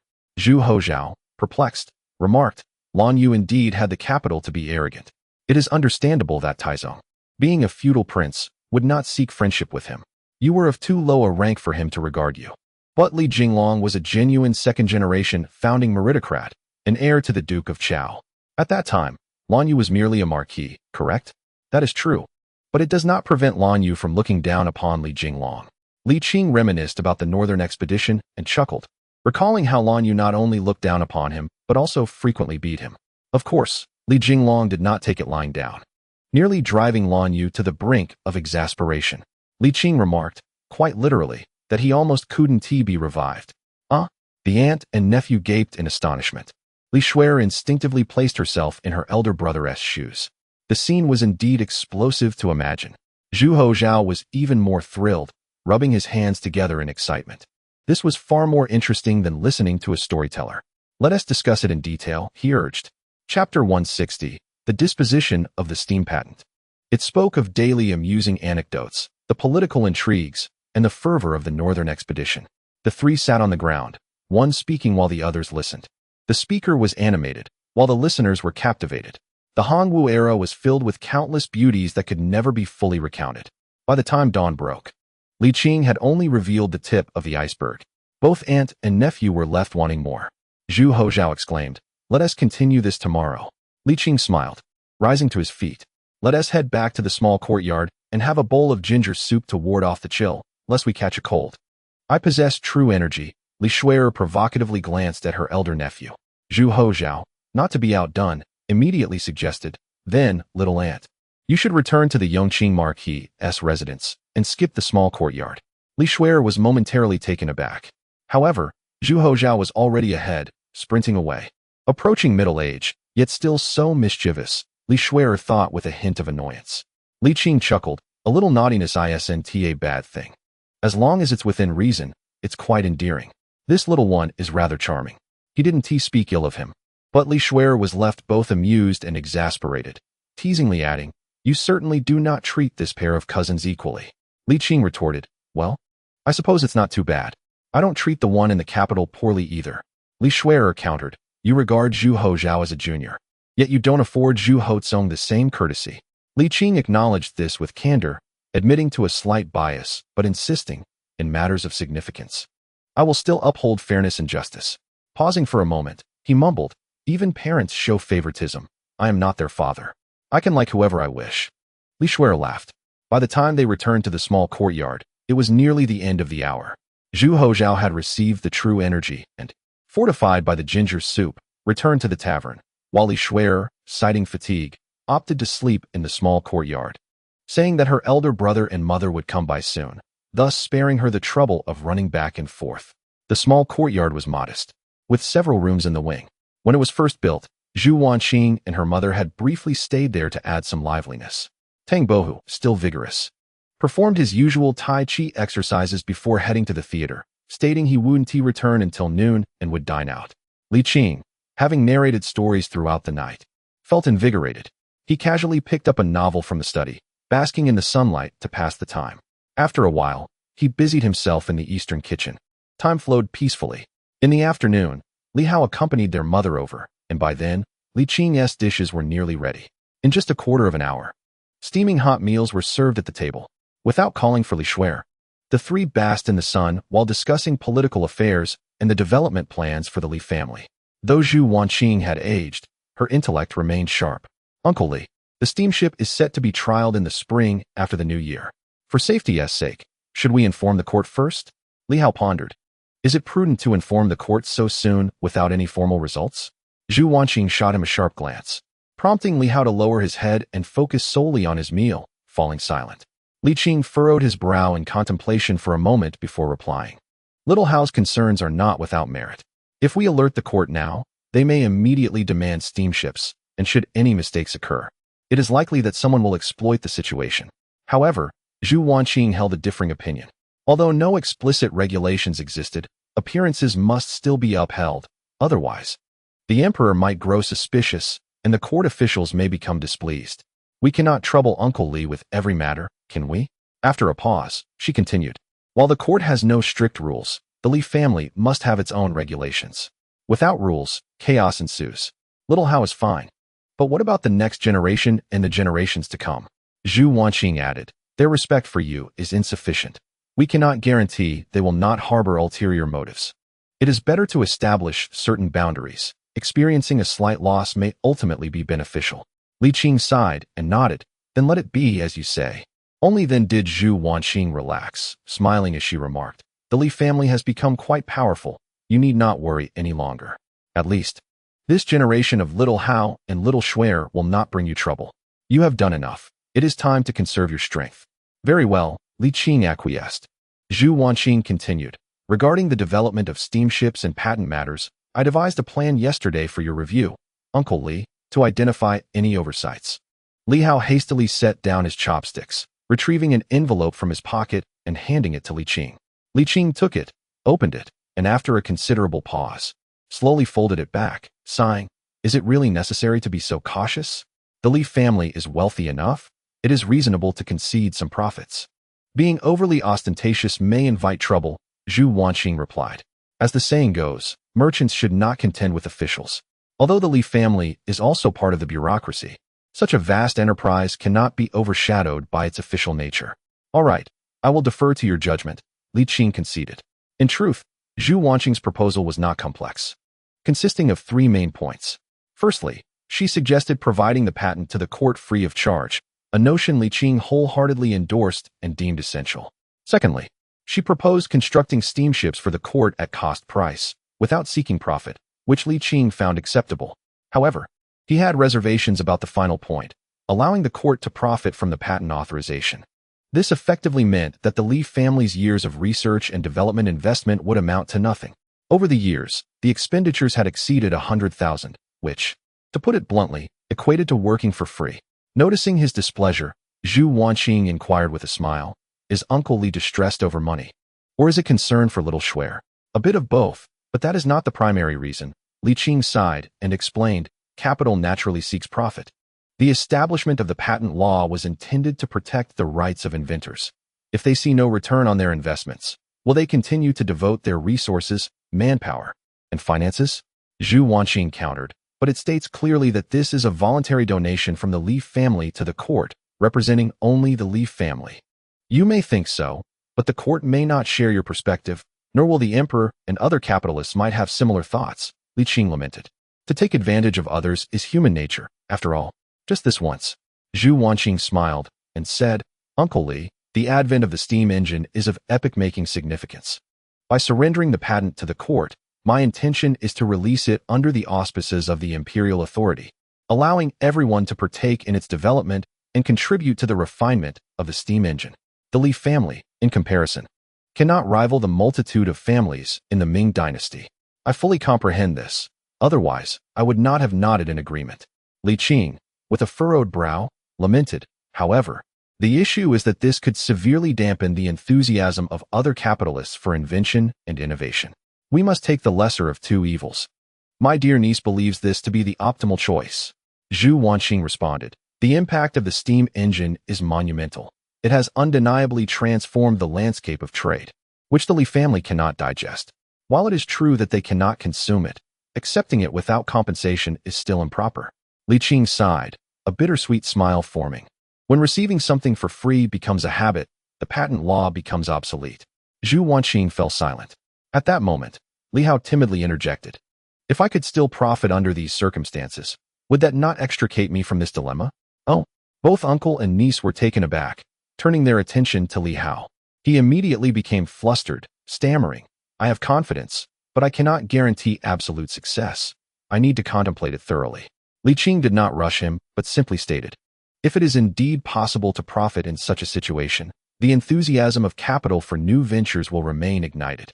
After pausing for a moment, he added, the investments made over these years are considerable. However, for the Li family, losing it would not be catastrophic. The crucial point is that we must not allow other capitalists to lose hope.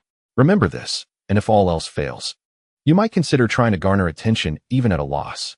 Li Hao nodded, give me some time, before the year ends. I will devise a plan that will likely not disappoint Uncle Qing and Mother.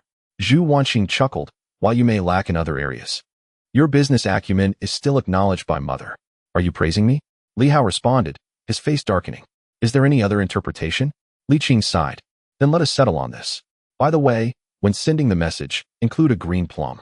Li Hao, puzzled, replied, at this time of year.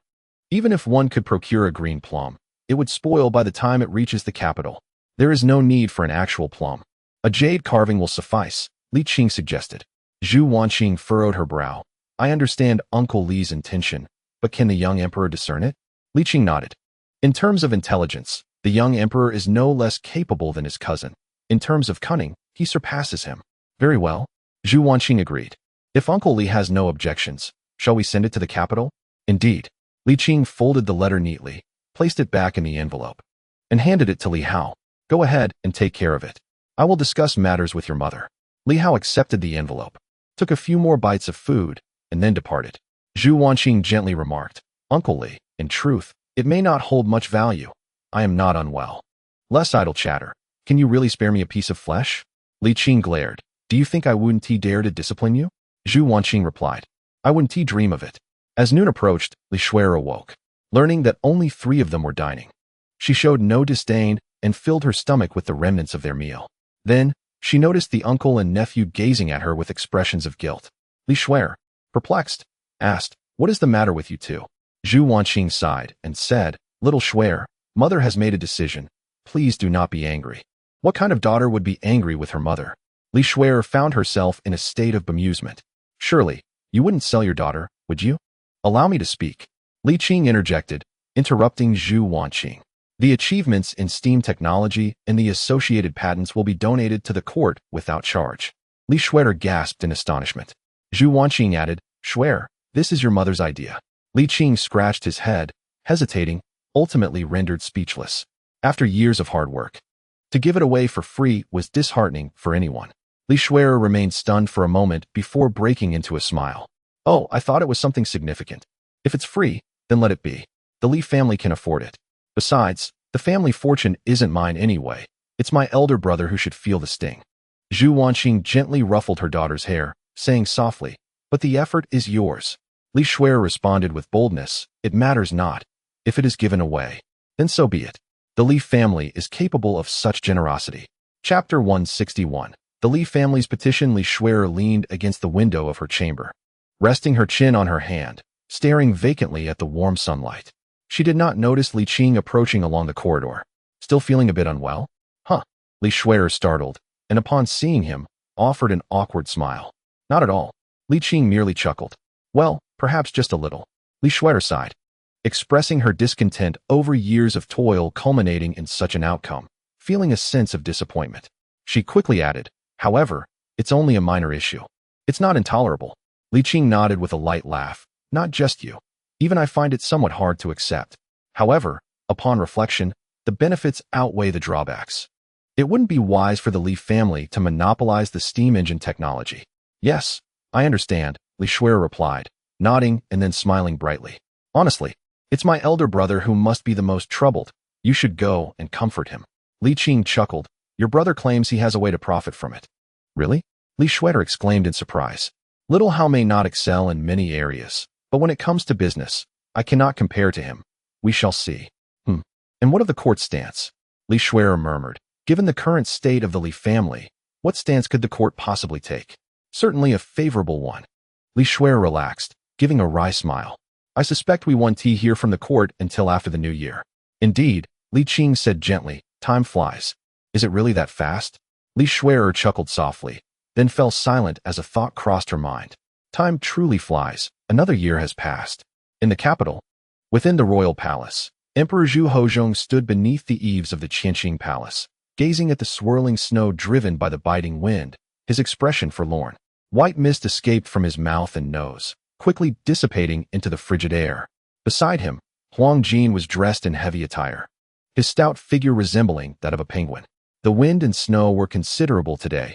In just a short while, the ground was blanketed in white, with flakes occasionally blown in by the gusts, landing on their faces and clothing. Huang Jin gently brushed the snowflakes from Zhu Hozhong's cloak, advising, Your Majesty, it is nearly the coldest part of winter. Do take care of your health. Zhu Hozhong replied nonchalantly, I am but in my 20s. What have I to fear from a little wind and snow? Huang Jin scratched his head. If you fear the cold, there is no need for you to endure it with me. I am not afraid of the cold. Huang Jin exhaled a puff of breath and chuckled. This layer of fat I carry is not for naught. With a playful chuckle, Zhu Hozhong soon found his mirth dissipating as he sighed. Huang Jin, how long has Li Qing been gone? Huang Jin counted on his fingers for a moment, unable to arrive at a conclusion, and finally said, Not long.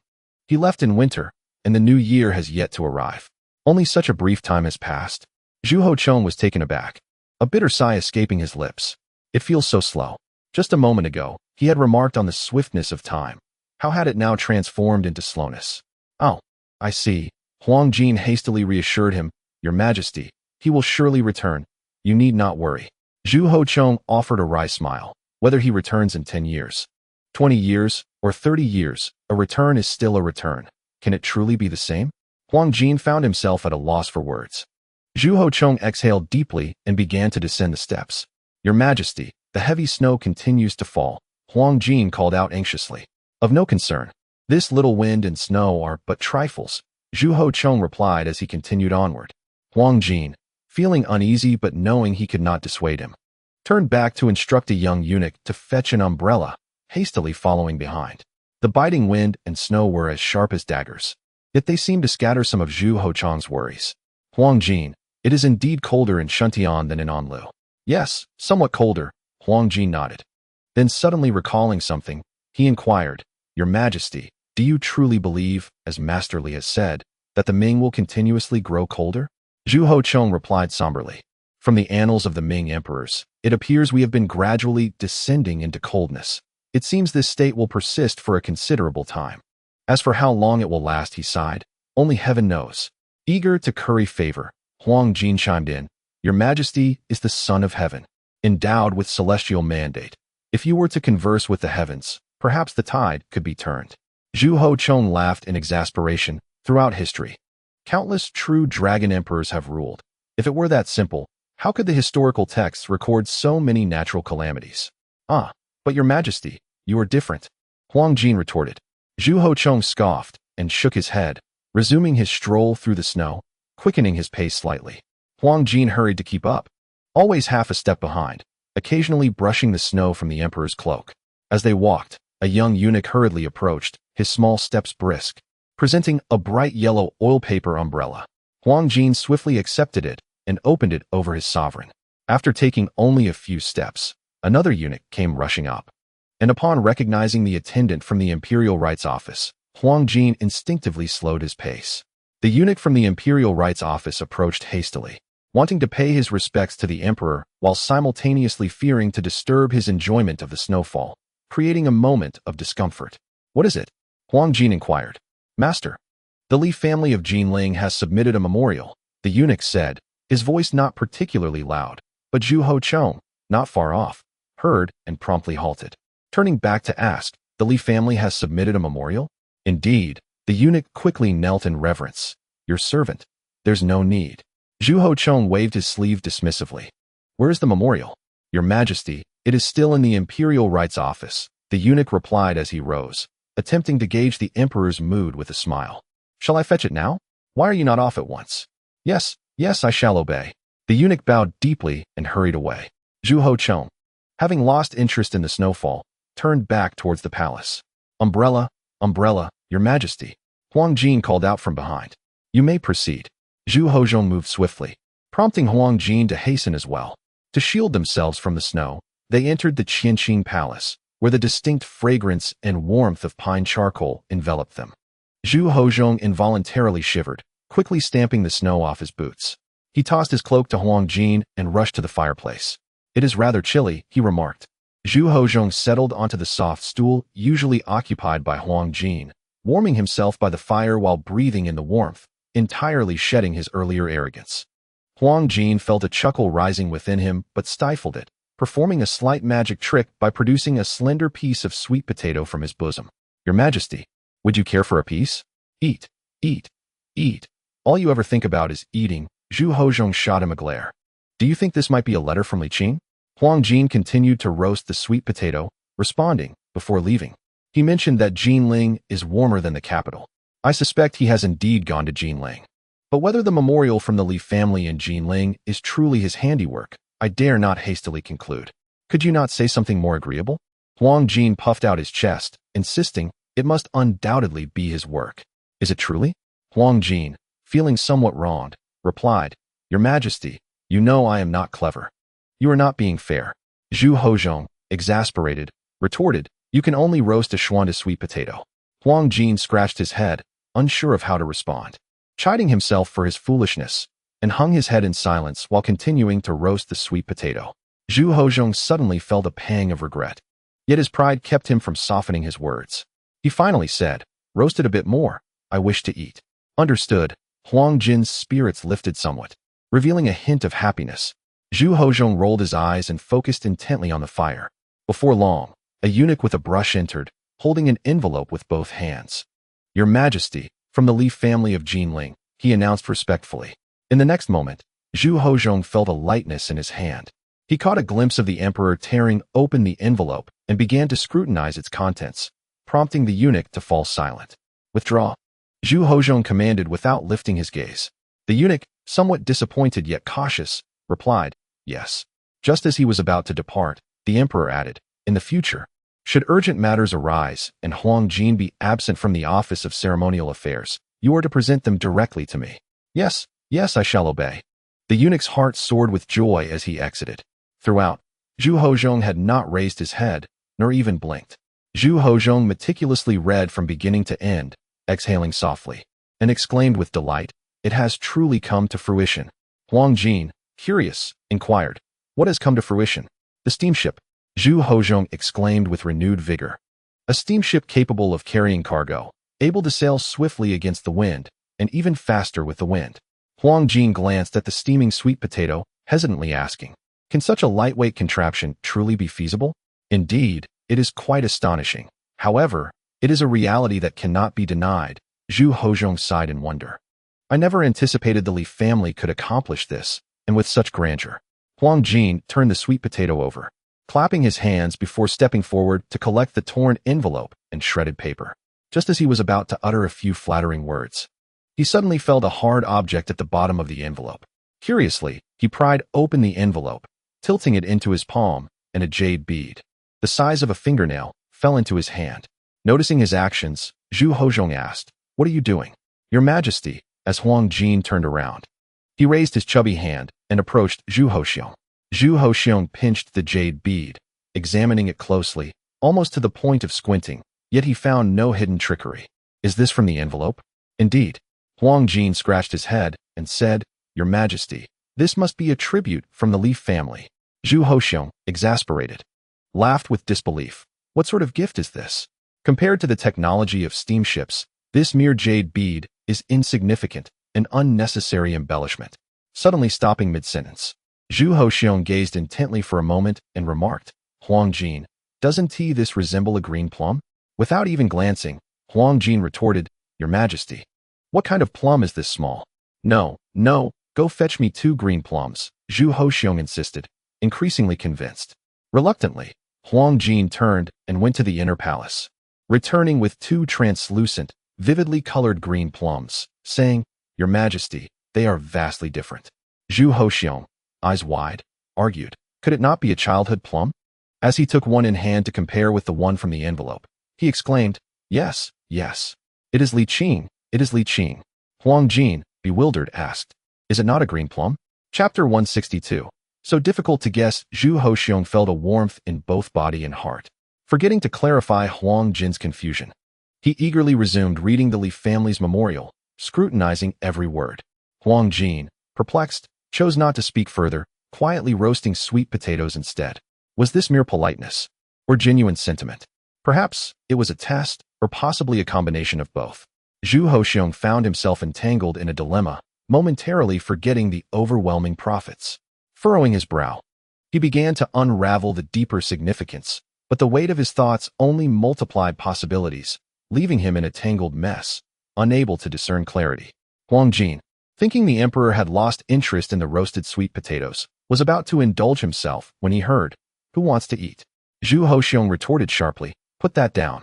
Come look at this content." With a sigh, Huang Jin set aside the sweet potato, wiped his hands, and picked up the document. After a while, Zhu Hoxiong inquired, "Have you discerned any insights?" "The Li family is indeed generous," Huang Jin exclaimed, "though I do not comprehend the exact profits, if it is as described. This donation of steam engine technology could bring the court wealth exceeding millions of taels." Zhu Hoxiong cast a sidelong glance at him and replied coolly, "Wealth is not what I desire." Huang Jin responded, "What expression is that?" Zhu Hoxiong, momentarily losing composure, retorted, "Do I seem like a greedy person?" Huang Jin hastily shook his head. No, not at all." No, that is not right." Huang Jin quickly corrected himself, awkwardly smiling. "Your Majesty cares for the world and loves the people as his own children." "All right," Zhu Hoxiong interrupted, asking, "What is your opinion on this matter?" Huang Jin appeared bewildered. Zhu Hoxiong continued, "You have spent considerable time with Li Qing and understand his true character better than I do. What do you think he means by this?" Huang Jin scratched his head. "Perhaps it is simply the literal meaning? Think again." Zhu Hoxiong frowned and urged, "Use your intellect more." Huang Jintong immediately felt a surge of anxiety. His mind, already lacking clarity, became even more muddled under pressure. After a prolonged moment of hesitation, he managed to stammer out, "Your Majesty, perhaps you could share your thoughts, and I shall assist as a reference." Zhu Hoxiong pondered for a moment and replied, "Let us proceed in this manner. I shall pose questions, and you will provide answers." Huang Jintong eagerly nodded, for multiple-choice queries were far simpler than open-ended ones. "Do you believe this is merely a formality from the Li family?" "Absolutely not," Huang Jintong answered without a moment's thought. Noticing the emperor's skepticism, he elaborated, "Your Majesty, Master Li is not one to be coy. If this memorial indeed originates from him or has passed under his scrutiny, it represents his genuine intentions." "Is that so?" "Indeed," Huang Jintong affirmed with conviction. "Though he outwardly appears to be a lover of wealth, he is rather frugal with small amounts. while he spends lavishly when it comes to significant sums. Zhu Hozhong suddenly felt a pang of hurt. Even someone as dull-witted as Huang Jintong subconsciously perceived him as greedy, while Li Qing was regarded as selfless. Was he truly so inadequate? Is that the case? Zhu Hozhong sighed and sought to defend himself. In truth, I am not a covetous individual. Ah, yes, Huang Jintong concurred. Zhu Hozhong, somewhat irked, retorted, your words lack sincerity. Huang Jintong, momentarily taken aback, after a flurry of thoughts, replied, Your Majesty is certainly not a greedy person. You cherish wealth for the sake of the state and its people, not for your own indulgence. Zhu Hozhong's demeanor softened, and he felt considerably better. Huang Jintong, too, secretly relieved, relaxed. What do you believe his purpose is in acting this way? Zhu Hozhong inquired once more. With newfound composure, Huang Jintong smiled and said, Some individuals, possessing a mere broom, revel in their wealth. Others, with mountains of gold, trade it for wine. The former are miserly, while the latter are open-hearted. Get to the point. Zhu Hozhong, feeling discontented, suspected Huang Jintong was speaking in riddles. Huang Jintong had no choice but to clarify. The Li family refrains from profiting from steamship technology because they do not wish to see its development hindered. They aspire for steamships to be deployed more swiftly, effectively, and broadly, rather than serving merely as instruments of profit. Indeed, this aligns perfectly with Li Qing. Zhu Hozhong did not dispute this time.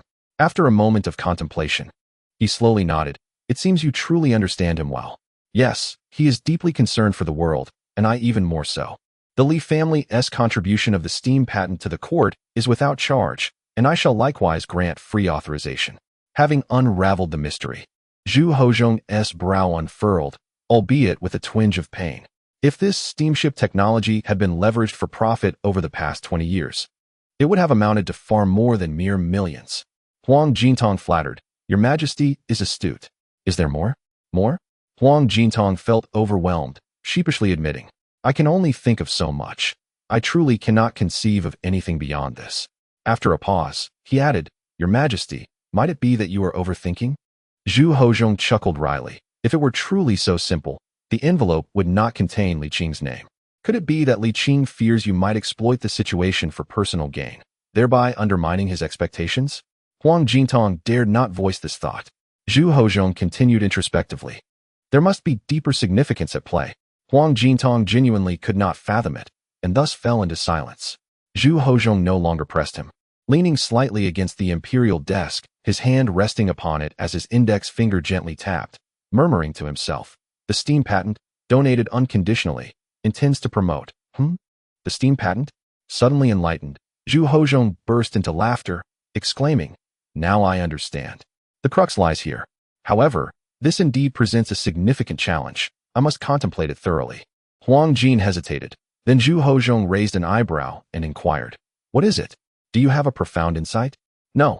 My humble self merely wishes to convey that if we do not eat the roasted sweet potatoes soon, they will grow cold. Then indulge yourself. Zhu Hozhong chuckled with both annoyance and amusement, yet felt a profound sense of relief, envisioning whether Li Qing would return if he successfully resolved this matter. With this thought, Zhu Hozhong's spirits soared, dispelling the earlier melancholy. Go, summon the cabinet to attend. As Huang Jin took a bite, she hurriedly replied, I shall go at once. In such heavy snow, let others go instead.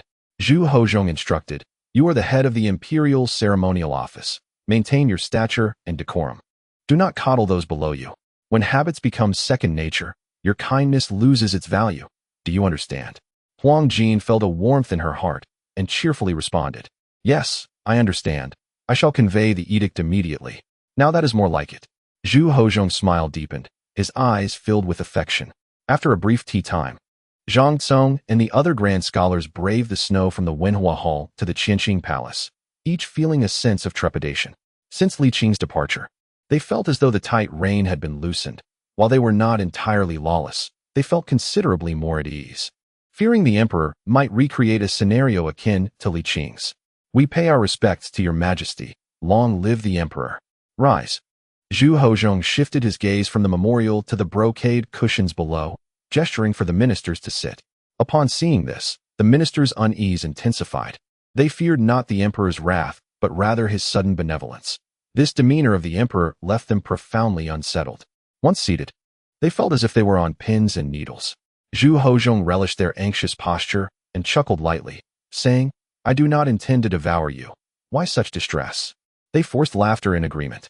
The cabinet held significant power, yet whether it was the chief minister Zhang Tsong, the deputy minister Gui Yi, or the newly appointed grand scholars, all were acutely aware of their precariousness. Their fates rested entirely in the emperor's hands, who could dismiss any one of them at a moment's notice. Zhu Hozhong's lips curled into a smirk. Huang Jin. Huang Jin bowed slightly, approaching Zhang Tsong to present the memorial from the Li family. Zhang Tsong received it with both hands, curiosity piqued, and began to read. After a moment, his breathing quickened, seemingly in disbelief. The others observed this with a mixture of curiosity and apprehension. After a while, Zhang Tsong exhaled deeply and handed the memorial back to Huang Jin. She took it and moved to Gui Yi, saying, "Please, esteemed scholar." Gui Yi accepted it with both hands. More than a moment later, all the cabinet scholars had perused the document. Their expressions varied. Most were intrigued by the emperor's intentions. "What are your thoughts on the memorial from Marquis Yongqing?" Zhu Hozhong inquired, his demeanor calm, neither angry nor pleased. The grand scholars exchanged glances, ultimately directing their attention toward Chief Minister Zhang Tsong. Uncertain of the emperor's thoughts, felt an immense pressure weighing down upon him. "Your Majesty, this memorial is exceptionally well crafted."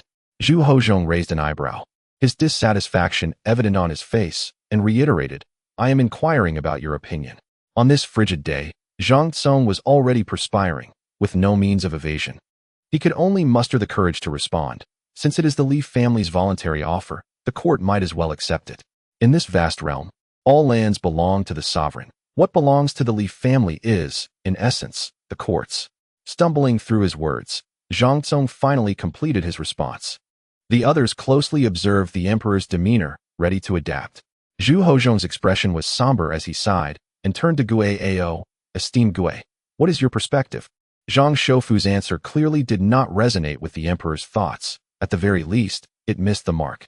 Gui Ao's mind raced, and he promptly shifted the conversation, bowing and stating, "Your Majesty, I believe that while the Li family of Jinling is sincere, the court should not hastily accept their offer." "Oh," Zhu Hozhong said with interest. "Pray elaborate." Gui Ao respectfully continued, "Your Majesty, do not forget that the court has promulgated the patent law. Thus, the original intent of this legislation would be undermined, which would severely dampen the enthusiasm of wealthy gentry for innovation and invention." "Well said," Zhu Hozhong praised, then countered, "What further insights do you possess?" Just as Gui Ao was about to revel in his accurate reading of the emperor's mind, he found himself momentarily tongue-tied, eventually stating, "I believe the court ought to express commendation instead." Zhu Hozhong chuckled lightly, shaking his head, then turned to the newly appointed Grand Academician, Zhai Luan. "Esteemed Zhai, what is your take?" Zhai Luan felt overwhelmed. Deciphering the emperor's thoughts was no simple task. Not being a novice in the political arena, he quickly reviewed the responses of the first and second chancellors alongside the emperor's reactions in his mind, then bowed and said, "I concur with the views of Grand Academician Gui. However, there are merits to Grand Academician Zhang's suggestions as well." Zhu Hozhong nodded thoughtfully, "Do share." Zhai Luan felt a bit more assured and stated, "Firstly, the original intent of the patent law must not be contravened. This concerns the wealthy gentry's pursuit of novelty and the dignity of the court. Additionally, the steam engine technology possesses the potential to revolutionize trade markets. The Li family's sincerity is undeniable, yet their influence is so substantial that it may incite envy. I suggest that Your Majesty might consider facilitating their goodwill." This response was not particularly astute, merely echoing the politically correct sentiments of Zhang Tsong and Gui Ao. Nevertheless, Zhu Hozhong appeared quite pleased, remarking, "Your analysis is incisive, aligning perfectly with my thoughts." After a pause, he inquired, "Might you have a strategy that allows for both fish and bear's paw?" By now, it was clear to all that the emperor had already devised a plan, deliberately prompting them to speculate. As for the deeper implications, some found them chilling, while others felt joy. Talent emerges in every generation. A new cohort replaces the old. Zhai Luan, feeling somewhat defeated, replied, "I am but a dullard." Zhu Hozhong smiled gently and said, "The Li family is magnanimous. The court must not be petty. A subject's heartfelt loyalty should be graciously accepted by this sovereign. Yet, We must also ensure that our subjects do not feel disheartened, mustn't we? Your Majesty is wise, the members of the cabinet replied in unison, bowing. Such words could never be amiss. Zhu Hozhong remarked, at that time, I shall generously release the core technology of the steam engine, allowing those capable to innovate and invent anew upon its foundation. Your Majesty is benevolent. The courtiers echoed in unison. Zhu Hozhong smiled and continued. The Li family has contributed so much. I cannot be parsimonious. First, the cost price for crafting treasure ships for the court is unacceptable. I cannot allow loyal ministers to suffer losses. However, this alone would not prevent the impact of the Patent Act. Taking a deep breath, Zhu Hozhong announced, in the 7th year of Jiajing, that is, next March, I will visit Nanjing to commend them. What? Zhang Tsong and the other grand scholars were taken aback. Why must it be again? Has your Majesty ever journeyed south? Ah, indeed, his cousin had done so.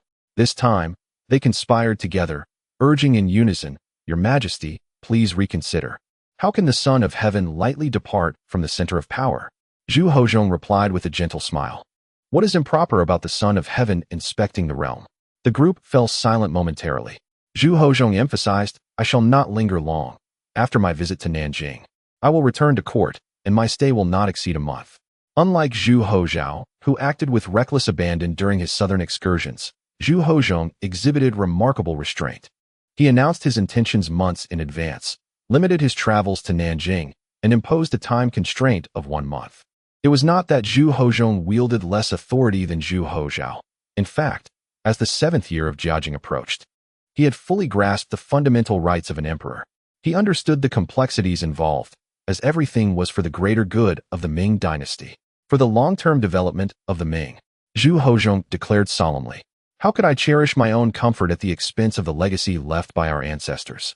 When an emperor invokes the ancestors as a shield, further discussion becomes futile. Fortunately, Zhu Hozhong's journey south would differ vastly from that of Jingda, and it was not solely a matter for the cabinet. Despite some reluctance, the officials did not immediately voice their dissent. They merely expressed their concerns and urged him to reconsider, without raising their voices. Zhu Hozhong was not easily swayed. After discussing some trivial matters, he dismissed them.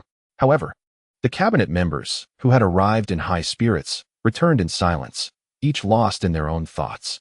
From the audience's responses, it was evident that the emperor held some reservations about the chief minister, while his opinion of the second minister was less pronounced but still notable. He showed considerable favor towards the newcomers.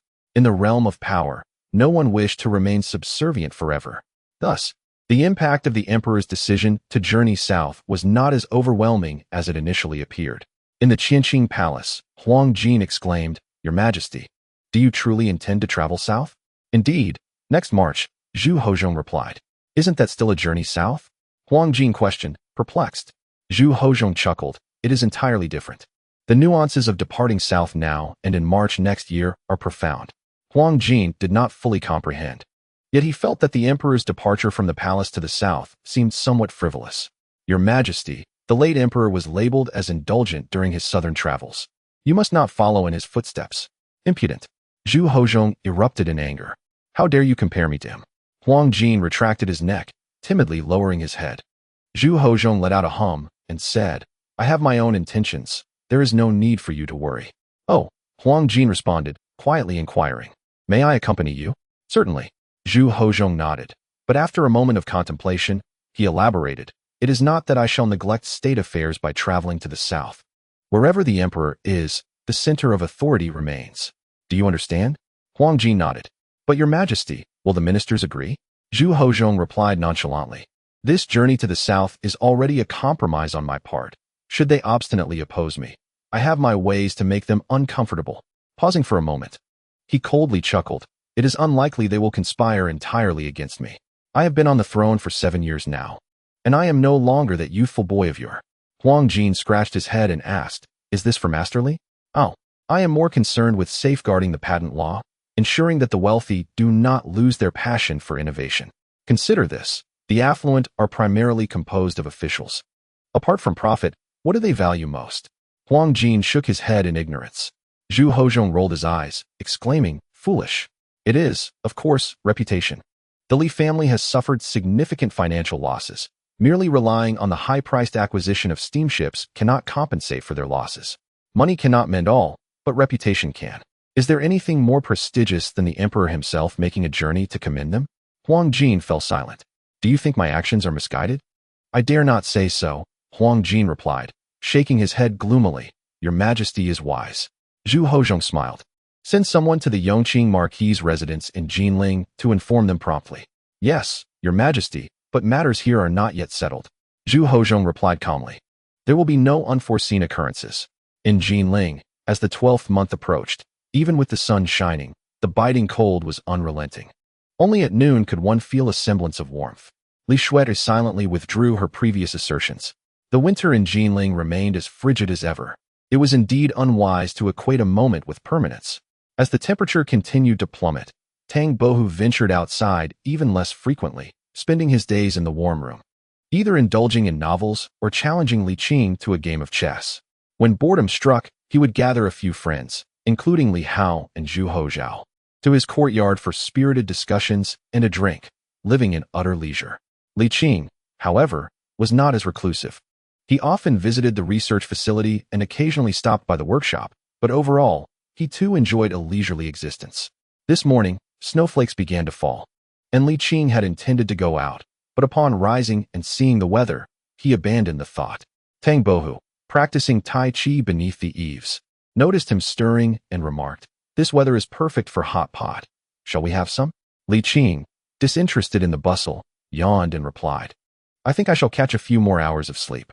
With that, disregarding Tang Bohu's forlorn expression, he elegantly returned indoors. Lying in bed, he flipped through a couple of pages of a tale, but found it lacking in interest, so he settled back down, genuinely falling into a deep sleep. "Sir, wake up! Wake up!" Li Qing groggily opened his eyes, bewildered. "I feel as though I have barely slept, yet it's already noon?" "No, it is Zhu Shou who has arrived." Tang Bohu has always referred to Zhu Hozhao as Zhu Shou, and even though the latter no longer reigns as emperor, Tang Bohu still finds it difficult to address him by his true name in private, as he is, after all, a former emperor. Regardless of his eccentricities or frivolity, there remains a sense of reverence. Li Qing scoffed. Must I accompany him upon his arrival? He brought with him a dual-flavored hot pot, one side fragrant and the other spicy, complete with fresh meats and vegetables, and even warmed the wine. Tang Bohu remarked. Li Qing swallowed hard and retorted. On a snowy day like this, it is indeed commendable for him to venture out. Very well, I'll rise. Upon entering the guest hall, the aroma was intoxicating. The broth already boiling, and the table laden with an array of dishes. Zhang Yong was also present, and upon seeing him, he greeted, "Sir." Li Qing nodded in acknowledgement. Zhu Hozhao laughed heartily. On a day like this, hot pot paired with wine is a must. It would be a shame to waste such a heavy snowfall. Li Qing glanced outside. The snowflakes were thick and heavy. Turning back, he inhaled deeply. What kind of meat is simmering in the pot? It smells divine. Zhu Hozhao chuckled. Take a guess? Li Qing's expression darkened. Zhu Hozhao had no choice but to reveal, "Rest assured, I know you do not eat donkey meat. This is dog meat." Zhang Yong added with a smile, "Sir, the flavor of dog meat in hot pot is even better than lamb. You'll understand once you try it." Although grain was no longer scarce, few families kept dogs, as they required sustenance, so Li Qing had seldom eaten dog meat, though he personally had no aversion to it. Besides, it was already in the pot and cooked. Why be finicky? "Let us go." Li Qing rolled up his sleeves, pulled out a chair, and called, "Let us dig in, don't be polite."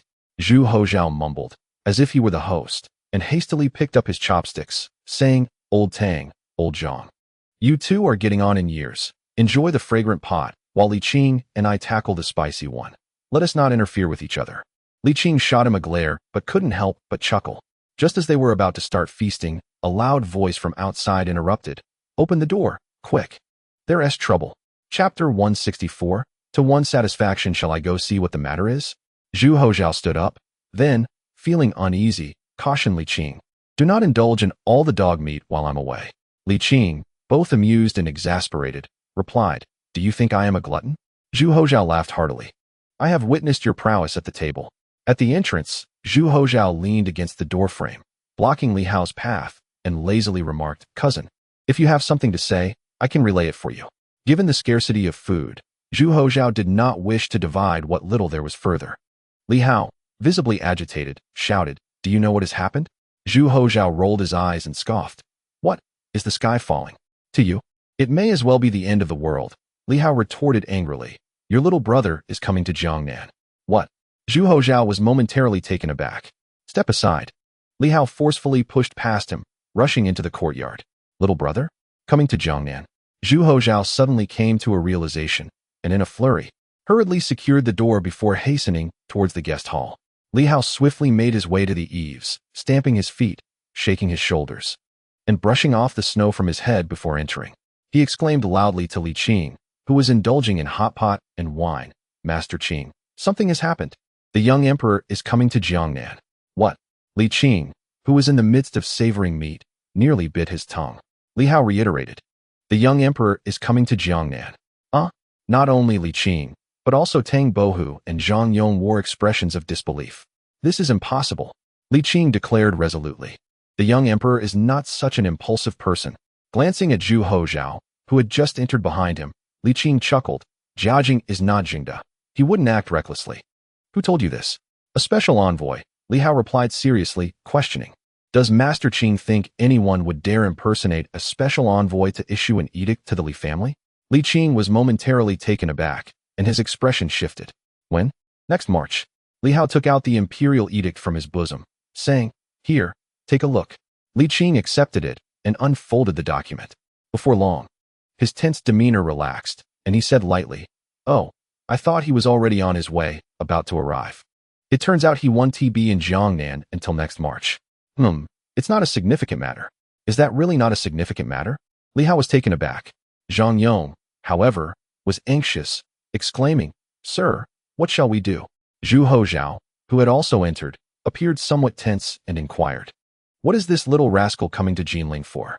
Li Qing glanced at the master and servant duo and smiled. "Do not worry, he is not coming for you.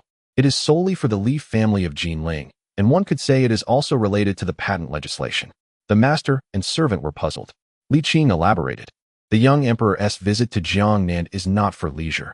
It is indeed for matters of state. Of course, there are also aspects that concern me." After briefly explaining the situation, the two of them felt slightly more at ease, though their hearts remained unsettled. Zhu Hozhao remarked, "For court officials, the emperor's departure from the central authority is intolerable. It signifies uncontrollability, even if he issues a notice in advance to allow for preparation.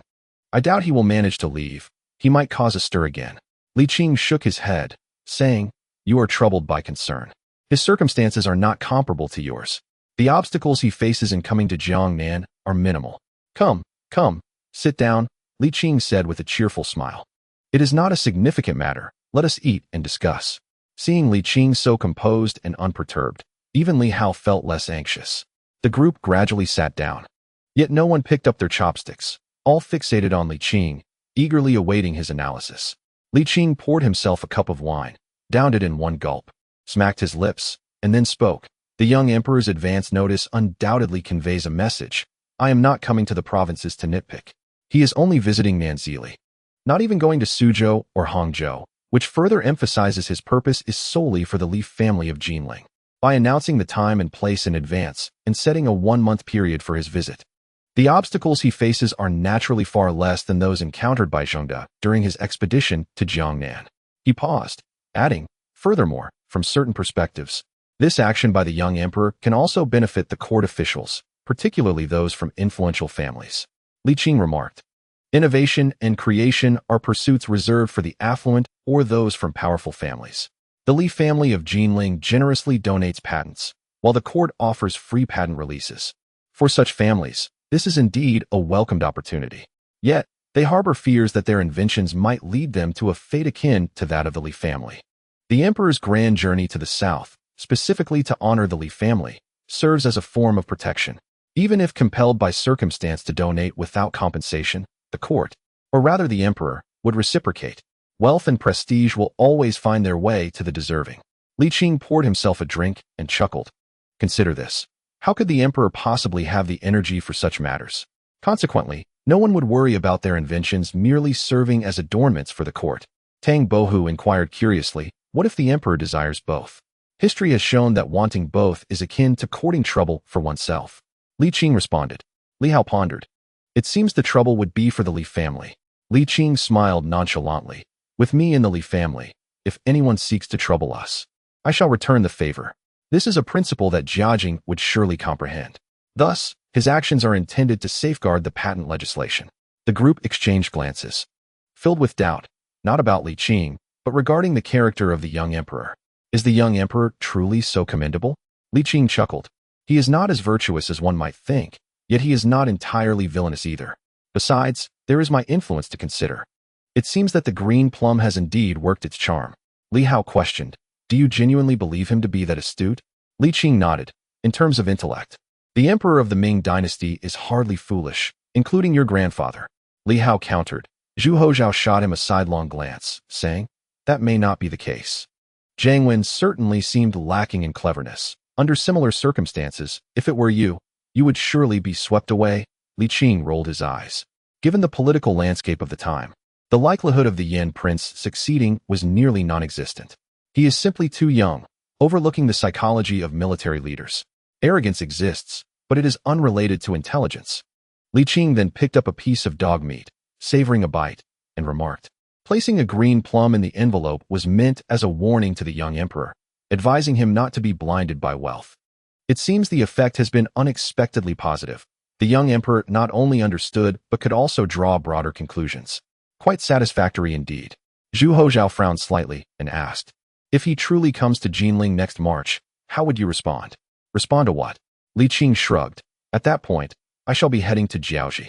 If there is a response to be made, it would be yours. How would you feel, sweating profusely?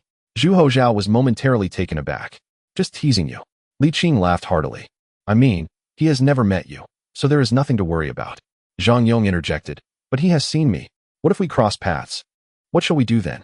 Jinling is vast. The chances of such a coincidence are slim. Just be cautious. Li Qing reassured. There is no need for concern. The emperor's journey south, for both public and private interests, yields far greater advantages than disadvantages. Li Hao reflected, and if he inquires about you, what should be said? Simply speak the truth. Li Qing casually remarked, I shall be heading to Jiaoji next year. I have already mentioned this to him during my time in the capital, and he is aware of it.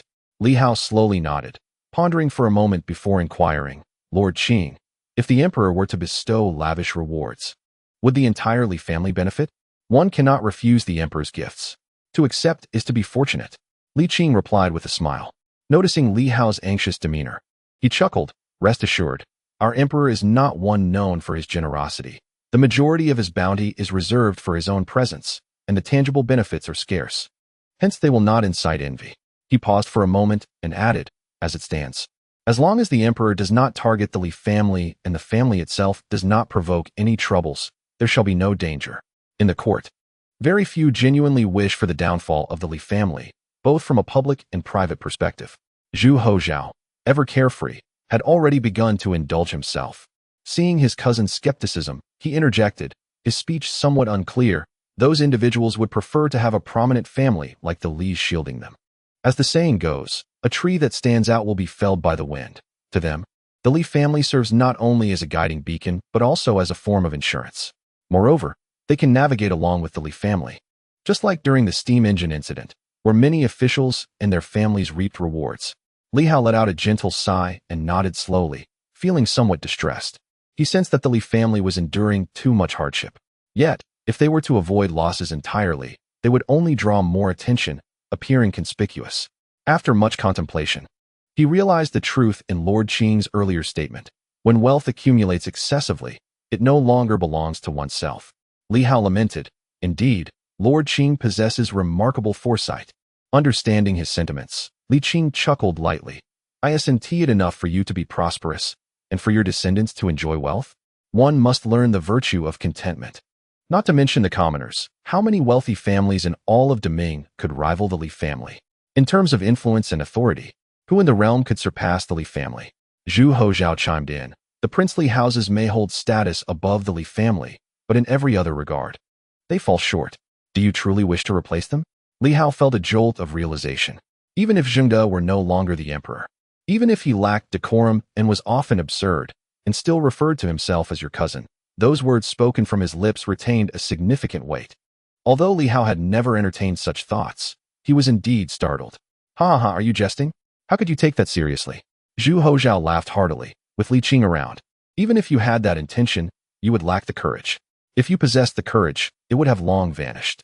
After the initial shock, Li Hao became furious, coldly stating, if you let me operate that new excavator again, I will take your surname. Zhu Hozhao. Oh, Chapter 165. As long as one desires. They can always be the Grand Master of the Ming dynasty. Zhu Hoshuan ultimately disregarded the opposing voices and confirmed the plan to travel south to Jiangnan in March of the following year. In this endeavor, Yin Song played a significant role. Zhu Hoshuan had always held a fondness for Yin Song.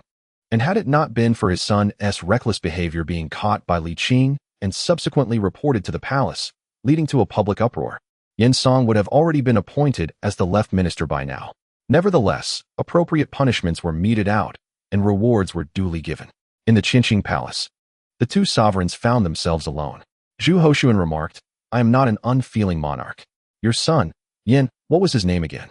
Replying to your majesty, my son is Yin Shifan. In a blatant transgression of the law, Yin Shifan's actions were not particularly grave. However, the punishment meted out was somewhat severe. The court's decrees were beyond reproach and could not be amended at will. With a light chuckle, Zhu Hozong remarked that as the year-end approached, he would extend a benevolent grace, allowing Yin to temporarily return home to celebrate the new year with his family. Yin Song hastily knelt, overwhelmed with emotion, and exclaimed, Your Majesty's benevolence humbles me beyond measure. Zhu Hozong raised his hand slightly, stating that after the new year, he had a task for him. Yin Song slowly rose, bowing deeply, and requested, Please, Your Majesty, instruct me. Zhu Hozong exhaled softly, revealing a rare expression of nostalgia and melancholy, and quietly said, Go to Anlu to pay respects at the Emperor Xian's tomb. Yin Song was initially taken aback, but soon his heart swelled with ecstasy. I shall devote myself wholeheartedly. Not failing Your Majesty or the late Emperor, he pledged. This indeed marked the Emperor's utmost trust in his minister. Moreover, following this assignment, should the Emperor choose to promote him further, none would dare to raise objections. Zhu Hozong nodded gently, instructing him, Now, go and fetch your son. Yin Song took his leave. In the prison of the Jinyue, Yin Shifan no longer exhibited his previous arrogance. Instead, he appeared frail and haggard, his eyes devoid of spirit.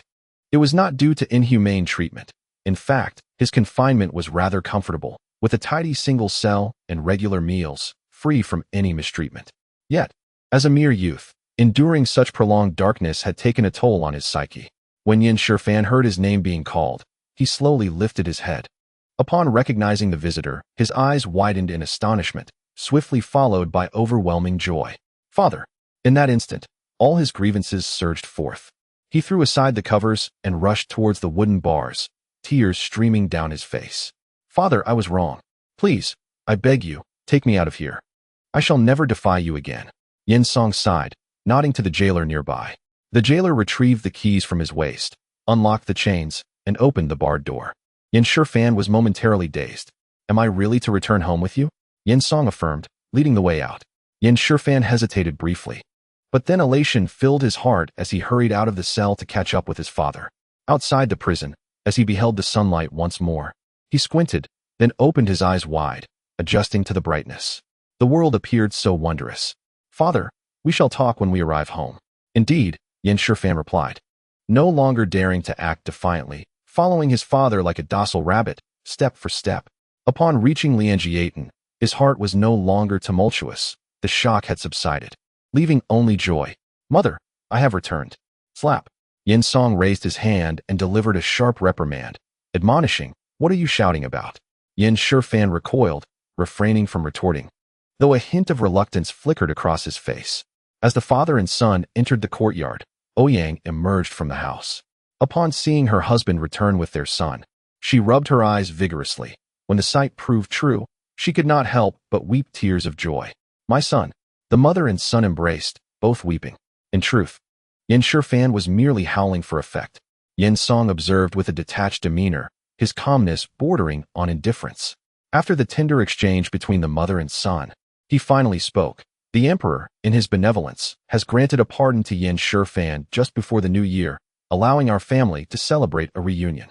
The Ouyang matriarch promptly bowed in the direction of the palace, tears of gratitude welling in her eyes as she expressed, "Thank you, Your Majesty, for your gracious favor." However, Yin Shifan was left utterly bewildered. "Father, what do you mean by that?" Yin Song replied calmly, "What it means is that after this new year, you will return to the Jingyi prison until your 3-year sentence is complete."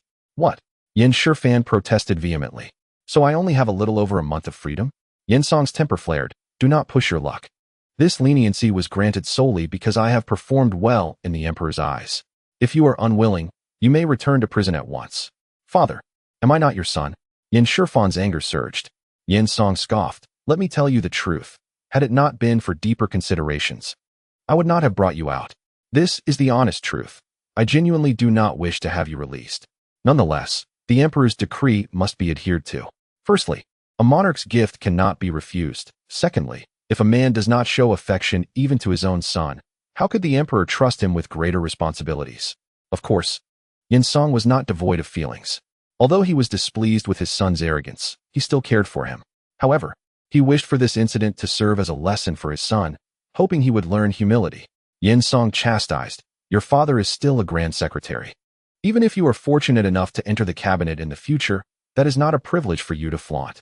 After a pause, he added sternly, "Moreover, there is not even a full month left. If you indulge in any mischief after the Lantern Festival, I shall take you back to prison on the 2nd day of the new year." Yin Shifan was ultimately frightened into submission. Ceasing his negotiations and reverting to the meekness of someone recently released from confinement, he thought for a moment and said, "Father, I realize my mistakes. May I apologize to Master Li?" "Apologize to Master Li? There will be no opportunity for that." Yin Song sneered. "First, you should apologize to those you have wronged. Secondly, Master Li is no longer in the capital. A mere commoner dares to mutter about Yin Shifan?" he exclaimed in astonishment. "Master Li has been relieved of his duties. Though the Emperor has not dismissed him," Yin Song explained succinctly. However, Yin Shifan grasped the implication and exclaimed in delight, "So that Li fellow has left?" Yin Song remained silent, his gaze growing more piercing. Yin Shifan felt disheartened again. "Make the most of this time," Yin Song remarked as he turned to leave. "Father, where are you going?" Yin Shifan called out, his tone affectionate. "To the yamen." Yin Song replied without looking back, the gate slamming shut behind him. Yin Shifan recoiled slightly, casting a forlorn glance at his mother, lamenting, "Mother, if I serve 3 full years in prison, I shall truly be ruined." Ouyang felt her heart ache, but could only sigh in response. With a bitter smile and a heavy heart, Yin Shifan cursed someone under his breath, but Ouyang stopped him, stating firmly, "Your father said that as long as Master Li wishes to return, he can come back at any time, and whenever he does, he will always be the Grand Master of the Ming dynasty." "Really?" Yin Shifan was taken aback, stammering, "Is the Emperor truly that gracious towards him?" "Well, that is what your father said." Ouyang sighed, "My child, it would be wise for you to remain composed. After all, your father has faced his own challenges." Upon hearing this, Yin Shifan felt a mix of anger and indignation. "But I am his son. If even a son cannot be protected, what use is it to attain the esteemed position of the Grand Minister?" A fallen national teacher, bereft of rank, is treated with trepidation, as though he were a tiger's den, more pitiable than Yin Qingkai. Ouyang's lips moved, yet no words emerged. Snow began to fall once more. Some found it beautiful, while others felt the chill. In Jinling, the snow fell heavily, yet it did not dampen the people's enthusiasm for the festive season. The market was bustling, teeming with crowds. Li Qing arrived early to the market, while Zhu Hozhao joined in the revelry, exchanging laughter and banter with him. The lives of the common folk have indeed improved significantly. Zhu Hozhao surveyed the surroundings and inquired softly, "Is there any credit to be given to my efforts here?" "Just a smidgen," Li Qing replied. "A smidgen? How much is that?" Li Qing demonstrated with his thumb and little finger, indicating a minuscule amount. "That seems rather insignificant." Zhu Hozhao expressed his dissatisfaction. Li Qing merely smiled and turned to the vegetable vendor to inquire about prices. Zhu Hozhao, feeling disheartened, quickly shifted to a more cheerful tone, exclaiming, "The new year is truly delightful. Between the 2 capitals, the southern one is undoubtedly superior." Li Qing ignored him, completing the transaction and packing the vegetables, which he then placed on Zhu Hozhao's shoulder, prompting a flurry of complaints from Zhu. "With such a heavy burden to bear, what is this little weight?" Li Qing retorted, leaving Zhu without a response. You really want to take me along after the new year? No, came the reply. What about Zhang Yong? He has met you before. Let him stay at your home. Can he go to your house? Li Qing rolled his eyes. Some people may live, but he is already gone. Zhu Hozhao sighed and remarked, the books say, no story unfolds without a twist of fate. Are you truly unperturbed? Li Qing chuckled. You actually believe the storyteller's contrivance? What if? Then you can return to the capital, Li Qing teased, and sit in the seat once occupied by your grandfather. Zhu Hozhao slouched, looking dejected. Forget it. I prefer my current life. Indeed, cherish it well, Li Qing said with a smile. Do you genuinely intend to return in a few years, perhaps even a decade? Zhu Hozhao pondered. So much can occur in such a span of time, including the rise of great malice. Li Qing considered, then replied, in truth, pure malevolence is seldom encountered. In recent years, I have only witnessed one instance, and he was merely a second-generation official. Zhu Hozhao shrugged. The opportunity for second-generation officials to engage in governance is considerably greater than that of the average person. He has been stripped of his examination qualifications, Li Qing interjected. But rewards can be granted. Zhu Hozhao countered. Doesn't Emperor Xianzong frequently appoint and dismiss officials at will? Li Qing retorted, you cannot bear to see me at ease. Can you? Zhu Hozhao laughed heartily. I merely fear that your years of hard work may go to waste. Take care of your own affairs. Li Qing shot him a glare, then reflected for a moment before adding, before I depart, I will return to the capital to see if the young emperor has been lax. Chapter 166. Zhu Hozhao's proficiency having left the capital for only a few months. Li Qing was not overly concerned. However, he contemplated the lengthy journey to Jiaoji, which would impede his swift acquisition of information from the court. Thus, he sought to proceed with greater caution. Moreover, the tempest surrounding the grand ceremony has finally subsided, and Yang Shen's exile is nearing its conclusion, a point that merits reiteration. Li Qing is acutely aware of how much Zhu Hozong detests Yang Shen, or perhaps even harbors a profound hatred for him. For Zhu Hozong, Yang Shen is far more contemptible than his own father. If Li Qing were to remain silent, it is entirely possible that Zhu Hozong might feign forgetfulness, deliberately ignoring Yang Shen, allowing him to endure hardships in Yunnan. Given the pettiness of the Jiajing emperor, such an act is wholly conceivable. Returning to the small courtyard, Zhu Hozhao could hardly contain his eagerness as he discarded the burdens he had been shouldering, his shoulders, neck, and hands, into the snow, grumbling. After all the toil I've endured for you, is there no acknowledgement? Li Qing scoffed. What acknowledgement did you provide when I labored for you? Zhu Hozhao replied, well, could you speak to my uncle and let me operate the excavator in the future? Li Qing was rendered speechless. At your age, is this not rather childish? Zhu Hozhao retorted, this is a new model of excavator. I've only seen it twice and haven't had the chance to operate it yet. I've heard from my aunt that when the steam excavator was first invented, you also operated it for quite a while. Li Qing inquired, is your restaurant not busy? Zhu Hozhao cheerfully replied, with the new year approaching, business has slowed. I've decided to close early. Ah, you seem quite carefree, Li Qing remarked. Can one be so carefree if they are not troubled? Zhu Hozhao countered. Li Qing, with a stern demeanor, chose to ignore him and instead called upon Tang Bohu for assistance, taking some festive goods to the eastern kitchen.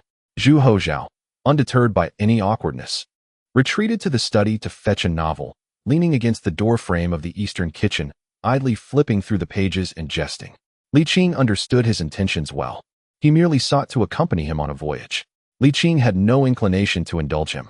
Approaching the age of maturity, with 3 sons gradually growing up, it was high time for Zhu Hozhao to temper his frivolity. Sensing Li Qing's indifference, Zhu Hozhao felt disheartened, dining with him only to leave after the meal. The new year was fast approaching, neither a particularly joyous occasion nor a sorrowful one. Yet his mood felt markedly different, perhaps tinged with a sense of wistfulness. As they prepared meatballs, dumplings, and steamed buns, Li Qing realized that his culinary repertoire was not extensive. He had learned to cook merely to satisfy the appetites of the old man. After the elder's departure, he had grown complacent, and after all these years, he had made little progress. Nevertheless, his limited skills were executed with finesse, and the colors, aromas, and flavors were exquisite. Zhu Wanqing, Li Shui'er, and Li Hao would not miss the opportunity to indulge, devouring and taking away a significant portion, but fortunately, Li Qing had prepared ample food for himself and Tang Bohu. As in past years, on New Year's Eve and the first day of the new year, paramount days of festivity, Li Qing sent several individuals back to the Ho residence to reunite with the younger members of the Li family. His mother and sisters had grown accustomed to the tradition. After paying their respects and receiving red envelopes, they returned to the Yongqing Marquis' residence. Li Hao, however, expressed a desire for Li Qing to spend the new year at the Marquis' residence, suggesting that the younger, suitable ladies would be kept away from him, thereby avoiding any encounters. Li Qing, nonetheless, declined, deeming such an arrangement unnecessary. The Yongqing Marquis no longer belonged to him. During this period, with Li Qing's assistance in his rehabilitation, coupled with Tang Boha's own self-discipline, his health had improved remarkably. Although he could not yet rival Xiao Yun, nor could he compare to the ever-luxurious Li Hao, he was sufficiently fit to embark on distant voyages. Li Qing inquired once more about his plans to set sail, and upon receiving a resolute response from Tang Bohu, she refrained from further discussion. On New Year's Eve, they celebrated with fireworks, and on the first day of the new year, they enjoyed firecrackers and dumplings. Li Tang indulged in wine, engaging in chess and delightful conversations, making their time together truly enjoyable and lively. The second day of the new year was designated for visiting relatives, and Li Qing adhered to tradition by ascending the mountain to admire the snow-covered landscape. The snowmen they crafted were remarkably lifelike.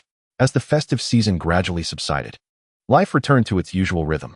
Not only did Zhu Wanqing visit frequently, but Zhu Hozhao did as well. This year, spring arrived early, bringing several days of bright sunshine.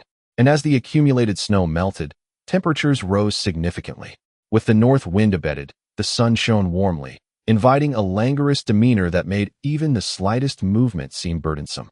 During this time, the siblings were quite occupied, one teaching, the other learning. Managing such a vast family enterprise was not a task to be taken lightly. Even Li Shuer, who had followed in their mother's footsteps, required a period of study. Li Hao was not yet old and remained capable, yet the transition of responsibilities needed to be gradual.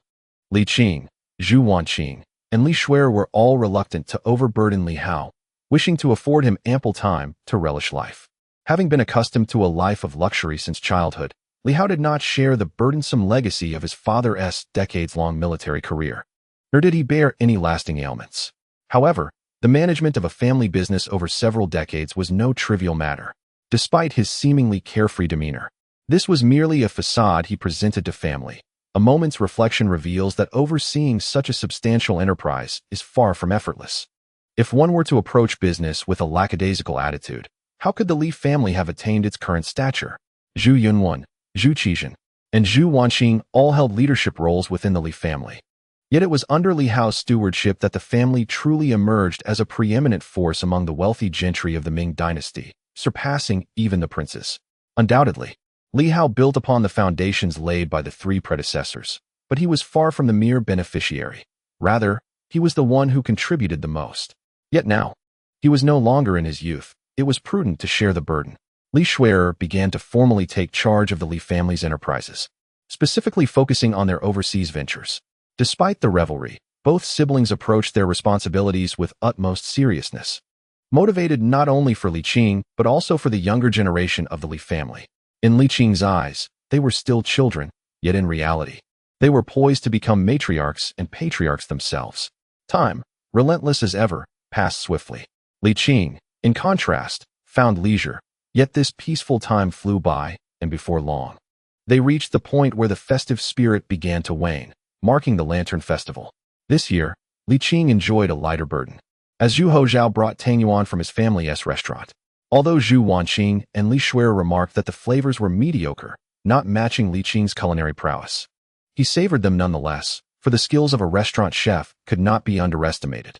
They spent the days admiring lanterns and wandering through the temple fair, reveling in entertainment for 2 days before Li Qing departed for the capital.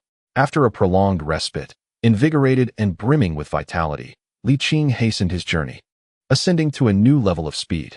In just 5 days, he traversed the distance from Jinling to the capital.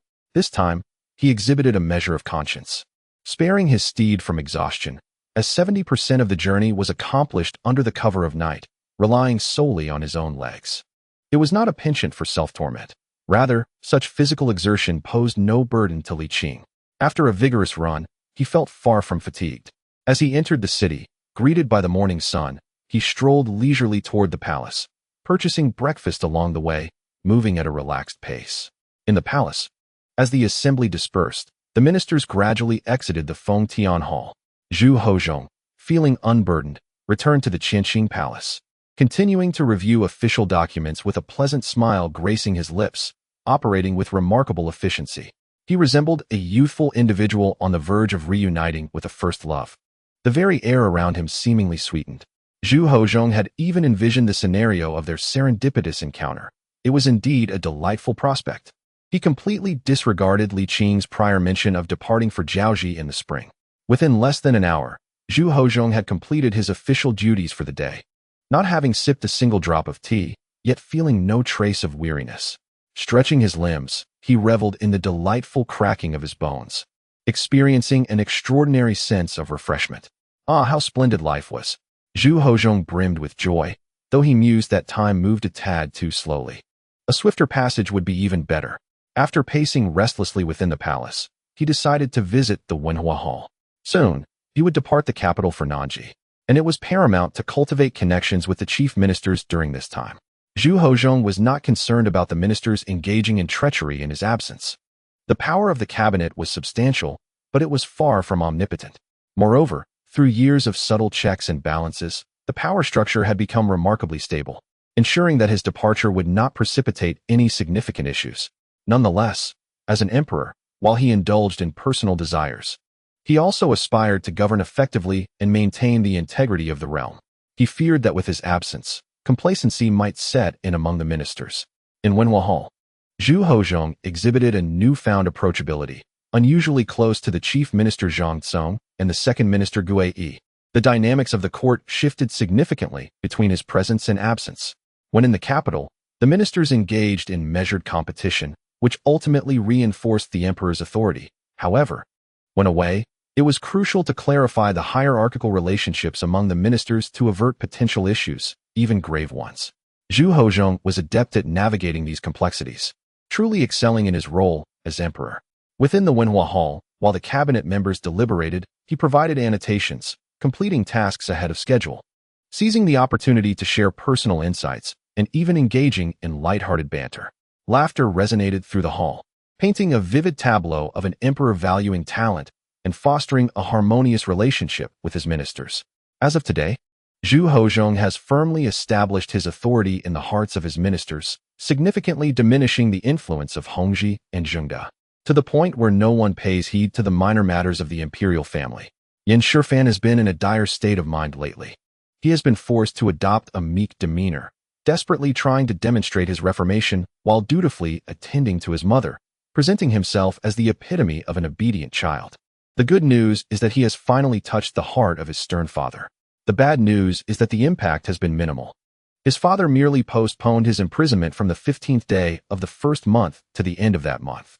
This revelation has left Shifan distraught, for the original deadline was set by the emperor, and his father was simply adhering to official protocol.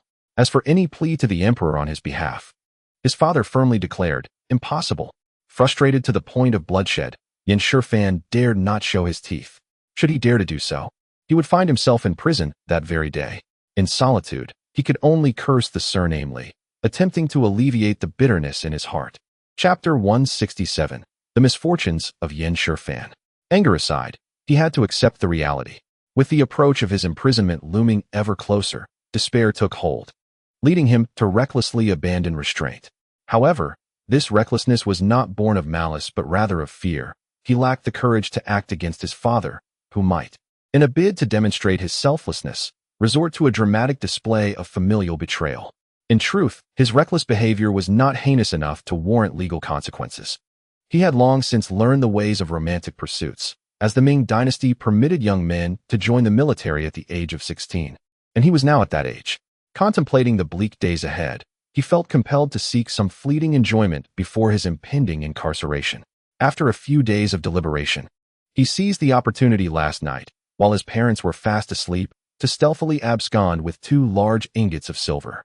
After having breakfast the following morning and noticing that his father had left for court early, estimating he would not return until at least lunchtime, Shifan took advantage of this rare opportunity to plead with his mother, expressing a desire to stroll through the streets. Ouyang, his mother, assumed her son, on the verge of returning to prison, merely wished to ease his mind, and thus granted her consent. Elated, with 2 substantial ingots of silver in his possession, Shifan strode forth, emboldened, making his way towards the bustling streets of the capital. After comparing several establishments, he finally selected the most extravagant brothel, smirking as he entered. The brothel's business thrived at night, while mornings, especially in the early hours, were rather slow, making Shifan's timing quite ill-suited, as many of the courtesans were still in slumber. Yet, he paid no mind to this. With his impending imprisonment, he had little regard for propriety. Upon entering the establishment, he called out, "Bring me the matron." This was his first visit to a brothel. Though he had never partaken, he had certainly observed enough. Having perused countless illustrated volumes, he had encountered various scenarios, including numerous tales of seduction. At that moment, Shifan's wealth was evident in his demeanor, coupled with an arrogant countenance that exuded the air of a wealthy young gentleman. However, he was, in truth, rather unrefined in appearance. However, this is of little consequence. In the realm of commerce, what truly matters is wealth. A visage may be unappealing, yet as long as the coin flows, all is well. Last night, the business was dismal for the courtesans, yet they immediately flocked to him, proclaiming the rather unattractive Shifan to be nearly on par with the handsome Pan, and in their eyes, Shifan finally grasped the joy of affluence. Grinning from ear to ear, though his smile was hardly commendable, nevertheless, Shifan possessed his own aspirations, despite relishing the adulation.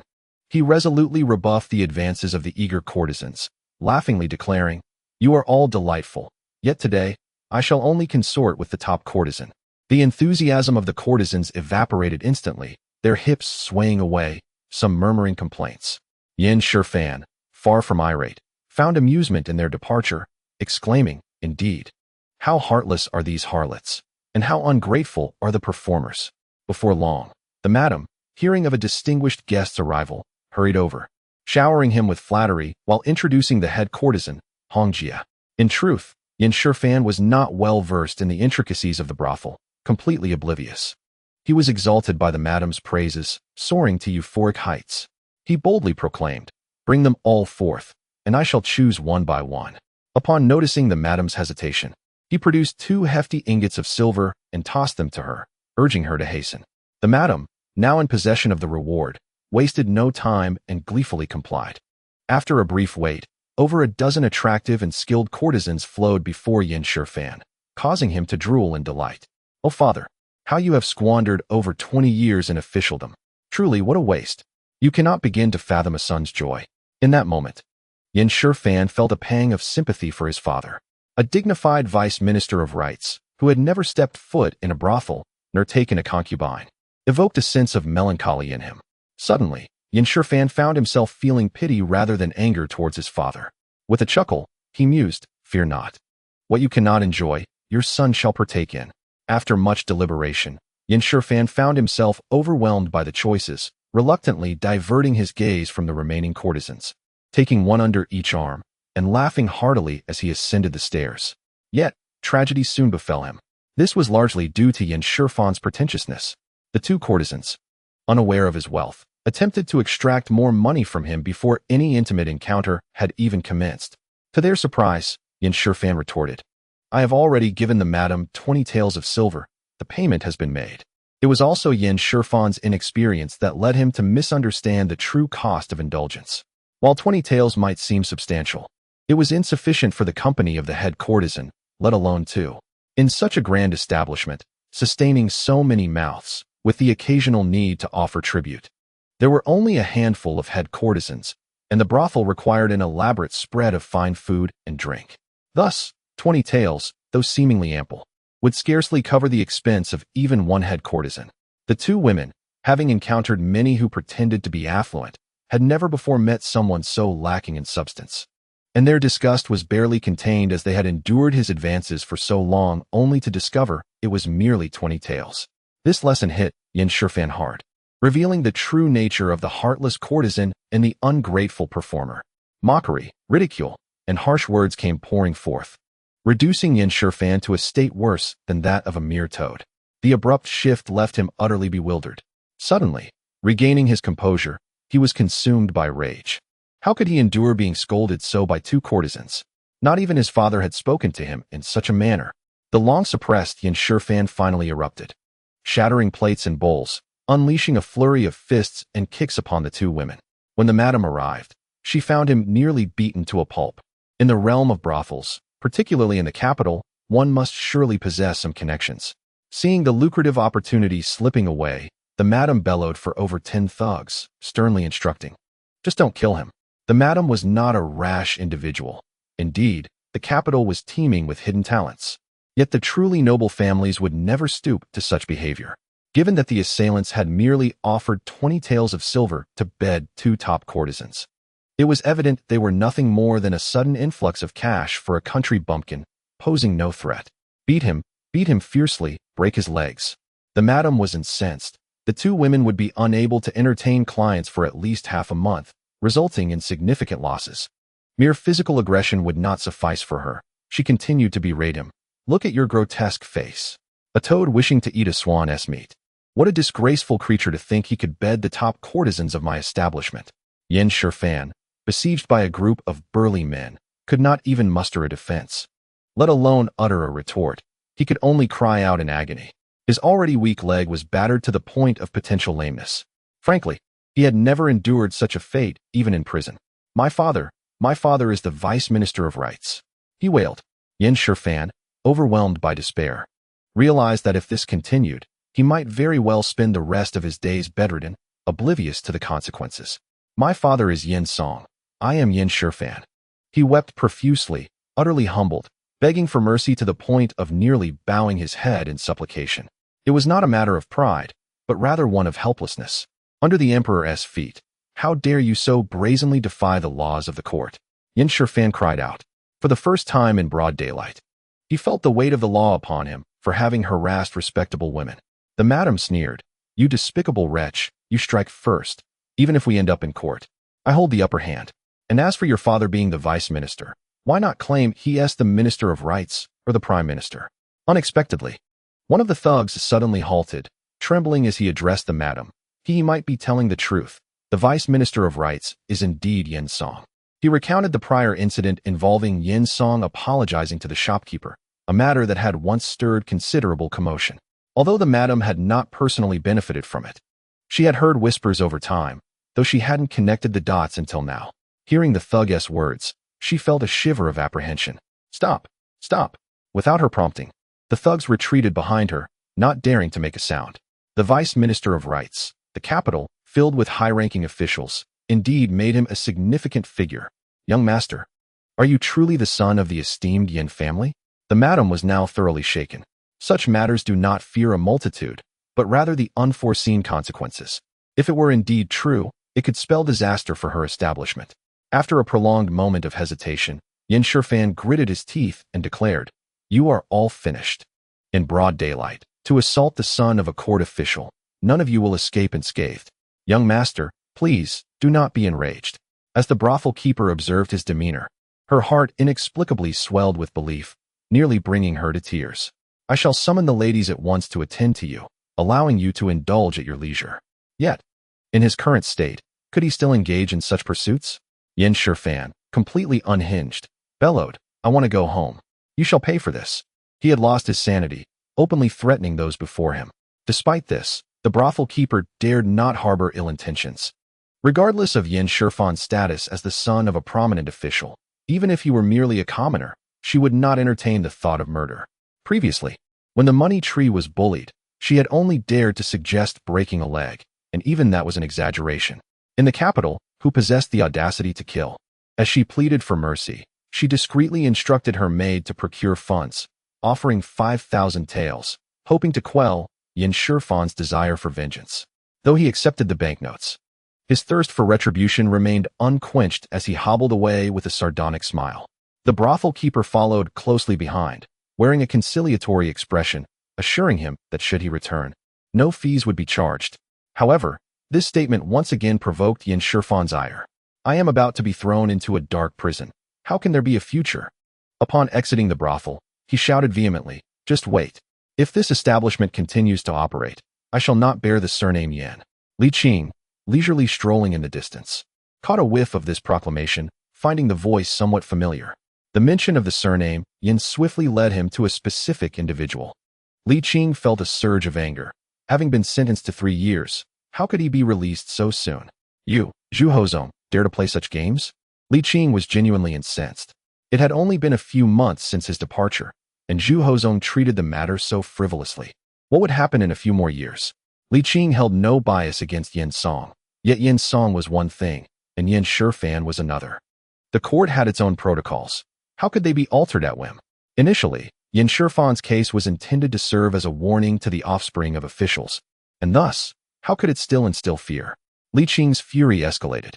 Achoo! Achoo! Zhu Hozong unexpectedly sneezed several times, momentarily taken aback. What was amiss today? Several cabinet ministers hurriedly expressed their concern, urging him to prioritize his health and not overexert himself. Zhu Hozong rubbed his nose, chuckling it off, and turned to compliment them on their capabilities, acknowledging their hard work and his reliance on them. What a splendid display of mutual understanding between ruler and subjects. Before the brothel, a furious Yin Shifan, increasingly enraged, found himself trapped in a vicious cycle of anger and insults, completely devoid of reason. His prospects had long vanished, and he was on the brink of returning to a life of despair. Initially seeking a moment of solace to heal his wounded spirit, he only found himself suffering further. What compounded Yin Shifan's distress was that his already frail leg, having endured such a beating, though not broken, had undoubtedly left him with a permanent limp. In truth, he had always been somewhat lame, but this incident had rendered his limp unmistakably more pronounced. Yin Shifan was acutely aware of his own unattractiveness, and the recent calamity that had befallen him only exacerbated the deep-seated feelings of inferiority within him, elevating them to unprecedented heights. He felt as though he were on the brink of madness. The once formidable Yin Shifan was now in utter disarray. Amidst his profane outbursts and tears, he vacillated between a fierce demeanor and an almost pitiable vulnerability. Curse your ancestors. Why must my life be so wretched? He lamented, his face contorted with rage and sorrow, yet tinged with a quivering voice. The vile Li, he mused, had not even been so merciless. May you all meet a dreadful end. Suddenly, a hand clapped upon his shoulder. Without turning, Yin Shifan spat out a curse. Which scoundrel dares to disturb me? But in the next instant, a familiar and chilling voice resonated. Yin Shifan. As he wiped his tears and snot, he turned to unleash another curse, but upon seeing the visage he had longed for, he was struck as if by lightning. His anger and tears evaporated, replaced by an overwhelming dread that filled his chest. With a sudden weakness in his legs, Yin Shifan collapsed onto the ground, trembling uncontrollably, his face a grotesque mask of fear, smeared with tears and mucus. Though he had often been arrogant, he was no fool. He understood the magnitude of the person before him, the power they wielded. This was someone who could instill fear in his father, who made the ministers despair, and whose presence commanded the emperor to bestow the title of national master for life. Such a figure could not be compared to the prime minister. What terrified Yin Shifan even more was the realization that this individual was capricious and utterly unrestrained, capable of brazenly taking lives in broad daylight without a hint of hesitation. Even in the heart of the capital, beneath the emperor's very feet, this person dared to kill openly. This was not merely a rational assessment based on past actions, but an instinctual foreboding that the next moment could manifest into reality. No longer daring to be defiant, Yin Shifan even refrained from voicing his perceived grievances, genuinely fearing that a single ill-chosen word could cost him his life. Li Qing cast a fleeting glance at Yin Shifan before turning his attention to the courtesan. What is the situation here? The courtesan, unfamiliar with Li Qing and oblivious to his identity, was nonetheless astute enough to notice that the once arrogant scion of the Yin family now quivered in fear at the sight of this handsome young man. Too intimidated to utter a single word, a chilling thought suddenly struck her. Could this dashing youth truly be a dragon descended from the heavens? Servant, no, I mean, lowly maid, I pay my respects to the esteemed lord, she stammered, dropping to her knees, her heart racing. The other women and the gang leader quickly followed suit, all trembling in fear.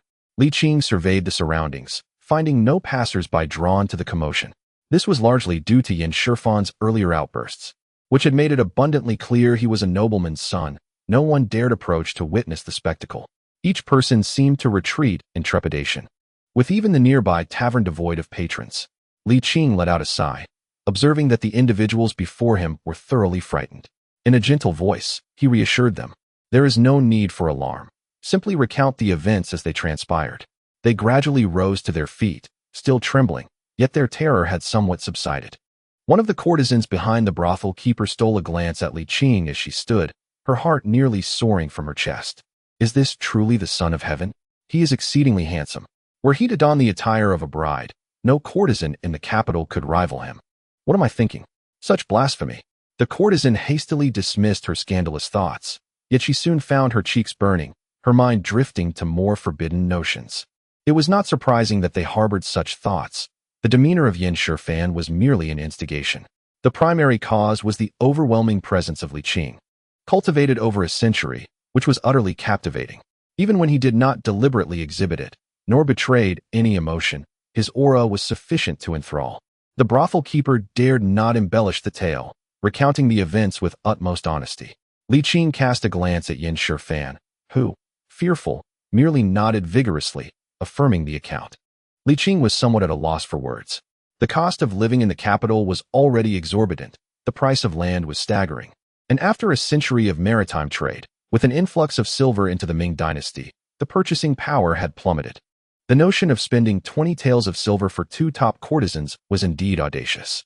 The nature of Yin Shifan's actions was not particularly grave.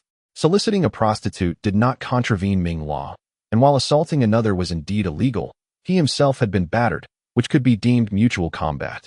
Li Qing's ire was primarily directed at Yin Shifan's premature release from prison. More accurately, his anger was directed at Zhu Hozong. As the matter was not overly serious, Li Qing felt no inclination to impose discipline, merely fixing Yin Shifan with a cold gaze before addressing the brothel keeper. Should you encounter such a wastrel again, report him directly to the authorities. Otherwise, significant figures may face dire consequences. After a pause, he added, if left unchecked, calamity may befall the noble. The brothel keeper hurriedly acquiesced, her resolve steeling for the first time. When the true dragon speaks, who would dare defy? Yin Shifan, witnessing Li Qing's indifference, did not feel relieved. Rather, he became increasingly anxious, devoid of the courage to defend himself. With tears streaming down his face, he opened his mouth repeatedly. Yet no words emerged, rendering him comically pathetic. At that moment, regret consumed Yin Shifan. Previously, he felt he had suffered an immense injustice, but now, upon reflection, he realized it was not a significant ordeal. True, he had been beaten, but he had also retaliated, not to mention that he had been compensated 5,000 taels of silver. 5,000 taels. How long would a mere vice minister of rights have to serve to earn such a salary? Even if he were to spend the rest of his life as a cripple, it was not entirely unacceptable, considering his legs had never been strong. The once arrogant and overbearing Yin Shifan now found himself reasoning with the facts, or more precisely, with Li. Yet, he dared not engage Li Qing in discourse. He could only reason with himself, filled with trepidation. It was only when Li Qing turned to depart that he mustered the courage to ask, "Where are you going?" Without pausing in his stride, Li Qing replied over his shoulder, "To the palace." Yin Shifan, it is finished. The courtesans and others no longer harbored any doubts. They simply dared not reveal their insights, and thus knelt in reverence at the palace gate. Yin Song, engrossed in reviewing the memorials before him, grew increasingly satisfied. This sacrifice at Gyeoxianling was pivotal to his political future, and despite feeling utterly confident, he still wished to present it to the emperor for preliminary approval. Sometimes, in matters of great importance, one must prioritize stability over surprise. After this affair, surely the position of left minister of rights would be firmly secured, wouldn't it? Amid his excitement, Yin Song could not help but feel a twinge of irritation. If it were not for that wretched son of his, he would be well on his way to the Ministry of Personnel by now, instead of toiling for the left minister position. Truly a burden. Suddenly, his right eyelid twitched uncontrollably, and an ominous premonition crept into his heart. He could only reassure himself internally that such thoughts were baseless superstitions, mere manifestations of fatigue from the past few days. Yet, the sense of foreboding clung to him, as if something ill-fated was gradually encroaching upon him. Why is Lord Yin lingering at the palace gate? Startled, Yin Song turned to find Li Qing behind him, astonished. "Li, the national master?" he exclaimed. "When did you arrive in the capital?" "Just today," Li Qing replied with a smile. "And you are here for what purpose?" "Ah, I see. Yinsong stepped forward, clasping his hands in greeting, and quietly explained, "The emperor has tasked me with overseeing the sacrifice at Anlu for the late emperor. I have drafted some regulations for His Majesty's review." "I understand." Li Qing nodded and gestured to the nearby imperial guards. "Please relay to the emperor that I have returned." Having been away for only a few months, the guards at the palace gate would not have forgotten him so easily. They returned a respectful salute and hurried off. At the palace gate, it was inappropriate for officials to engage in lively conversation. Yinsong merely offered Li Qing a courteous smile, which was reciprocated, yet for reasons unknown. A sense of foreboding continued to gnaw at him. His right eyelid twitched once more. How peculiar. What is happening to me today? Yinsong pondered, increasingly unsettled. In the Wenhua Hall, the sovereign and his ministers were enjoying a harmonious moment. Upon learning that Yinsong had requested an audience, Zhu Hozong casually remarked, "Let him wait in the Qianqing Palace." The young eunuch acknowledged the command and swiftly conveyed the emperor's decree. Moments later, he reported, "Your Majesty, there is another who requests an audience. It is the formerly." Zhu Hozong reacted with irritation. "Am I not busy at the moment?" Yes. The young eunuch hurriedly went to relay the message. Chapter 169, Yin Shifan. "Do not prepare my meal at noon. I am going to prison." Zhu Hozong, having spoken with authority, suddenly felt a jolt of surprise. Could it be that Li Qing has returned? He glanced at the small eunuch who had just delivered the message, who stood at the corner of the hall. "You, come here," he beckoned. "Your Majesty." The eunuch stepped forward. "The former Li?" The eunuch paused briefly before responding. "Former National Master Li Qing." "Li Qing?" Zhu Hozong exclaimed in delight, rising to his feet, only to notice Zhang Tsong and others regarding him with peculiar expressions. He chuckled awkwardly. "Ah, it seems that Minister Li has returned. This leave of absence was quite prolonged." The others did not catch the nuances of the titles exchanged, but felt a tightness in their chests. Leave of absence? Did he not resign? Come and go repeatedly, entering and exiting as if the court were a mere playground. How absurd. The few members of the cabinet were thoroughly vexed, their expressions markedly grim. In truth, it was not that Li Qing had directly wronged them, but rather his mere presence was a source of considerable discomfort. Just imagine, each day during court sessions, that fellow would boldly take a seat right before them. Who could feel at ease under such circumstances? Moreover, although he was referred to as the national master, he was essentially the emperor's little confidant, and the emperor listened to him closely. Who wouldn't he be intimidated? Even if one's conscience was clear, it was impossible to escape the prickling unease. Zhu Hozong cleared his throat and said to the young eunuch with a nonchalant tone, "I have not dismissed Li Guoshe from his position. What does this notion of a former Li Guoshe come from?" Upon hearing this, the tension in the hearts of the gathered officials finally dissipated. They all understood that the emperor's words were directed at them. The young eunuch, bewildered, was terrified and bowed repeatedly, even slapping his own face in distress. Enough. You may leave now." Zhu Hozong dismissed him, resuming his previous genial demeanor, chuckling. "I am feeling a bit weary. My esteemed ministers may continue with their affairs." It was not weariness he felt, but rather a longing to see his little confidant. The officials, not daring to reveal their own discontent, bowed and said, "We bid you farewell, Your Majesty." "Ha ha ha. Stay your departure. Zhu Hozong laughed heartily as he exited. Yinsong was the first to receive the imperial decree, successfully entering the palace and making his way towards the Qianqing Palace. Not having walked far, he spotted the emperor standing in the square of the Fengtian Hall. Initially taken aback, he soon felt a sense of relief, followed by a wave of emotions. Surely only Li Guoshe could enjoy such treatment. "I pay my respects, Your Majesty." "No need for formalities," Zhu Hozong replied with a pleasant demeanor. "Go on to the Qianqing Palace. I shall join you shortly." "Yes," Yinsong acknowledged with a bow, glancing back at the distant palace gates, sighing softly before walking away.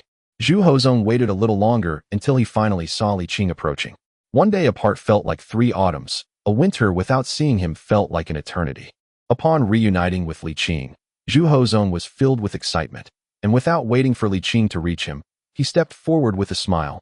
"My dear minister, you have kept me waiting." Li Qing's gaze was as cold as ever, and he asked with indifference, "How long have I been gone?"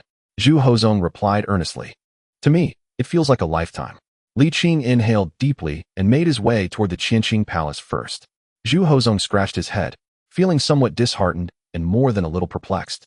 It seemed he had done nothing to provoke Li Qing. What could be the matter? Nonetheless, Having him back was undoubtedly a good thing, and Zhu Hozong hurried to follow. In the Qianqing Palace, Yin Song's right eyelid twitched uncontrollably, a sensation he could not control, leaving him utterly bewildered. He recalled that he had not previously experienced such a nuisance. Suddenly, a thought struck him, and his expression changed drastically. Could it be that the scoundrel Yin Shifan had once again committed some folly? Panic gripped Yin Song, who felt an urgent need to return home and verify. Yet he could not abandon the emperor. For a moment, he was consumed by anxiety, his mind racing. Then he pondered, how could he possibly be so unfortunate as to be betrayed by his son twice at critical moments, both times caught red-handed by Li Guoshi? Surely, he was merely overthinking it. That rascal had been quite obedient lately. Yin Song made every effort to reassure himself, suppressing his unease to avoid any lapse in decorum before the emperor. The burden is unbearable. It is a weight that cannot be described merely by the word burden. Yin Shifan feels as though he is on the brink of despair.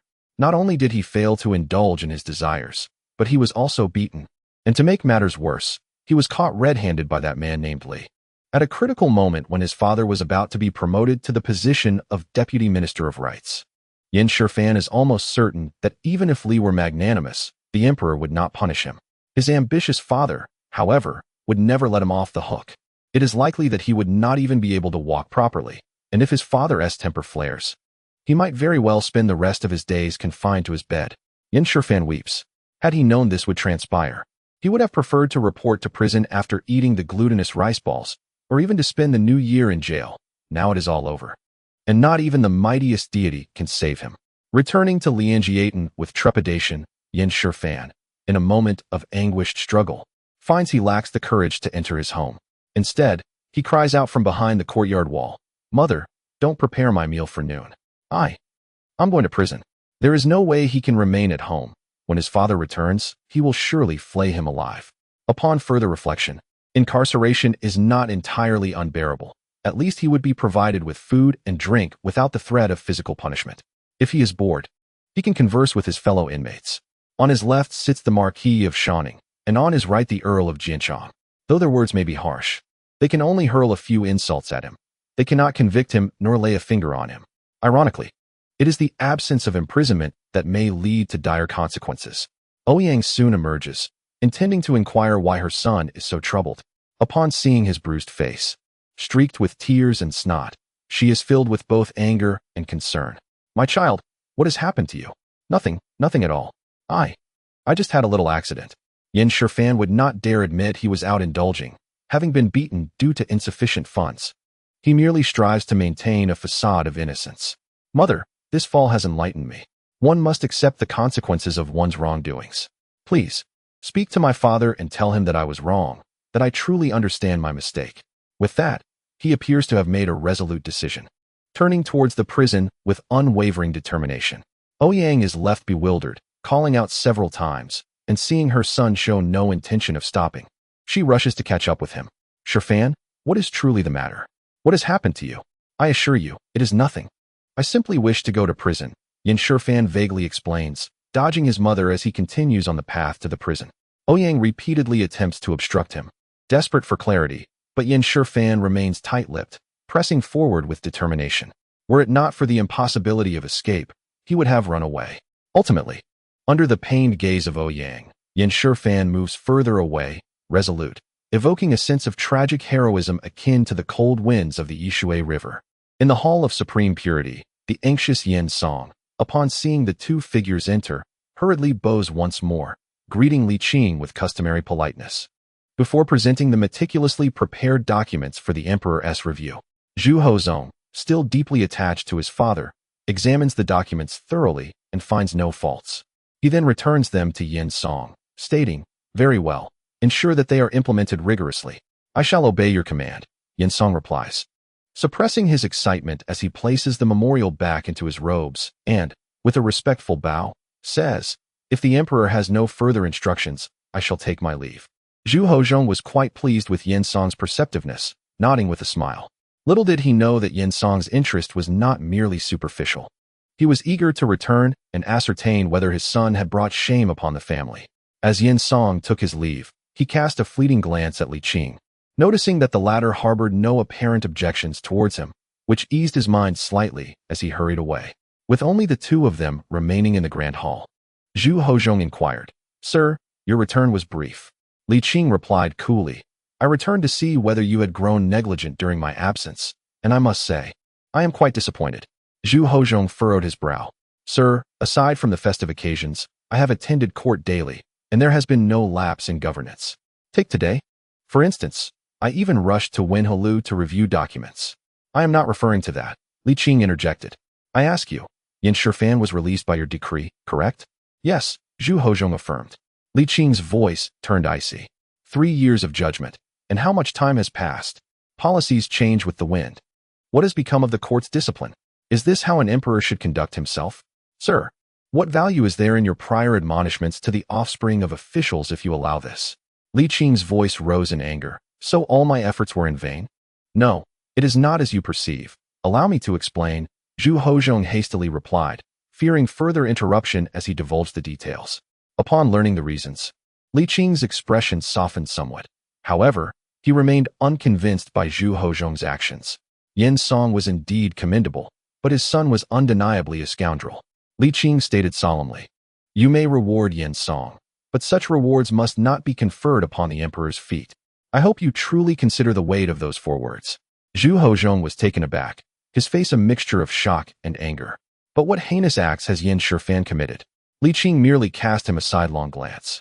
Immediately, Zhu Hozhong felt a twinge of guilt, his authority wavering. "I am not one to tolerate even a grain of sand in my eyes. The realm of Ming is vast, and injustices are inevitable. Indeed, as we speak, there are wrongdoings occurring in some part of the empire. My energy is limited, as is yours."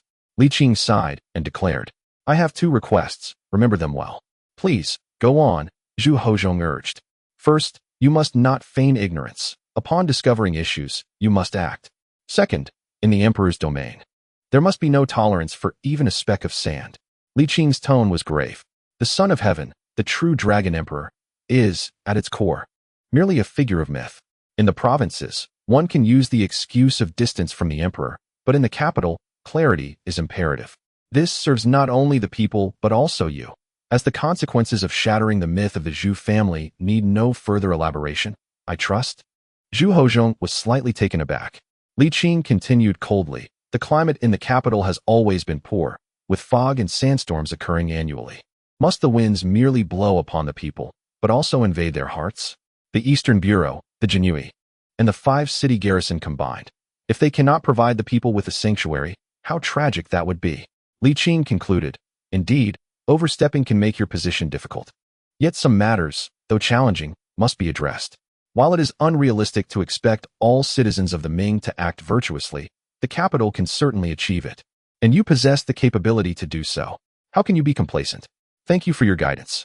Zhu Hozhong inhaled deeply and stated earnestly, "From now on, I shall focus on this matter and strive to clear the haze." Chapter 170. The aggrieved Yin Song in a state of urgency. Yin Song hurried back to Lianjiaten. As soon as he entered the door, he began to call out, "Yin Shifan, Yin Shifan." After a moment, Ouyang, his wife, emerged from the side room. "Where is Yin Shifan?" Yin Song inquired anxiously. Ouyang, with a heavy heart, replied, "He has gone to the Zhao prison." "To the Zhao prison?" Yin Song echoed, his scalp prickling with dread. A father knows his son best. Yin Song was well aware of his son's nature. It was not only improbable that his son would willingly face imprisonment, but even if the time had come, he would have sought every possible means to delay it. Had he gotten himself into trouble again? "Can you not wish for your son to be well?"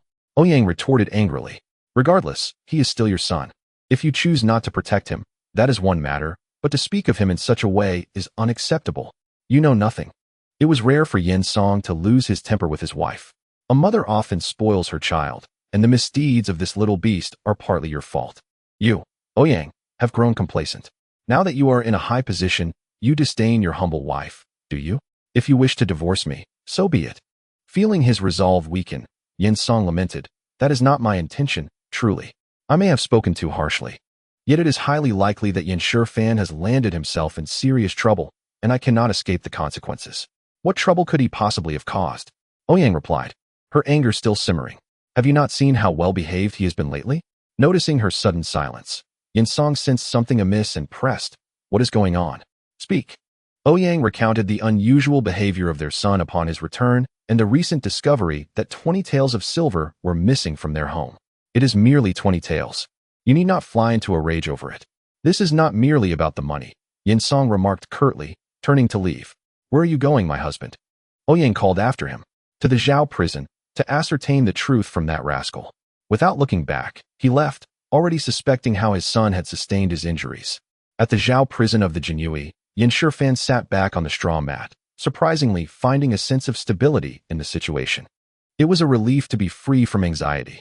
Casting a glance at the two former royal relatives beside him, he noted their ashen faces, resembling decayed wood devoid of any vitality. Yin Shifan couldn't help but shake his head. Was incarceration truly so dreadful? Their meals were considerably better than his. They were simply ungrateful. Alas, one must learn to be more open-minded, he mused, tidying his bedding, removing his boots, and pulling back the covers to lie down comfortably. He stretched languidly and prepared to sleep. Yin Shifan, you have caused trouble again, haven't you? With a son like you, I must have been cursed for 8 generations. A voice interrupted his slumber, demanding an explanation. Startled awake, Yin Shifan gasped for air, cold sweat beading on his forehead. Thankfully, it was merely a dream. Suddenly, the sound of footsteps approached, and the nerves he had just begun to relax tightened once more. He fixed his gaze on the entrance, where the first sight to greet him was a red robe's hem. Slowly, he raised his head, and indeed, the weight on his heart lifted. Father, why have you come? He stammered, his fear evident.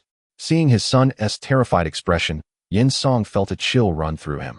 However, he managed to maintain his composure, considering that it might just be a coincidence that the little rascal had been caught by Master Li. Recalling that Master Li had shown him no particular hostility at Qianqing Palace, Yin Song felt slightly reassured.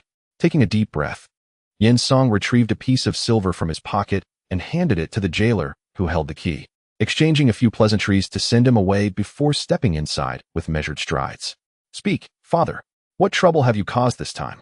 Yin Song's tone was frigid, warning that any attempt at concealment would condemn the offender to a lifetime within these prison walls. Yin Shifan, feeling the weight of his father's gaze, stammered, I beg you. Father, do not be angry. Speak. I stole 20 taels from the family treasury.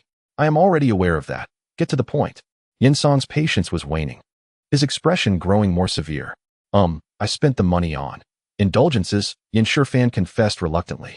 Yin Song erupted in fury, his laughter tinged with ire.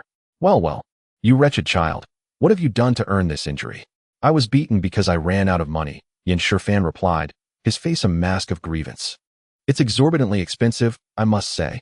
Under his father's piercing gaze, Yin Shifan shrank back, awkwardly adding, all right, I did strike first. But those two harlots had the audacity to speak so rudely. Yin Song, suppressing his anger, asked, have you encountered Master Li? At this, Yin Shifan's eyes darted away, betraying his guilt. Upon noticing this, Yin Song felt a chill seep into his bones, as if he had plunged into an icy abyss. The heavy sound of his own breathing unnerved Yin Shifan. Father, please, calm yourself. You have yet to have a grandson. Yin Shifan, terrified, clutched the blanket tightly. Oh no, they're calling for execution. He cried out in distress. Already injured, the pain intensified, and he could hardly bear it. However, this tactic proved effective. Upon hearing the mention of extrajudicial punishment, Yin Song, though shaking with anger, halted his assault. With great restraint, Yin Song suppressed his fury and gritted his teeth, demanding, relate the events. Yes. Yin Shifan, in genuine agony, recounted every detail to his father. In the Hall of Supreme Purity, after a lengthy discussion, Zhu Hozong pondered aloud. To cleanse the impurities is not beyond my capability, yet some matters, like the brothels, cannot be entirely eradicated by force. The previous emperor, Xuanzong, attempted to do so for a time, but they resurfaced. Such establishments have existed since the pre-Qin period. Li Qing sighed and nodded. This can be exempted. Zhu Hozong hesitated, ultimately refraining from further negotiation, assuring, rest assured, within a year, I will clear the mists. Pausing, he added, as for Yin Shifan, his crimes do not warrant severe punishment. His actions cannot be deemed as unforgivable. Maintaining the original sentence will suffice. Li Qing suggested, after a moment of contemplation. However, such individuals must never be allowed to hold office, nor should they benefit from any form of favor. Zhu Hozong readily agreed, nodding. I have already stripped him of his civil service examination qualifications, ensuring he will not enter the bureaucratic ranks. That is satisfactory, Li Qing replied, taking a sip of tea. By the way, I came here to remind you of another matter. Please, go on. Yang Shen's exile is nearing its end, Li Qing stated. Zhu Hozong faltered, his breath becoming slightly labored, clearly still unable to come to terms with the situation despite the passage of time. After a long pause, he stiffly inquired, "What do you mean by that?" Li Qing pondered for a moment before speaking. "You and your ministers harbor mutual disdain. Should you return to the capital for an official position, the matter of the grand ceremony may inevitably resurface, which would not bode well for your reputation. Having spent several years in Yunnan, he has gained some understanding of the region. Why not first arrange a position for him there, allowing him a few years of experience, before transferring him back to Jiangnan for official duties? Let it be as you suggest, sir." This arrangement did not meet with much resistance from Zhu Hozong, who found it acceptable. Out of sight, out of mind. He harbored intense loathing for Yang Shen. Were it not for Li Qing, he would have certainly condemned Yang Shen to exile until death. "I shall soon dispatch someone to announce the decree, terminating his exile and permitting his family to visit him. If he wishes to return to his hometown, I can grant him a 6-month grace period. After that, he can take up his post. How does that sound?" "Quite well," Li Qing remarked, noting Zhu Hozhong's morose demeanor. He scoffed. "A prime minister's heart can endure a great deal. How can you, an emperor, lack such breadth of spirit? Yang Shen indeed possesses talent. It would be wise to show some leniency towards capable individuals. Besides, what transpired initially was hardly his fault." Zhu Hozhong replied. "If Yang Shen is not at fault, then who is?" But since these words came from Li Qing's lips, Zhu Hozhong could only smile and let it be. In his heart, Zhu Hozhong reassured himself, "I remain forgiving towards talented individuals. Ah, dear sir, having traveled such a long journey, why don't we share a few cups together? Consider this my humble welcome for you. I shall not linger, I must depart soon." Zhu Hozhong murmured, "You have no time at all. Having come this far, you should at least stay for 2 days, wouldn't you agree? One must make an appearance at the National Teachers' Hall. It is essential to maintain connections." Li Qing replied coolly, "Indeed, time is not an obstacle. A brief stay would not be amiss, but let us be clear, my return is unrelated to you." Zhu Hozhong felt a pang of sorrow and lamented, "Will you still not forgive me, sir?" Li Qing merely laughed derisively. Zhu Hozhong, feeling dejected, forced a bitter smile. "What must I do to appease your anger? Am I being unreasonable then?" he thought, feeling helpless and aggrieved. He added, "I will surely win your favor back." "Is that so? We shall see how you perform." Li Qing fell silent, sensing the implication of his words. At that moment, Huang Jin, unrestrained and without the need for formalities, entered, and upon seeing Li Qing, his small eyes widened in surprise. "Li Qing, when did you return?" "Just today," Li Qing replied with a smile. "You've gained a couple of pounds since we last met." "Have I?" Huang Jin instinctively patted his belly and replied somewhat disgruntled, "I'm just bundled up. Once the weather warms, those 2 pounds will vanish." Li Qing observed. Zhu Hozhong suddenly felt a twinge of envy towards Huang Jin, who was free to act without constraint, without the need for caution, and could indulge his whims. "Huang Jin, go prepare some food and wine. I wish to share a few cups with the sir. Be quick about it." "Yes, at once." Huang Jin cast one more glance at Li Qing before departing. Not long after, a young attendant entered to report, "Your Majesty, Deputy Minister Yin requests an audience." Zhu Hozhong paused momentarily, then turned to Li Qing with a smile. "It seems Yin Song has learned of the situation and has come to seek forgiveness." Li Qing simply chuckled, noncommittal. Zhu Hozhong also smiled and instructed the young attendant, "Let him in." At the palace gate, during the biting chill of spring, Yin Song was drenched in sweat, his garments clinging to him, tossing and turning with anxiety. He was utterly exhausted, and the immense psychological pressure nearly rendered him faint. He gazed at the palace gates, enveloped in melancholy, uncertain whether he could withstand the weight of his burdens. Chapter 171. Versailles. Yin Song found himself in a state of despair. Who would not feel despondent with such a son? Although there are examples of late bloomers in the bureaucratic realm, he was no longer young. The path from right vice minister to left vice minister, then to minister, and finally to chief minister was still a long journey ahead. Promotion, especially at such elevated ranks, is not merely the result of performing one task well. It often necessitates a significant investment of time, energy, and, crucially, luck. The first two were indispensable, but the last was of paramount importance. and his luck could hardly be described as favorable. It was, in fact, abysmally poor. Yin Song even wondered if he had committed some grave misdeed in a past life, perhaps disturbing the graves of others, for how else could he explain such relentless misfortune? As he was lost in anxious thoughts, a member of the Imperial Guards returned to report, bowing to Yin Song and saying, "Sir Yin, please." With a sigh, Yin Song stepped slowly through the palace gates. After waiting a moment at the entrance of the Hall of Supreme Harmony, he received the imperial edict relayed by a young eunuch. Taking several deep breaths, he finally entered the grand hall. Criminal Yin Song, having failed in his duties as a father, seeks the emperor's righteous judgment. In terms of conduct, Yin Song was far more virtuous than his son. He understood the consequences of wrongdoing and the necessity of accountability. Li Qing and Zhu Hozong sat opposite each other at the table, where several small dishes and a pot of wine were laid out, while Huang Jin poured wine for the two, creating an atmosphere of cordiality. "Be at ease," Zhu Hozong remarked blandly. "Yin Shifan is Yin Shifan. You are not a criminal, nor do you require my judgment." As Yin Song was about to rise, upon hearing these words, he quickly bowed to the ground again, acknowledging, "The failure to educate my son is indeed my fault. His reckless behavior and disregard for the law render me culpable as well." After a brief pause, he clenched his teeth and added, "I am unworthy. I beseech your majesty to appoint a more virtuous individual to pay homage at the emperor's mausoleum in Anlu." In this critical moment, Yin Song displayed remarkable decisiveness. Without any hesitation, Zhu Hozong cast a sidelong glance at Li Qing, who remained composed, continuing to eat and drink. Zhu Hozong chuckled softly. "Be at ease." "Yes," Yin Song replied, daring not to say more, standing still and observing with focused attention. Zhu Hozong did not continue speaking, but resumed drinking and chatting with Li Qing. After leaving Yin Song in silence for a while, he suddenly inquired, "How old are you this year?" Yin Song nearly missed the question directed at him and quickly replied, "Your Majesty, I am 49 this year. I will enter the age of knowing my destiny next year." Zhu Hozong paused with the wine cup at his lips, pondering for a moment before saying, "You are still in your prime. Strive hard, and perhaps you may yet have another good son." Yin Song was taken aback. Such words carried profound implications. It was clear that Yin Shifan had no chance of entering the official ranks, would not enjoy imperial favor, nor would he receive a decree from the emperor for an official position. Yin Shifan's fate was sealed. While this outcome was regrettable for Yin Song, it was entirely acceptable. However, the statement bore another meaning: to bear another child and continue the lineage of the Yin family. This indicates that the emperor intends to take a life. Yin Song is genuinely alarmed.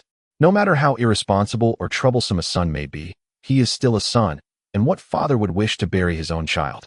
Moreover, by all accounts, a son hardly merits the death penalty, does he? Yet, it must be acknowledged that the emperor's word is law. It is said, "If the sovereign commands, the subject must comply." If the emperor truly harbors such an intention, what recourse does he have? The emperor will not concern himself with his desires. Yin Song yearns to plead for his son's defense, but fears inciting the emperor's wrath, leaving him momentarily paralyzed. Li Qing interjects, "There is no need for alarm. The state has its laws, and those who transgress must face punishment, yet the emperor will not act out of mere whim." Yin Song's heart leaps with joy as he turns to Zhu Hozong, seeking confirmation. "Could it be that my esteemed minister believes I am a ruler who acts on whims?" "I would never presume such," Yin Song hastily replies, bowing deeply in gratitude to His Majesty for his grace. Zhu Hozong responds nonchalantly, "It is not a matter of grace. The laws established by my forefather dictate this course of action." He pauses and adds, "As for the sacrificial rites at the tomb, you shall undertake them. Remember, Yin Song is Yin Song, and Yin Shifan is Yin Shifan." Overcome with emotion, Yin Song's voice trembles. He scarcely dares to imagine such an outcome, not a smooth resolution, but rather an absence of consequence. "I thank your Majesty for your grace." Zhu Hozong smiles and remarks, "If gratitude is to be expressed, it should be directed towards the state master, for those words were his." Yin Song promptly agrees and extends his thanks to Li Qing.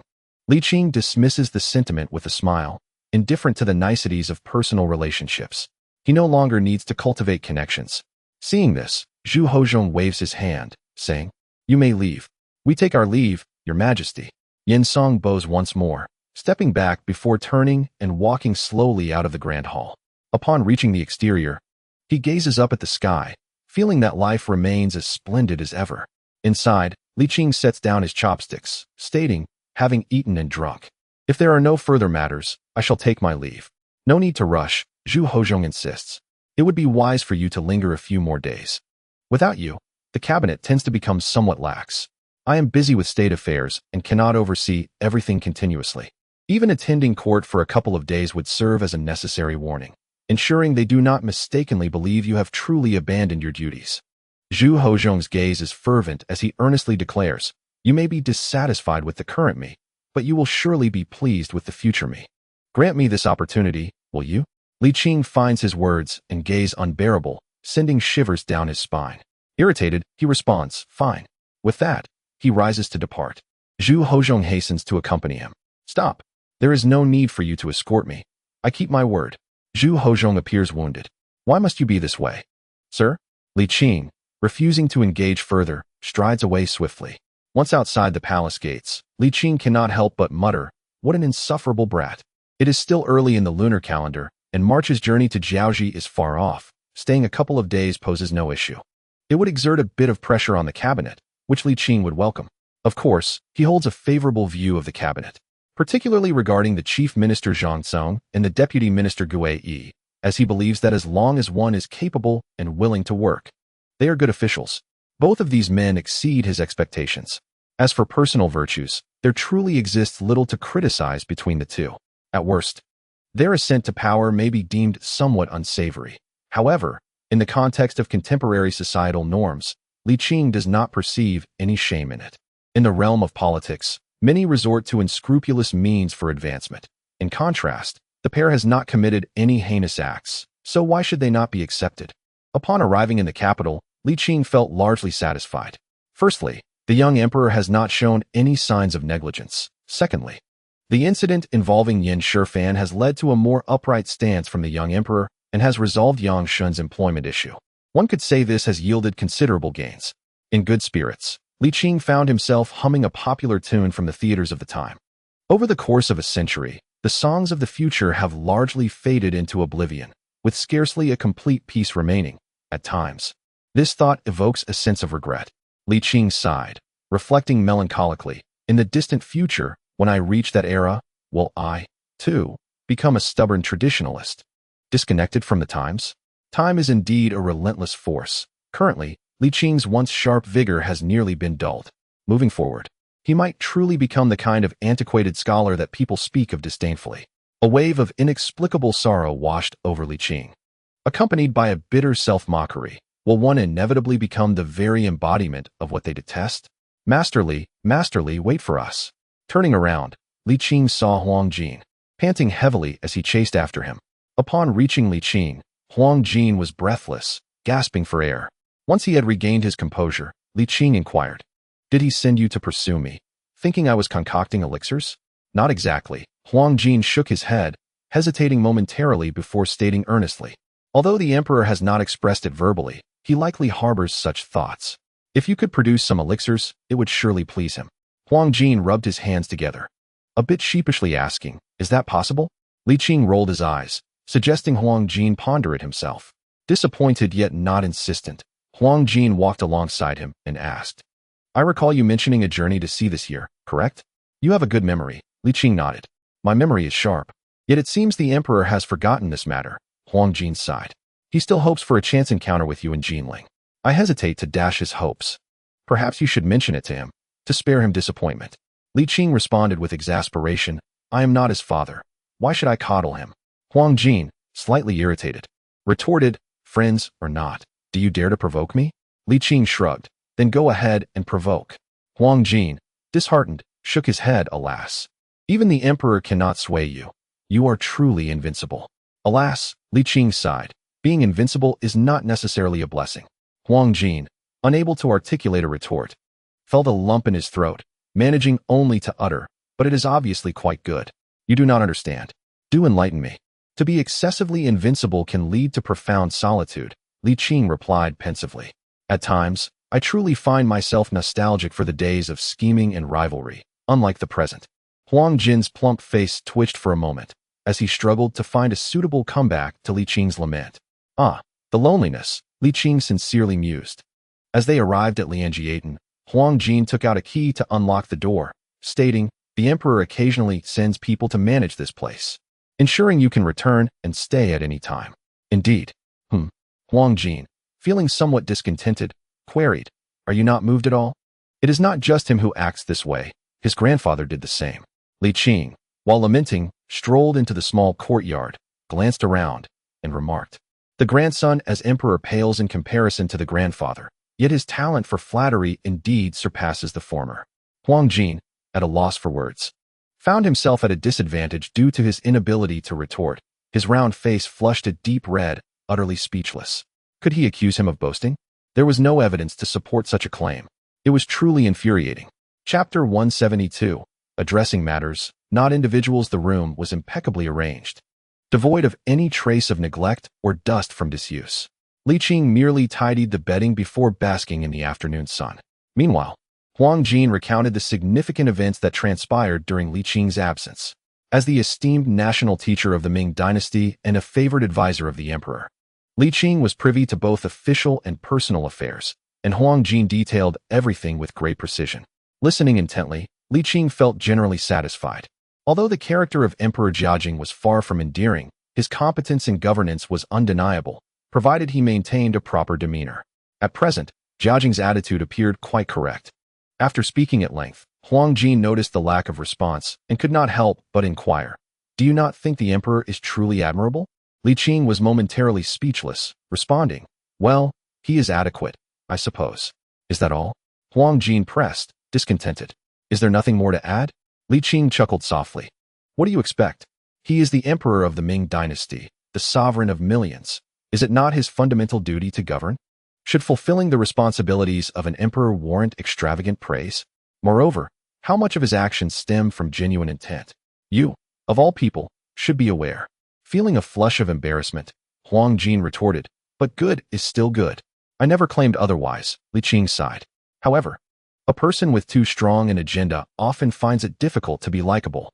Huang Jin wished to contest this notion but found himself at a loss for words. Feeling somewhat disheartened, "The emperor truly cares about you. Do not always wear such a sour expression. A pleasant demeanor costs nothing and will not diminish you in any way." Huang Jin murmured, "The emperor also needs affirmation.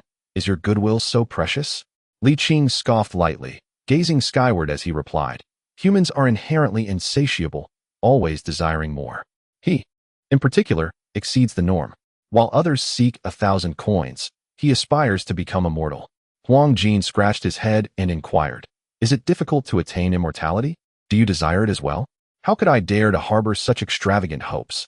Huang Jin replied with a bitter smile, shaking his head. "I was inquiring on behalf of the emperor. Can you not speak honestly?"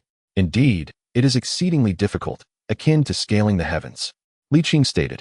Huang Jin paused, then cautiously asked, "Are you suggesting it is utterly impossible?" Li Qing merely smiled in response. Huang Jin frowned deeply, let out a resigned sigh, and lamented, "I knew it. You are merely using this to your advantage. You only need to understand that I am not a villain and would never harm him. Beyond that, do not dwell on it, nor speak of it." Li Qing exhaled, adding, "Of course, your mouth is your own. If you truly wish to speak, I cannot prevent you. But consider the consequences of your words carefully. With Jiajing's intelligence, he will eventually discern the truth. This charade cannot endure indefinitely. Nevertheless, I do hope it can be sustained for a few more years. If Zhu Hozhong were truly to descend into despair and abandon all hope, it would be far from a fortunate turn of events for the Ming dynasty. Even a change of emperor would usher in yet another tumultuous upheaval, and Li Qing himself would find little freedom thereafter." Huang Jin, despite his dull-wittedness, grasped the deeper implications of the conversation. Realizing the gravity of the situation, he broke into a cold sweat and stammered, "Am I perhaps inviting my own demise?" Li Qing chuckled, "Not quite. Even if he were to hear the truth, he might not believe it. You previously claimed my elixirs were false. Did he not come to trust you after that?" "Oh, youth often breeds a sense of invincibility and self-importance. His obsessions run too deep to be shattered by mere words." Pausing for a moment, he added, "However, I sincerely hope you refrain from speaking too freely. For him, for the Ming state, and for the countless commoners, such revelations would yield no good." Huang Jin nodded earnestly, expressing his disappointment. "I have always firmly believed that mortals cannot achieve immortality, nor can they attain eternal life. I do not know how you manage it, but I am certain you are not a deity. Otherwise, why would you engage in such schemes? There have been times I wished to gently advise you, yet it seems your heart is too ensnared. But then again, if the emperor were to lose hope, it might not bring him joy. Wise words. Li Qing smiled. Yet, Huang Jin's spirits had dimmed, and he said, I keep your secret. Do you not owe me some acknowledgement? Goodness, when did you become so mercenary? Li Qing replied, half amused, half annoyed. After a moment's contemplation, he said, Fine, speak your mind. As long as it is not excessive, I shall indulge you. Prepare a batch of elixirs for the emperor. Huang Jin suggested. Li Qing's lips twitched, still displeased. Is that not a bit much? What reason do you have? My keeping your secret means deceiving the emperor. My conscience is troubled, and I must offer some recompense to him. Huang Jin explained simply. Li Qing found himself at a loss for words. Huang Jin's reasoning, while not flawless, was undeniably persuasive. Very well, he conceded. Huang Jin's face brightened. I shall prepare immediately. Wait for me. As Li Qing watched Huang Jin depart, he couldn't help but sigh. Even the most unremarkable of people have their admirers. It is indeed rare for someone with a temperament like Jiajing's to have such a devoted companion. This year, spring arrived early, and the afternoon sun was pleasantly warm. At this rate, within a fortnight, the fruit trees in the courtyard would begin to sprout tender buds. Yet, it remained uncertain when fortune would finally turn. Nonetheless, Li Qing felt less anxious.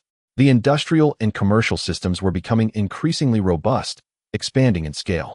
With the widespread application of steam ships, the cost of resource allocation would continue to decline, allowing the economy to soar once more. Gold and silver are the universal currencies. Wealth ensures one can procure grain.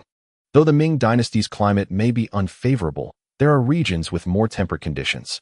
Even if one were to concede 1,000 times, should the need arise. With the current might of the Ming Navy, direct acquisition through force would not be out of the question. When survival is at stake, who still considers morality and propriety? Lost in these thoughts, Li Qing eventually succumbed to a deep slumber. At the hour of the monkey, Li Qing was roused by a knock at the door. It was Yin Song. This time, Yin Song had learned from past mistakes and arrived empty-handed, devoid of gifts. I apologize for disturbing the national master, he said. It is indeed rather bothersome. Just as I was in a deep slumber, Li Qing yawned and inquired, What is the matter? It wouldn't be concerning your son, would it? Not at all. Yin Song replied earnestly. My son has acted without regard for the law, and his current predicament is entirely of his own making. I must express my gratitude to the national master for his guidance. Otherwise, who knows what calamity he might have brought upon himself. Even facing the death penalty would not be out of the question. As it stands, his prospects in the official realm are utterly bleak, which, in a way, may not be such a bad thing for him. Li Qing nodded slightly. It is most commendable that you hold such thoughts. Yin Song chuckled awkwardly, then offered a deep bow, sincerely stating, I am grateful to the national master for speaking kindly on my behalf in the presence of His Majesty. Is that truly all? To the national master, this matter might seem trivial, yet for Song, it is of paramount importance. Yin Song sighed.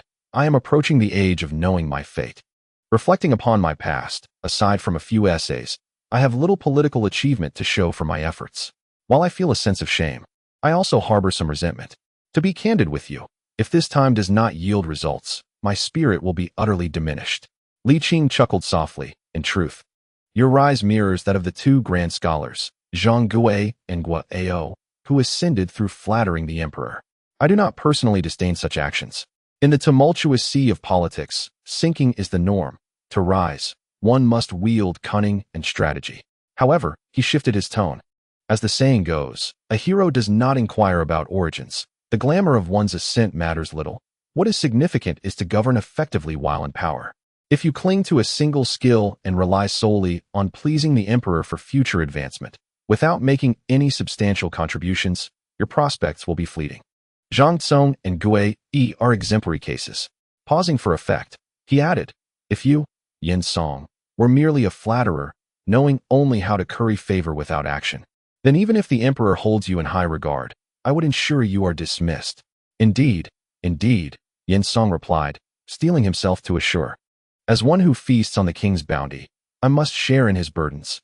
To serve as an official is to serve the people. How could Song dare to merely occupy a position without contribution? Li Qing acknowledged with a sound. You need not worry that I will harbor bias against you due to your son. I have always judged matters based on their merit. And as long as you perform your duties well, I shall certainly regard you favorably. Conversely, of course, Yin Song chuckled awkwardly, shaking his head. Li Qing stretched lazily and said casually, you may think I am boasting, yet I advise you to take heed. After all, opportunities are rare and fleeting, wouldn't you agree? Indeed, Yin Song concurred. In the presence of this young man, his psychological pressure was no less than that he felt before the emperor, perhaps even greater. Well, now that we have spoken openly, there is no need for further anxiety. Simply focus on your tasks. Li Qing yawned once more. Yin Song quickly bowed again. I shall take my leave. As he turned, he spotted Huang Jin and Lu Bing approaching with burlap sacks in hand. Yin Song couldn't help but feel astonished at how much the emperor valued the national master. Master Huang, Captain Lu, Yin Song explained, today, the national master spoke favorably of me before his majesty, and I have come to express my gratitude. Huang Jin merely nodded, while Lu Bing, still holding his sack, offered a slight bow. Then, his gaze shifted to Li Qing at the entrance. I have encountered the national master. Li Qing acknowledged with a nod and cast a glance at Huang Jin. Huang Jin understood, turning to Lu Bing. Lu Bing, you may return now. I shall handle matters here. Very well, Lu Bing replied. Lu Bing felt a sense of helplessness. He had harbored hopes of acquiring an elixir for himself. Yet it seemed that the foolish yet fortunate Huang Pengzi was destined for such blessings. Having witnessed Li Qing's divine abilities firsthand, Lu Bing was unwavering in his belief of Li Qing's celestial identity and yearned for the elixirs he produced, albeit only in the recesses of his mind. One must possess self-awareness, and Lu Bing was acutely aware of his own limitations. After handing over the medicinal materials to Li Qing, he bid farewell without even stepping inside.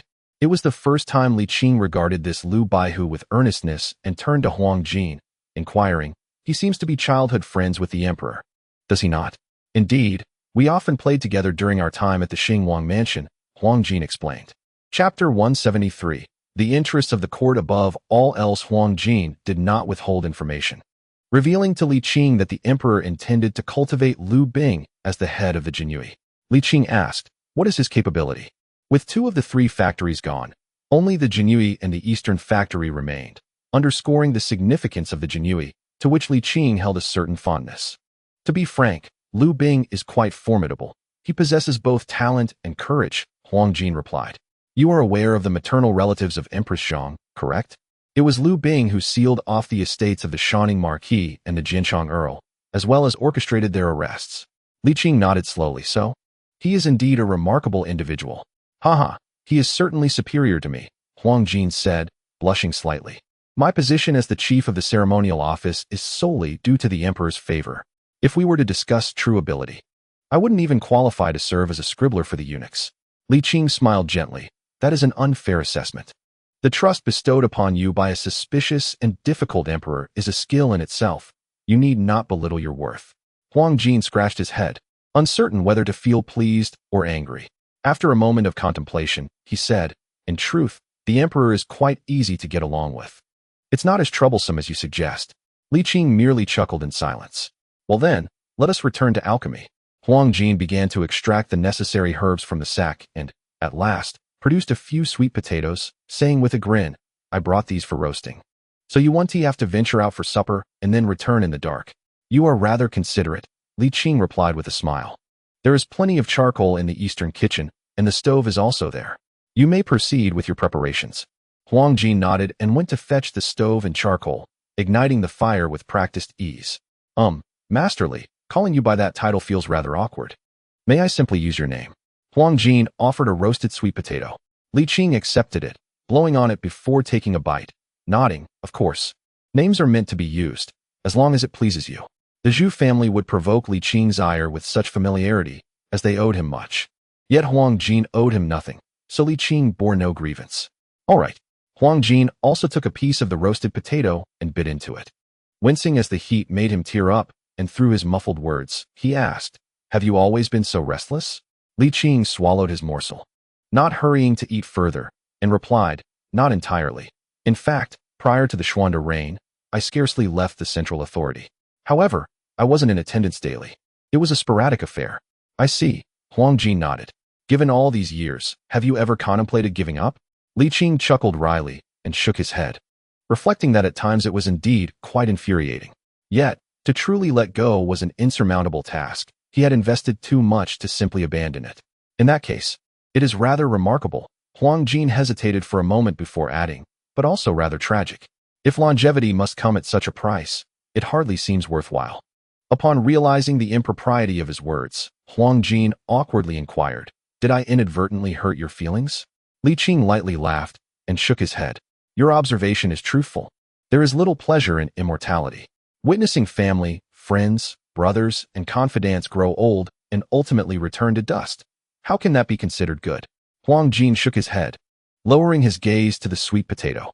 After a moment of silence, he asked, "Is it necessary to serve the nation and its people to attain longevity?" "Not at all," Li Qing replied. "It has nothing to do with monetary gain. If anything, you might say it is somewhat pretentious. Since I have arrived in this era, which is still in its nascent phase, devoid of deep-seated issues, how could I simply stand by?" Huang Jin understood, though not entirely, and chose not to press further, offering comfort instead. "It's best not to dwell on it." "Indeed, that is the rationale," Li Qing smiled, swiftly finishing the roasted sweet potato before turning his attention to alchemy. Huang Jin observed from the side, devoid of any desire to learn, knowing well that he could not succeed in such endeavors. As evening approached, the elixirs were completed, over 70 in total. However, Li Qing ultimately bestowed only 20 upon Jia Jing, allowing Huang Jin to consume a few, while the remainder was promptly ingested by himself. Huang Jin was at a loss for words, finally managing to utter, "You have achieved immortality. Why continue consuming this? Even if you do not wish to present it to the emperor, you could reserve some for those around you." Li Qing replied nonchalantly, "Their character is too lacking. They do not deserve to partake." Huang Jin was taken aback. Had he not still been grappling with feelings of pity for Li Qing, he would have undoubtedly given him a couple of playful knocks on the head for being so unfair to their emperor. "So, shall we take our leave? Let us go." Li Qing stretched lazily, preparing to indulge in a well-deserved rest. Huang Jin could not help but ask, "Will this departure last long?" Li Qing smiled, "Surely. We shall have the opportunity to meet again." "Hopefully, not for too long," Huang Jin remarked. "The emperor is truly a good man. If your prolonged absence leads him to change, that would be unfortunate." "I am aware of the gravity of the situation," Li Qing assured him. Huang Jin sighed, turning away and muttering quietly, "With a being of such divinity, how could one ever hope to forge friendship?" Li Qing felt a pang of emotion, but ultimately said nothing, allowing Huang Jin to depart. The following day, Li Qing entered the Wenhua Gate and made his way to the Wenhua Hall, seating himself before several cabinet ministers with an air of authority. The ministers were utterly dismayed. Why return after having left? A good horse does not turn back. The sensation of being scrutinized was quite uncomfortable, causing an itch all over. To compound their frustration, it was not long before the emperor arrived, exhibiting an unusually high level of enthusiasm. While they deliberated, the sovereign and his subject engaged in assessments, occasionally reading aloud the contents under review. Amidst their annoyance, they also felt a twinge of shame. There exists a sensation akin to running naked through the streets. At long last, the clock struck noon, and a few individuals exhaled in relief, seeking the emperor's permission to withdraw, eager to vacate this place fraught with discord, leaving behind only the unfortunate Zhang Kong coincidentally. It was his turn to serve today. He truly yearned to shirk his duties. "Do not be so tense, Master Zhang. I am not a monster," Li Qing chuckled, recalling how he had once saved Zhang. Zhu Hozhong interjected, "Indeed."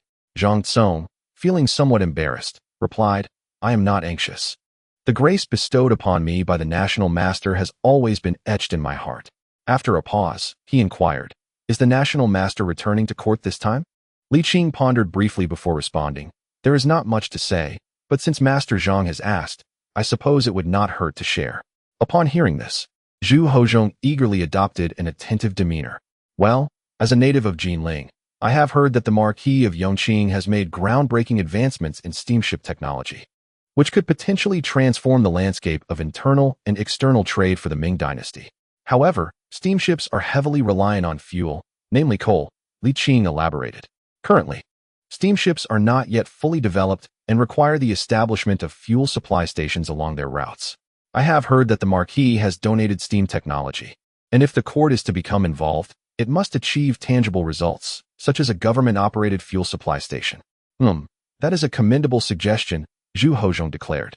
not waiting for Zhang Tsung to voice his opinion. Zhang Tsung contemplated for a moment before nodding in agreement. Such a proposal would indeed benefit the court. But he turned to Zhu Hozhong and, with a respectful gesture, said, "Your Majesty, I believe the focus should be on coal prices, increasing extraction efforts to lower coal costs. Furthermore, I propose that the court establish a factory in Jiangnan for the construction of steamships, improving upon the Longjiang shipyard." Zhu Hozhong glanced at Li Qing with a hint of trepidation. Although he was intrigued, he hesitated to express his thoughts openly, voicing instead his concerns. "This seems rather unjust to the Li family." Zhang Tsung dismissed his worries, stating, "Your Majesty, you have mobilized such grand efforts to commend the Li family in Jinling, and they have already contributed steam engine technology. What is inappropriate about the court profiting from it?" After a moment, he added, "Of course, to foster the flourishing development of steamships, the proprietary technology must be released, allowing the Li family and others to produce their own. Collaboration will lead to rapid progress." Zhu Hozhong remained conflicted, unable to reach a decision. Thus, Zhang Tsung turned to Li Qing and asked, "What do you think, National Master?" Li Qing remained silent for a moment before nodding. "Master Zhang's suggestion is excellent." Uncertain of Li Qing's sincerity, Zhu Hozhong contemplated for a long while before offering a compromise. "The Li family has indeed rendered service. We cannot be so unfeeling. How about this? Based on the Longjiang shipyard, let the Li family assist in the modifications, with future profits shared with them." "Absolutely not," Zhang Tsung replied earnestly. "Your Majesty, we cannot open that door. It must remain shut." Zhu Hozhong retorted, "If the Li family is so generous, how could I be stingy? Otherwise, how would the world perceive me? Can a mere individual stand on equal footing with an entire nation?" Zhang Tsung argued fervently. "The Marquis of Yongqing is also a subject of the Emperor collaborating with his subjects. What kind of order would that establish? Did I inadvertently dig a pit for Xiao Hao?" Li Qing suddenly regretted his hasty disclosure. He did not harbor resentment towards Zhang Tsung. Rather, he addressed the matter at hand. Zhang Tsung's intentions were not misplaced. From the perspective of a minister, his advice could indeed be deemed as pearls of wisdom. Deep down, Zhu Hozhong also concurred with Zhang Tsung's counsel, yet he was reluctant to offend Li Qing. If one were to follow Zhang Qing's words, it would render me a ruler devoid of compassion and gratitude, which would significantly impact the patent law and tarnish the court's dignity. Zhu Hozhong furrowed his brow and inquired, "What then shall we do?" Zhang Tsung found himself momentarily speechless. After a prolonged silence, he managed to utter, "The interests of the court supersede all else." This declaration pleased Zhu Hozhong, but the issue at hand was rather delicate. Zhu Hozhong could only reply, "My dear minister, perhaps you should reconsider. Such a stance may not garner public support." Li Qing pondered for a moment and suggested, "Your Majesty might consider heeding Chancellor Zhang's advice. As for any potential loss of favor, Your Majesty can compensate in other ways." Zhang Tsung immediately chimed in, "I second that. So shall it be?" Zhu Hozhong spoke with a hint of trepidation. "Your Majesty is wise."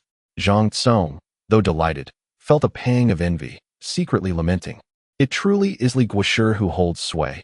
Despite my lengthy discourse on the pros and cons, his single remark eclipses all. Truly, comparisons can be disheartening." Li Qing nodded slightly.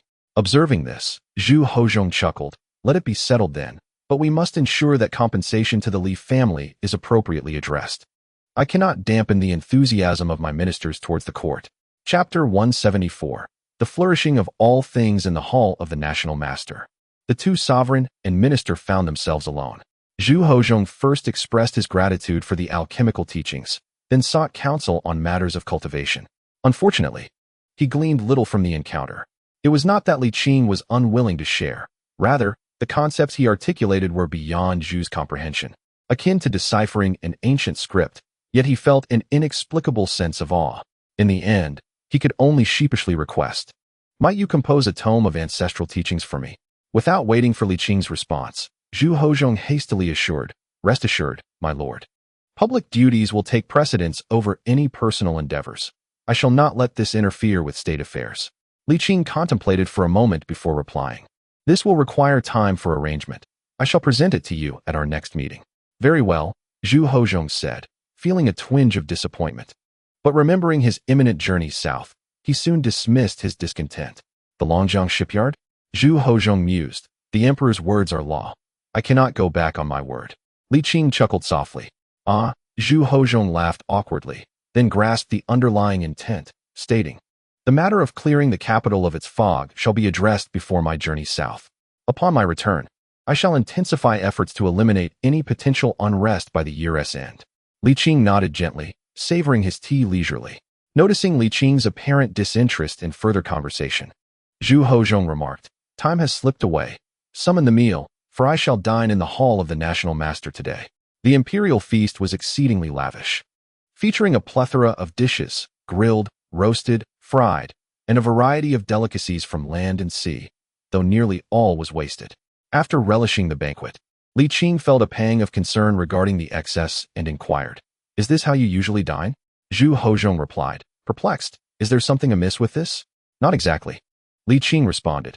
"It is entirely normal for an emperor to indulge in luxury regarding food and lifestyle. No previous emperor has been any less extravagant than you. It is merely that your wastefulness seems rather excessive." Zhu Hozhong chuckled lightly and nodded, noting that emperors throughout history have often behaved in such a manner. This is partly to prevent those with ulterior motives from discerning their culinary preferences, and partly because failing to do so would diminish the dignity of the sovereign. Li Qing remained noncommittal, inquiring how the leftover food was typically dealt with. Zhu Hozhong paused for a moment, then suddenly understood. The scholar was suggesting the principle of making full use of resources. Indeed, it would be a pity to waste.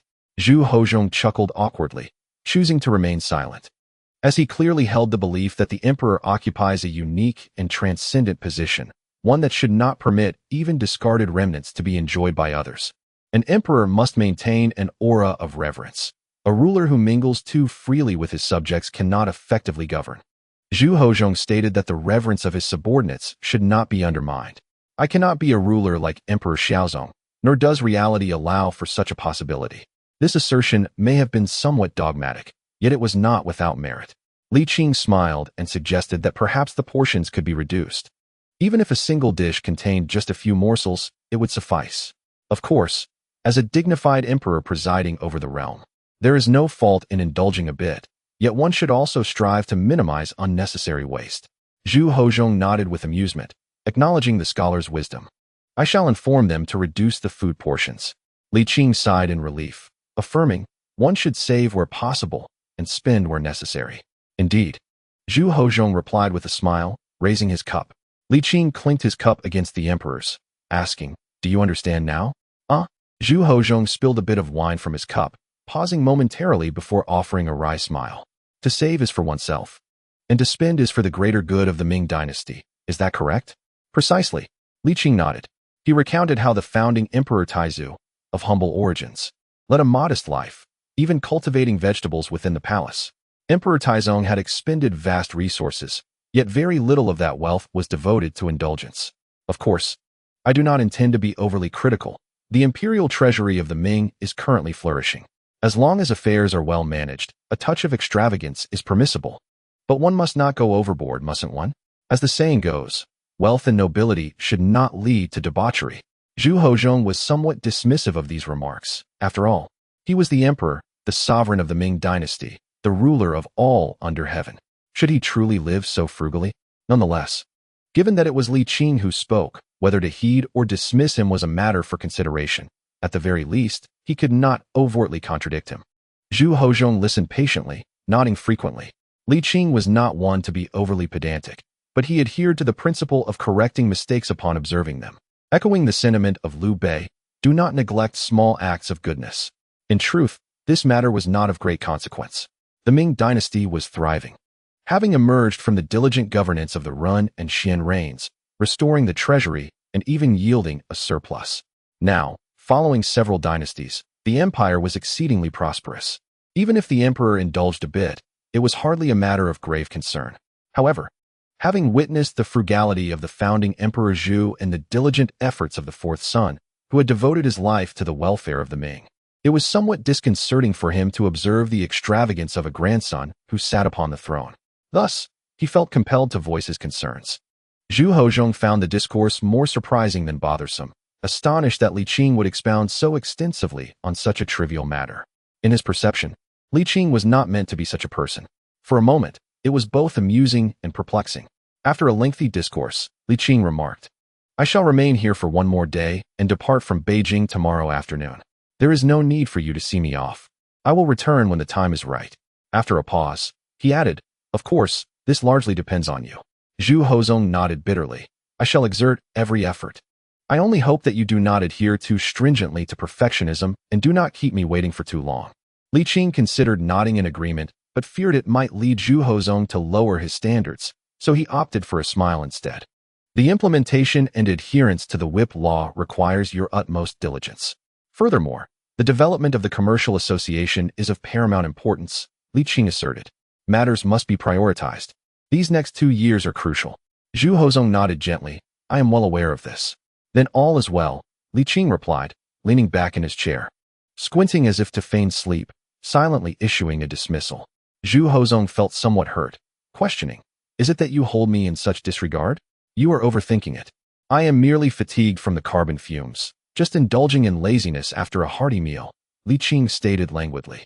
After another tedious and tiresome afternoon, Li Qing returned to the small courtyard and composed a lengthy memorial, addressing the fuel supply stations, the management of the commercial association, and the gradual implementation of the whip law. He presented it to Zhu Hozong during their banquet the following noon. As they parted, he mentioned the need to clear the air, suggesting that Shifan could serve as a cautionary example to deter the offspring of officials.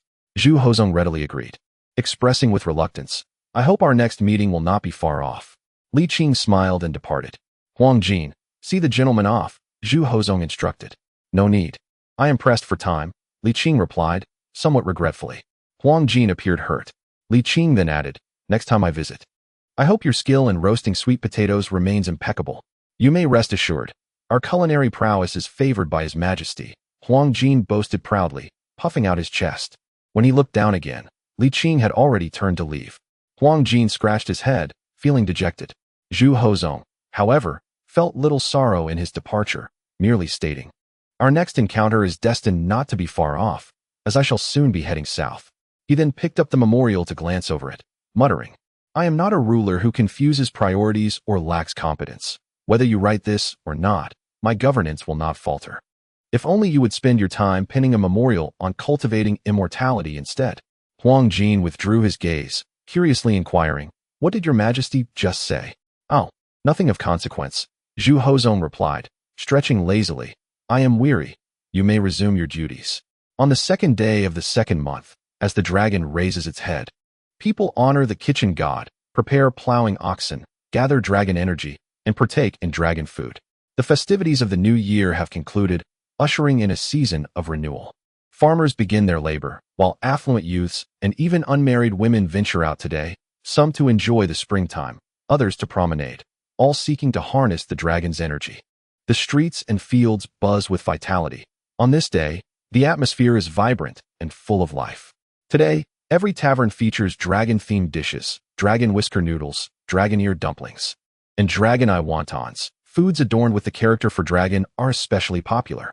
As the new year finds its rhythm, regardless of wealth or poverty, the populace yearns for auspicious beginnings. Embracing the philosophy of keeping the good fortune within, Li Qing indulged in a bowl of dragon beard noodles at Weiwu Tower, allowing Zhu Hozhao to pocket a few extra coins. Little did he know, the staff at Weiwu Tower found his expenditure rather modest, only feigning politeness to refrain from voicing their thoughts. It is often said that welcoming dumplings and greeting noodles alleviate fatigue. After consuming the bowl, Li Qing felt much of his weariness dissipate. His body revitalized as he strolled through the streets, returning to the courtyard only by midday. Tang Bohu was engaged in a solitary game of chess when Li Qing returned, promptly resigning his match and inquiring, "Have all matters been settled?" "Indeed," Li Qing replied languidly, stretching his limbs. "We shall depart at the beginning of next month." "Excellent," Tang Bohu exclaimed, rubbing his hands together. "Take me along." "Of course," Li Qing teased. "If I do not bring you, I fear I shall never witness your pleasant countenance again." "Ah, I would never show you a sour face." "You simply cannot leave me behind," Tang Bohu insisted earnestly. "This will be my last voyage. After this, even if you have the time, I shall no longer be able to join." Li Qing smiled wryly and shook his head. "Rest assured, I shall ensure you harbor no regrets." "Well, that is reassuring." Tang Bohu relaxed. "Shall we play a couple of rounds?" "Forget it. I have traveled far today. I shall take a moment to rest, Li Qing replied, positioning a lounge chair in the sunniest spot, basking in the warm rays. Before long, he felt a hint of heat enveloping him. Spring had arrived early, bringing its advantages. This year's harvest would surely be better, Li Qing mused, squinting at the midday sun. What a splendid day it is. Unbeknownst to him, Li Qing drifted into slumber, reminiscing about the past, lost in fleeting joy. Chapter 175. The Journey to the South in the Reign of Jiajing upon awakening. Zhu Wanqing and her son had already arrived at the courtyard. Li Hao teased, Master Qing, your vigilance leaves much to be desired. Bohu and I have played several games, yet you remained oblivious. I am in my own home. Is there any need for caution? Li Qing replied, rubbing his eyes, somewhat annoyed. You seem to have ample leisure. Li Hao retorted, Of course I do. My current preoccupation is with my younger sister, he boasted. I have toiled for the Li family my entire life. Must I not enjoy myself? Li Qing could only chuckle in exasperation and chose to ignore him. Seeing him awake, Zhu Wanqing inquired, Uncle Li, has there been any alteration to the emperor's itinerary to the south in March? No, it proceeds as planned, Li Qing stated. This is not necessarily a negative development. Jiajing differs fundamentally from Zhengde. Although Jiajing has his own issues, and they may indeed be graver, he possesses commendable traits. He is restrained and astute in matters of power. His journey to the south is inherently different from that of Zhengde. Zhu Wanqing sighed. Yet with his arrival, the Li family can no longer maintain a low profile. Li Hao, who was on the verge of losing, casually discarded his pieces and disrupted the board, interjecting, Mother, your worries are unwarranted. What does it matter? With Master Qing here, what can the young emperor do? Noticing his mother's glare, Li Hao's bravado faltered, and he sulkily added, Given the current stature of the Li family, it is impossible to remain inconspicuous. They are neither foolish nor blind. Who does not know the vastness of the Li family's enterprises in Jinling, rivaling the wealth of the most affluent gentry in the Ming dynasty? Li Qing nodded in agreement. Little House speaks wisely. The present-day Li family cannot simply choose to remain low-key. It is of no concern. Even if the sky were to fall, I would be here. So there is no need for worry. Zhu Wanqing felt a deep sadness, recognizing the hardships endured by Li Shu. She wished to alleviate his burdens, yet it seemed inevitable that she would once again trouble him in the future. Li Qing, aware of her thoughts, chuckled softly, as long as the elder remains. The younger cannot take precedence. Besides, you are no longer a child. Zhu Wanqing nodded slightly, then smiled again, saying, Li Shu, I am in good health. I can live for another couple of years without issue. 2 years? That's hardly sufficient. Li Hao interjected. At the very least, one should aim for 4, 5, 6, 7, or even 80 years. After a brief pause, he quickly amended, No, one must aspire to live 100 years. Zhu Wanqing couldn't help but laugh and shake her head, rising with the aid of her cane. Li Shu, would you accompany me for a stroll? Of course. In the days to come. Li Qing resolved not to alter his appearance any further, revealing a few clues here and there was of little concern, especially since his mother and siblings frequently visited the small courtyard. It was impossible for no one to have seen them. Li Qing felt no anxiety. Today held significant importance for the townsfolk, surpassing even ordinary festive occasions. Such a day was inevitably marked by temple fairs, bustling with vendors selling trinkets and performers entertaining the masses. The streets were thronged with children and women, far more than usual, creating a lively sea of humanity. Yet, the crowd instinctively parted for the uncle and niece, ensuring that not even the corners of their garments brushed against one another amidst the seeming chaos. To them, the crowded alleyways felt as tranquil as a deserted realm. Zhu Wanqing observed the excited children accompanying their parents and reminisced, in my childhood, during temple fairs, my father would always take me out. My mother disliked being in the spotlight, but my father always found a way to persuade her. Back then, I was still young, while Honggu was already a teenager, often hiding behind, acting as my shadow, and frequently getting caught by my father, which earned him a good scolding. Li Qing listened quietly. He had not participated much in those times, having spent most of his days in the capital, assisting the unfortunate emperor who was thrust into power against his will. Li Qing relished these stories. Grandfather Zhang often took me out as well. In scenes like today, he would lift me high, bouncing me onto trees and rooftops. Initially, I was quite afraid of heights, but I eventually grew accustomed to it. As Zhu Wanqing admired the vibrant splendor around her, she reminisced about the past, sharing fragmented stories of Li Qing's absence. filling in the gaps of his life that he had not experienced. They strolled, wandered, and conversed, surrounded by the throngs of people, embracing the tranquility of time. Yet, despite Zhu Wanqing's relatively stable health, she was inevitably in her twilight years, and the loss of her husband had greatly impacted her. Her once optimistic demeanor had waned, adding a burden to her already fragile health. Who among us can remain untouched by the pangs of love? Moreover, the two had grown up together, true childhood sweethearts. Having wed at an early age, Li Qing could neither heal nor advise her, only watch from the sidelines. Li Shu, do you believe in the existence of a next life? Absolutely, Li Qing replied without hesitation, his tone resolute, as if to reassure both Zhu Wanqing and himself. Zhu Wanqing smiled gently and nodded. I believe so too, but I wonder if in the next life I will still be their daughter and Hong Ji's wife. You certainly will, Li Qing affirmed. Their love for you is profound. They would never easily embark on a new journey. Yet, he hesitated, fearing her response might lean towards despair. Zhu Wanqing, displaying her intelligence, chuckled lightly. My niece has a son, a daughter, grandchildren, and even great-grandchildren. Uncle Li, there is no need for you to worry. I shall live well.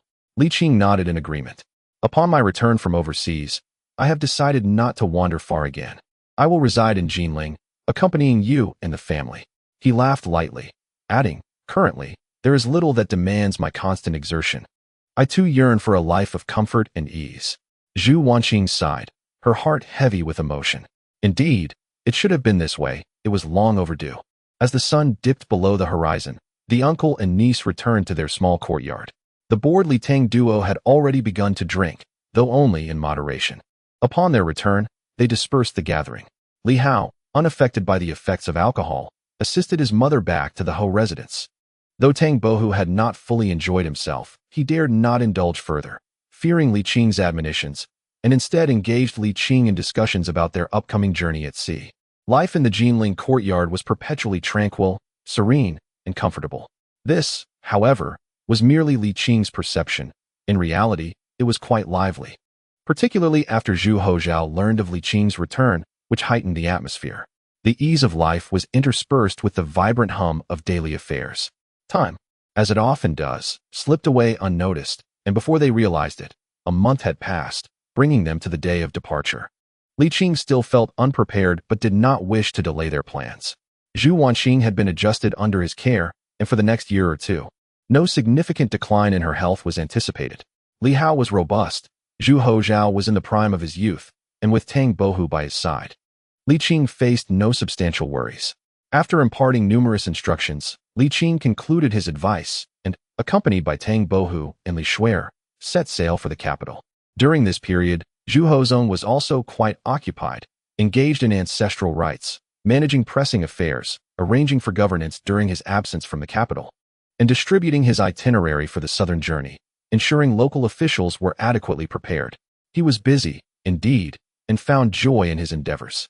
Huang Jin observed his master and wished to convey that Mr. Li had departed and was presently no longer in the Ming realm. Thus their destined encounter would never come to fruition.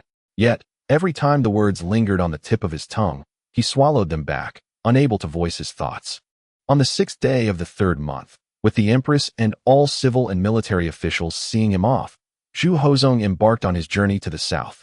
The eastern depot, the Jinyui, and the 3 camps formed an impressive procession, with thousands in attendance, raising a cloud of dust. Zhu Hozong was filled with ambition and vigor. This marked his first inspection of the realm.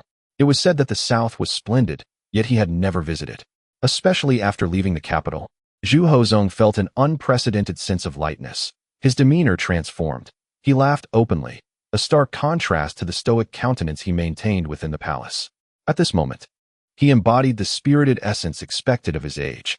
Huang Jin observed this transformation with delight. However, while the master and servant shared in joy, another master and servant pair found themselves in distress. In Jinling, at the Weiwu Tower, due to Zhu Hozong's earlier notice, both master and servant were acutely aware that the young emperor was en route. Master, what shall we do? Zhang Yong, with a sorrowful expression, lamented, in Jinling. Whether grand or modest, we find ourselves in a central location. What if we encounter him? What should we fear? Zhu Hozhao replied curtly, he is merely a younger brother. What is there to fear? However, despite his words, Zhu Hozhao felt an undeniable unease. It was not so much fear of Zhu Hotsong, but rather the anxiety of potential exposure, particularly in the absence of Li Qing. Should we consider suspending operations? Zhang Yong suggested timidly. Zhu Hozhao pondered for a moment before shaking his head. Temporarily closing would only raise suspicions.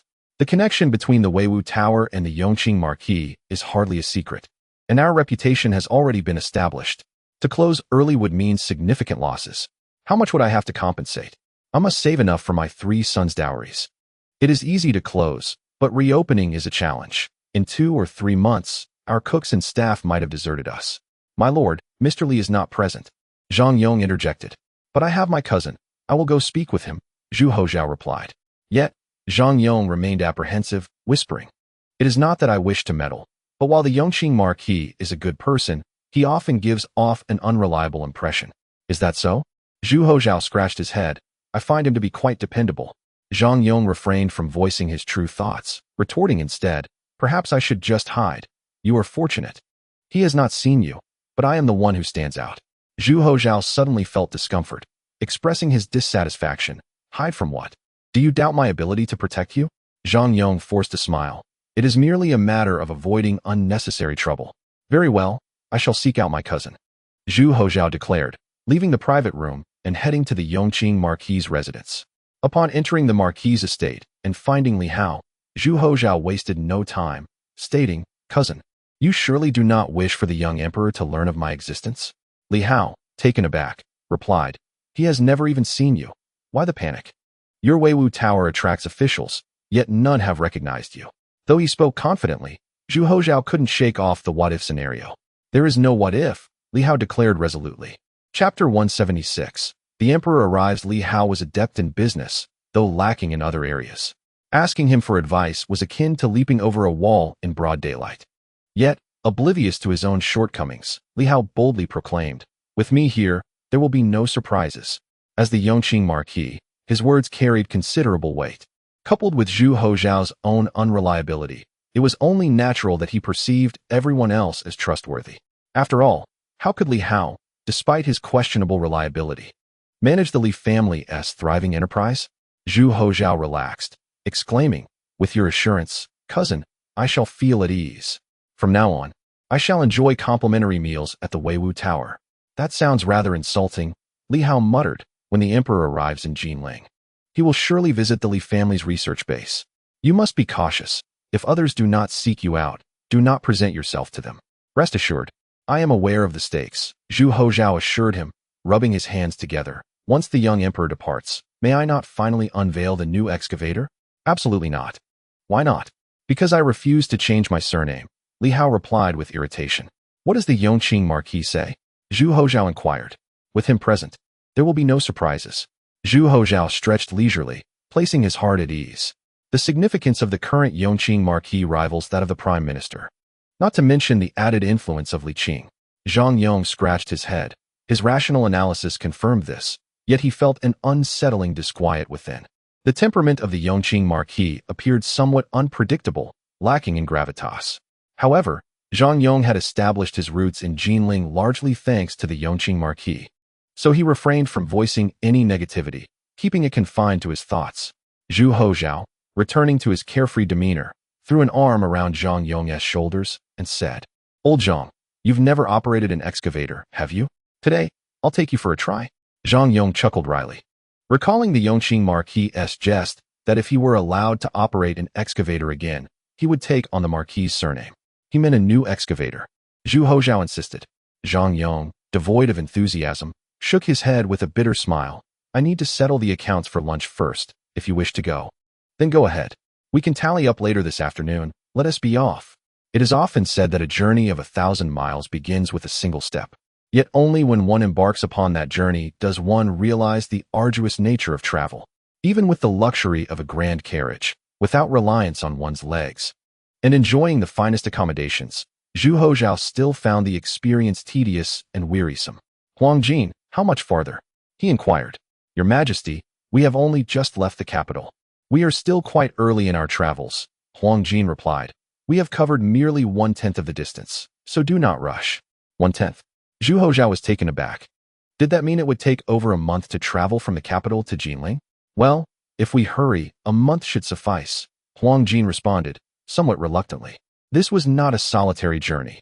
Thousands were in the entourage, with their needs for sustenance, rest, and ensuring the emperor's safety. The pace of several dozen miles a day was already a considerable feat. Zhu Hozhao wore a face of despair and grumbled, had I known, I would have chosen the waterways. Having finally ventured out, Zhu Hozhao wished to seize the opportunity to appreciate the splendid landscapes of the Ming dynasty. He felt that a water route would be too dull and thus planned a land route, only to discover the hardships involved. I recall my journey from Anlu to the capital didn't feel so arduous then, Zhu Hozhao murmured. Huang Jin, unable to suppress his envy, remarked, perhaps your impatience now surpasses that of the past, leading to such sentiments. Oh, haha, perhaps. Zhu Hozhao chuckled, though Huang Jin felt a pang of jealousy. He remained concerned for his master, saying, Your Majesty, if we change to the water route now, we may not gain much time, but it would greatly enhance your comfort and spare you the jolting. Let it be. We decided on the land route and shall stick to it. Changing to the water route would catch many off guard. Zhu Hozhao shook his head. Let us proceed as planned to avoid unnecessary complications. Huang Jin questioned, would switching to the water route truly cause complications? Zhu Hozhao sighed lightly. An emperor wields sovereign power, commanding the realm with boundless splendor, with all subjects, scholars, farmers, merchants, yielding to him. Yet, regardless of how fortified or potent imperial authority may be, one cannot act at will. It is not a matter of desire, but rather of capability. No emperor throughout history has ever achieved this. Do you know why? Huang Jin pondered seriously for a moment, then shook his head slightly. I am but a dull servant. Zhu Hozhong remarked, a sovereign wielding genuine power must simultaneously command military, financial, and appointment authorities. Mastering these three elements is essential for possessing true decision-making power. Yet, even with such authority, one cannot act solely on personal whims, for the emperor must delegate power to his subordinates. Huang Jin, grasping the implication, responded, Is it not true that a powerful dragon cannot suppress a local snake? Zhu Hozhong nodded. Indeed, while the situation is not as dire as it may seem, it is far from the optimistic vision one might hope for. The emperor holds the power of decision, while the ministers possess the power of execution. In truth, it is this execution that embodies the essence of power. However, given the vastness of the realm and the multitude of subjects, how can one expect the emperor to govern solely by his own hand? A dynasty requires both civil officials and military generals to ensure its functioning, such as in the collection of taxes and the defense of territories. Is it not preferable for local magistrates to be overseen directly? Huang Jin simplified, indeed. One could argue that the distribution of power within a dynasty has always been such that officials govern the populace, while the emperor governs the officials. Do you understand? Zhu Hozhong sighed. During the Song dynasty, the emperor and the scholars ruled the world together. In truth, this has been the case throughout history. It is merely the manifestation of the scholars that has varied, sometimes as aristocrats, sometimes as clans, and sometimes as learned gentlemen. Huang Jin proudly asserted. Our Ming dynasty is not like that. Zhu Hozhong chuckled, shaking his head in amusement. Ah, such naivety. We have not truly escaped this cycle. We have merely altered it slightly. At this point, a shadow of worry crossed Zhu Hozhong's brow as he lamented, given the current climate. It seems that the future of our Ming dynasty will likely involve sharing governance with the merchants. Your Majesty refers to the gentry? Indeed. Zhu Hozhong exhaled deeply. I must admit, this approach is milder, more efficient, and ultimately more beneficial for the nation and its people, outweighing its drawbacks. However, should these merchants grow too powerful, the consequences will be significant. Huang Jin offered consolation. Your Majesty is wise, and Master Li will diligently assist you. With your leadership, there should be no major issues. Yet Zhu Hozhong replied, even immortals, while divine, are still human. Should the tide turn against us, even they may find it difficult to withstand the overwhelming flood. Huang Jin, troubled, asked, is there truly no solution? There is only one way, Zhu Hozhong stated. What is it? To kill. Huang Jin exclaimed in astonishment. Though straightforward, he had spent enough time with the emperor to acquire a modicum of political acumen. After all, as the head of the Bureau of Rights, Zhu Hozhong had imparted wisdom without reservation, leading to some progress. However, this is no trivial matter, Zhu Hozhong explained. Once the merchants become too powerful, the The court will find it impossible to enact such measures. Is it due to the delegation of execution power? Huang Jin inquired. Indeed, there has been some advancement. Zhu Hozhong nodded with satisfaction, pleased that his constant guidance had finally illuminated Huang Jin's understanding, albeit still limited. Huang Jin, with a pained expression, lamented. If the court cannot act, does that not leave us powerless? Li Qing must act, Zhu Hozhong replied softly. A brutal and lawless execution, devoid of reason. Upon the true core figures will resolve everything. Huang Jin stood in stunned silence. Zhu Hozhong stretched and remarked, when life is lost, everything is lost. After the death of Liu Bang, the founding emperor of the Han dynasty, Empress Liu seized power, wielding influence comparable to that of Wu Zetian of the Tang dynasty. Yet, what was the outcome? Upon her demise, the Liu clan faced near total annihilation. There are countless examples like that of Huoguang and others. No matter how great the power or wealth, when the true central figure collapses, it becomes as fragile as a house of cards, destined to collapse without any effort. Huang Jin was taken aback, realizing that the intricacies of such high-stakes power struggles were, in essence, quite simple. Finding the journey too monotonous, Zhu Hozhong, amidst his busyness, decided to impart some wisdom to Huang Jin, hoping he would cultivate greater intellect so that he could fully entrust the management of the Grand Council to him, thus alleviating some of his burdens. Throughout this journey, Zhu Hozhong was certainly not idle. He diligently reviewed memorials daily, with Liu Bing managing the process, ensuring that messages from the court arrived continuously by the fastest steeds. Although this unavoidably consumed some time, it did not lead to any significant delay in the imperial edicts. Zhu Hozhong, despite being away from the capital, retained firm control over power, sparing no opportunity for the cabinet to make decisions. In his early 20s, he was exceptionally passionate about authority and possessed abundant energy, unwilling to slacken his efforts due to hardship, lest he squander the carefully cultivated situation. At this juncture, Zhu Hozhong could undoubtedly be regarded as a commendable emperor, a remarkable sovereign, despite his various flaws. The imperial procession departed from the capital on the 6th day of the 3rd month, yet by the time they approached Jinling, it was already the 9th day of the 4th month, well into summer. Even so, they were hurrying along. On that day, before dawn, Li Hao rose early, donned his marquee robes, meticulously groomed his long hair and beard, and took a sedan chair to the 6 ministries, later accompanying the officials to greet the emperor at the gates of Jinling. They waited and waited until the sun rose high, and the imperial entourage finally proceeded leisurely and majestically. The procession included the ministers of the 6 ministries, the grand inspector of the censorate, the minister of justice, and various officials, creating quite a spectacle. Eventually, around noon, Zhu Hozhong finally took residence in the southern palace. Without a moment to catch his breath, the ministers eagerly requested an audience, keen to report their affairs. They had known for nearly half a year that the emperor was coming, and naturally, they were all impeccably prepared, eager not so much to report as to present themselves before the emperor. If fortune favored them, perhaps they might find a chance to enter the capital. The southern capital, often exaggeratedly referred to as a retirement home, possessed some real power. Yet it was incomparable to the capital where the emperor resided. Now that the emperor had arrived, they were determined to make a good impression. Chapter 177. A false joy in the majestic building. In a private chamber not open to the public, the uncle and nephew sat across from each other, with Zhang Yong accompanying them. Have you seen anyone? Zhu Hozhao inquired. Isn't that an obvious question? Li Hao retorted, brushing off his robes with an eye roll. I got up early, changed into this attire, and spent a good while grooming. For what purpose? What do I look like?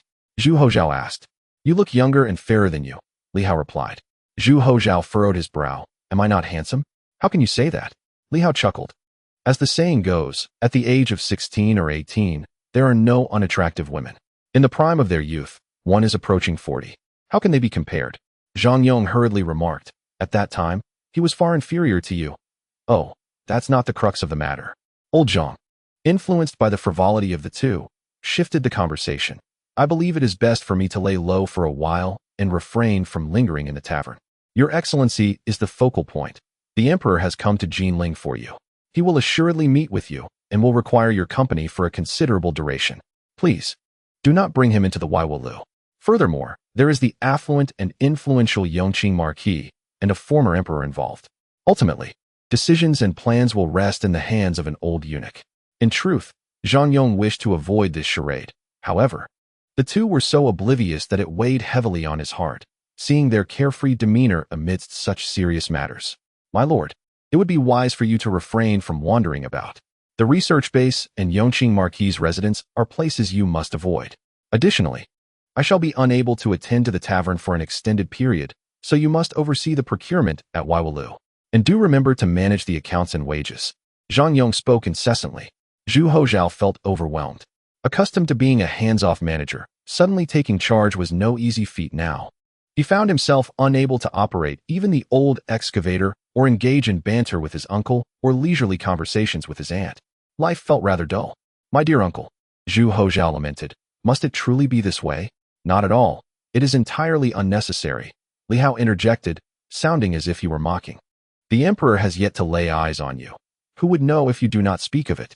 After a pause, he added, however, Zhang Yong has indeed seen you, and although years have passed, one can never be too cautious. It would be prudent to stay out of sight. Zhu Hozhao nodded in resignation. At least he could still operate the excavator or even the steamship, rather than being confined to the tavern with nowhere to go. Zhu Hozhao pondered for a moment and said, Old Zhang, actually, that will not do. Zhang Yong firmly interrupted.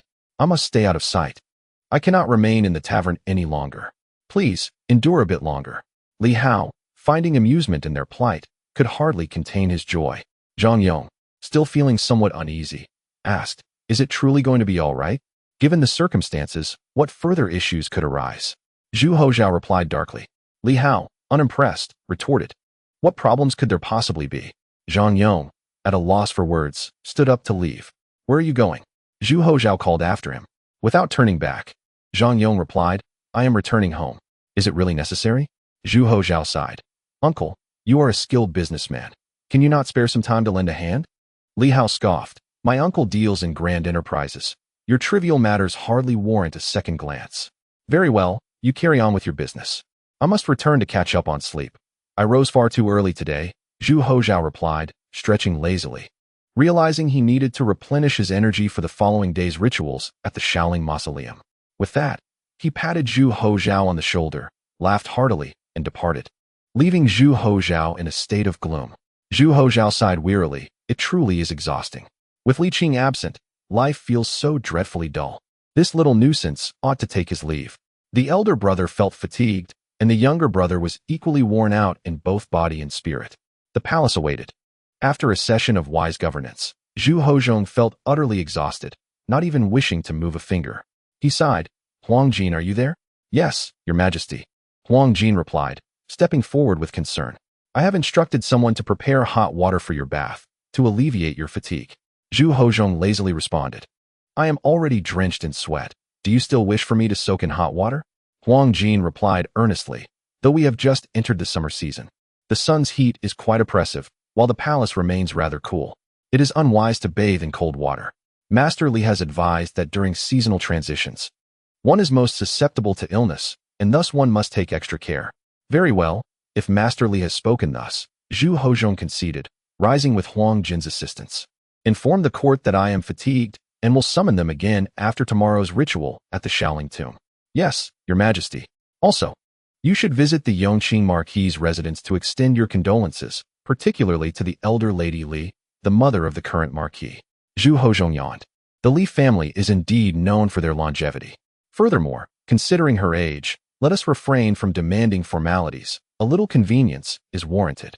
The Li family has displayed considerable generosity this time, and I must reciprocate. Huang Jin diligently noted his commands, assisting him to bathe. After his bath and subsequent rest in the Qianqing Palace, she took a portion of the rewards and proceeded to the Yongqing Marquis' residence. The family had anticipated the arrival of the imperial envoy, and even Zhu Wanqing came to the front courtyard to receive him. In the presence of the emperor, rank holds no significance. Not only is Zhu Wanqing a hidden princess, but even princes of higher standing must not be negligent before an envoy representing the emperor. Huang Jin remembered the emperor's instructions and, seeing the elderly matriarch with her silver hair, decided to forego all formalities. After bestowing the rewards, Huang Jin offered some customary pleasantries, demonstrating that although she was not particularly clever, she was far from foolish or simple-minded. After lingering for nearly 15 minutes, Huang Jin finally took her leave.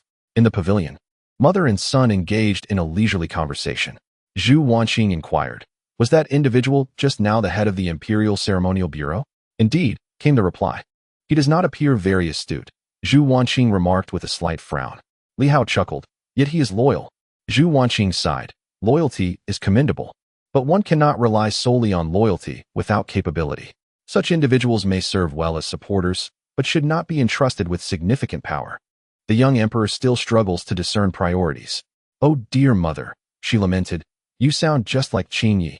Nay, you hold even higher standards. Our emperor, despite his many flaws, does possess commendable qualities in his role. We must not demand perfection." Zhu Wanqing smiled wryly, murmuring, "This is your maternal grandfather's legacy, the empire he bequeathed us. Is it not superior to my grandfather? Though both cousins have their shortcomings, they surpass my uncle and certainly exceed my grandfather." Li Hao silently scoffed, but dared not criticize her grandfather, replying instead, "You speak wisely, mother. Yet, with Qingyi around, you need not worry. I have heard that Huang Jin may be a bit dull, yet he possesses a kind heart and treats those beneath him with leniency. Such traits in a head can be beneficial." Li Hao elaborated. "Firstly, the subordinates will wield greater power and respect him more, as no one appreciates a greedy superior. Secondly, a head who is not power-hungry allows the emperor to feel at ease." Zhu Wanqing was momentarily taken aback, then let out a wry smile. "Isn't this suspicion rather excessive?" Li Hao found it amusing as well. Zhu Wanqing sighed. "Alas, it is indeed a sign of guilt." Li Hao nodded in agreement and consoled her. "Although Lord Qing may not appreciate his character, I can discern that Lord Qing is overall satisfied with his performance as emperor. Over the years, aside from some erratic decisions regarding major ceremonies, he has done quite well.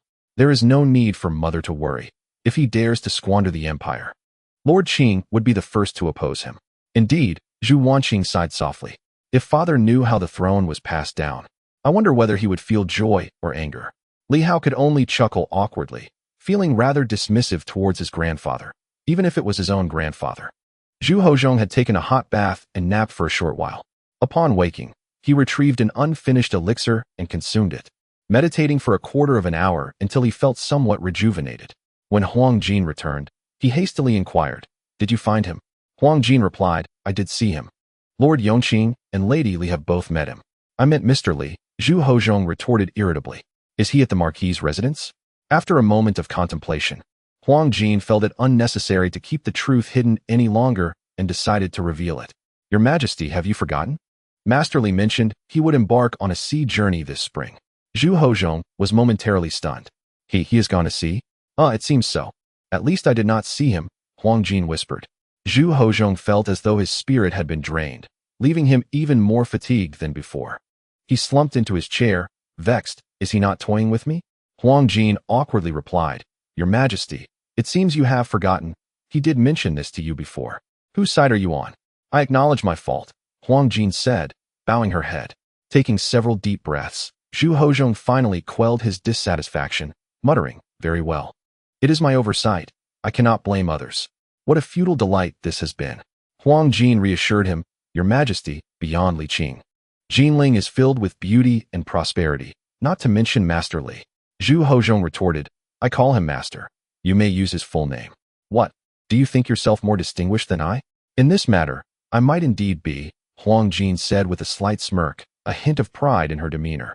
"Do be cautious next time," she quickly added, seeking to soothe his fragile feelings. "Your Majesty, after the sacrifice at the Shaoling tomb tomorrow, it would not be amiss to observe the people's sentiments and truly appreciate the unique customs of Jiangnan. The beauty of Jiangnan has inspired countless poems. Are you simply looking for an excuse for leisure?" Zhu Hozhong teased. "Well, if that is the case, I shall forego it," Huang Jin replied, somewhat dejected. Zhu Hozhong mused. "In truth, I share that sentiment. Very well, considering your arduous journey, I shall acquiesce." Huang Jin felt touched by his kindness. Chapter 178. The beauty of Jiangnan. The following day, Zhang Yong was once again summoned to the imposing building. Zhu Hozhao remarked, "Do not panic, remain natural. There is nothing to fear. We do not shy away from anyone." Zhang Yong was truly exasperated. However, today, there was no need for alarm. As the emperor had gone to pay respects at the Shaoling tomb, leaving no time for idle wandering in Jinling, As for today, even if you were to break my legs tomorrow, I shall not return, Zhang Yong asserted with a serious expression, firmly establishing his stance. Zhu Hozhao chuckled. All right then. A leisurely day is still a day. Zhang Yong sighed. My lord, I am but an old servant, and there will come a time when I must leave you. You must learn to stand on your own. What are you talking about? Zhu Hozhao replied with displeasure. People like you generally live long lives. Your health is robust. And with your skills, living to 80 or 90 should pose no challenge. Besides, there's still Li Qing. When he returns, I shall have him tend to you. His medical skills are quite remarkable. Zhu Hozhao gave a thumbs up. Yet, Zhang Yong could only smile wryly. Truly, he never seems to mature. The ancestral rites had been announced well in advance, thus they did not waste much time. They departed before dawn and returned to the palace just as the afternoon had reached the hour of shun. Zhu Hozhao took a brief half-hour nap, awoke, indulged in a hot bath, and donned a dark robe, which accentuated his red lips and white teeth, making him exceptionally handsome. In the absence of that man, Zhu Hozhao felt quite confident in his appearance. With the flattering words of Huang Jin, Zhu Hozhao's pride swelled even more. After glancing in the mirror, he mused, Huang Jin, do you think that as I stroll through the streets, there might be a lady who would fall head over heels for me at first sight? Huh. Huang Jin squinted thoughtfully and replied, it's possible, but for the emperor to take a concubine. Ha ha, I was merely jesting. You took it seriously. Zhu Hozhao laughed heartily. Summer nights linger late, and with over an hour to go before darkness falls, he instructed, gather a few capable guards, have them don commoner's attire, and let us explore the city of Jinling. Ah, but your majesty, Huang Jin recalled his master's earlier words and queried, doesn't this invite unnecessary trouble? Zhu Hozhao retorted, Jinling is the destination. The notice was given 6 months in advance. How could it possibly lead to chaos? Did you not see how the 6 ministries and 9 ministers were vying to please us yesterday? I apologize for my rigidity, Huang Jin conceded. Very well. Go and make arrangements, but do not gather too many. 5 or 6 will suffice. Zhu Hozhao stretched his chest and cheerfully remarked, they say Jiangnan is beautiful. Yet the truly splendid places are few. Suzhou, Hangzhou, Yangzhou, and of course, Jinling. Having come this far, one must savor the experience. The emperor is wealthy beyond measure. However, most of the time, all I see is a small piece of the palace. How pitiful, when I think about it. Well, why are you standing there? Hurry along. Yes, yes, Huang Jin chuckled as he hurried off. A quarter of an hour later, the master and servant, along with 5 robust men, emerged from the palace. Zhu Hozhao made no effort to conceal his movements, appearing quite open in order to keep those in power informed and prevent any undue speculation. As Zhu Hozhao had predicted, the officials of Zhili were well prepared and showed no fear of the emperor's outing. Observing that the emperor was not sneaking around, they merely smiled and remained unperturbed. The splendor of Jinling was unmatched by the capital. It was not that the capital lacked merit, but rather that the unique charm of this southern water town was entirely different from the capital's solemnity. There was a refreshing lightness to it. Ultimately, it came down to depth of culture. Jiangnan had prospered for centuries, particularly places like Suzhou, Hangzhou, Jinling, and Yangzhou, known for their wealth, where both master and servant could discern an inherent elegance and understated luxury, naturally seamless and unpretentious. In contrast, the capital appears akin to a nouveau riche, a landowner who, despite its bustling prosperity, lacks a certain elegance and is devoid of that indescribable, ethereal grace. Even the willows here seem to possess softer lines. When the breeze stirs, they rustle gently, akin to celestial music. Inspired, Zhu Hozhao mused. In reminiscing about Jiangnan, the most cherished memory is of Hangzhou, followed closely by the palaces of Wu. When spring arrives, the river waters are a vibrant green, and from the pavilions, one can gaze upon the tides. The Wu maidens dance, intoxicating as the hibiscus. Baijuyi evokes Jiangnan, recalling Suzhou and Hangzhou. Yet does the beauty of Jinling pale in comparison to that of Suzhou and Hangzhou? Huang Jin chuckled, saying, Baijuyi's fondness for Hangzhou stems from his tenure as the governor there. As for the palaces of Wu, it is because he later served as the governor of Suzhou. Had he governed in Jinling, he would surely have reminisced about it as well. The two companions had been together for some time, and for Huang Jin, this was his inaugural visit to Jinling. Having resided long in the capital, he found his spirits lifted upon first beholding the picturesque Jinling. Moreover, being out of the palace and incognito, their discourse became considerably more relaxed. Huang Jin squinted his thick brows and grinned. When the master speaks of Baiji's 3 memories of Jiangnan, might it be that he is not merely advocating for Jinling, but perhaps has a hidden intention? Oh, what do you mean? Zhu Hozhong inquired with curiosity. Huang Jin, with a playful smile, replied, I wonder if the master is referring to gazing at the tides from the pavilions, or to the Wu maidens dancing, intoxicated by the hibiscus? Zhu Hozhong was taken aback. Huang Jin, however, proclaimed he had guessed correctly, laughing, then it must be the latter. Indeed. People say that the women of Jiangnan possess the most melodious voices. Their Wu dialect is so soft that even insults sound pleasant, akin to playful banter. Yet, with your charming demeanor, the young women would hardly dare to scold you. Zhu Hozhong burst in a hearty laughter. It is evident you do not take your studies seriously. The women of Jinling do not speak Wu dialect. This left Huang Jin astonished. Zhu Hozhong elucidated. Though Jinling is situated in Jiangnan, it differs from Suzhou and Hangzhou.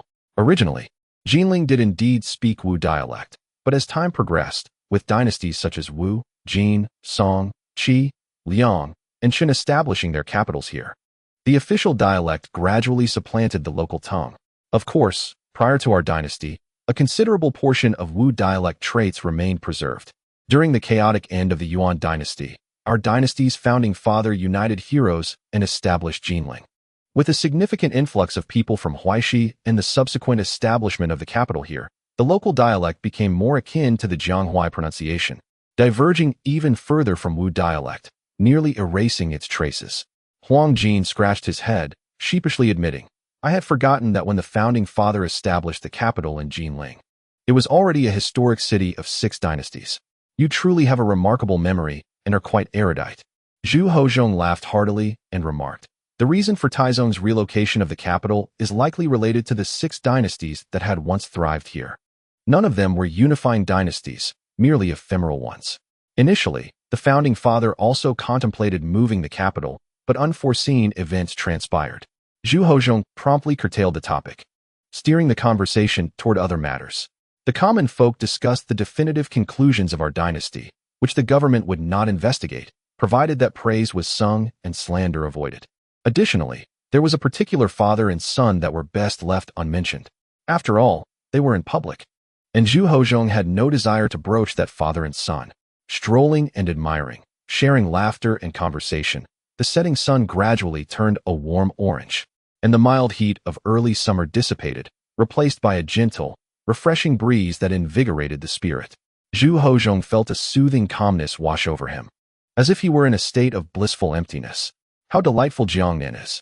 Yet, he lamented that he was not a leisurely person, destined to be unable to linger long. The thought of Li Qing added to his regret.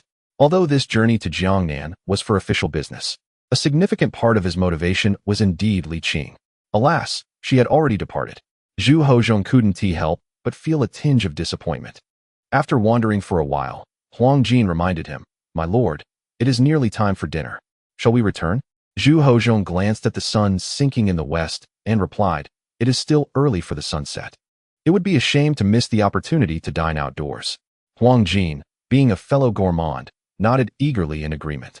The two of them, along with the accompanying guards clad in brocade, were unfamiliar with the culinary delights of Jinling, let alone which restaurant boasted the best signature dishes. They wandered and compared, relying entirely on their instincts.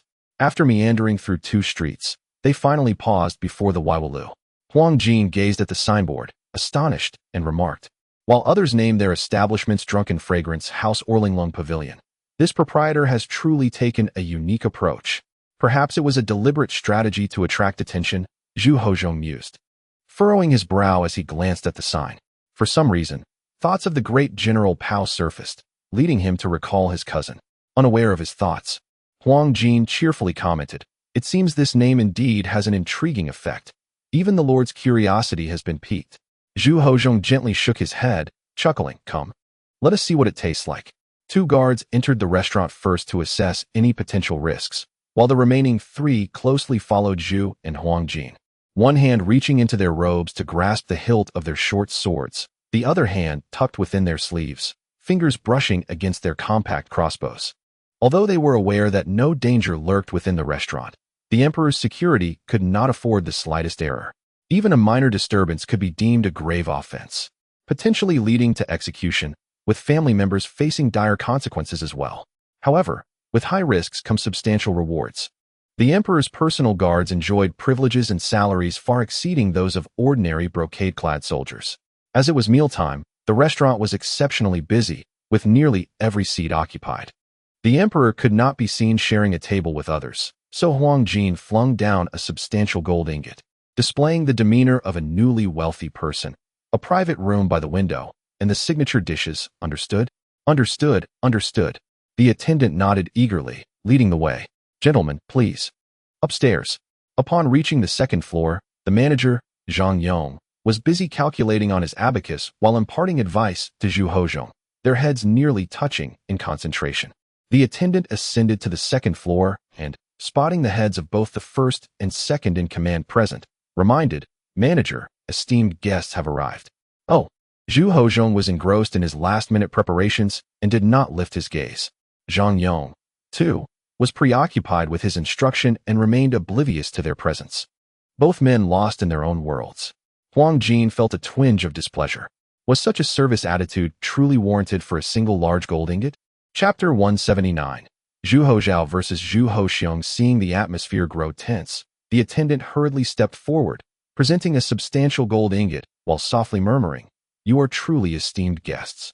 Zhu Hozhao casually tucked the gold into his waistband and remarked, "Make sure to extend proper hospitality."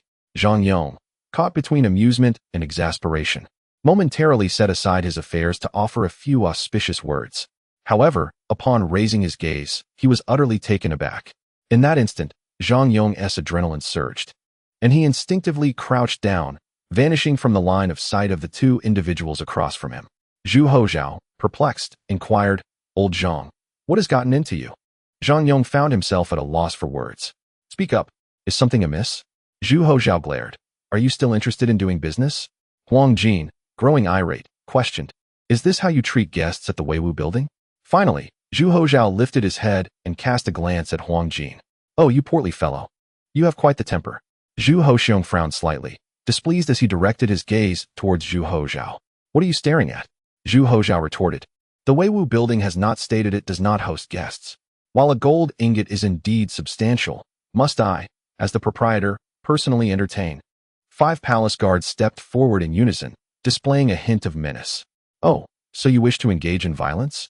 Zhu Hozhao, invigorated, slapped the counter and coldly declared, "If you have come to dine, the Weiwu building welcomes you. However, if you seek trouble, well, then, let us see who dares to challenge." Stretching his neck, Zhu Hozhao attempted to maneuver around the counter, but just as he took a step, he was seized. "Old Zhang, what on earth are you doing?" "My lord, you truly are something," Zhang Yong thought, feeling exasperated yet unable to voice his sentiments directly, resorting instead to lip reading. "They are coming. They are coming."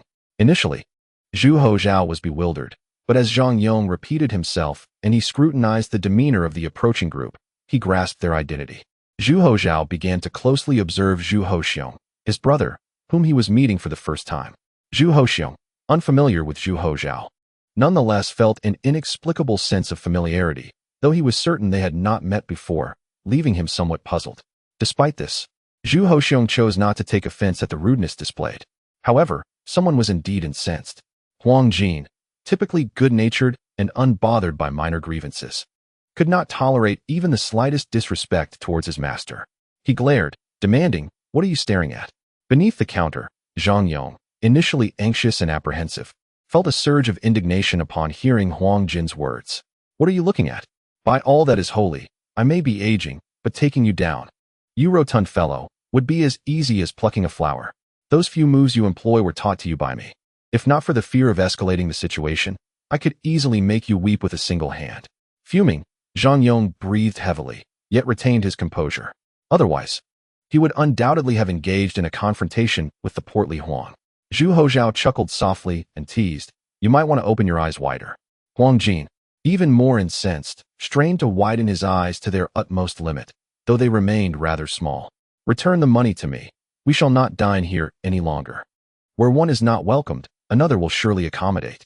Zhu Hozhao, now aware of the other party's identity, chuckled, "You are the esteemed one." "What is he?" Huang Jin was momentarily taken aback, and then somewhat flustered, hurriedly attempted to explain. Your Majesty, Zhu Hozhong raised his hand to silence Huang Jin's explanation. His irritation surfacing as he coolly stated, if we have paid, it is only reasonable that we be served. After a brief pause, he added, I hope the offerings of this esteemed establishment do not disappoint me. Zhu Hozhao raised an eyebrow, amused. What? If it does not suit your palate, will you resort to destroying my tavern? He continued, you speak as if you own the place. Even the emperor of the Ming could not behave so tyrannically, with a hint of bravado. Zhu Hozhao declared, the Son of Heaven himself is presently in Jinling, and I am curious to see who would dare disturb the emperor's peace. Zhu Hozhao knew Zhu Hozhong, but the latter was unaware of Zhu Hozhao's true identity, creating an imbalance in their verbal exchange. It was hardly feasible to proclaim, I am the emperor of the Ming, and I shall demolish your establishment. While such an act was indeed possible, the repercussions could tarnish his reputation among the citizens of Jinling. Surely, the censors would delight in reporting such an incident, potentially leading to political disgrace. What does it mean to risk oneself to unseat an emperor? It is merely a matter of perspective. This exchange showcased the older brother's firm grip on the younger. Zhu Hozhong took several deep breaths to quell his indignation and coldly inquired, will you continue this business? Your question is redundant. If I were not to conduct business, why would I operate this tavern? Zhu Hozhao retorted with a roll of his eyes. You are not truly here to provoke us, are you? He gestured to his attendant. Go, inform the authorities. I am merely running a business and will not allow a few outsiders to bully me. The attendant hesitated. My lord, do not fear. The emperor is in Jinling, and he will surely advocate for our esteemed establishment. Zhu Hozhao displayed a fearless demeanor. Enraged, Huang Jin adopted a formal tone. Presumptuous. How dare you speak so? The emperor. The emperor will certainly act with fairness and justice. Zhu Hozhong interrupted Huang Jin, stating coldly, my time is precious. The payment has been made, so please expedite the arrangements. Zhu Hozhao chuckled lazily. Let us proceed then. The attendant bowed deeply, quickly gesturing for the esteemed guests to follow him. Zhu Hozhong cast a deep glance at Zhu Hozhao before turning aside, while Huang Jin shot an exasperated glare before trailing behind. Zhang Yong reacted swiftly. Before the two could notice him, he had already concealed himself beneath the counter. As Zhu Hozhao continued his tirade, the duo overlooked Zhang Yong's earlier peculiar behavior entirely. All animosity had been drawn to Zhu Hozhao, and the attention of the pair was solely fixated on the insufferable tavern owner, leaving no room to contemplate a mere accountant. In truth, even if Zhang Yong were to be seen by them, it was unlikely they would connect the dots. A person long deceased, separated by vast distances, could hardly be linked immediately. This was also why Zhu Hozhao's tongue often led him astray. He was not intentionally seeking to offend, having forsaken even the throne. How could he be so petty as to mock? Zhu Hozhao did not regard the younger brother with any seriousness, nor did he feel the need for comparison. At best, he might consider their appearances, concluding, I was handsomer in my youth. Time is a relentless force that can wear down the strongest of spirits. Rise, for the gathering has moved to the private chamber. Observing the startled demeanor of Zhu Hozhao as he assists Zhang Yong to his feet, he gently suggests, you may return home. I shall remain here. Zhang Yong, filled with remorse, softly replies, it is my dereliction that I cannot lead in your stead. Deep within, he yearns to advocate for his master, perhaps even to take action, yet the circumstances do not permit it. Zhu Hozhao, amused, chuckles, worry not. I can handle both the master and servant with ease. Zhang Yong cautions, sir, with Mr. Li absent, it is best not to act impulsively. Rest assured, I understand the gravity of the situation. Zhu Hozhao nods, instructing him to rest at home for the time being, assuring him of his safety. Isn't that the phrase of the Yongqing Marquis? Well, perhaps the Marquis is not entirely dependable. Zhang Yong muses internally, realizing that unforeseen events are indeed upon them. Shall I take my leave? Zhu Hozhao encourages, yes, go forth. Do not fret, I stand before him, and all is well. Zhang Yong contemplates this, but still whispers, the ancestral temple bears your likeness. While it may not be entirely accurate, and you have changed greatly, it still poses some risk. Do not be careless. I am aware. Zhu Hozhao retorts with a roll of his eyes. If you continue to nag, you will be just like Li Qing. Zhang Yong, speechless, mutters, Mr. Li's nagging is only because of his concern. Hey, which side are you on? Zhu Hozhao glares. Zhang Yong responds, I shall not engage in banter any longer. I am departing. Go, go. Zhu Hozhao dismisses him, then pulls up a chair to begin his accounts, eager to return home to his wife. Before Zhang Yong arrived in Jinling, apart from the initial opening of the tavern, it was Li Hao who sourced an accountant from the Li family to assist. Thereafter, Zhu Hozhao took over management. There is a saying that it is easy to transition from frugality to luxury, but difficult to revert from luxury to frugality. Accustomed to a life of ease, Zhu Hozhao found it jarring to resume the duties of a steward, feeling a profound discontent. I truly wish to escape this, he mused, fiddling with the abacus, his expression void of hope. On the 40th day since Li Qing's absence, he pondered. Hey! Zhu Hozhao looked up in confusion to see a guard in splendid attire. What brings you here? Our master has summoned you. You expect me to go just because he says so? How absurd. The guard, unaware of the complexities, was unyielding, prepared to seize Zhu Hozhao by the collar. Very well. I shall go. Zhu Hozhao resignedly stood, thinking to himself, this truly is a fierce underworld, with stubborn spirits. Upon arriving at the private chamber, Zhu Hozhao took a seat, crossing one leg over the other, and inquired, what is the matter? This dish is toxic. Zhu Hozhao's chest heaved with agitation as he turned to Huang Jin. Huang Jin asked, who taught you to prepare these dishes? With a derisive laugh, Zhu Hozhao replied, most Jinling cuisine is prepared this way. Are you unaccustomed to it? Or perhaps you have never experienced quality cooking? Zhu Hozhao retorted, it resembles what Li Qing would cook. There is hardly any difference. Do you know someone named Li Qing? Zhu Hozhao inquired, astonished. Li Qing? Which Li Qing? Huang Jin asked. Ah, I see. You are here to poach a chef. Zhu Hozhao exclaimed. As Huang Jin rose to depart, the dishes were indeed delectable, yet the attitude of the service was utterly intolerable. As he prepared to depart, Zhu Hozhao could not resist the urge to make a sarcastic remark. As a mere merchant, naturally you wouldn't know him, nor would you have the honor of being acquainted with him. Zhu Hozhao feigned ignorance, inquiring, what? Is he your acquaintance? In chapter 180, because I once was an emperor. Within the palace, Zhu Hozhao was restless, repeatedly admonishing himself that it was beneath his dignity to quibble with a common merchant, though he was still quite vexed. Your Majesty, are you unwell?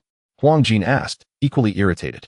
Shall I investigate the Waiwalu and see if the manager is guilty of tax evasion?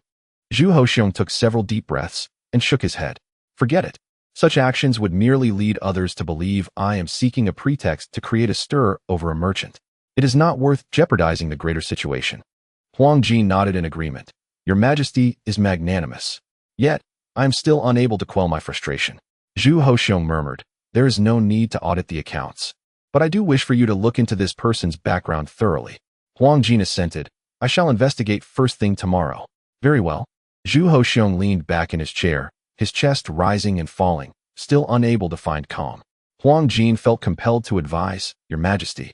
Having labored for much of the day, you must rise early for court tomorrow. It would be wise to rest. Zhu Hozhao nodded and replied with a soft grunt. Ensure the investigation is conducted promptly, but do not make a grand spectacle of it. The following morning, Li Hao practiced Tai Chi while sighing in discontent. Age had indeed caught up with him. The after-effects of yesterday's ancestral rites still lingered.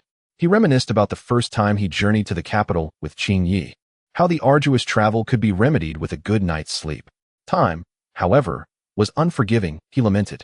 His wife, Song, approached slowly, offering a handkerchief and saying gently, Husband, breakfast will be ready shortly.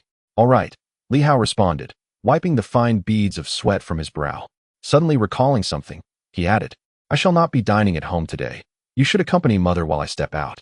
Song suppressed a sigh and urged, Husband, you arose before dawn yesterday and have been busy all day. It would be wise to rest and not overexert yourself. Inwardly, she pondered why her husband's dedication and devotion had not been inherited. I am not going for that purpose. It's just never mind, you wouldn't understand. Li Hao said, stretching his limbs as he departed. Husband, what is it? Song hesitated before proposing, why not bring those two women from outside into the residence? I can help explain to mother. How thoughtful.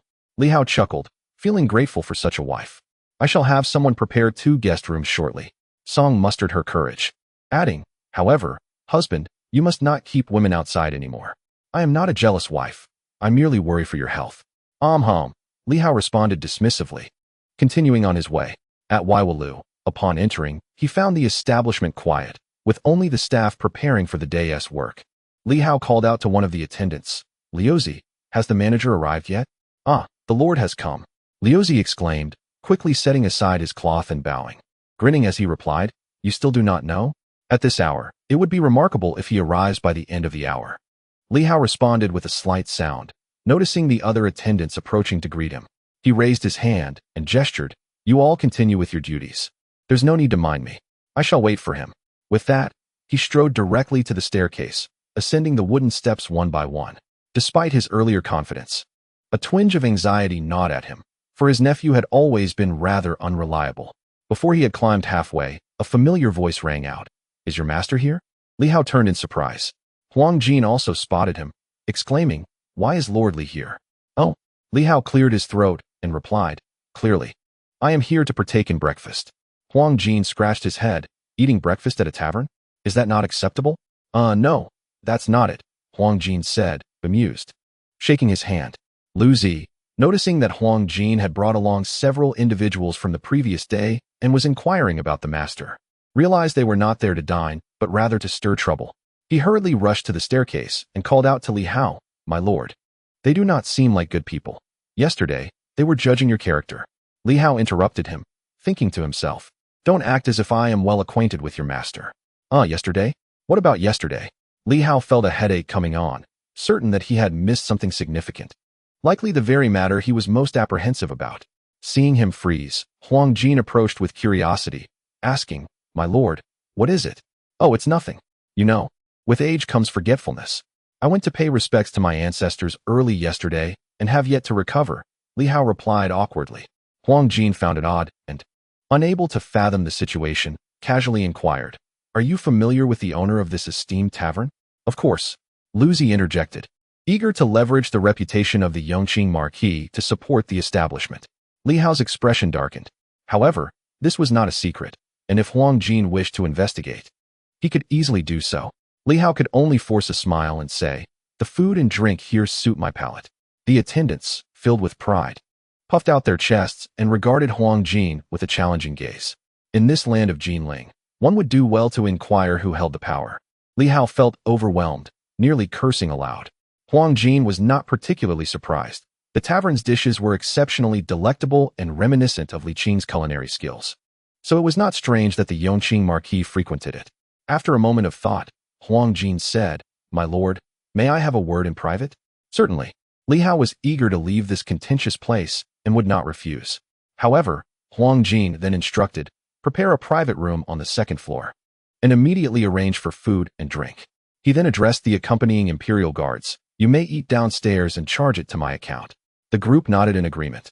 Huang Jin smiled and said, "Please, my lord." Li Hao felt a sense of resignation. In the private room, Huang Jin got straight to the point, stating candidly, "Yesterday, the emperor dined here and was thoroughly displeased with the owner of this tavern. We have come today regarding this matter. Do you know anything about this person?" Upon hearing this, Li Hao nearly lamented his fate. "The emperor seeks retribution? Your words are rather harsh," he replied. Huang Jin scoffed lightly. "To offend the emperor is a grave sin. How can you frame it as retribution?" Li Hao managed a dry chuckle. "Surely a mere merchant cannot warrant such severity? Besides, it is commonly said that ignorance is no crime. Who could have anticipated that the emperor would dine here? Had I known he would return from the Shaolin tomb yesterday, I would have visited the Waiwulu first." Li Hao felt a pang of regret. However, given the circumstances, it would be better to reveal the truth myself rather than allow Huang Jin to investigate.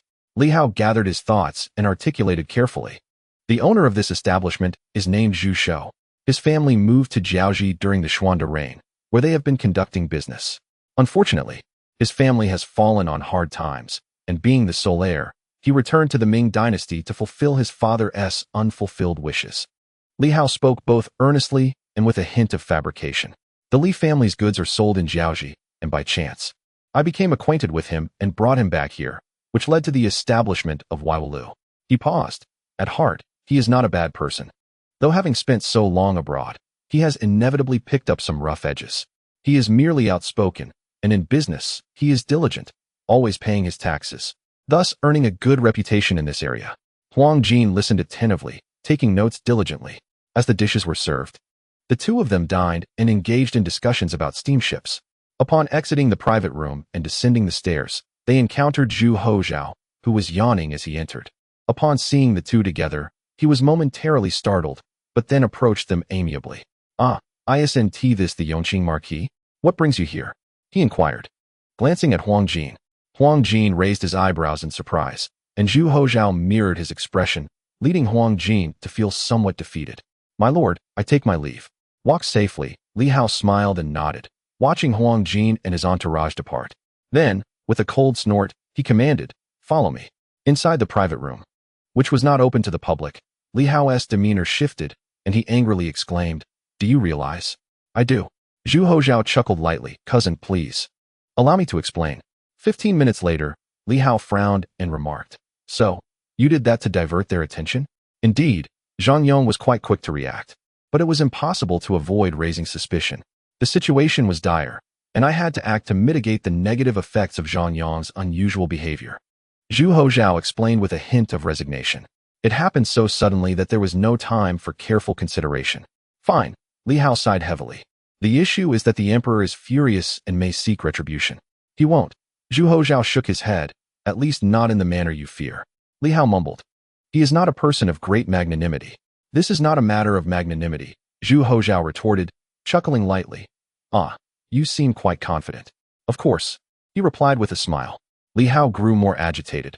"What gives you the audacity to say that? I am in a state of panic, and you dare to smile?" Zhu Hozhao remained calm and replied nonchalantly, "Because I have been an emperor." Li Hao was momentarily taken aback, then fell silent. That reasoning was compelling. The fire of Li Hao's anger dimmed significantly as he asked, "Are you certain?" Zhu Hozhao, with a lazy demeanor, responded, "Just keep your heart at ease before me. He is but a younger brother." Li Hao found himself at a loss for whether to laugh or cry, and he despondently stated, "Regardless of your confidence. Just because you call me cousin, I cannot turn a blind eye. However, what you did is indeed quite significant. If the emperor truly harbors no grievances, why would he investigate your background? I never claimed he wouldn't retaliate." "Don't be hasty." Zhu Hozhao restrained the hysterical Li Hao, stating, "What I mean is that he will not utilize his imperial status for vengeance." Li Hao furrowed his brow in confusion. "I do not understand." Zhu Hozhao chuckled, "Cousin, both you and I appear rather unreliable in the eyes of Li Qing and even Zhang Yong. This is not entirely their fault. It is a reflection of our own shortcomings. However, we each possess our own areas of expertise." Zhu Hozhao offered an example. "For instance, you excel in commerce, while I govern as the emperor." Upon receiving intelligence gathered by Huang Jin, Zhu Hozhao's brow slightly furrowed. "Huang Jin, does that name not strike you as familiar?" Zhu Hozhao inquired. Huang Jin shook his head in bewilderment. "Think carefully," Zhu Hozhao urged. After a prolonged moment of contemplation, Huang Jin still shook his head. Zhu Hozhao placed a hand on his forehead, prompting, "The late emperor." "What of the late emperor?" Huang Jin responded, perplexed. "The valiant General Zhu Shou." Huang Jin paused, lost in thought, before finally understanding, looking at Zhu Hozhao with an expression akin to disbelief. Although he remained discreet, Zhu Hozhao felt slightly offended and retorted, "Do suppress that gaze of yours. Is it truly that diminutive?" Huang Jin withdrew his gaze, a hint of hurt in his voice as he replied, "Your Majesty, the surname Zhu is quite common. Zhu Shou is not an overly rare name. The character Shou symbolizes good fortune, thus bearing such a name is not unusual. You enjoy records of the Three Kingdoms. Did not its author also bear the name Shou?" Zhu Hozhao conceded that he might have overthought the matter, snorting slightly. "I merely recalled this incident and mentioned it casually. What did you think?" "Truly, it has become rather bothersome." Huang Jin scratched his head, asking, "Your Majesty, what further tasks must I undertake?" "Nothing at all," Zhu Hozhao replied with irritation. "I cannot possibly wield my imperial authority to intimidate a mere merchant, can I?" Huang Jin queried. "Then why did you instruct me to investigate his background?" "To know the enemy is to triumph," Zhu Hozhao declared. "Even without the imperial title, I can still alleviate my grievances." With a hint of pride, Zhu Hozhao's lips curved into a smile. "Zhu Shou, Jiaoji. Are you suggesting that he intends to retaliate without revealing his identity?" Li Hao asked. Zhu Hozhao nodded. "What emperor lacks a modicum of pride? Not to mention, bullying a humble merchant would tarnish my sacred name. Such a victory would bring no sense of accomplishment nor satisfaction. Can you withstand it?" Zhu Hozhao laughed heartily. Cousin, do you truly believe that Jingde is merely frivolous, preoccupied with revelry? Li Hao replied somewhat reluctantly. That is not my intention. Well, since you are confident in resolving this, I shall refrain from intervening. However, should you find yourself unable to cope, do not overestimate your abilities. Indeed, Li Hao further inquired. The name Zhu Shou is not a secret. It is recorded in your household registry. I have merely spoken the truth. He should not suspect anything, correct? Zhu Hozhao chuckled lightly. He will undoubtedly make connections. The valiant General Zhu Shou, the valiant General Cannon, the valiant Tower, Zhu Shou. How could he not associate the two? Li Hao was taken aback. Zhu Hozhao continued. However, it would only be limited to conjecture. Li Hao's expression grew grave as he stated. What if? There is no evidence. Zhu Hozhao hesitated momentarily before providing a hypothetical answer. From the emperor's perspective, he would eliminate me. Li Hao's expression shifted dramatically, filled with trepidation. Well, the likelihood of that is exceedingly slim. Even if we do not reach that point, I shall make preparations in advance, Zhu Hozhao declared. And how do you intend to adapt? The mountain man possesses his own ingenious strategies. Zhu Hozhao replied with unwavering confidence. Yet, in truth, should the situation escalate, he would be helpless. Such matters cannot be resolved through cunning. The mere suspicion of the emperor suffices. With Li Qing absent, lacking the formidable backing of sheer violence, what could he, a mere merchant, accomplish? Rising in rebellion? That would only lead to swifter demise. Li Hao, still somewhat uneasy, suggested. How about I arrange for a merchant ship for your family to avoid the storm? Zhu Hozhao chuckled. Wouldn't that be akin to confessing? Li Hao sighed in resignation. Alas. With Qing gone, I find myself genuinely anxious. Had I known, I should have urged him to take you along. Zhu Hozhao stretched lazily and stood up, saying, I must attend to my duties. You may do as you wish, my dear uncle. Li Hao managed a bitter smile. You truly are quite carefree. Zhu Hozhao laughed heartily. Naturally, for I have once donned the mantle of the world. At Zhu residence, what? To Weiwu Tower? Zhang Yong shook his head vigorously. Absolutely not. No way. Master, have you indulged a bit too much? Zhu Hozhao rolled his eyes. The more anxious one becomes, the more one invites suspicion. Zhu Hozong is the emperor. And I too have once been an emperor. Huang Jin is the director of the imperial ceremony, and you, Zhang Yong, have also held that title. If they refuse to comply, we shall simply confront them. Zhang Yong looked as if his soul had nearly departed, trembling as he exclaimed, Master, the times have changed. Zhu Hozhao replied, When I spoke of confrontation, I meant to counter their moves, not foolishly expose our identities. You were far too flustered yesterday. Though I endeavored to draw their attention, I cannot rule out that they may have had other thoughts. However, anything is preferable to standing openly before them. Zhang Yong shook his head. Zhu Hozhao smiled lightly. You have changed considerably since your arrival. Your complexion is radiant, and you have gained quite a bit of weight. You appear much younger than during your tenure as the director of the imperial ceremony. Besides, the market's shrewdness, along with the notion that Zhang Yong has perished, is deeply ingrained. There is nothing to worry about. Zhang Yong replied bitterly. It's not so simple in the dark beneath the lamp. Tell me, what is Jia Jing's character? After a moment of thought, Zhang Yong responded. He harbors deep-seated suspicions. Thus, we must act contrary to his expectations, rendering his suspicions baseless, Zhu Hozhao asserted. Upon reaching the tavern, we shall merely alter our appearance slightly. Zhang Yong frowned. You must understand, once suspicion arises, he will act accordingly. Therefore, we must not allow him to suspect us. Zhang Yong's forehead glistened with sweat. Perhaps we should take the madam and the young master to find Mr. Li? Zhu Hozhao resolutely shook his head. If we were to leave Jinling, with Jia Jing's suspicions and intelligence, he would undoubtedly become increasingly wary. Perhaps even deducing the singular outcome, a fate fit for fish bait. But we shall proceed as I have suggested, Zhu Hozhao stated calmly, his tone unyielding. In that moment, he bore an uncanny resemblance to the former Emperor Zhengde, prompting Zhang Yong to instinctively exclaim, Your servant shall obey.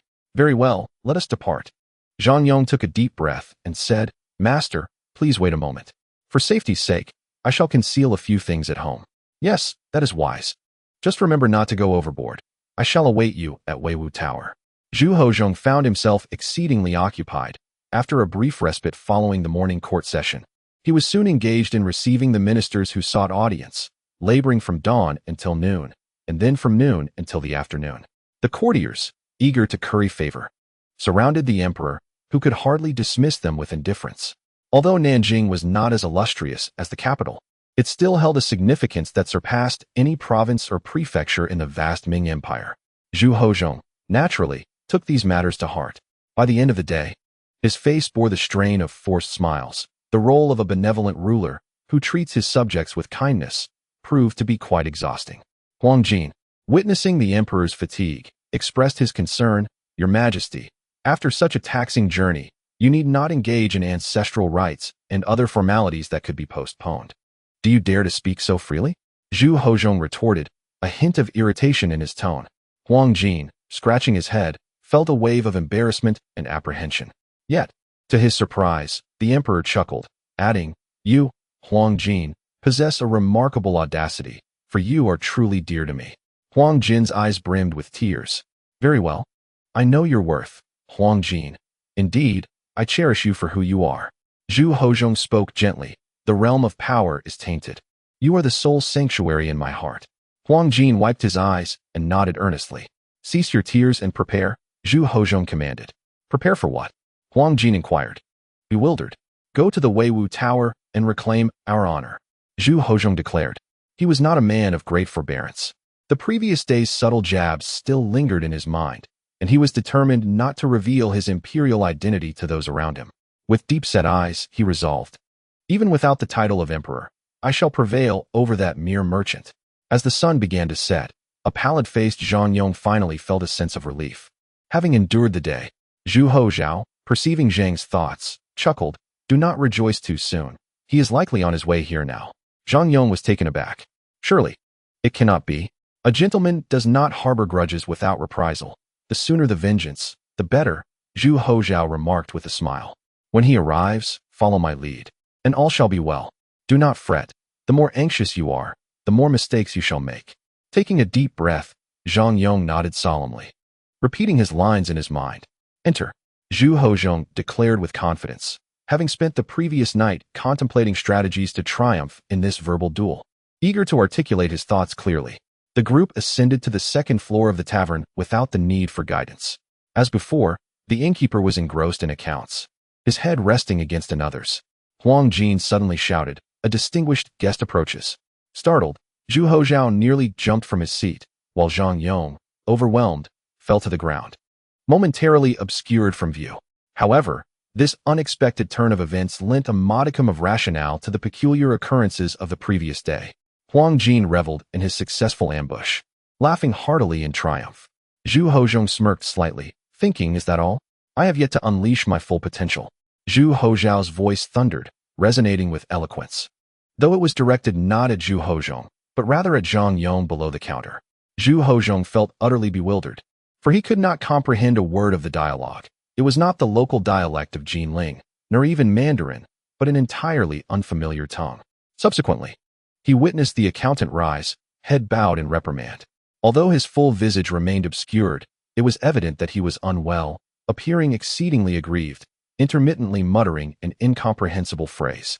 Zhu Hozhong gazed vacantly at Huang Jin, who, equally perplexed, inquired, "What language are you speaking?" Huang Jin stammered.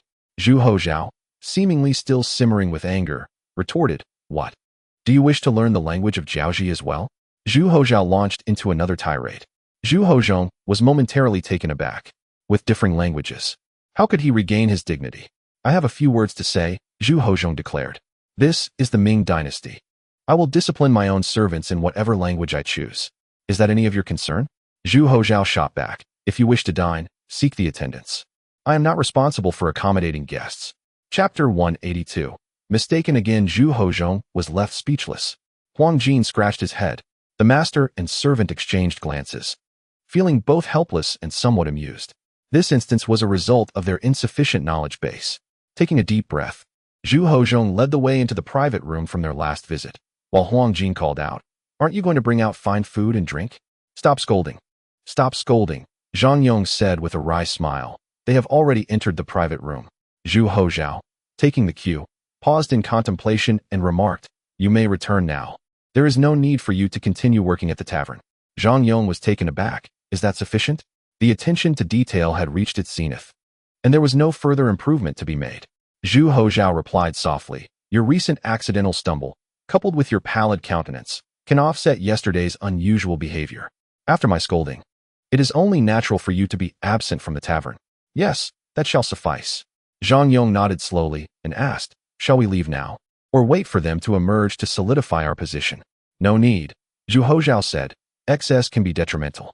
Appearing overly accommodating may seem favorable but lacks rationality and cannot withstand scrutiny.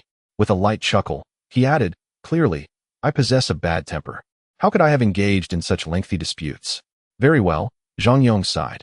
Master, do exercise caution in your dealings. Zhu Hozhao nodded with a smile. In the private room, a lavish spread of dishes adorned the table, each delightful in aroma and flavor. Yet Zhu Hozhong felt no appetite, his expression dark and foreboding. The Jin Yi Wei stood nearby, unwavering and stoic, embodying their professional integrity as guardians of the emperor's safety, remaining deaf and blind to all else. Observing the emperor's evident distress, Huang Jin's eyes darted, and he whispered, Your Majesty, I have a plan. Oh, Zhu Hozhong paused, astonished. You have a plan too? Huang Jin puffed out his chest. Do share, Zhu Hozhong nodded, though not with much hope. Actually, it's quite simple, Huang Jin chuckled, raising his hand to his head. After a moment of searching, he tugged forcefully, pulling out several strands of hair, which he tossed into a dish of food he knew the emperor disliked. What do you think? Zhu Hozhong stared in disbelief. Huang Jin, you have become quite wicked. Huang Jin smiled sheepishly. I learned this from novels. Zhu Hozhong dismissed such tricks with disdain. However, lacking a better approach himself, he imperceptibly nodded in acknowledgement. Huang Jin rose with a mischievous grin. Not long after, Zhu Hozhao entered alongside Huang Jin, casting a glance at the dishes before him, and then surveying Zhu Hohong with a teasing remark. TSK. What a clever tactic. Huang Jin retorted, What do you suggest we do then? Zhu Hozhao rolled his eyes, responding, You, this rotund fellow, seem to have a brain solely for fat and none for wit. Do you truly believe I am praising you? Your deceptive methods are utterly rudimentary, so simplistic that even the tales of old would not employ them. Indeed, those devoid of shame are invincible. Huang Jin's face flushed with indignation. Is it truly that lowly? It was a painstaking effort to conceive. Zhu Hozhao took a seat in front of Zhu Hohong, chuckling derisively. I once assumed you were the scion of a wealthy family. Yet here you are, merely a petty opportunist, small-minded, and even smaller in spirit. Well, since your intellect is scant, I shall not stoop to your level. How about I gift you this dish to enjoy for free? Zhu Hohong's face darkened with fury. What did you just say? Zhu Hozhao replied lightly. Calm yourself. Such displays only betray a guilty conscience. You might want to gaze into a mirror and witness the panic that arises when your lies are unraveled. Zhu Hohong's blood pressure surged, and he stood abruptly, on the verge of losing his temper. The few imperial guards standing by stepped forward, the tension palpable. Yet, Zhu Hozhao suddenly smiled, drawing a pair of chopsticks from the holder, picking up a piece of food, and continued nonchalantly. Life presents us with an abundance of challenges. If we allow every single one to weigh heavily on our hearts as insurmountable mountains, how tragic that would be. You may perceive that I have bested you. Yet I feel no advantage has been taken. Pouring himself a drink, Zhu Hozhao added, According to your logic, you stand no chance of victory, nor can you reclaim your dignity. Do you know why? Zhu Hohong narrowed his eyes, his expression stern, remaining silent. Sit down. In moments of anger, one often reveals their dullness. Zhu Hozhao paused, a playful smile gracing his lips. Has this statement incited your ire once more? Zhu Hohong, momentarily at a loss, hesitated, as if expressing anger would portray him as petty. Enough of the banter. What is it you wish to convey? I wish to express that your sense of defeat is of no concern to me. It is a choice you made. When I say you cannot triumph over me, it is because you mistakenly think you have caused me distress, while I remain unperturbed. Zhu Hozhao inquired, Have we met before? Do we harbor any enmity? Zhu Hohong fell silent. Zhu Hozhao continued, I am merely the proprietor of this establishment, and you are but a patron. Do you truly believe I would deliberately target you? Zhu Hozhao's words left Zhu Hohong speechless. Spare yourself the worry. Not everyone revolves around you. You are not exceptional. To me, you are just one among many diners. I neither seek to please nor antagonize you, for I hold you in no regard. This is neither a belittlement nor a mockery, but a mere statement of fact. Leaning back in his chair, Zhu Hozhao languidly remarked, I am but a fleeting visitor in your life, yet my casual remarks can leave you vexed. perhaps even for an extended period. Tell me, who then bears the responsibility for this? Zhu Hohong scoffed. Those who have gained an advantage are, of course, magnanimous. Huh. You may retaliate at this very moment, slander me, or vandalize my establishment, and I shall accept it all with equanimity, Zhu Hozhao declared, looking utterly at ease. Zhu Hochong narrowed his eyes and inquired, "Do you know who I am?" He chuckled, "I am not the immortal Zhu Hozhao. However, one of your hefty subordinates can converse with the Yongqing Marquis, suggesting you are either wealthy or noble, though the Yongqing Marquis frequents my establishment. If he were to choose sides between us, I possess no confidence whatsoever.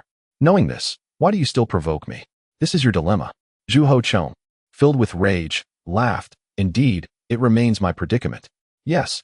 Zhu Hozhao straightened his back, shedding his previous nonchalance, now exuding a seriousness that compelled Zhu Hochong to listen intently, momentarily stalling his fury. "I know not who you are, but in your heart, you must believe yourself to be far more noble than I.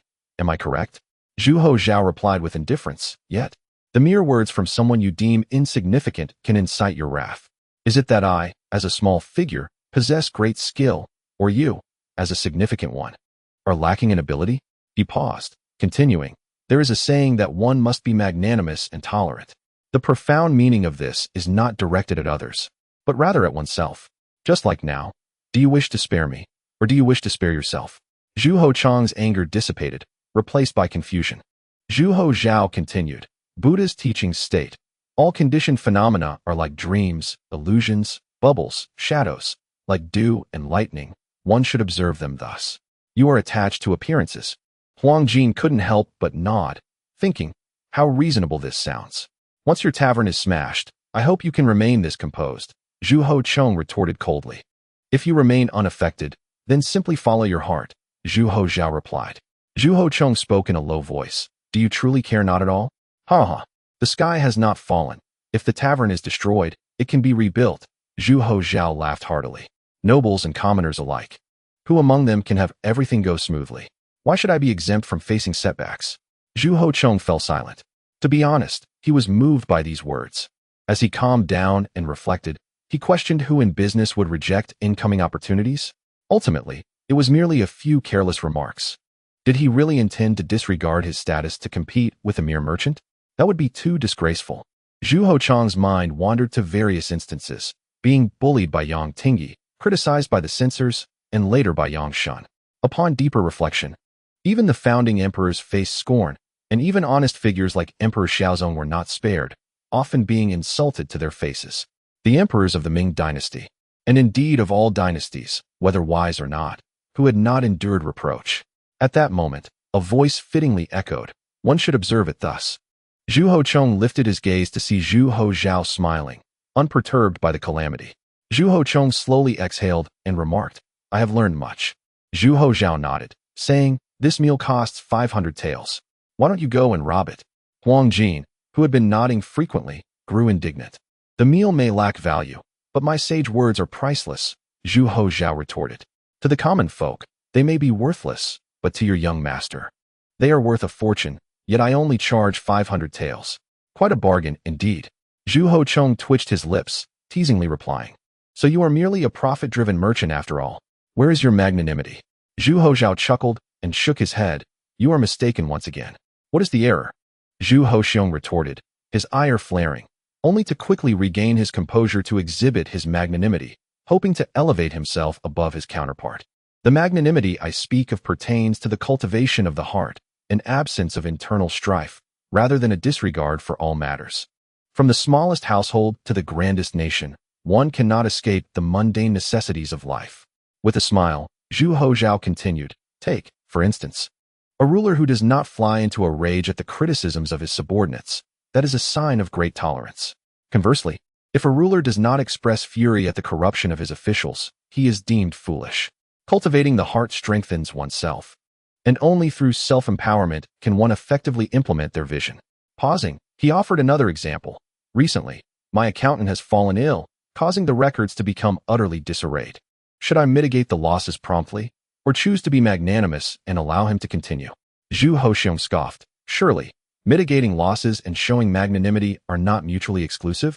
Accounting errors arise from specific causes, And if you react with fury, how can you claim to be magnanimous? Or are you simply being hard on yourself? Mistaken again, Zhu Hozhao exclaimed, shaking his head in disapproval. The fact that you pose such a foolish question reveals your station is not as elevated as you might believe. Presumptuous and audacious. Huang Jin fumed.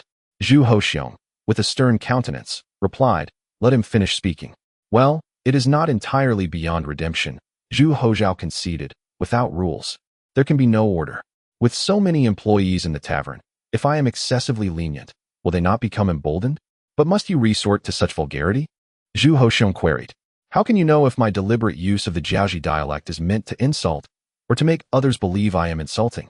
Zhu Hozhao retorted with a laugh. If I were truly petty, would I permit him to return home to recuperate while still receiving his wages? Huang Jin huffed. That is merely your perspective. Huh. If I were truly acrimonious, would the tavern staff not be diligent in their duties? Would business prosper as it does? Zhu Hozhao took a sip of his drink and mused. A narrow heart cannot foster great enterprise. Huang Jin scratched his head, lost in thought. Let's settle the bill. Chapter 183. Li is inferior to Zhu Hozhao meticulously arranged 5 banknotes of 100 taels each in his hand, occasionally striking them against his palm, exclaiming, this business is indeed lucrative. Merely by speaking, I have garnered 500 taels. Ah, it must be me. Soon after, he subdued his mirth, sighing softly. As for how much can be absorbed, that depends on his fortune. Through Li Qing, Zhu Hozhao had come to understand his cousin reasonably well, aware that he would surely grasp the underlying significance. However, comprehension and execution are 2 distinct matters. This encounter allowed Zhu Hozhao to gain a more vivid impression of this cousin he had never met. Frankly speaking, the impression was not favorable. Zhu Hozhao saw no emperor's grandeur or responsibility in him. A mere merchant's unflattering remarks could linger in his mind, which was indeed unbecoming of an emperor. However, reflecting on his actions since ascending the throne, there were commendable aspects. Regarding the great ceremonies of the Jiajing reign, Zhu Hozhao bore no grievances. For such measures were merely instruments of imperial authority. Though somewhat unorthodox, they were understandable, especially since his father had not entirely severed the line of succession. Yet, Zhu Hozhao found his lack of magnanimity rather disheartening. The 7th year of the Jiajing era has arrived, yet self-doubt still lingers. Such feelings can no longer be deemed merely understandable. A sovereign ought not to exhibit such uncertainty. Zhu Hozhao sighed. Engaging in self-deprecation, you criticize others for their lack of confidence, yet you yourself are not in a better position. In the imperial palace, Huang Jin anxiously inquired, Your Majesty, you are not angry, are you? Angry? Zhu Hozong replied, bewildered. Why would I be angry? Have you seen me angry? No, no. Huang Jin hastily shook his head, attempting to mask his intentions. It is merely my lowly perspective misjudging your noble intentions. Zhu Hozong, realizing Huang Jin's sincerity, admitted, alas, this individual, though advanced in years and raised in a foreign land, possesses redeeming qualities, yet ultimately remains ill-suited for the court. It is simply his misfortune. Huang Jin chuckled lightly, observing that the emperor had indeed moved past his previous grievances. He cautiously added, Your Majesty, with all due respect, this person may have a rather unpleasant temperament. Yet his words carry some merit. As the supreme ruler, it is often not worth your while to become indignant. Zhu Hozong mused. Could I truly be at odds with myself? Huang Jin nodded in agreement. Your Majesty embodies humility and grace. After a pause, he speculated. If this person were to encounter Li Qing, or rather, Master Li, it would surely be quite a spectacle. Zhu Hozong scoffed. I concede he possesses some talent. But is he truly on par with Master Li? Indeed, Huang Jin conceded. There is but one Master Li in this world. Zhu Hozong snorted dismissively, yet inwardly. He felt a profound resonance, akin to enlightenment. Otherwise, he would not have readily offered 500 taels to settle the matter. All actions worthy of merit should be viewed in this light. Zhu Hozong mused. The Buddhist doctrine emphasizes cultivating the next life. How can it compare to the Taoist pursuit of this one? Rather than gamble on the next life, I would rather achieve the path of longevity in this existence, seeking eternal vitality and lasting vision, which is what I truly desire. Huang Jin listened to his murmurs with a bittersweet smile. Yet, some truths are best kept within the heart. Revealing them would serve no one well. As evening approached, Li Hao returned to the Waiwalu, accompanied by his mother. In a private room, 3 generations gathered. Have you returned again today? Li Hao inquired. Indeed, but there is little left to discuss, Zhu Hozhao replied. I have imparted a lesson to him, sufficient for him to ponder for quite some time. As for my true identity, it is highly unlikely to be a surprise. Li Hao scratched his head, glancing at his mother. Zhu Wanqing asked, what transpired? Zhu Hozhao recounted the entire sequence of events in detail. Upon hearing this, Zhu Wanqing praised. It could not have gone better. Mother, is everything truly resolved? Li Hao still felt a twinge of anxiety. Having reached this point is already the utmost limit. If it still fails, then it is simply fate, Zhu Wanqing stated, sipping her tea. The young emperor is indeed astute, yet he is not a deity. Furthermore, his cousin's cleverness surpasses his own. There should be no issues. Zhu Hozhao chuckled. And, if you wish to praise someone, do so directly. Do not reference his cousin. It is rather unsatisfying. Zhu Wanqing shot him a stern glare, reprimanding. Is this not the trouble caused by your desire to be lazy for one more day? Regarding intelligence quotient, Li Hao, with the surname Li, is certainly overshadowed by the two gentlemen surnamed Zhu. Upon hearing both affirm that there are no issues, he ceased to worry and inquired, Mother, it has been 2 days. Logically, the young emperor should have come to the Ofu to collect the patent technology. Initially, only a memorial was submitted, not the actual patent technology. The schematics for the steam engine, along with various components, filled several large chests. It was hardly something that could be encapsulated in a single memorial. The patent for the steam engine remains with the Li family. Zhu Hozhao chuckled. Uncle, the emperor values his dignity. How could he proactively seek it from the Li family? Indeed, Li Hao pondered this and asked, should I attend court tomorrow? No. Zhu Wanqing interjected, stating that while they must submit it, they should not do so too eagerly. What my esteemed aunt says is correct. Zhu Hozhao concurred, suggesting that while they could give the emperor face, the first step must be taken by him. Li Hao scratched his head. Could you clarify? Wait until the emperor expresses his intention, then you can offer it voluntarily, Zhu Hozhao explained. Li Hao contemplated for a moment and queried, does Huang Jin's visit to the Ofu count? Not at all. Zhu Wanqing shook her head slightly, exasperated. Why rush to give when you have not even been asked? Exactly. Zhu Hozhao laughed. Let it be. Li Hao sighed, expressing his frustration. Very well. I truly detest these convoluted power dynamics. Zhu Wanqing shook her head in disapproval, stating, when I am no longer around, and if your elder brother is also absent. Similar matters can be addressed with your eldest nephew. Him? Why? Zhu Hozhao puffed out his chest. Li Hao rolled his eyes. I still have my little sister. Shuer is not as capable as him, Zhu Wanqing remarked. Zhu Hozhao chuckled heartily. Indeed, my esteemed aunt possesses insight. Li Hao, somewhat disgruntled, rubbed his nose and muttered, Mother. I fear that if the emperor reveals his intentions, I may not discern them. Zhu Hozhao responded, that is not your concern. If you cannot perceive them, the emperor will devise a way for you to do so. He then teased, Uncle, we both have our specialties, but yours seems exceedingly pronounced. Days passed swiftly, and Zhu Hozhao gradually regained his composure. While attending court to review memorials, he found ample leisure time and often sauntered through the city of Jinling, relishing the charm of Jiangnan. He frequently dined at the majestic tower and, whether intentionally or not, interacted with Zhu Hozhao, whose demeanor had softened, showing signs of camaraderie rather than antagonism. However, Zhu Hozhao maintained a rather unsavory disposition, firmly projecting his temper. Following their previous altercation, Zhu Hozhao's temperament had notably improved, and he no longer held Zhu Hozhao's anger against him. Of course, he did not possess a masochistic inclination. Rather, he found that despite the harshness of Zhu Hozhao's words, there was always something to be learned, and often, with a slight modification, it could be applied within the realm of power. This realization brought him both surprise and bewilderment, leading him to regard the tavern owner as quite remarkable. At times, he would ponder whether this individual had once held an official position, perhaps even a significant one. On rare occasions, he would find himself associating this person with his late cousin, the Emperor Zhengde, whom he had never met but whose early demise had left a lasting impact. Zhu Hozhong found himself perplexed by the absurd notion that had crossed his mind, ultimately attributing it to the name Zhu Shou. During this period, he jestingly remarked, I have heard that the late Emperor Zhengde had a moniker strikingly similar to yours. Even the self-bestowed title of general mirrors the name of your establishment. Zhu Hozhao, taken aback yet somewhat pleased, reveled in this coincidence. This display left Zhu Hozhong both amused and bemused by his own ludicrous thoughts. Had Zhengde been alive, would the throne have ever been his? who would forsake a rightful emperor to become the proprietor of an inn?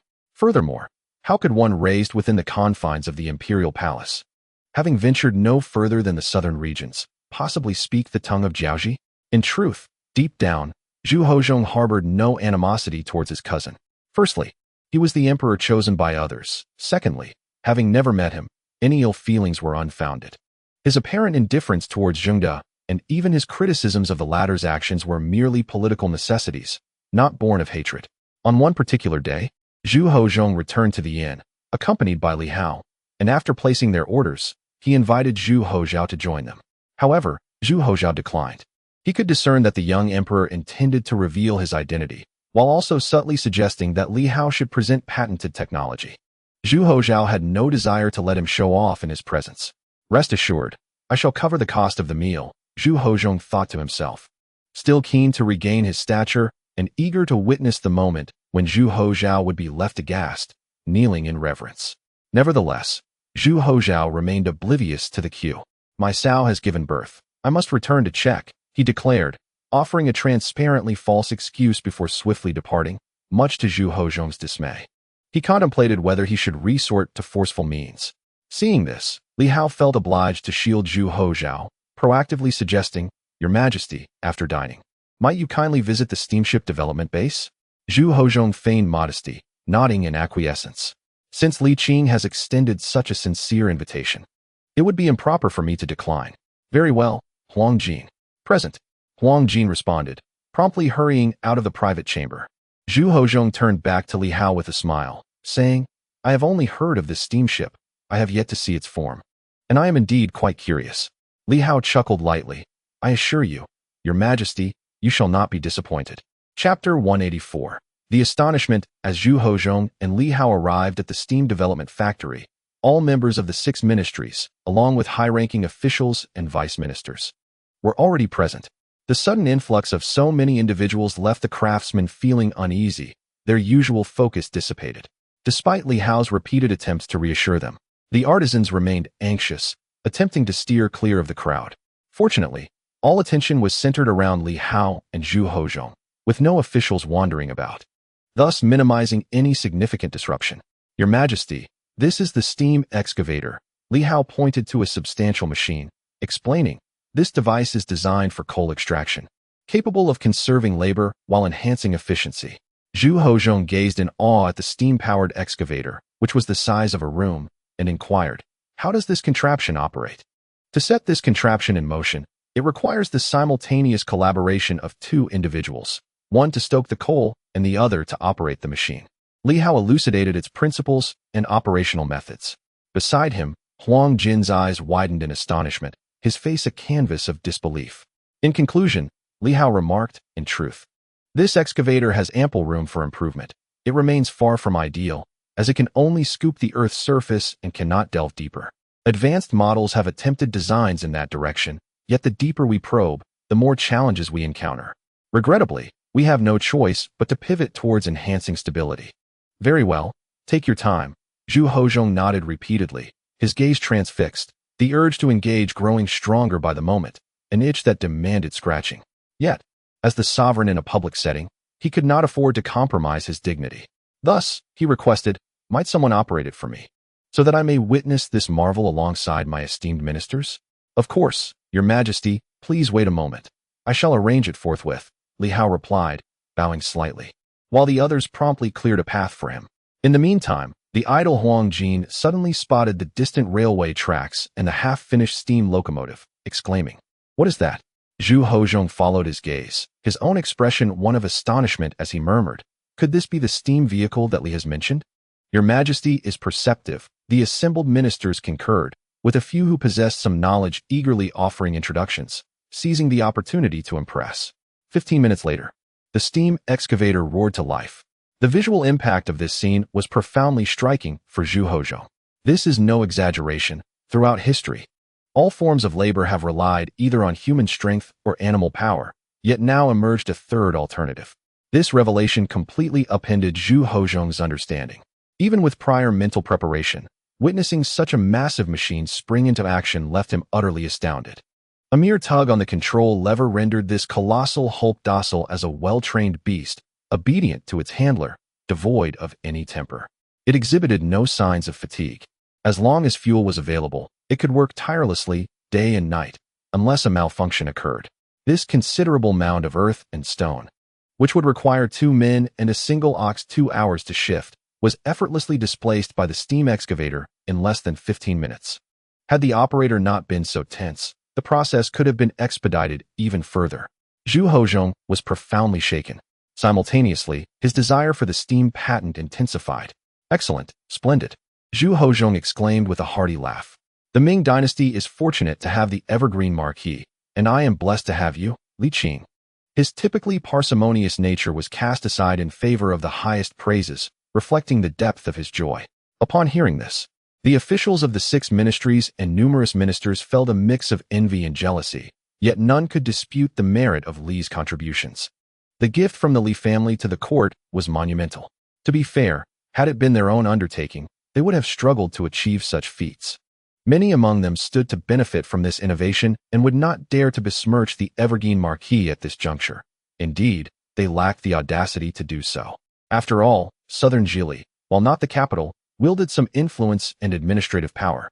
Yet it remained limited in comparison to the authority held by the 6 ministries in the capital. After this grand display, Zhu Hozhong's interest in steam vehicles was rekindled.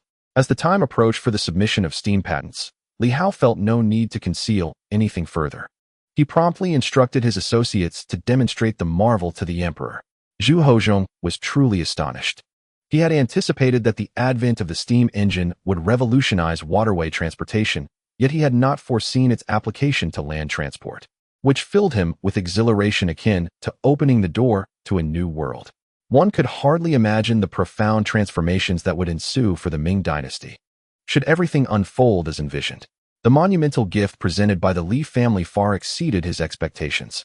Though constrained by the limitations of iron smelting technology and unable to lay extensive tracks for the time being, and despite the steam locomotive itself still being in its infancy, these were merely matters of time. The early summer heat was yet to become oppressive, but Zhu Hozhong's heart was ablaze with anticipation. With the support of steam technology, both the Ming dynasty and his reign as emperor would transcend all previous dynasties, achieving unprecedented heights. Due to time constraints, Zhu Hozhong could not experience the steamship at the Yangtze River port that day. He resolved to do so after the morning court session the following day. He explicitly instructed Li Hao to attend the morning assembly, declaring that the Li family deserved commendation for their significant contributions. This was a clear indication, and Li Hao understood immediately, returning home to make preparations. In the evening, at Weiwu Tower, the 2 familiar figures returned. Zhu Hozhao had just assisted the family pig in giving birth and was skillfully manipulating the abacus beads. Upon seeing them again, he could not help but feel exasperated. Is this never-ending? With so many taverns in Jinling, why must you come here? Zhu Hozhong chuckled, teasingly remarking, it's quite rare for someone to push business away. Do you find the money too hot to handle? Not quite. It's simply that I take a disliking to you, Zhu Hozhao retorted, rolling his eyes. Dealing with magnanimous individuals is pleasant and refreshing, while interacting with petty souls is consistently irksome. Should I inadvertently offend you again, you might resort to your status to belittle me. That would only bring myself discomfort. In a good mood, Zhu Hozhong laughed. Do you truly believe I am a petty person? From your previous demeanor, yes, Zhu Hozhao replied, then smiled again. But people can change. If you could become better, I might find you more agreeable. Who do you think you are, that I should seek your approval? Huang Jin interjected, glaring. Zhu Hozhao languidly remarked, keep glaring, and you'll find yourself out. Rude. Huang Jin was not particularly angered. He recognized the comment was aimed solely at him.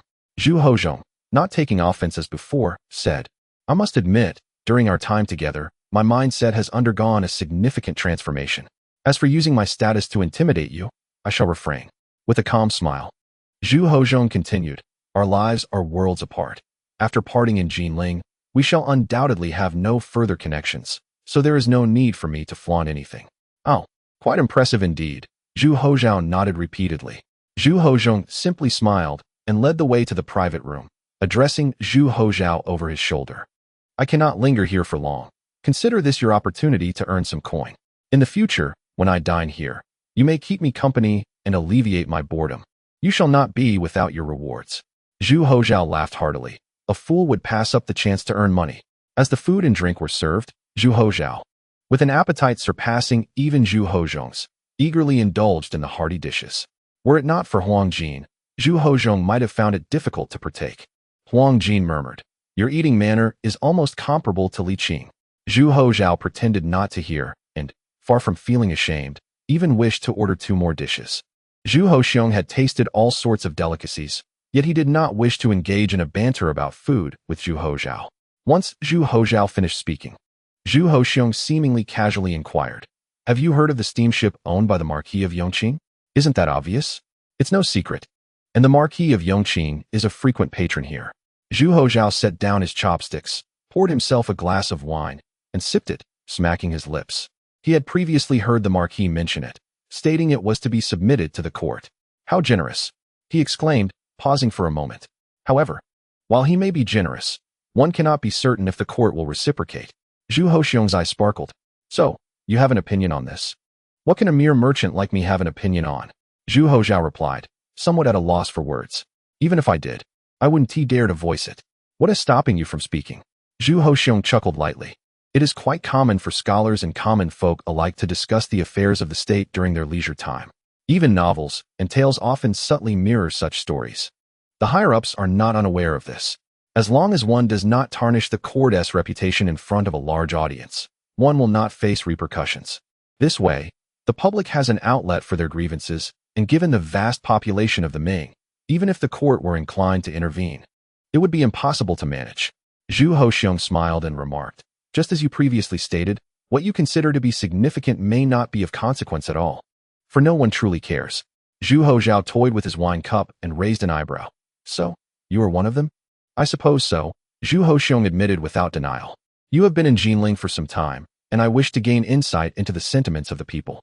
Of course, I shall not take advantage of you." Zhu Hozhao pondered for a moment and replied, "The law should not be shared with 6 ears." Zhu Hozhong found it both amusing and exasperating, waving his hand lightly. A group of well-dressed guards hesitated for a moment, then clasped their fists and exited the private room. "Am I to leave as well?" Huang Jin asked. "Never mind. Though you may be a bit foolish, your loyalty to your young master is commendable, so you one speak out of turn." Zhu Hozhao chuckled and shook his head. He then cleared his throat and said with a grin, "Then I shall indulge myself and offer some insights on the state of affairs." Zhu Hozhong smiled and replied, "What leaves your lips enters my ears." Zhu Hozhao, thinking of Li Qing, inwardly muttered, "The Marquis of Yongqing intends to submit the steamship patent to the court, clearly for the public good, yet if the court accepts it so easily, it would be inappropriate. Are you suggesting that this would undermine the patent law enacted by the court, thus dissuading others?" Zhu Hozhao rolled his eyes. "That merely highlights the problem. What I wish to discuss is the solution." "Oh." Zhu Hozhong leaned forward unconsciously, but then deemed it undignified and reclined back into his chair, saying, "I am aware of some insider information. The emperor's journey south is indeed for this purpose, to compensate the Li family." Zhu Hozhao shrugged. "However, if the compensation is inadequate, it will not resolve the fundamental issue." Zhu Hozhong furrowed his brow and slowly said, "I would like to hear more." Chapter 185. Zhu Yukai, who does not forget his roots. "Want to listen? 1,000 tales." Zhu Hozhao declared. Huang Jin, exasperated, retorted, "Why don't you just go and rob someone?" Zhu Hozhao smiled and said, "Have you ever heard the saying? What is it? The emperor is not in a hurry, but the eunuchs are. Are you aware of the significance of these words?" Zhu Hozhong chuckled to himself and said to Zhao Huangjin, "Give it to him." "Young master, I haven't brought that much," Huangjin lamented. Zhu Hozhong hesitated, feeling awkward, and asked, "Well, could I possibly have an account?" His face flushed with embarrassment. He wished to be resolute, yet he feared missing an opportunity, especially since the Li family was to present their patent at tomorrow's court session, and he needed to make appropriate compensation. As evening approached, sending someone back for more would be impractical. "Is that feasible?" Zhu Hozhong muttered. After a prolonged moment of contemplation, Zhu Hozhao replied, "If we settle tomorrow, I will require an additional 500 taels." Huang Jin felt extremely disgruntled, perceiving it as akin to robbery. However, recalling the saying that the emperor is not as urgent as the eunuch, Huang Jin refrained from voicing his dissatisfaction before his master. "Is that acceptable?" Zhu Hozhong retorted. But what if you only utter meaningless drivel? As long as you deem it drivel, I shall take nothing in return, Zhu Houzhao replied. Zhu Hoxiong was taken aback and questioned, are you not afraid of my intentions? If your capacity for understanding is so limited, then consider me blind, Zhu Houzhao chuckled. In business, profit and loss are the norm. Speak plainly. The monarch's generosity cannot be declined, and likewise, the court must accept what the Li family proposes. However, it should not be presented in a manner that appears overly avaricious, should it? Zhu Houzhao continued. If the emperor offers merely a title, do you think the Li family lacks for prestige? Certainly, the emperor could provide monetary compensation, but how much would be appropriate? 1 million? 2 million? Would that adequately cover the Li family's investments? Moreover, would such a one-time transaction not extinguish their entrepreneurial spirit? Zhu Houzhao smiled. Take me as an example. If you generously offered 1,000 taels, I would simply inform you of the outcome, rather than elucidate it in such a roundabout manner. After a brief moment of shock, Zhu Hoxiong sighed with a wry smile. That is indeed the logic of it. The court must allow others to partake in the spoils. The emperor may take the lion's share, but he must also leave a morsel for others. This approach fosters longevity and soothes the hearts of the people, preventing the dampening of others' ambition. Zhu Houzhao remarked, nearly all the affluent gentry of the Ming dynasty are observing the Li family. They have become a barometer. If the court is not generous to the Li family, why would it be generous to them? No one would undertake a thankless task. Zhu Houzhao added, if merchants do not pursue profit, how can commerce and industry flourish? Zhu Hoxiong nodded gently. I fully understand this principle. Now, let us discuss the outcome. The patent for the steamship technology shall be fully accepted, and the steam excavator may also be appropriated by the court. However, the steam locomotive shall remain with the Li family, which will be granted a 20-year profit period under the patent law. Zhu Houzhao explained. The steam locomotive is still in its infancy. It cannot be applied as readily as the steamship for a considerable time. Thus, this not only portrays the court and the emperor as magnanimous, but also provides the Li family with tangible benefits, preserving their drive for future research and development. Moreover, it serves to pacify the populace. Zhu Houzhao smiled. This reveals that even when submitting to the court, one can reap both reputation and profit. Suddenly, Zhu Hoxiong laughed, lowered his gaze to sip his wine, and mused, I can't shake the feeling that this 1,500 taels is rather unworthy. Zhu Houzhao chuckled in response. Your perception of it as unworthy likely stems from believing that this is merely a roundabout counsel from Lord Yongqing through my words, is it not? Zhu Houzhang suddenly lifted his head and squinted, saying, so, you have guessed my identity? Zhu Houzhao chuckled, is that really so difficult? You are an outsider with a noble background, and your subordinates can easily converse with the Yongqing Marquis. It is clear, without you needing to reveal it yourself, that you are a favored individual close to the emperor, able to discuss matters with him. I surmise you must be the head of the Jinyue, am I correct? Zhu Houzhang paused in surprise, then broke into a smile. I must admit, you are indeed quite astute. Unfortunately, you are mistaken. Feeling a sense of victory, Zhu Houzhang's mood lightened. Zhu Houzhao replied with a smile. It seems the emperor would prefer you not to make a grand display of your position, so I shall feign ignorance as well. Shall we continue our previous manner of interaction? That is entirely acceptable, Zhu Houzhang nodded.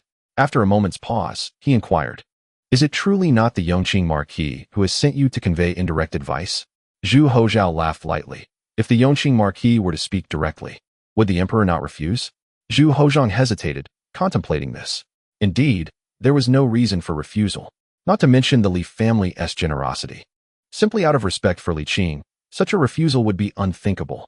Given that Li Hao could travel a great distance to the capital to connect with the Li family, it was evident he was held in high regard by Li Qing, and he understood the nature of their relationship.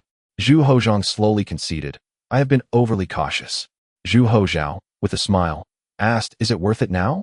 I shall cover the expenses. Zhu Houzhang responded, that is quite fair. Zhu Houzhao poured himself a glass and raised it in a toast. Huang Jin hastily poured wine for his master as well.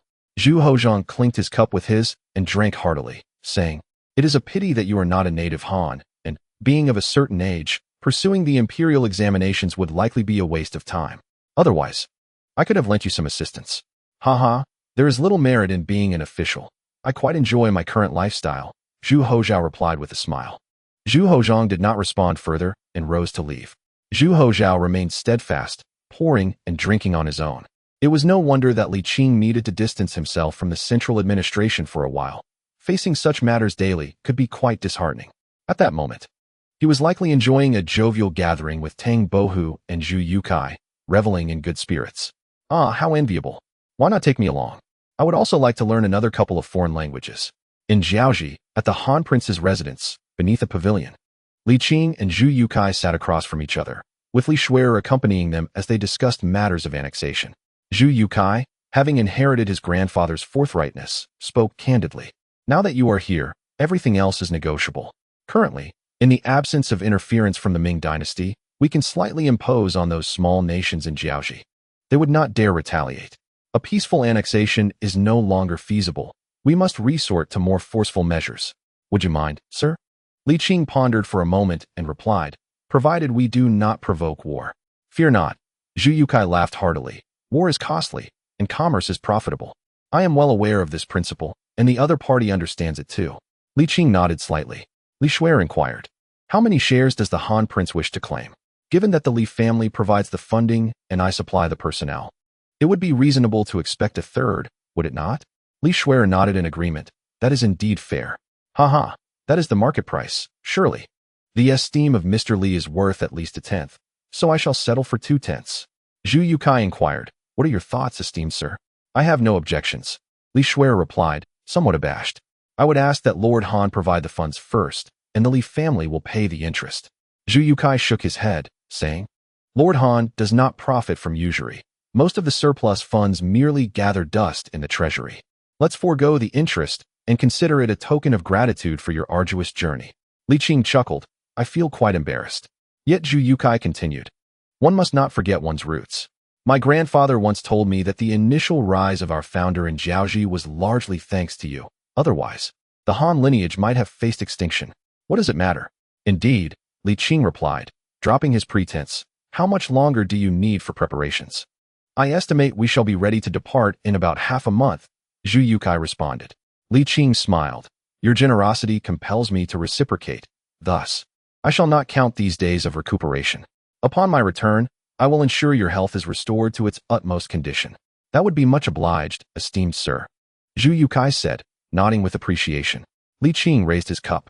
After one drink, Zhu Yukai hesitated and asked, by the time the Han lineage reaches my generation, we shall no longer be Han people, and eventually, we will be completely localized. I wonder if you will still be as you are today then. Li Qing chuckled and shook his head. The Ming dynasty is not solely comprised of Han people. To take a step back, even in a distant future where Jiaoji no longer pays tribute to the Ming, as long as we do not act maliciously towards each other, fostering mutual benefit, I shall not turn my back. Zhu Yukai sighed. It is a pity you are not of the Zhu family. Otherwise, the prospects for the Ming would be unimaginable. Li Qing merely smiled in response. In truth, the emperor of the Ming was not entirely lacking. At least in broad terms, the direction was aligned with Li Qing's vision. Even if Li Qing were to occupy that position, it might not yield significantly better outcomes, for the path taken was not erroneous. Upon returning to the guest house, they found no sign of Tang Bohu. Li Shuer lamented, you truly should not have prescribed medicine for him. You know well his penchant for indulgence. Li Qing paused, then sighed. His early experiences have taken a heavy toll on him. Time is no longer on his side, so I shall indulge his wishes. Li Shuer pressed her lips together, shifting the topic. Could you tell me about them? What? Li Qing was taken aback, then realized, smiling wryly. You wish to hear about this? Indeed, Li Shuer nodded. But if you prefer not to speak of it, I shall understand. Li Qing exhaled, saying, there is nothing I cannot share. If you wish to listen, then listen. Bringing you here was merely to steep a pot of tea. Excellent. Li Shuer replied joyfully. Taking a few steps before turning back, I shall not listen in vain. You will come to understand in due time. Li Qing chuckled silently, not taking it to heart. Little did he know, when the day came for Li Shuer's words to manifest, he would be profoundly moved. Chapter 186. A grand vision. The early summer in Jiaoji is even more intense than the midsummer of the Ming. The sun blazes fiercely, leaves curl, and only the cicadas sing joyfully. Beneath the shade of the trees, Li Qing held a fan, occasionally fanning himself while recounting the beauty of them. Li Shuer rested her elbow on the stone table, chin in hand, listening intently. In the realm of acquaintance, companionship, understanding, and love, The daily occurrences are filled with laughter and joy, overflowing with beauty. Li Shuer listened intently, meticulously noting the tales spun by the young storyteller, who, despite his youth, bore the wisdom of an ancient sage. The audience, akin to a young maiden captivated by a romantic narrative, gazed with starry-eyed anticipation. The story unfolded for an extended duration, until the silhouettes of the two grew elongated and eventually faded into obscurity, marking the conclusion of their narrative. As night descended, the dashing Tang Bohu returned, slightly inebriated. "I'm back," he proclaimed with a boisterous shout. Li Shuer cast a sidelong glance at him, teasingly inquiring, "What's this? Are you about to indulge in drunken antics?" Tang Bohu chuckled foolishly and turned to Li Qing.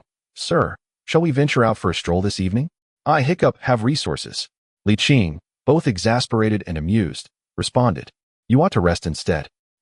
Tang Bohu waved his hand dismissively, philosophizing that one should indulge in life's pleasures while alive, for in death, one is destined for eternal slumber. You, my friend, are simply being overly serious. You could be charming and carefree, yet you choose to live so miserably. You must learn from me." As he spoke, he staggered over to Li Qing, collapsing onto a lounge chair, mumbling, "I'll just take a nap for a bit. Later, I'll take you on an exhilarating adventure." Before he could finish, the sound of snoring filled the air. Li Shuer grimaced, "How crude." Li Qing chuckled softly, choosing not to comment further. In this era, the pursuit of pleasure and flirtation could be openly discussed, even flaunted by men of letters. Over the course of a century, Li Qing had been largely assimilated and thus remained indifferent to such matters. Having imparted a measure of vital energy to Tang Bohu to alleviate the discomfort of his intoxication and ensure a restful sleep, Li Qing stretched languidly and remarked, "For now, let us disregard him. After all that talk, I'm quite hungry. What shall I prepare? I'll take to the kitchen." At this hour, the tavern was still open, yet Li Qing was reluctant to venture out again. Li Shuer pondered for a moment and suggested, "I'm not very hungry either. Let us just make a couple of simple bowls of noodles." "Very well." The next day, Tang Bohu awoke leisurely, devoid of any remnants of a hangover, feeling utterly refreshed. Stepping out of his chamber, he spotted Li Shuer riding beneath the shade of a tree and casually remarked, "Miss Li, are you practicing calligraphy?" Li Shuer placed her brush upon the inkstone, rubbed her wrist, and looked up. "The kitchen has breakfast ready. After freshening up, let us hurry to eat." "All right." Tang Bohu chuckled, "Thank you. And where is Mr. Li?" "He has gone to the Han Wang residence to attend to some matters." Li Shuer took a sip of her tea and added, "Before you rush out, could you do me a favor?" While filling a basin with water, Tang Bohu responded, "Oh, there's no need to be so polite. Within my capabilities, I shall not decline." After washing up and having breakfast, Tang Bohu sat down opposite Li Shuer. "What is it you need? First, take a look at this." This intrigued Tang Bohu, who took the document with curiosity. After some time, he asked in astonishment, "How can I assist you, Miss Li?" "Refine it a bit to enhance its feasibility," Li Shuer replied with a smile. "Do you remember our previous conversation?" Tang Bohu nodded thoughtfully and mused. "Is a prosperous future truly attainable?" "I have confidence," Li Shuer asserted. "Very well." Tang Bohu chuckled wryly, remarking that the time span was rather excessive. After a brief pause, he spoke earnestly. "This is insufficient, far from adequate." Li Shuer furrowed her brows, pondering. "Might you elaborate on what is lacking?" "It is too insubstantial, lacking in depth," Tang Bohu replied, shaking his head. "If you wish to write about beauty, you must not restrict yourself to the beauty of love alone. You should also explore friendship and incorporate some distressing events to create contrast." Li Shuer gazed vacantly. "Yet," Tang Bohu smiled and said, "there is ample time ahead. Why rush? Gather your materials, and when you have sufficient content, I shall assist you in refining it." Li Shuer hesitated, her thoughts unvoiced. "What troubles you, Miss Li?" he inquired. "You," she responded, somewhat sullen. "I have no concerns. Primarily worried about whether you can endure until that time. Though such words sting, they are not without merit. I am acutely aware of my own limitations," Tang Bohu acknowledged. With less than a year until his return to the Ming dynasty, he felt confident there would be ample opportunity for information gathering. "Once we return, we can organize and refine the material together," he added with a smile. "My health may not be optimal, but surely I can last a year or two." Tang Bohu jested. Li Shuer nodded. "You must take care of yourself." "Have I inadvertently dug my own grave?" he teased. Li Shuer blushed. "Refrain from indulgence. This is for your own good." At the Han Wang mansion, after a period of recuperation, The two savored tea together. Zhu Yukai, with measured respect, inquired. This merger is unlike any before. Forgive my redundancy, but you do not intend to return to the Ming midway, do you? Not at all, Li Qing replied. The Ming is presently secure. I need not be vigilant at all times. Zhu Yukai nodded slowly, then recalled something, asking, by the way, how fares my grandfather's old friend, Brother Zhu Shou? Quite well, Li Qing replied, setting down his teacup with a light laugh. He has opened a restaurant in Jinling, and business is thriving. His life is quite comfortable. Suddenly reminded that Zhu Hozong had likely arrived in Jinling, Li Qing furrowed his brow. Jinling is neither large nor small, and it is conceivable that these cousins might cross paths. Although Zhu Hozhao is astute and has no desire to abandon his current life, one must always consider the unforeseen. Noticing Li Qing's expression, Zhu Yukai hesitated. Have you recollected something that necessitates your return to the Ming? Oh no, nothing at all, Li Qing assured. The merger has been settled, and there shall be no further complications. He maintained confidence in Zhu Hozhao's capabilities. Zhu Hozong, despite his intelligence, remained but a junior to Zhu Hozhao. In the Ming dynasty, during the morning court session, Li Hao presented all patents related to steam engine technology. The court erupted in accolades and expressions of admiration, from the emperor to the ministers, all beaming with joy. Ultimately, Zhu Hozong accepted Zhu Hozhao's counsel, granting the steam locomotive patent to the Li family, while the original rewards remained intact. Bestow the Red Book and Iron Certificate. Li Hao's eldest son, Li Xian, was promoted to the commander of Jiangnan. Additionally, the title of Yongqing Marquis was elevated to that of a duke, including but not limited to salary disbursement and the expansion of his residence. This wave of favor brought both prestige and substance. However, the genuine benefits are rather meager. Aside from the promotion of Li Xian, everything else is rather dispensable, particularly the coveted Dan Shu Tai Quan, of which the Li family possesses an abundance. In truth, Dan Shu Tai Quan is categorized into tiers. The first tier belongs to the Taizu, the second to the Taizong, and subsequent tiers significantly diminish in value. Nevertheless, in terms of utility, there is no distinction. They all serve the same purpose, merely differing in their status among people. Although the Li family may not have reaped substantial rewards, it still incites envy, particularly since Nanjing is not the capital, and the emperor's stay is transient, while the Duke of Yongqing has firmly established himself in Jinling. Thus, despite any dissatisfaction, no one dares to confront the Duke. Subsequently, the transition was seamless. After backing up the relevant patents for the steamship, they were transferred to the Longjiang shipyard, officially entering the stage of preparation for mass production. Concurrently, Zhu Hozhong issued an imperial edict, announcing the patents to the public, allowing anyone to participate in the utilization and secondary development of the steam engine. Zhu Hozhong further guaranteed in the emperor's name that any breakthrough secondary innovations would still enjoy the protections of the Patent Act, allowing for profit generation. At the Yangtze River port, Zhu Hozhong, along with the 6 ministries and high-ranking officials, boarded the steamship, experiencing firsthand the revolutionary nature of this new era's invention. The vast merchant vessel, propelled by a surge of white mist, could navigate autonomously, free from the need for oars and indifferent to wind direction.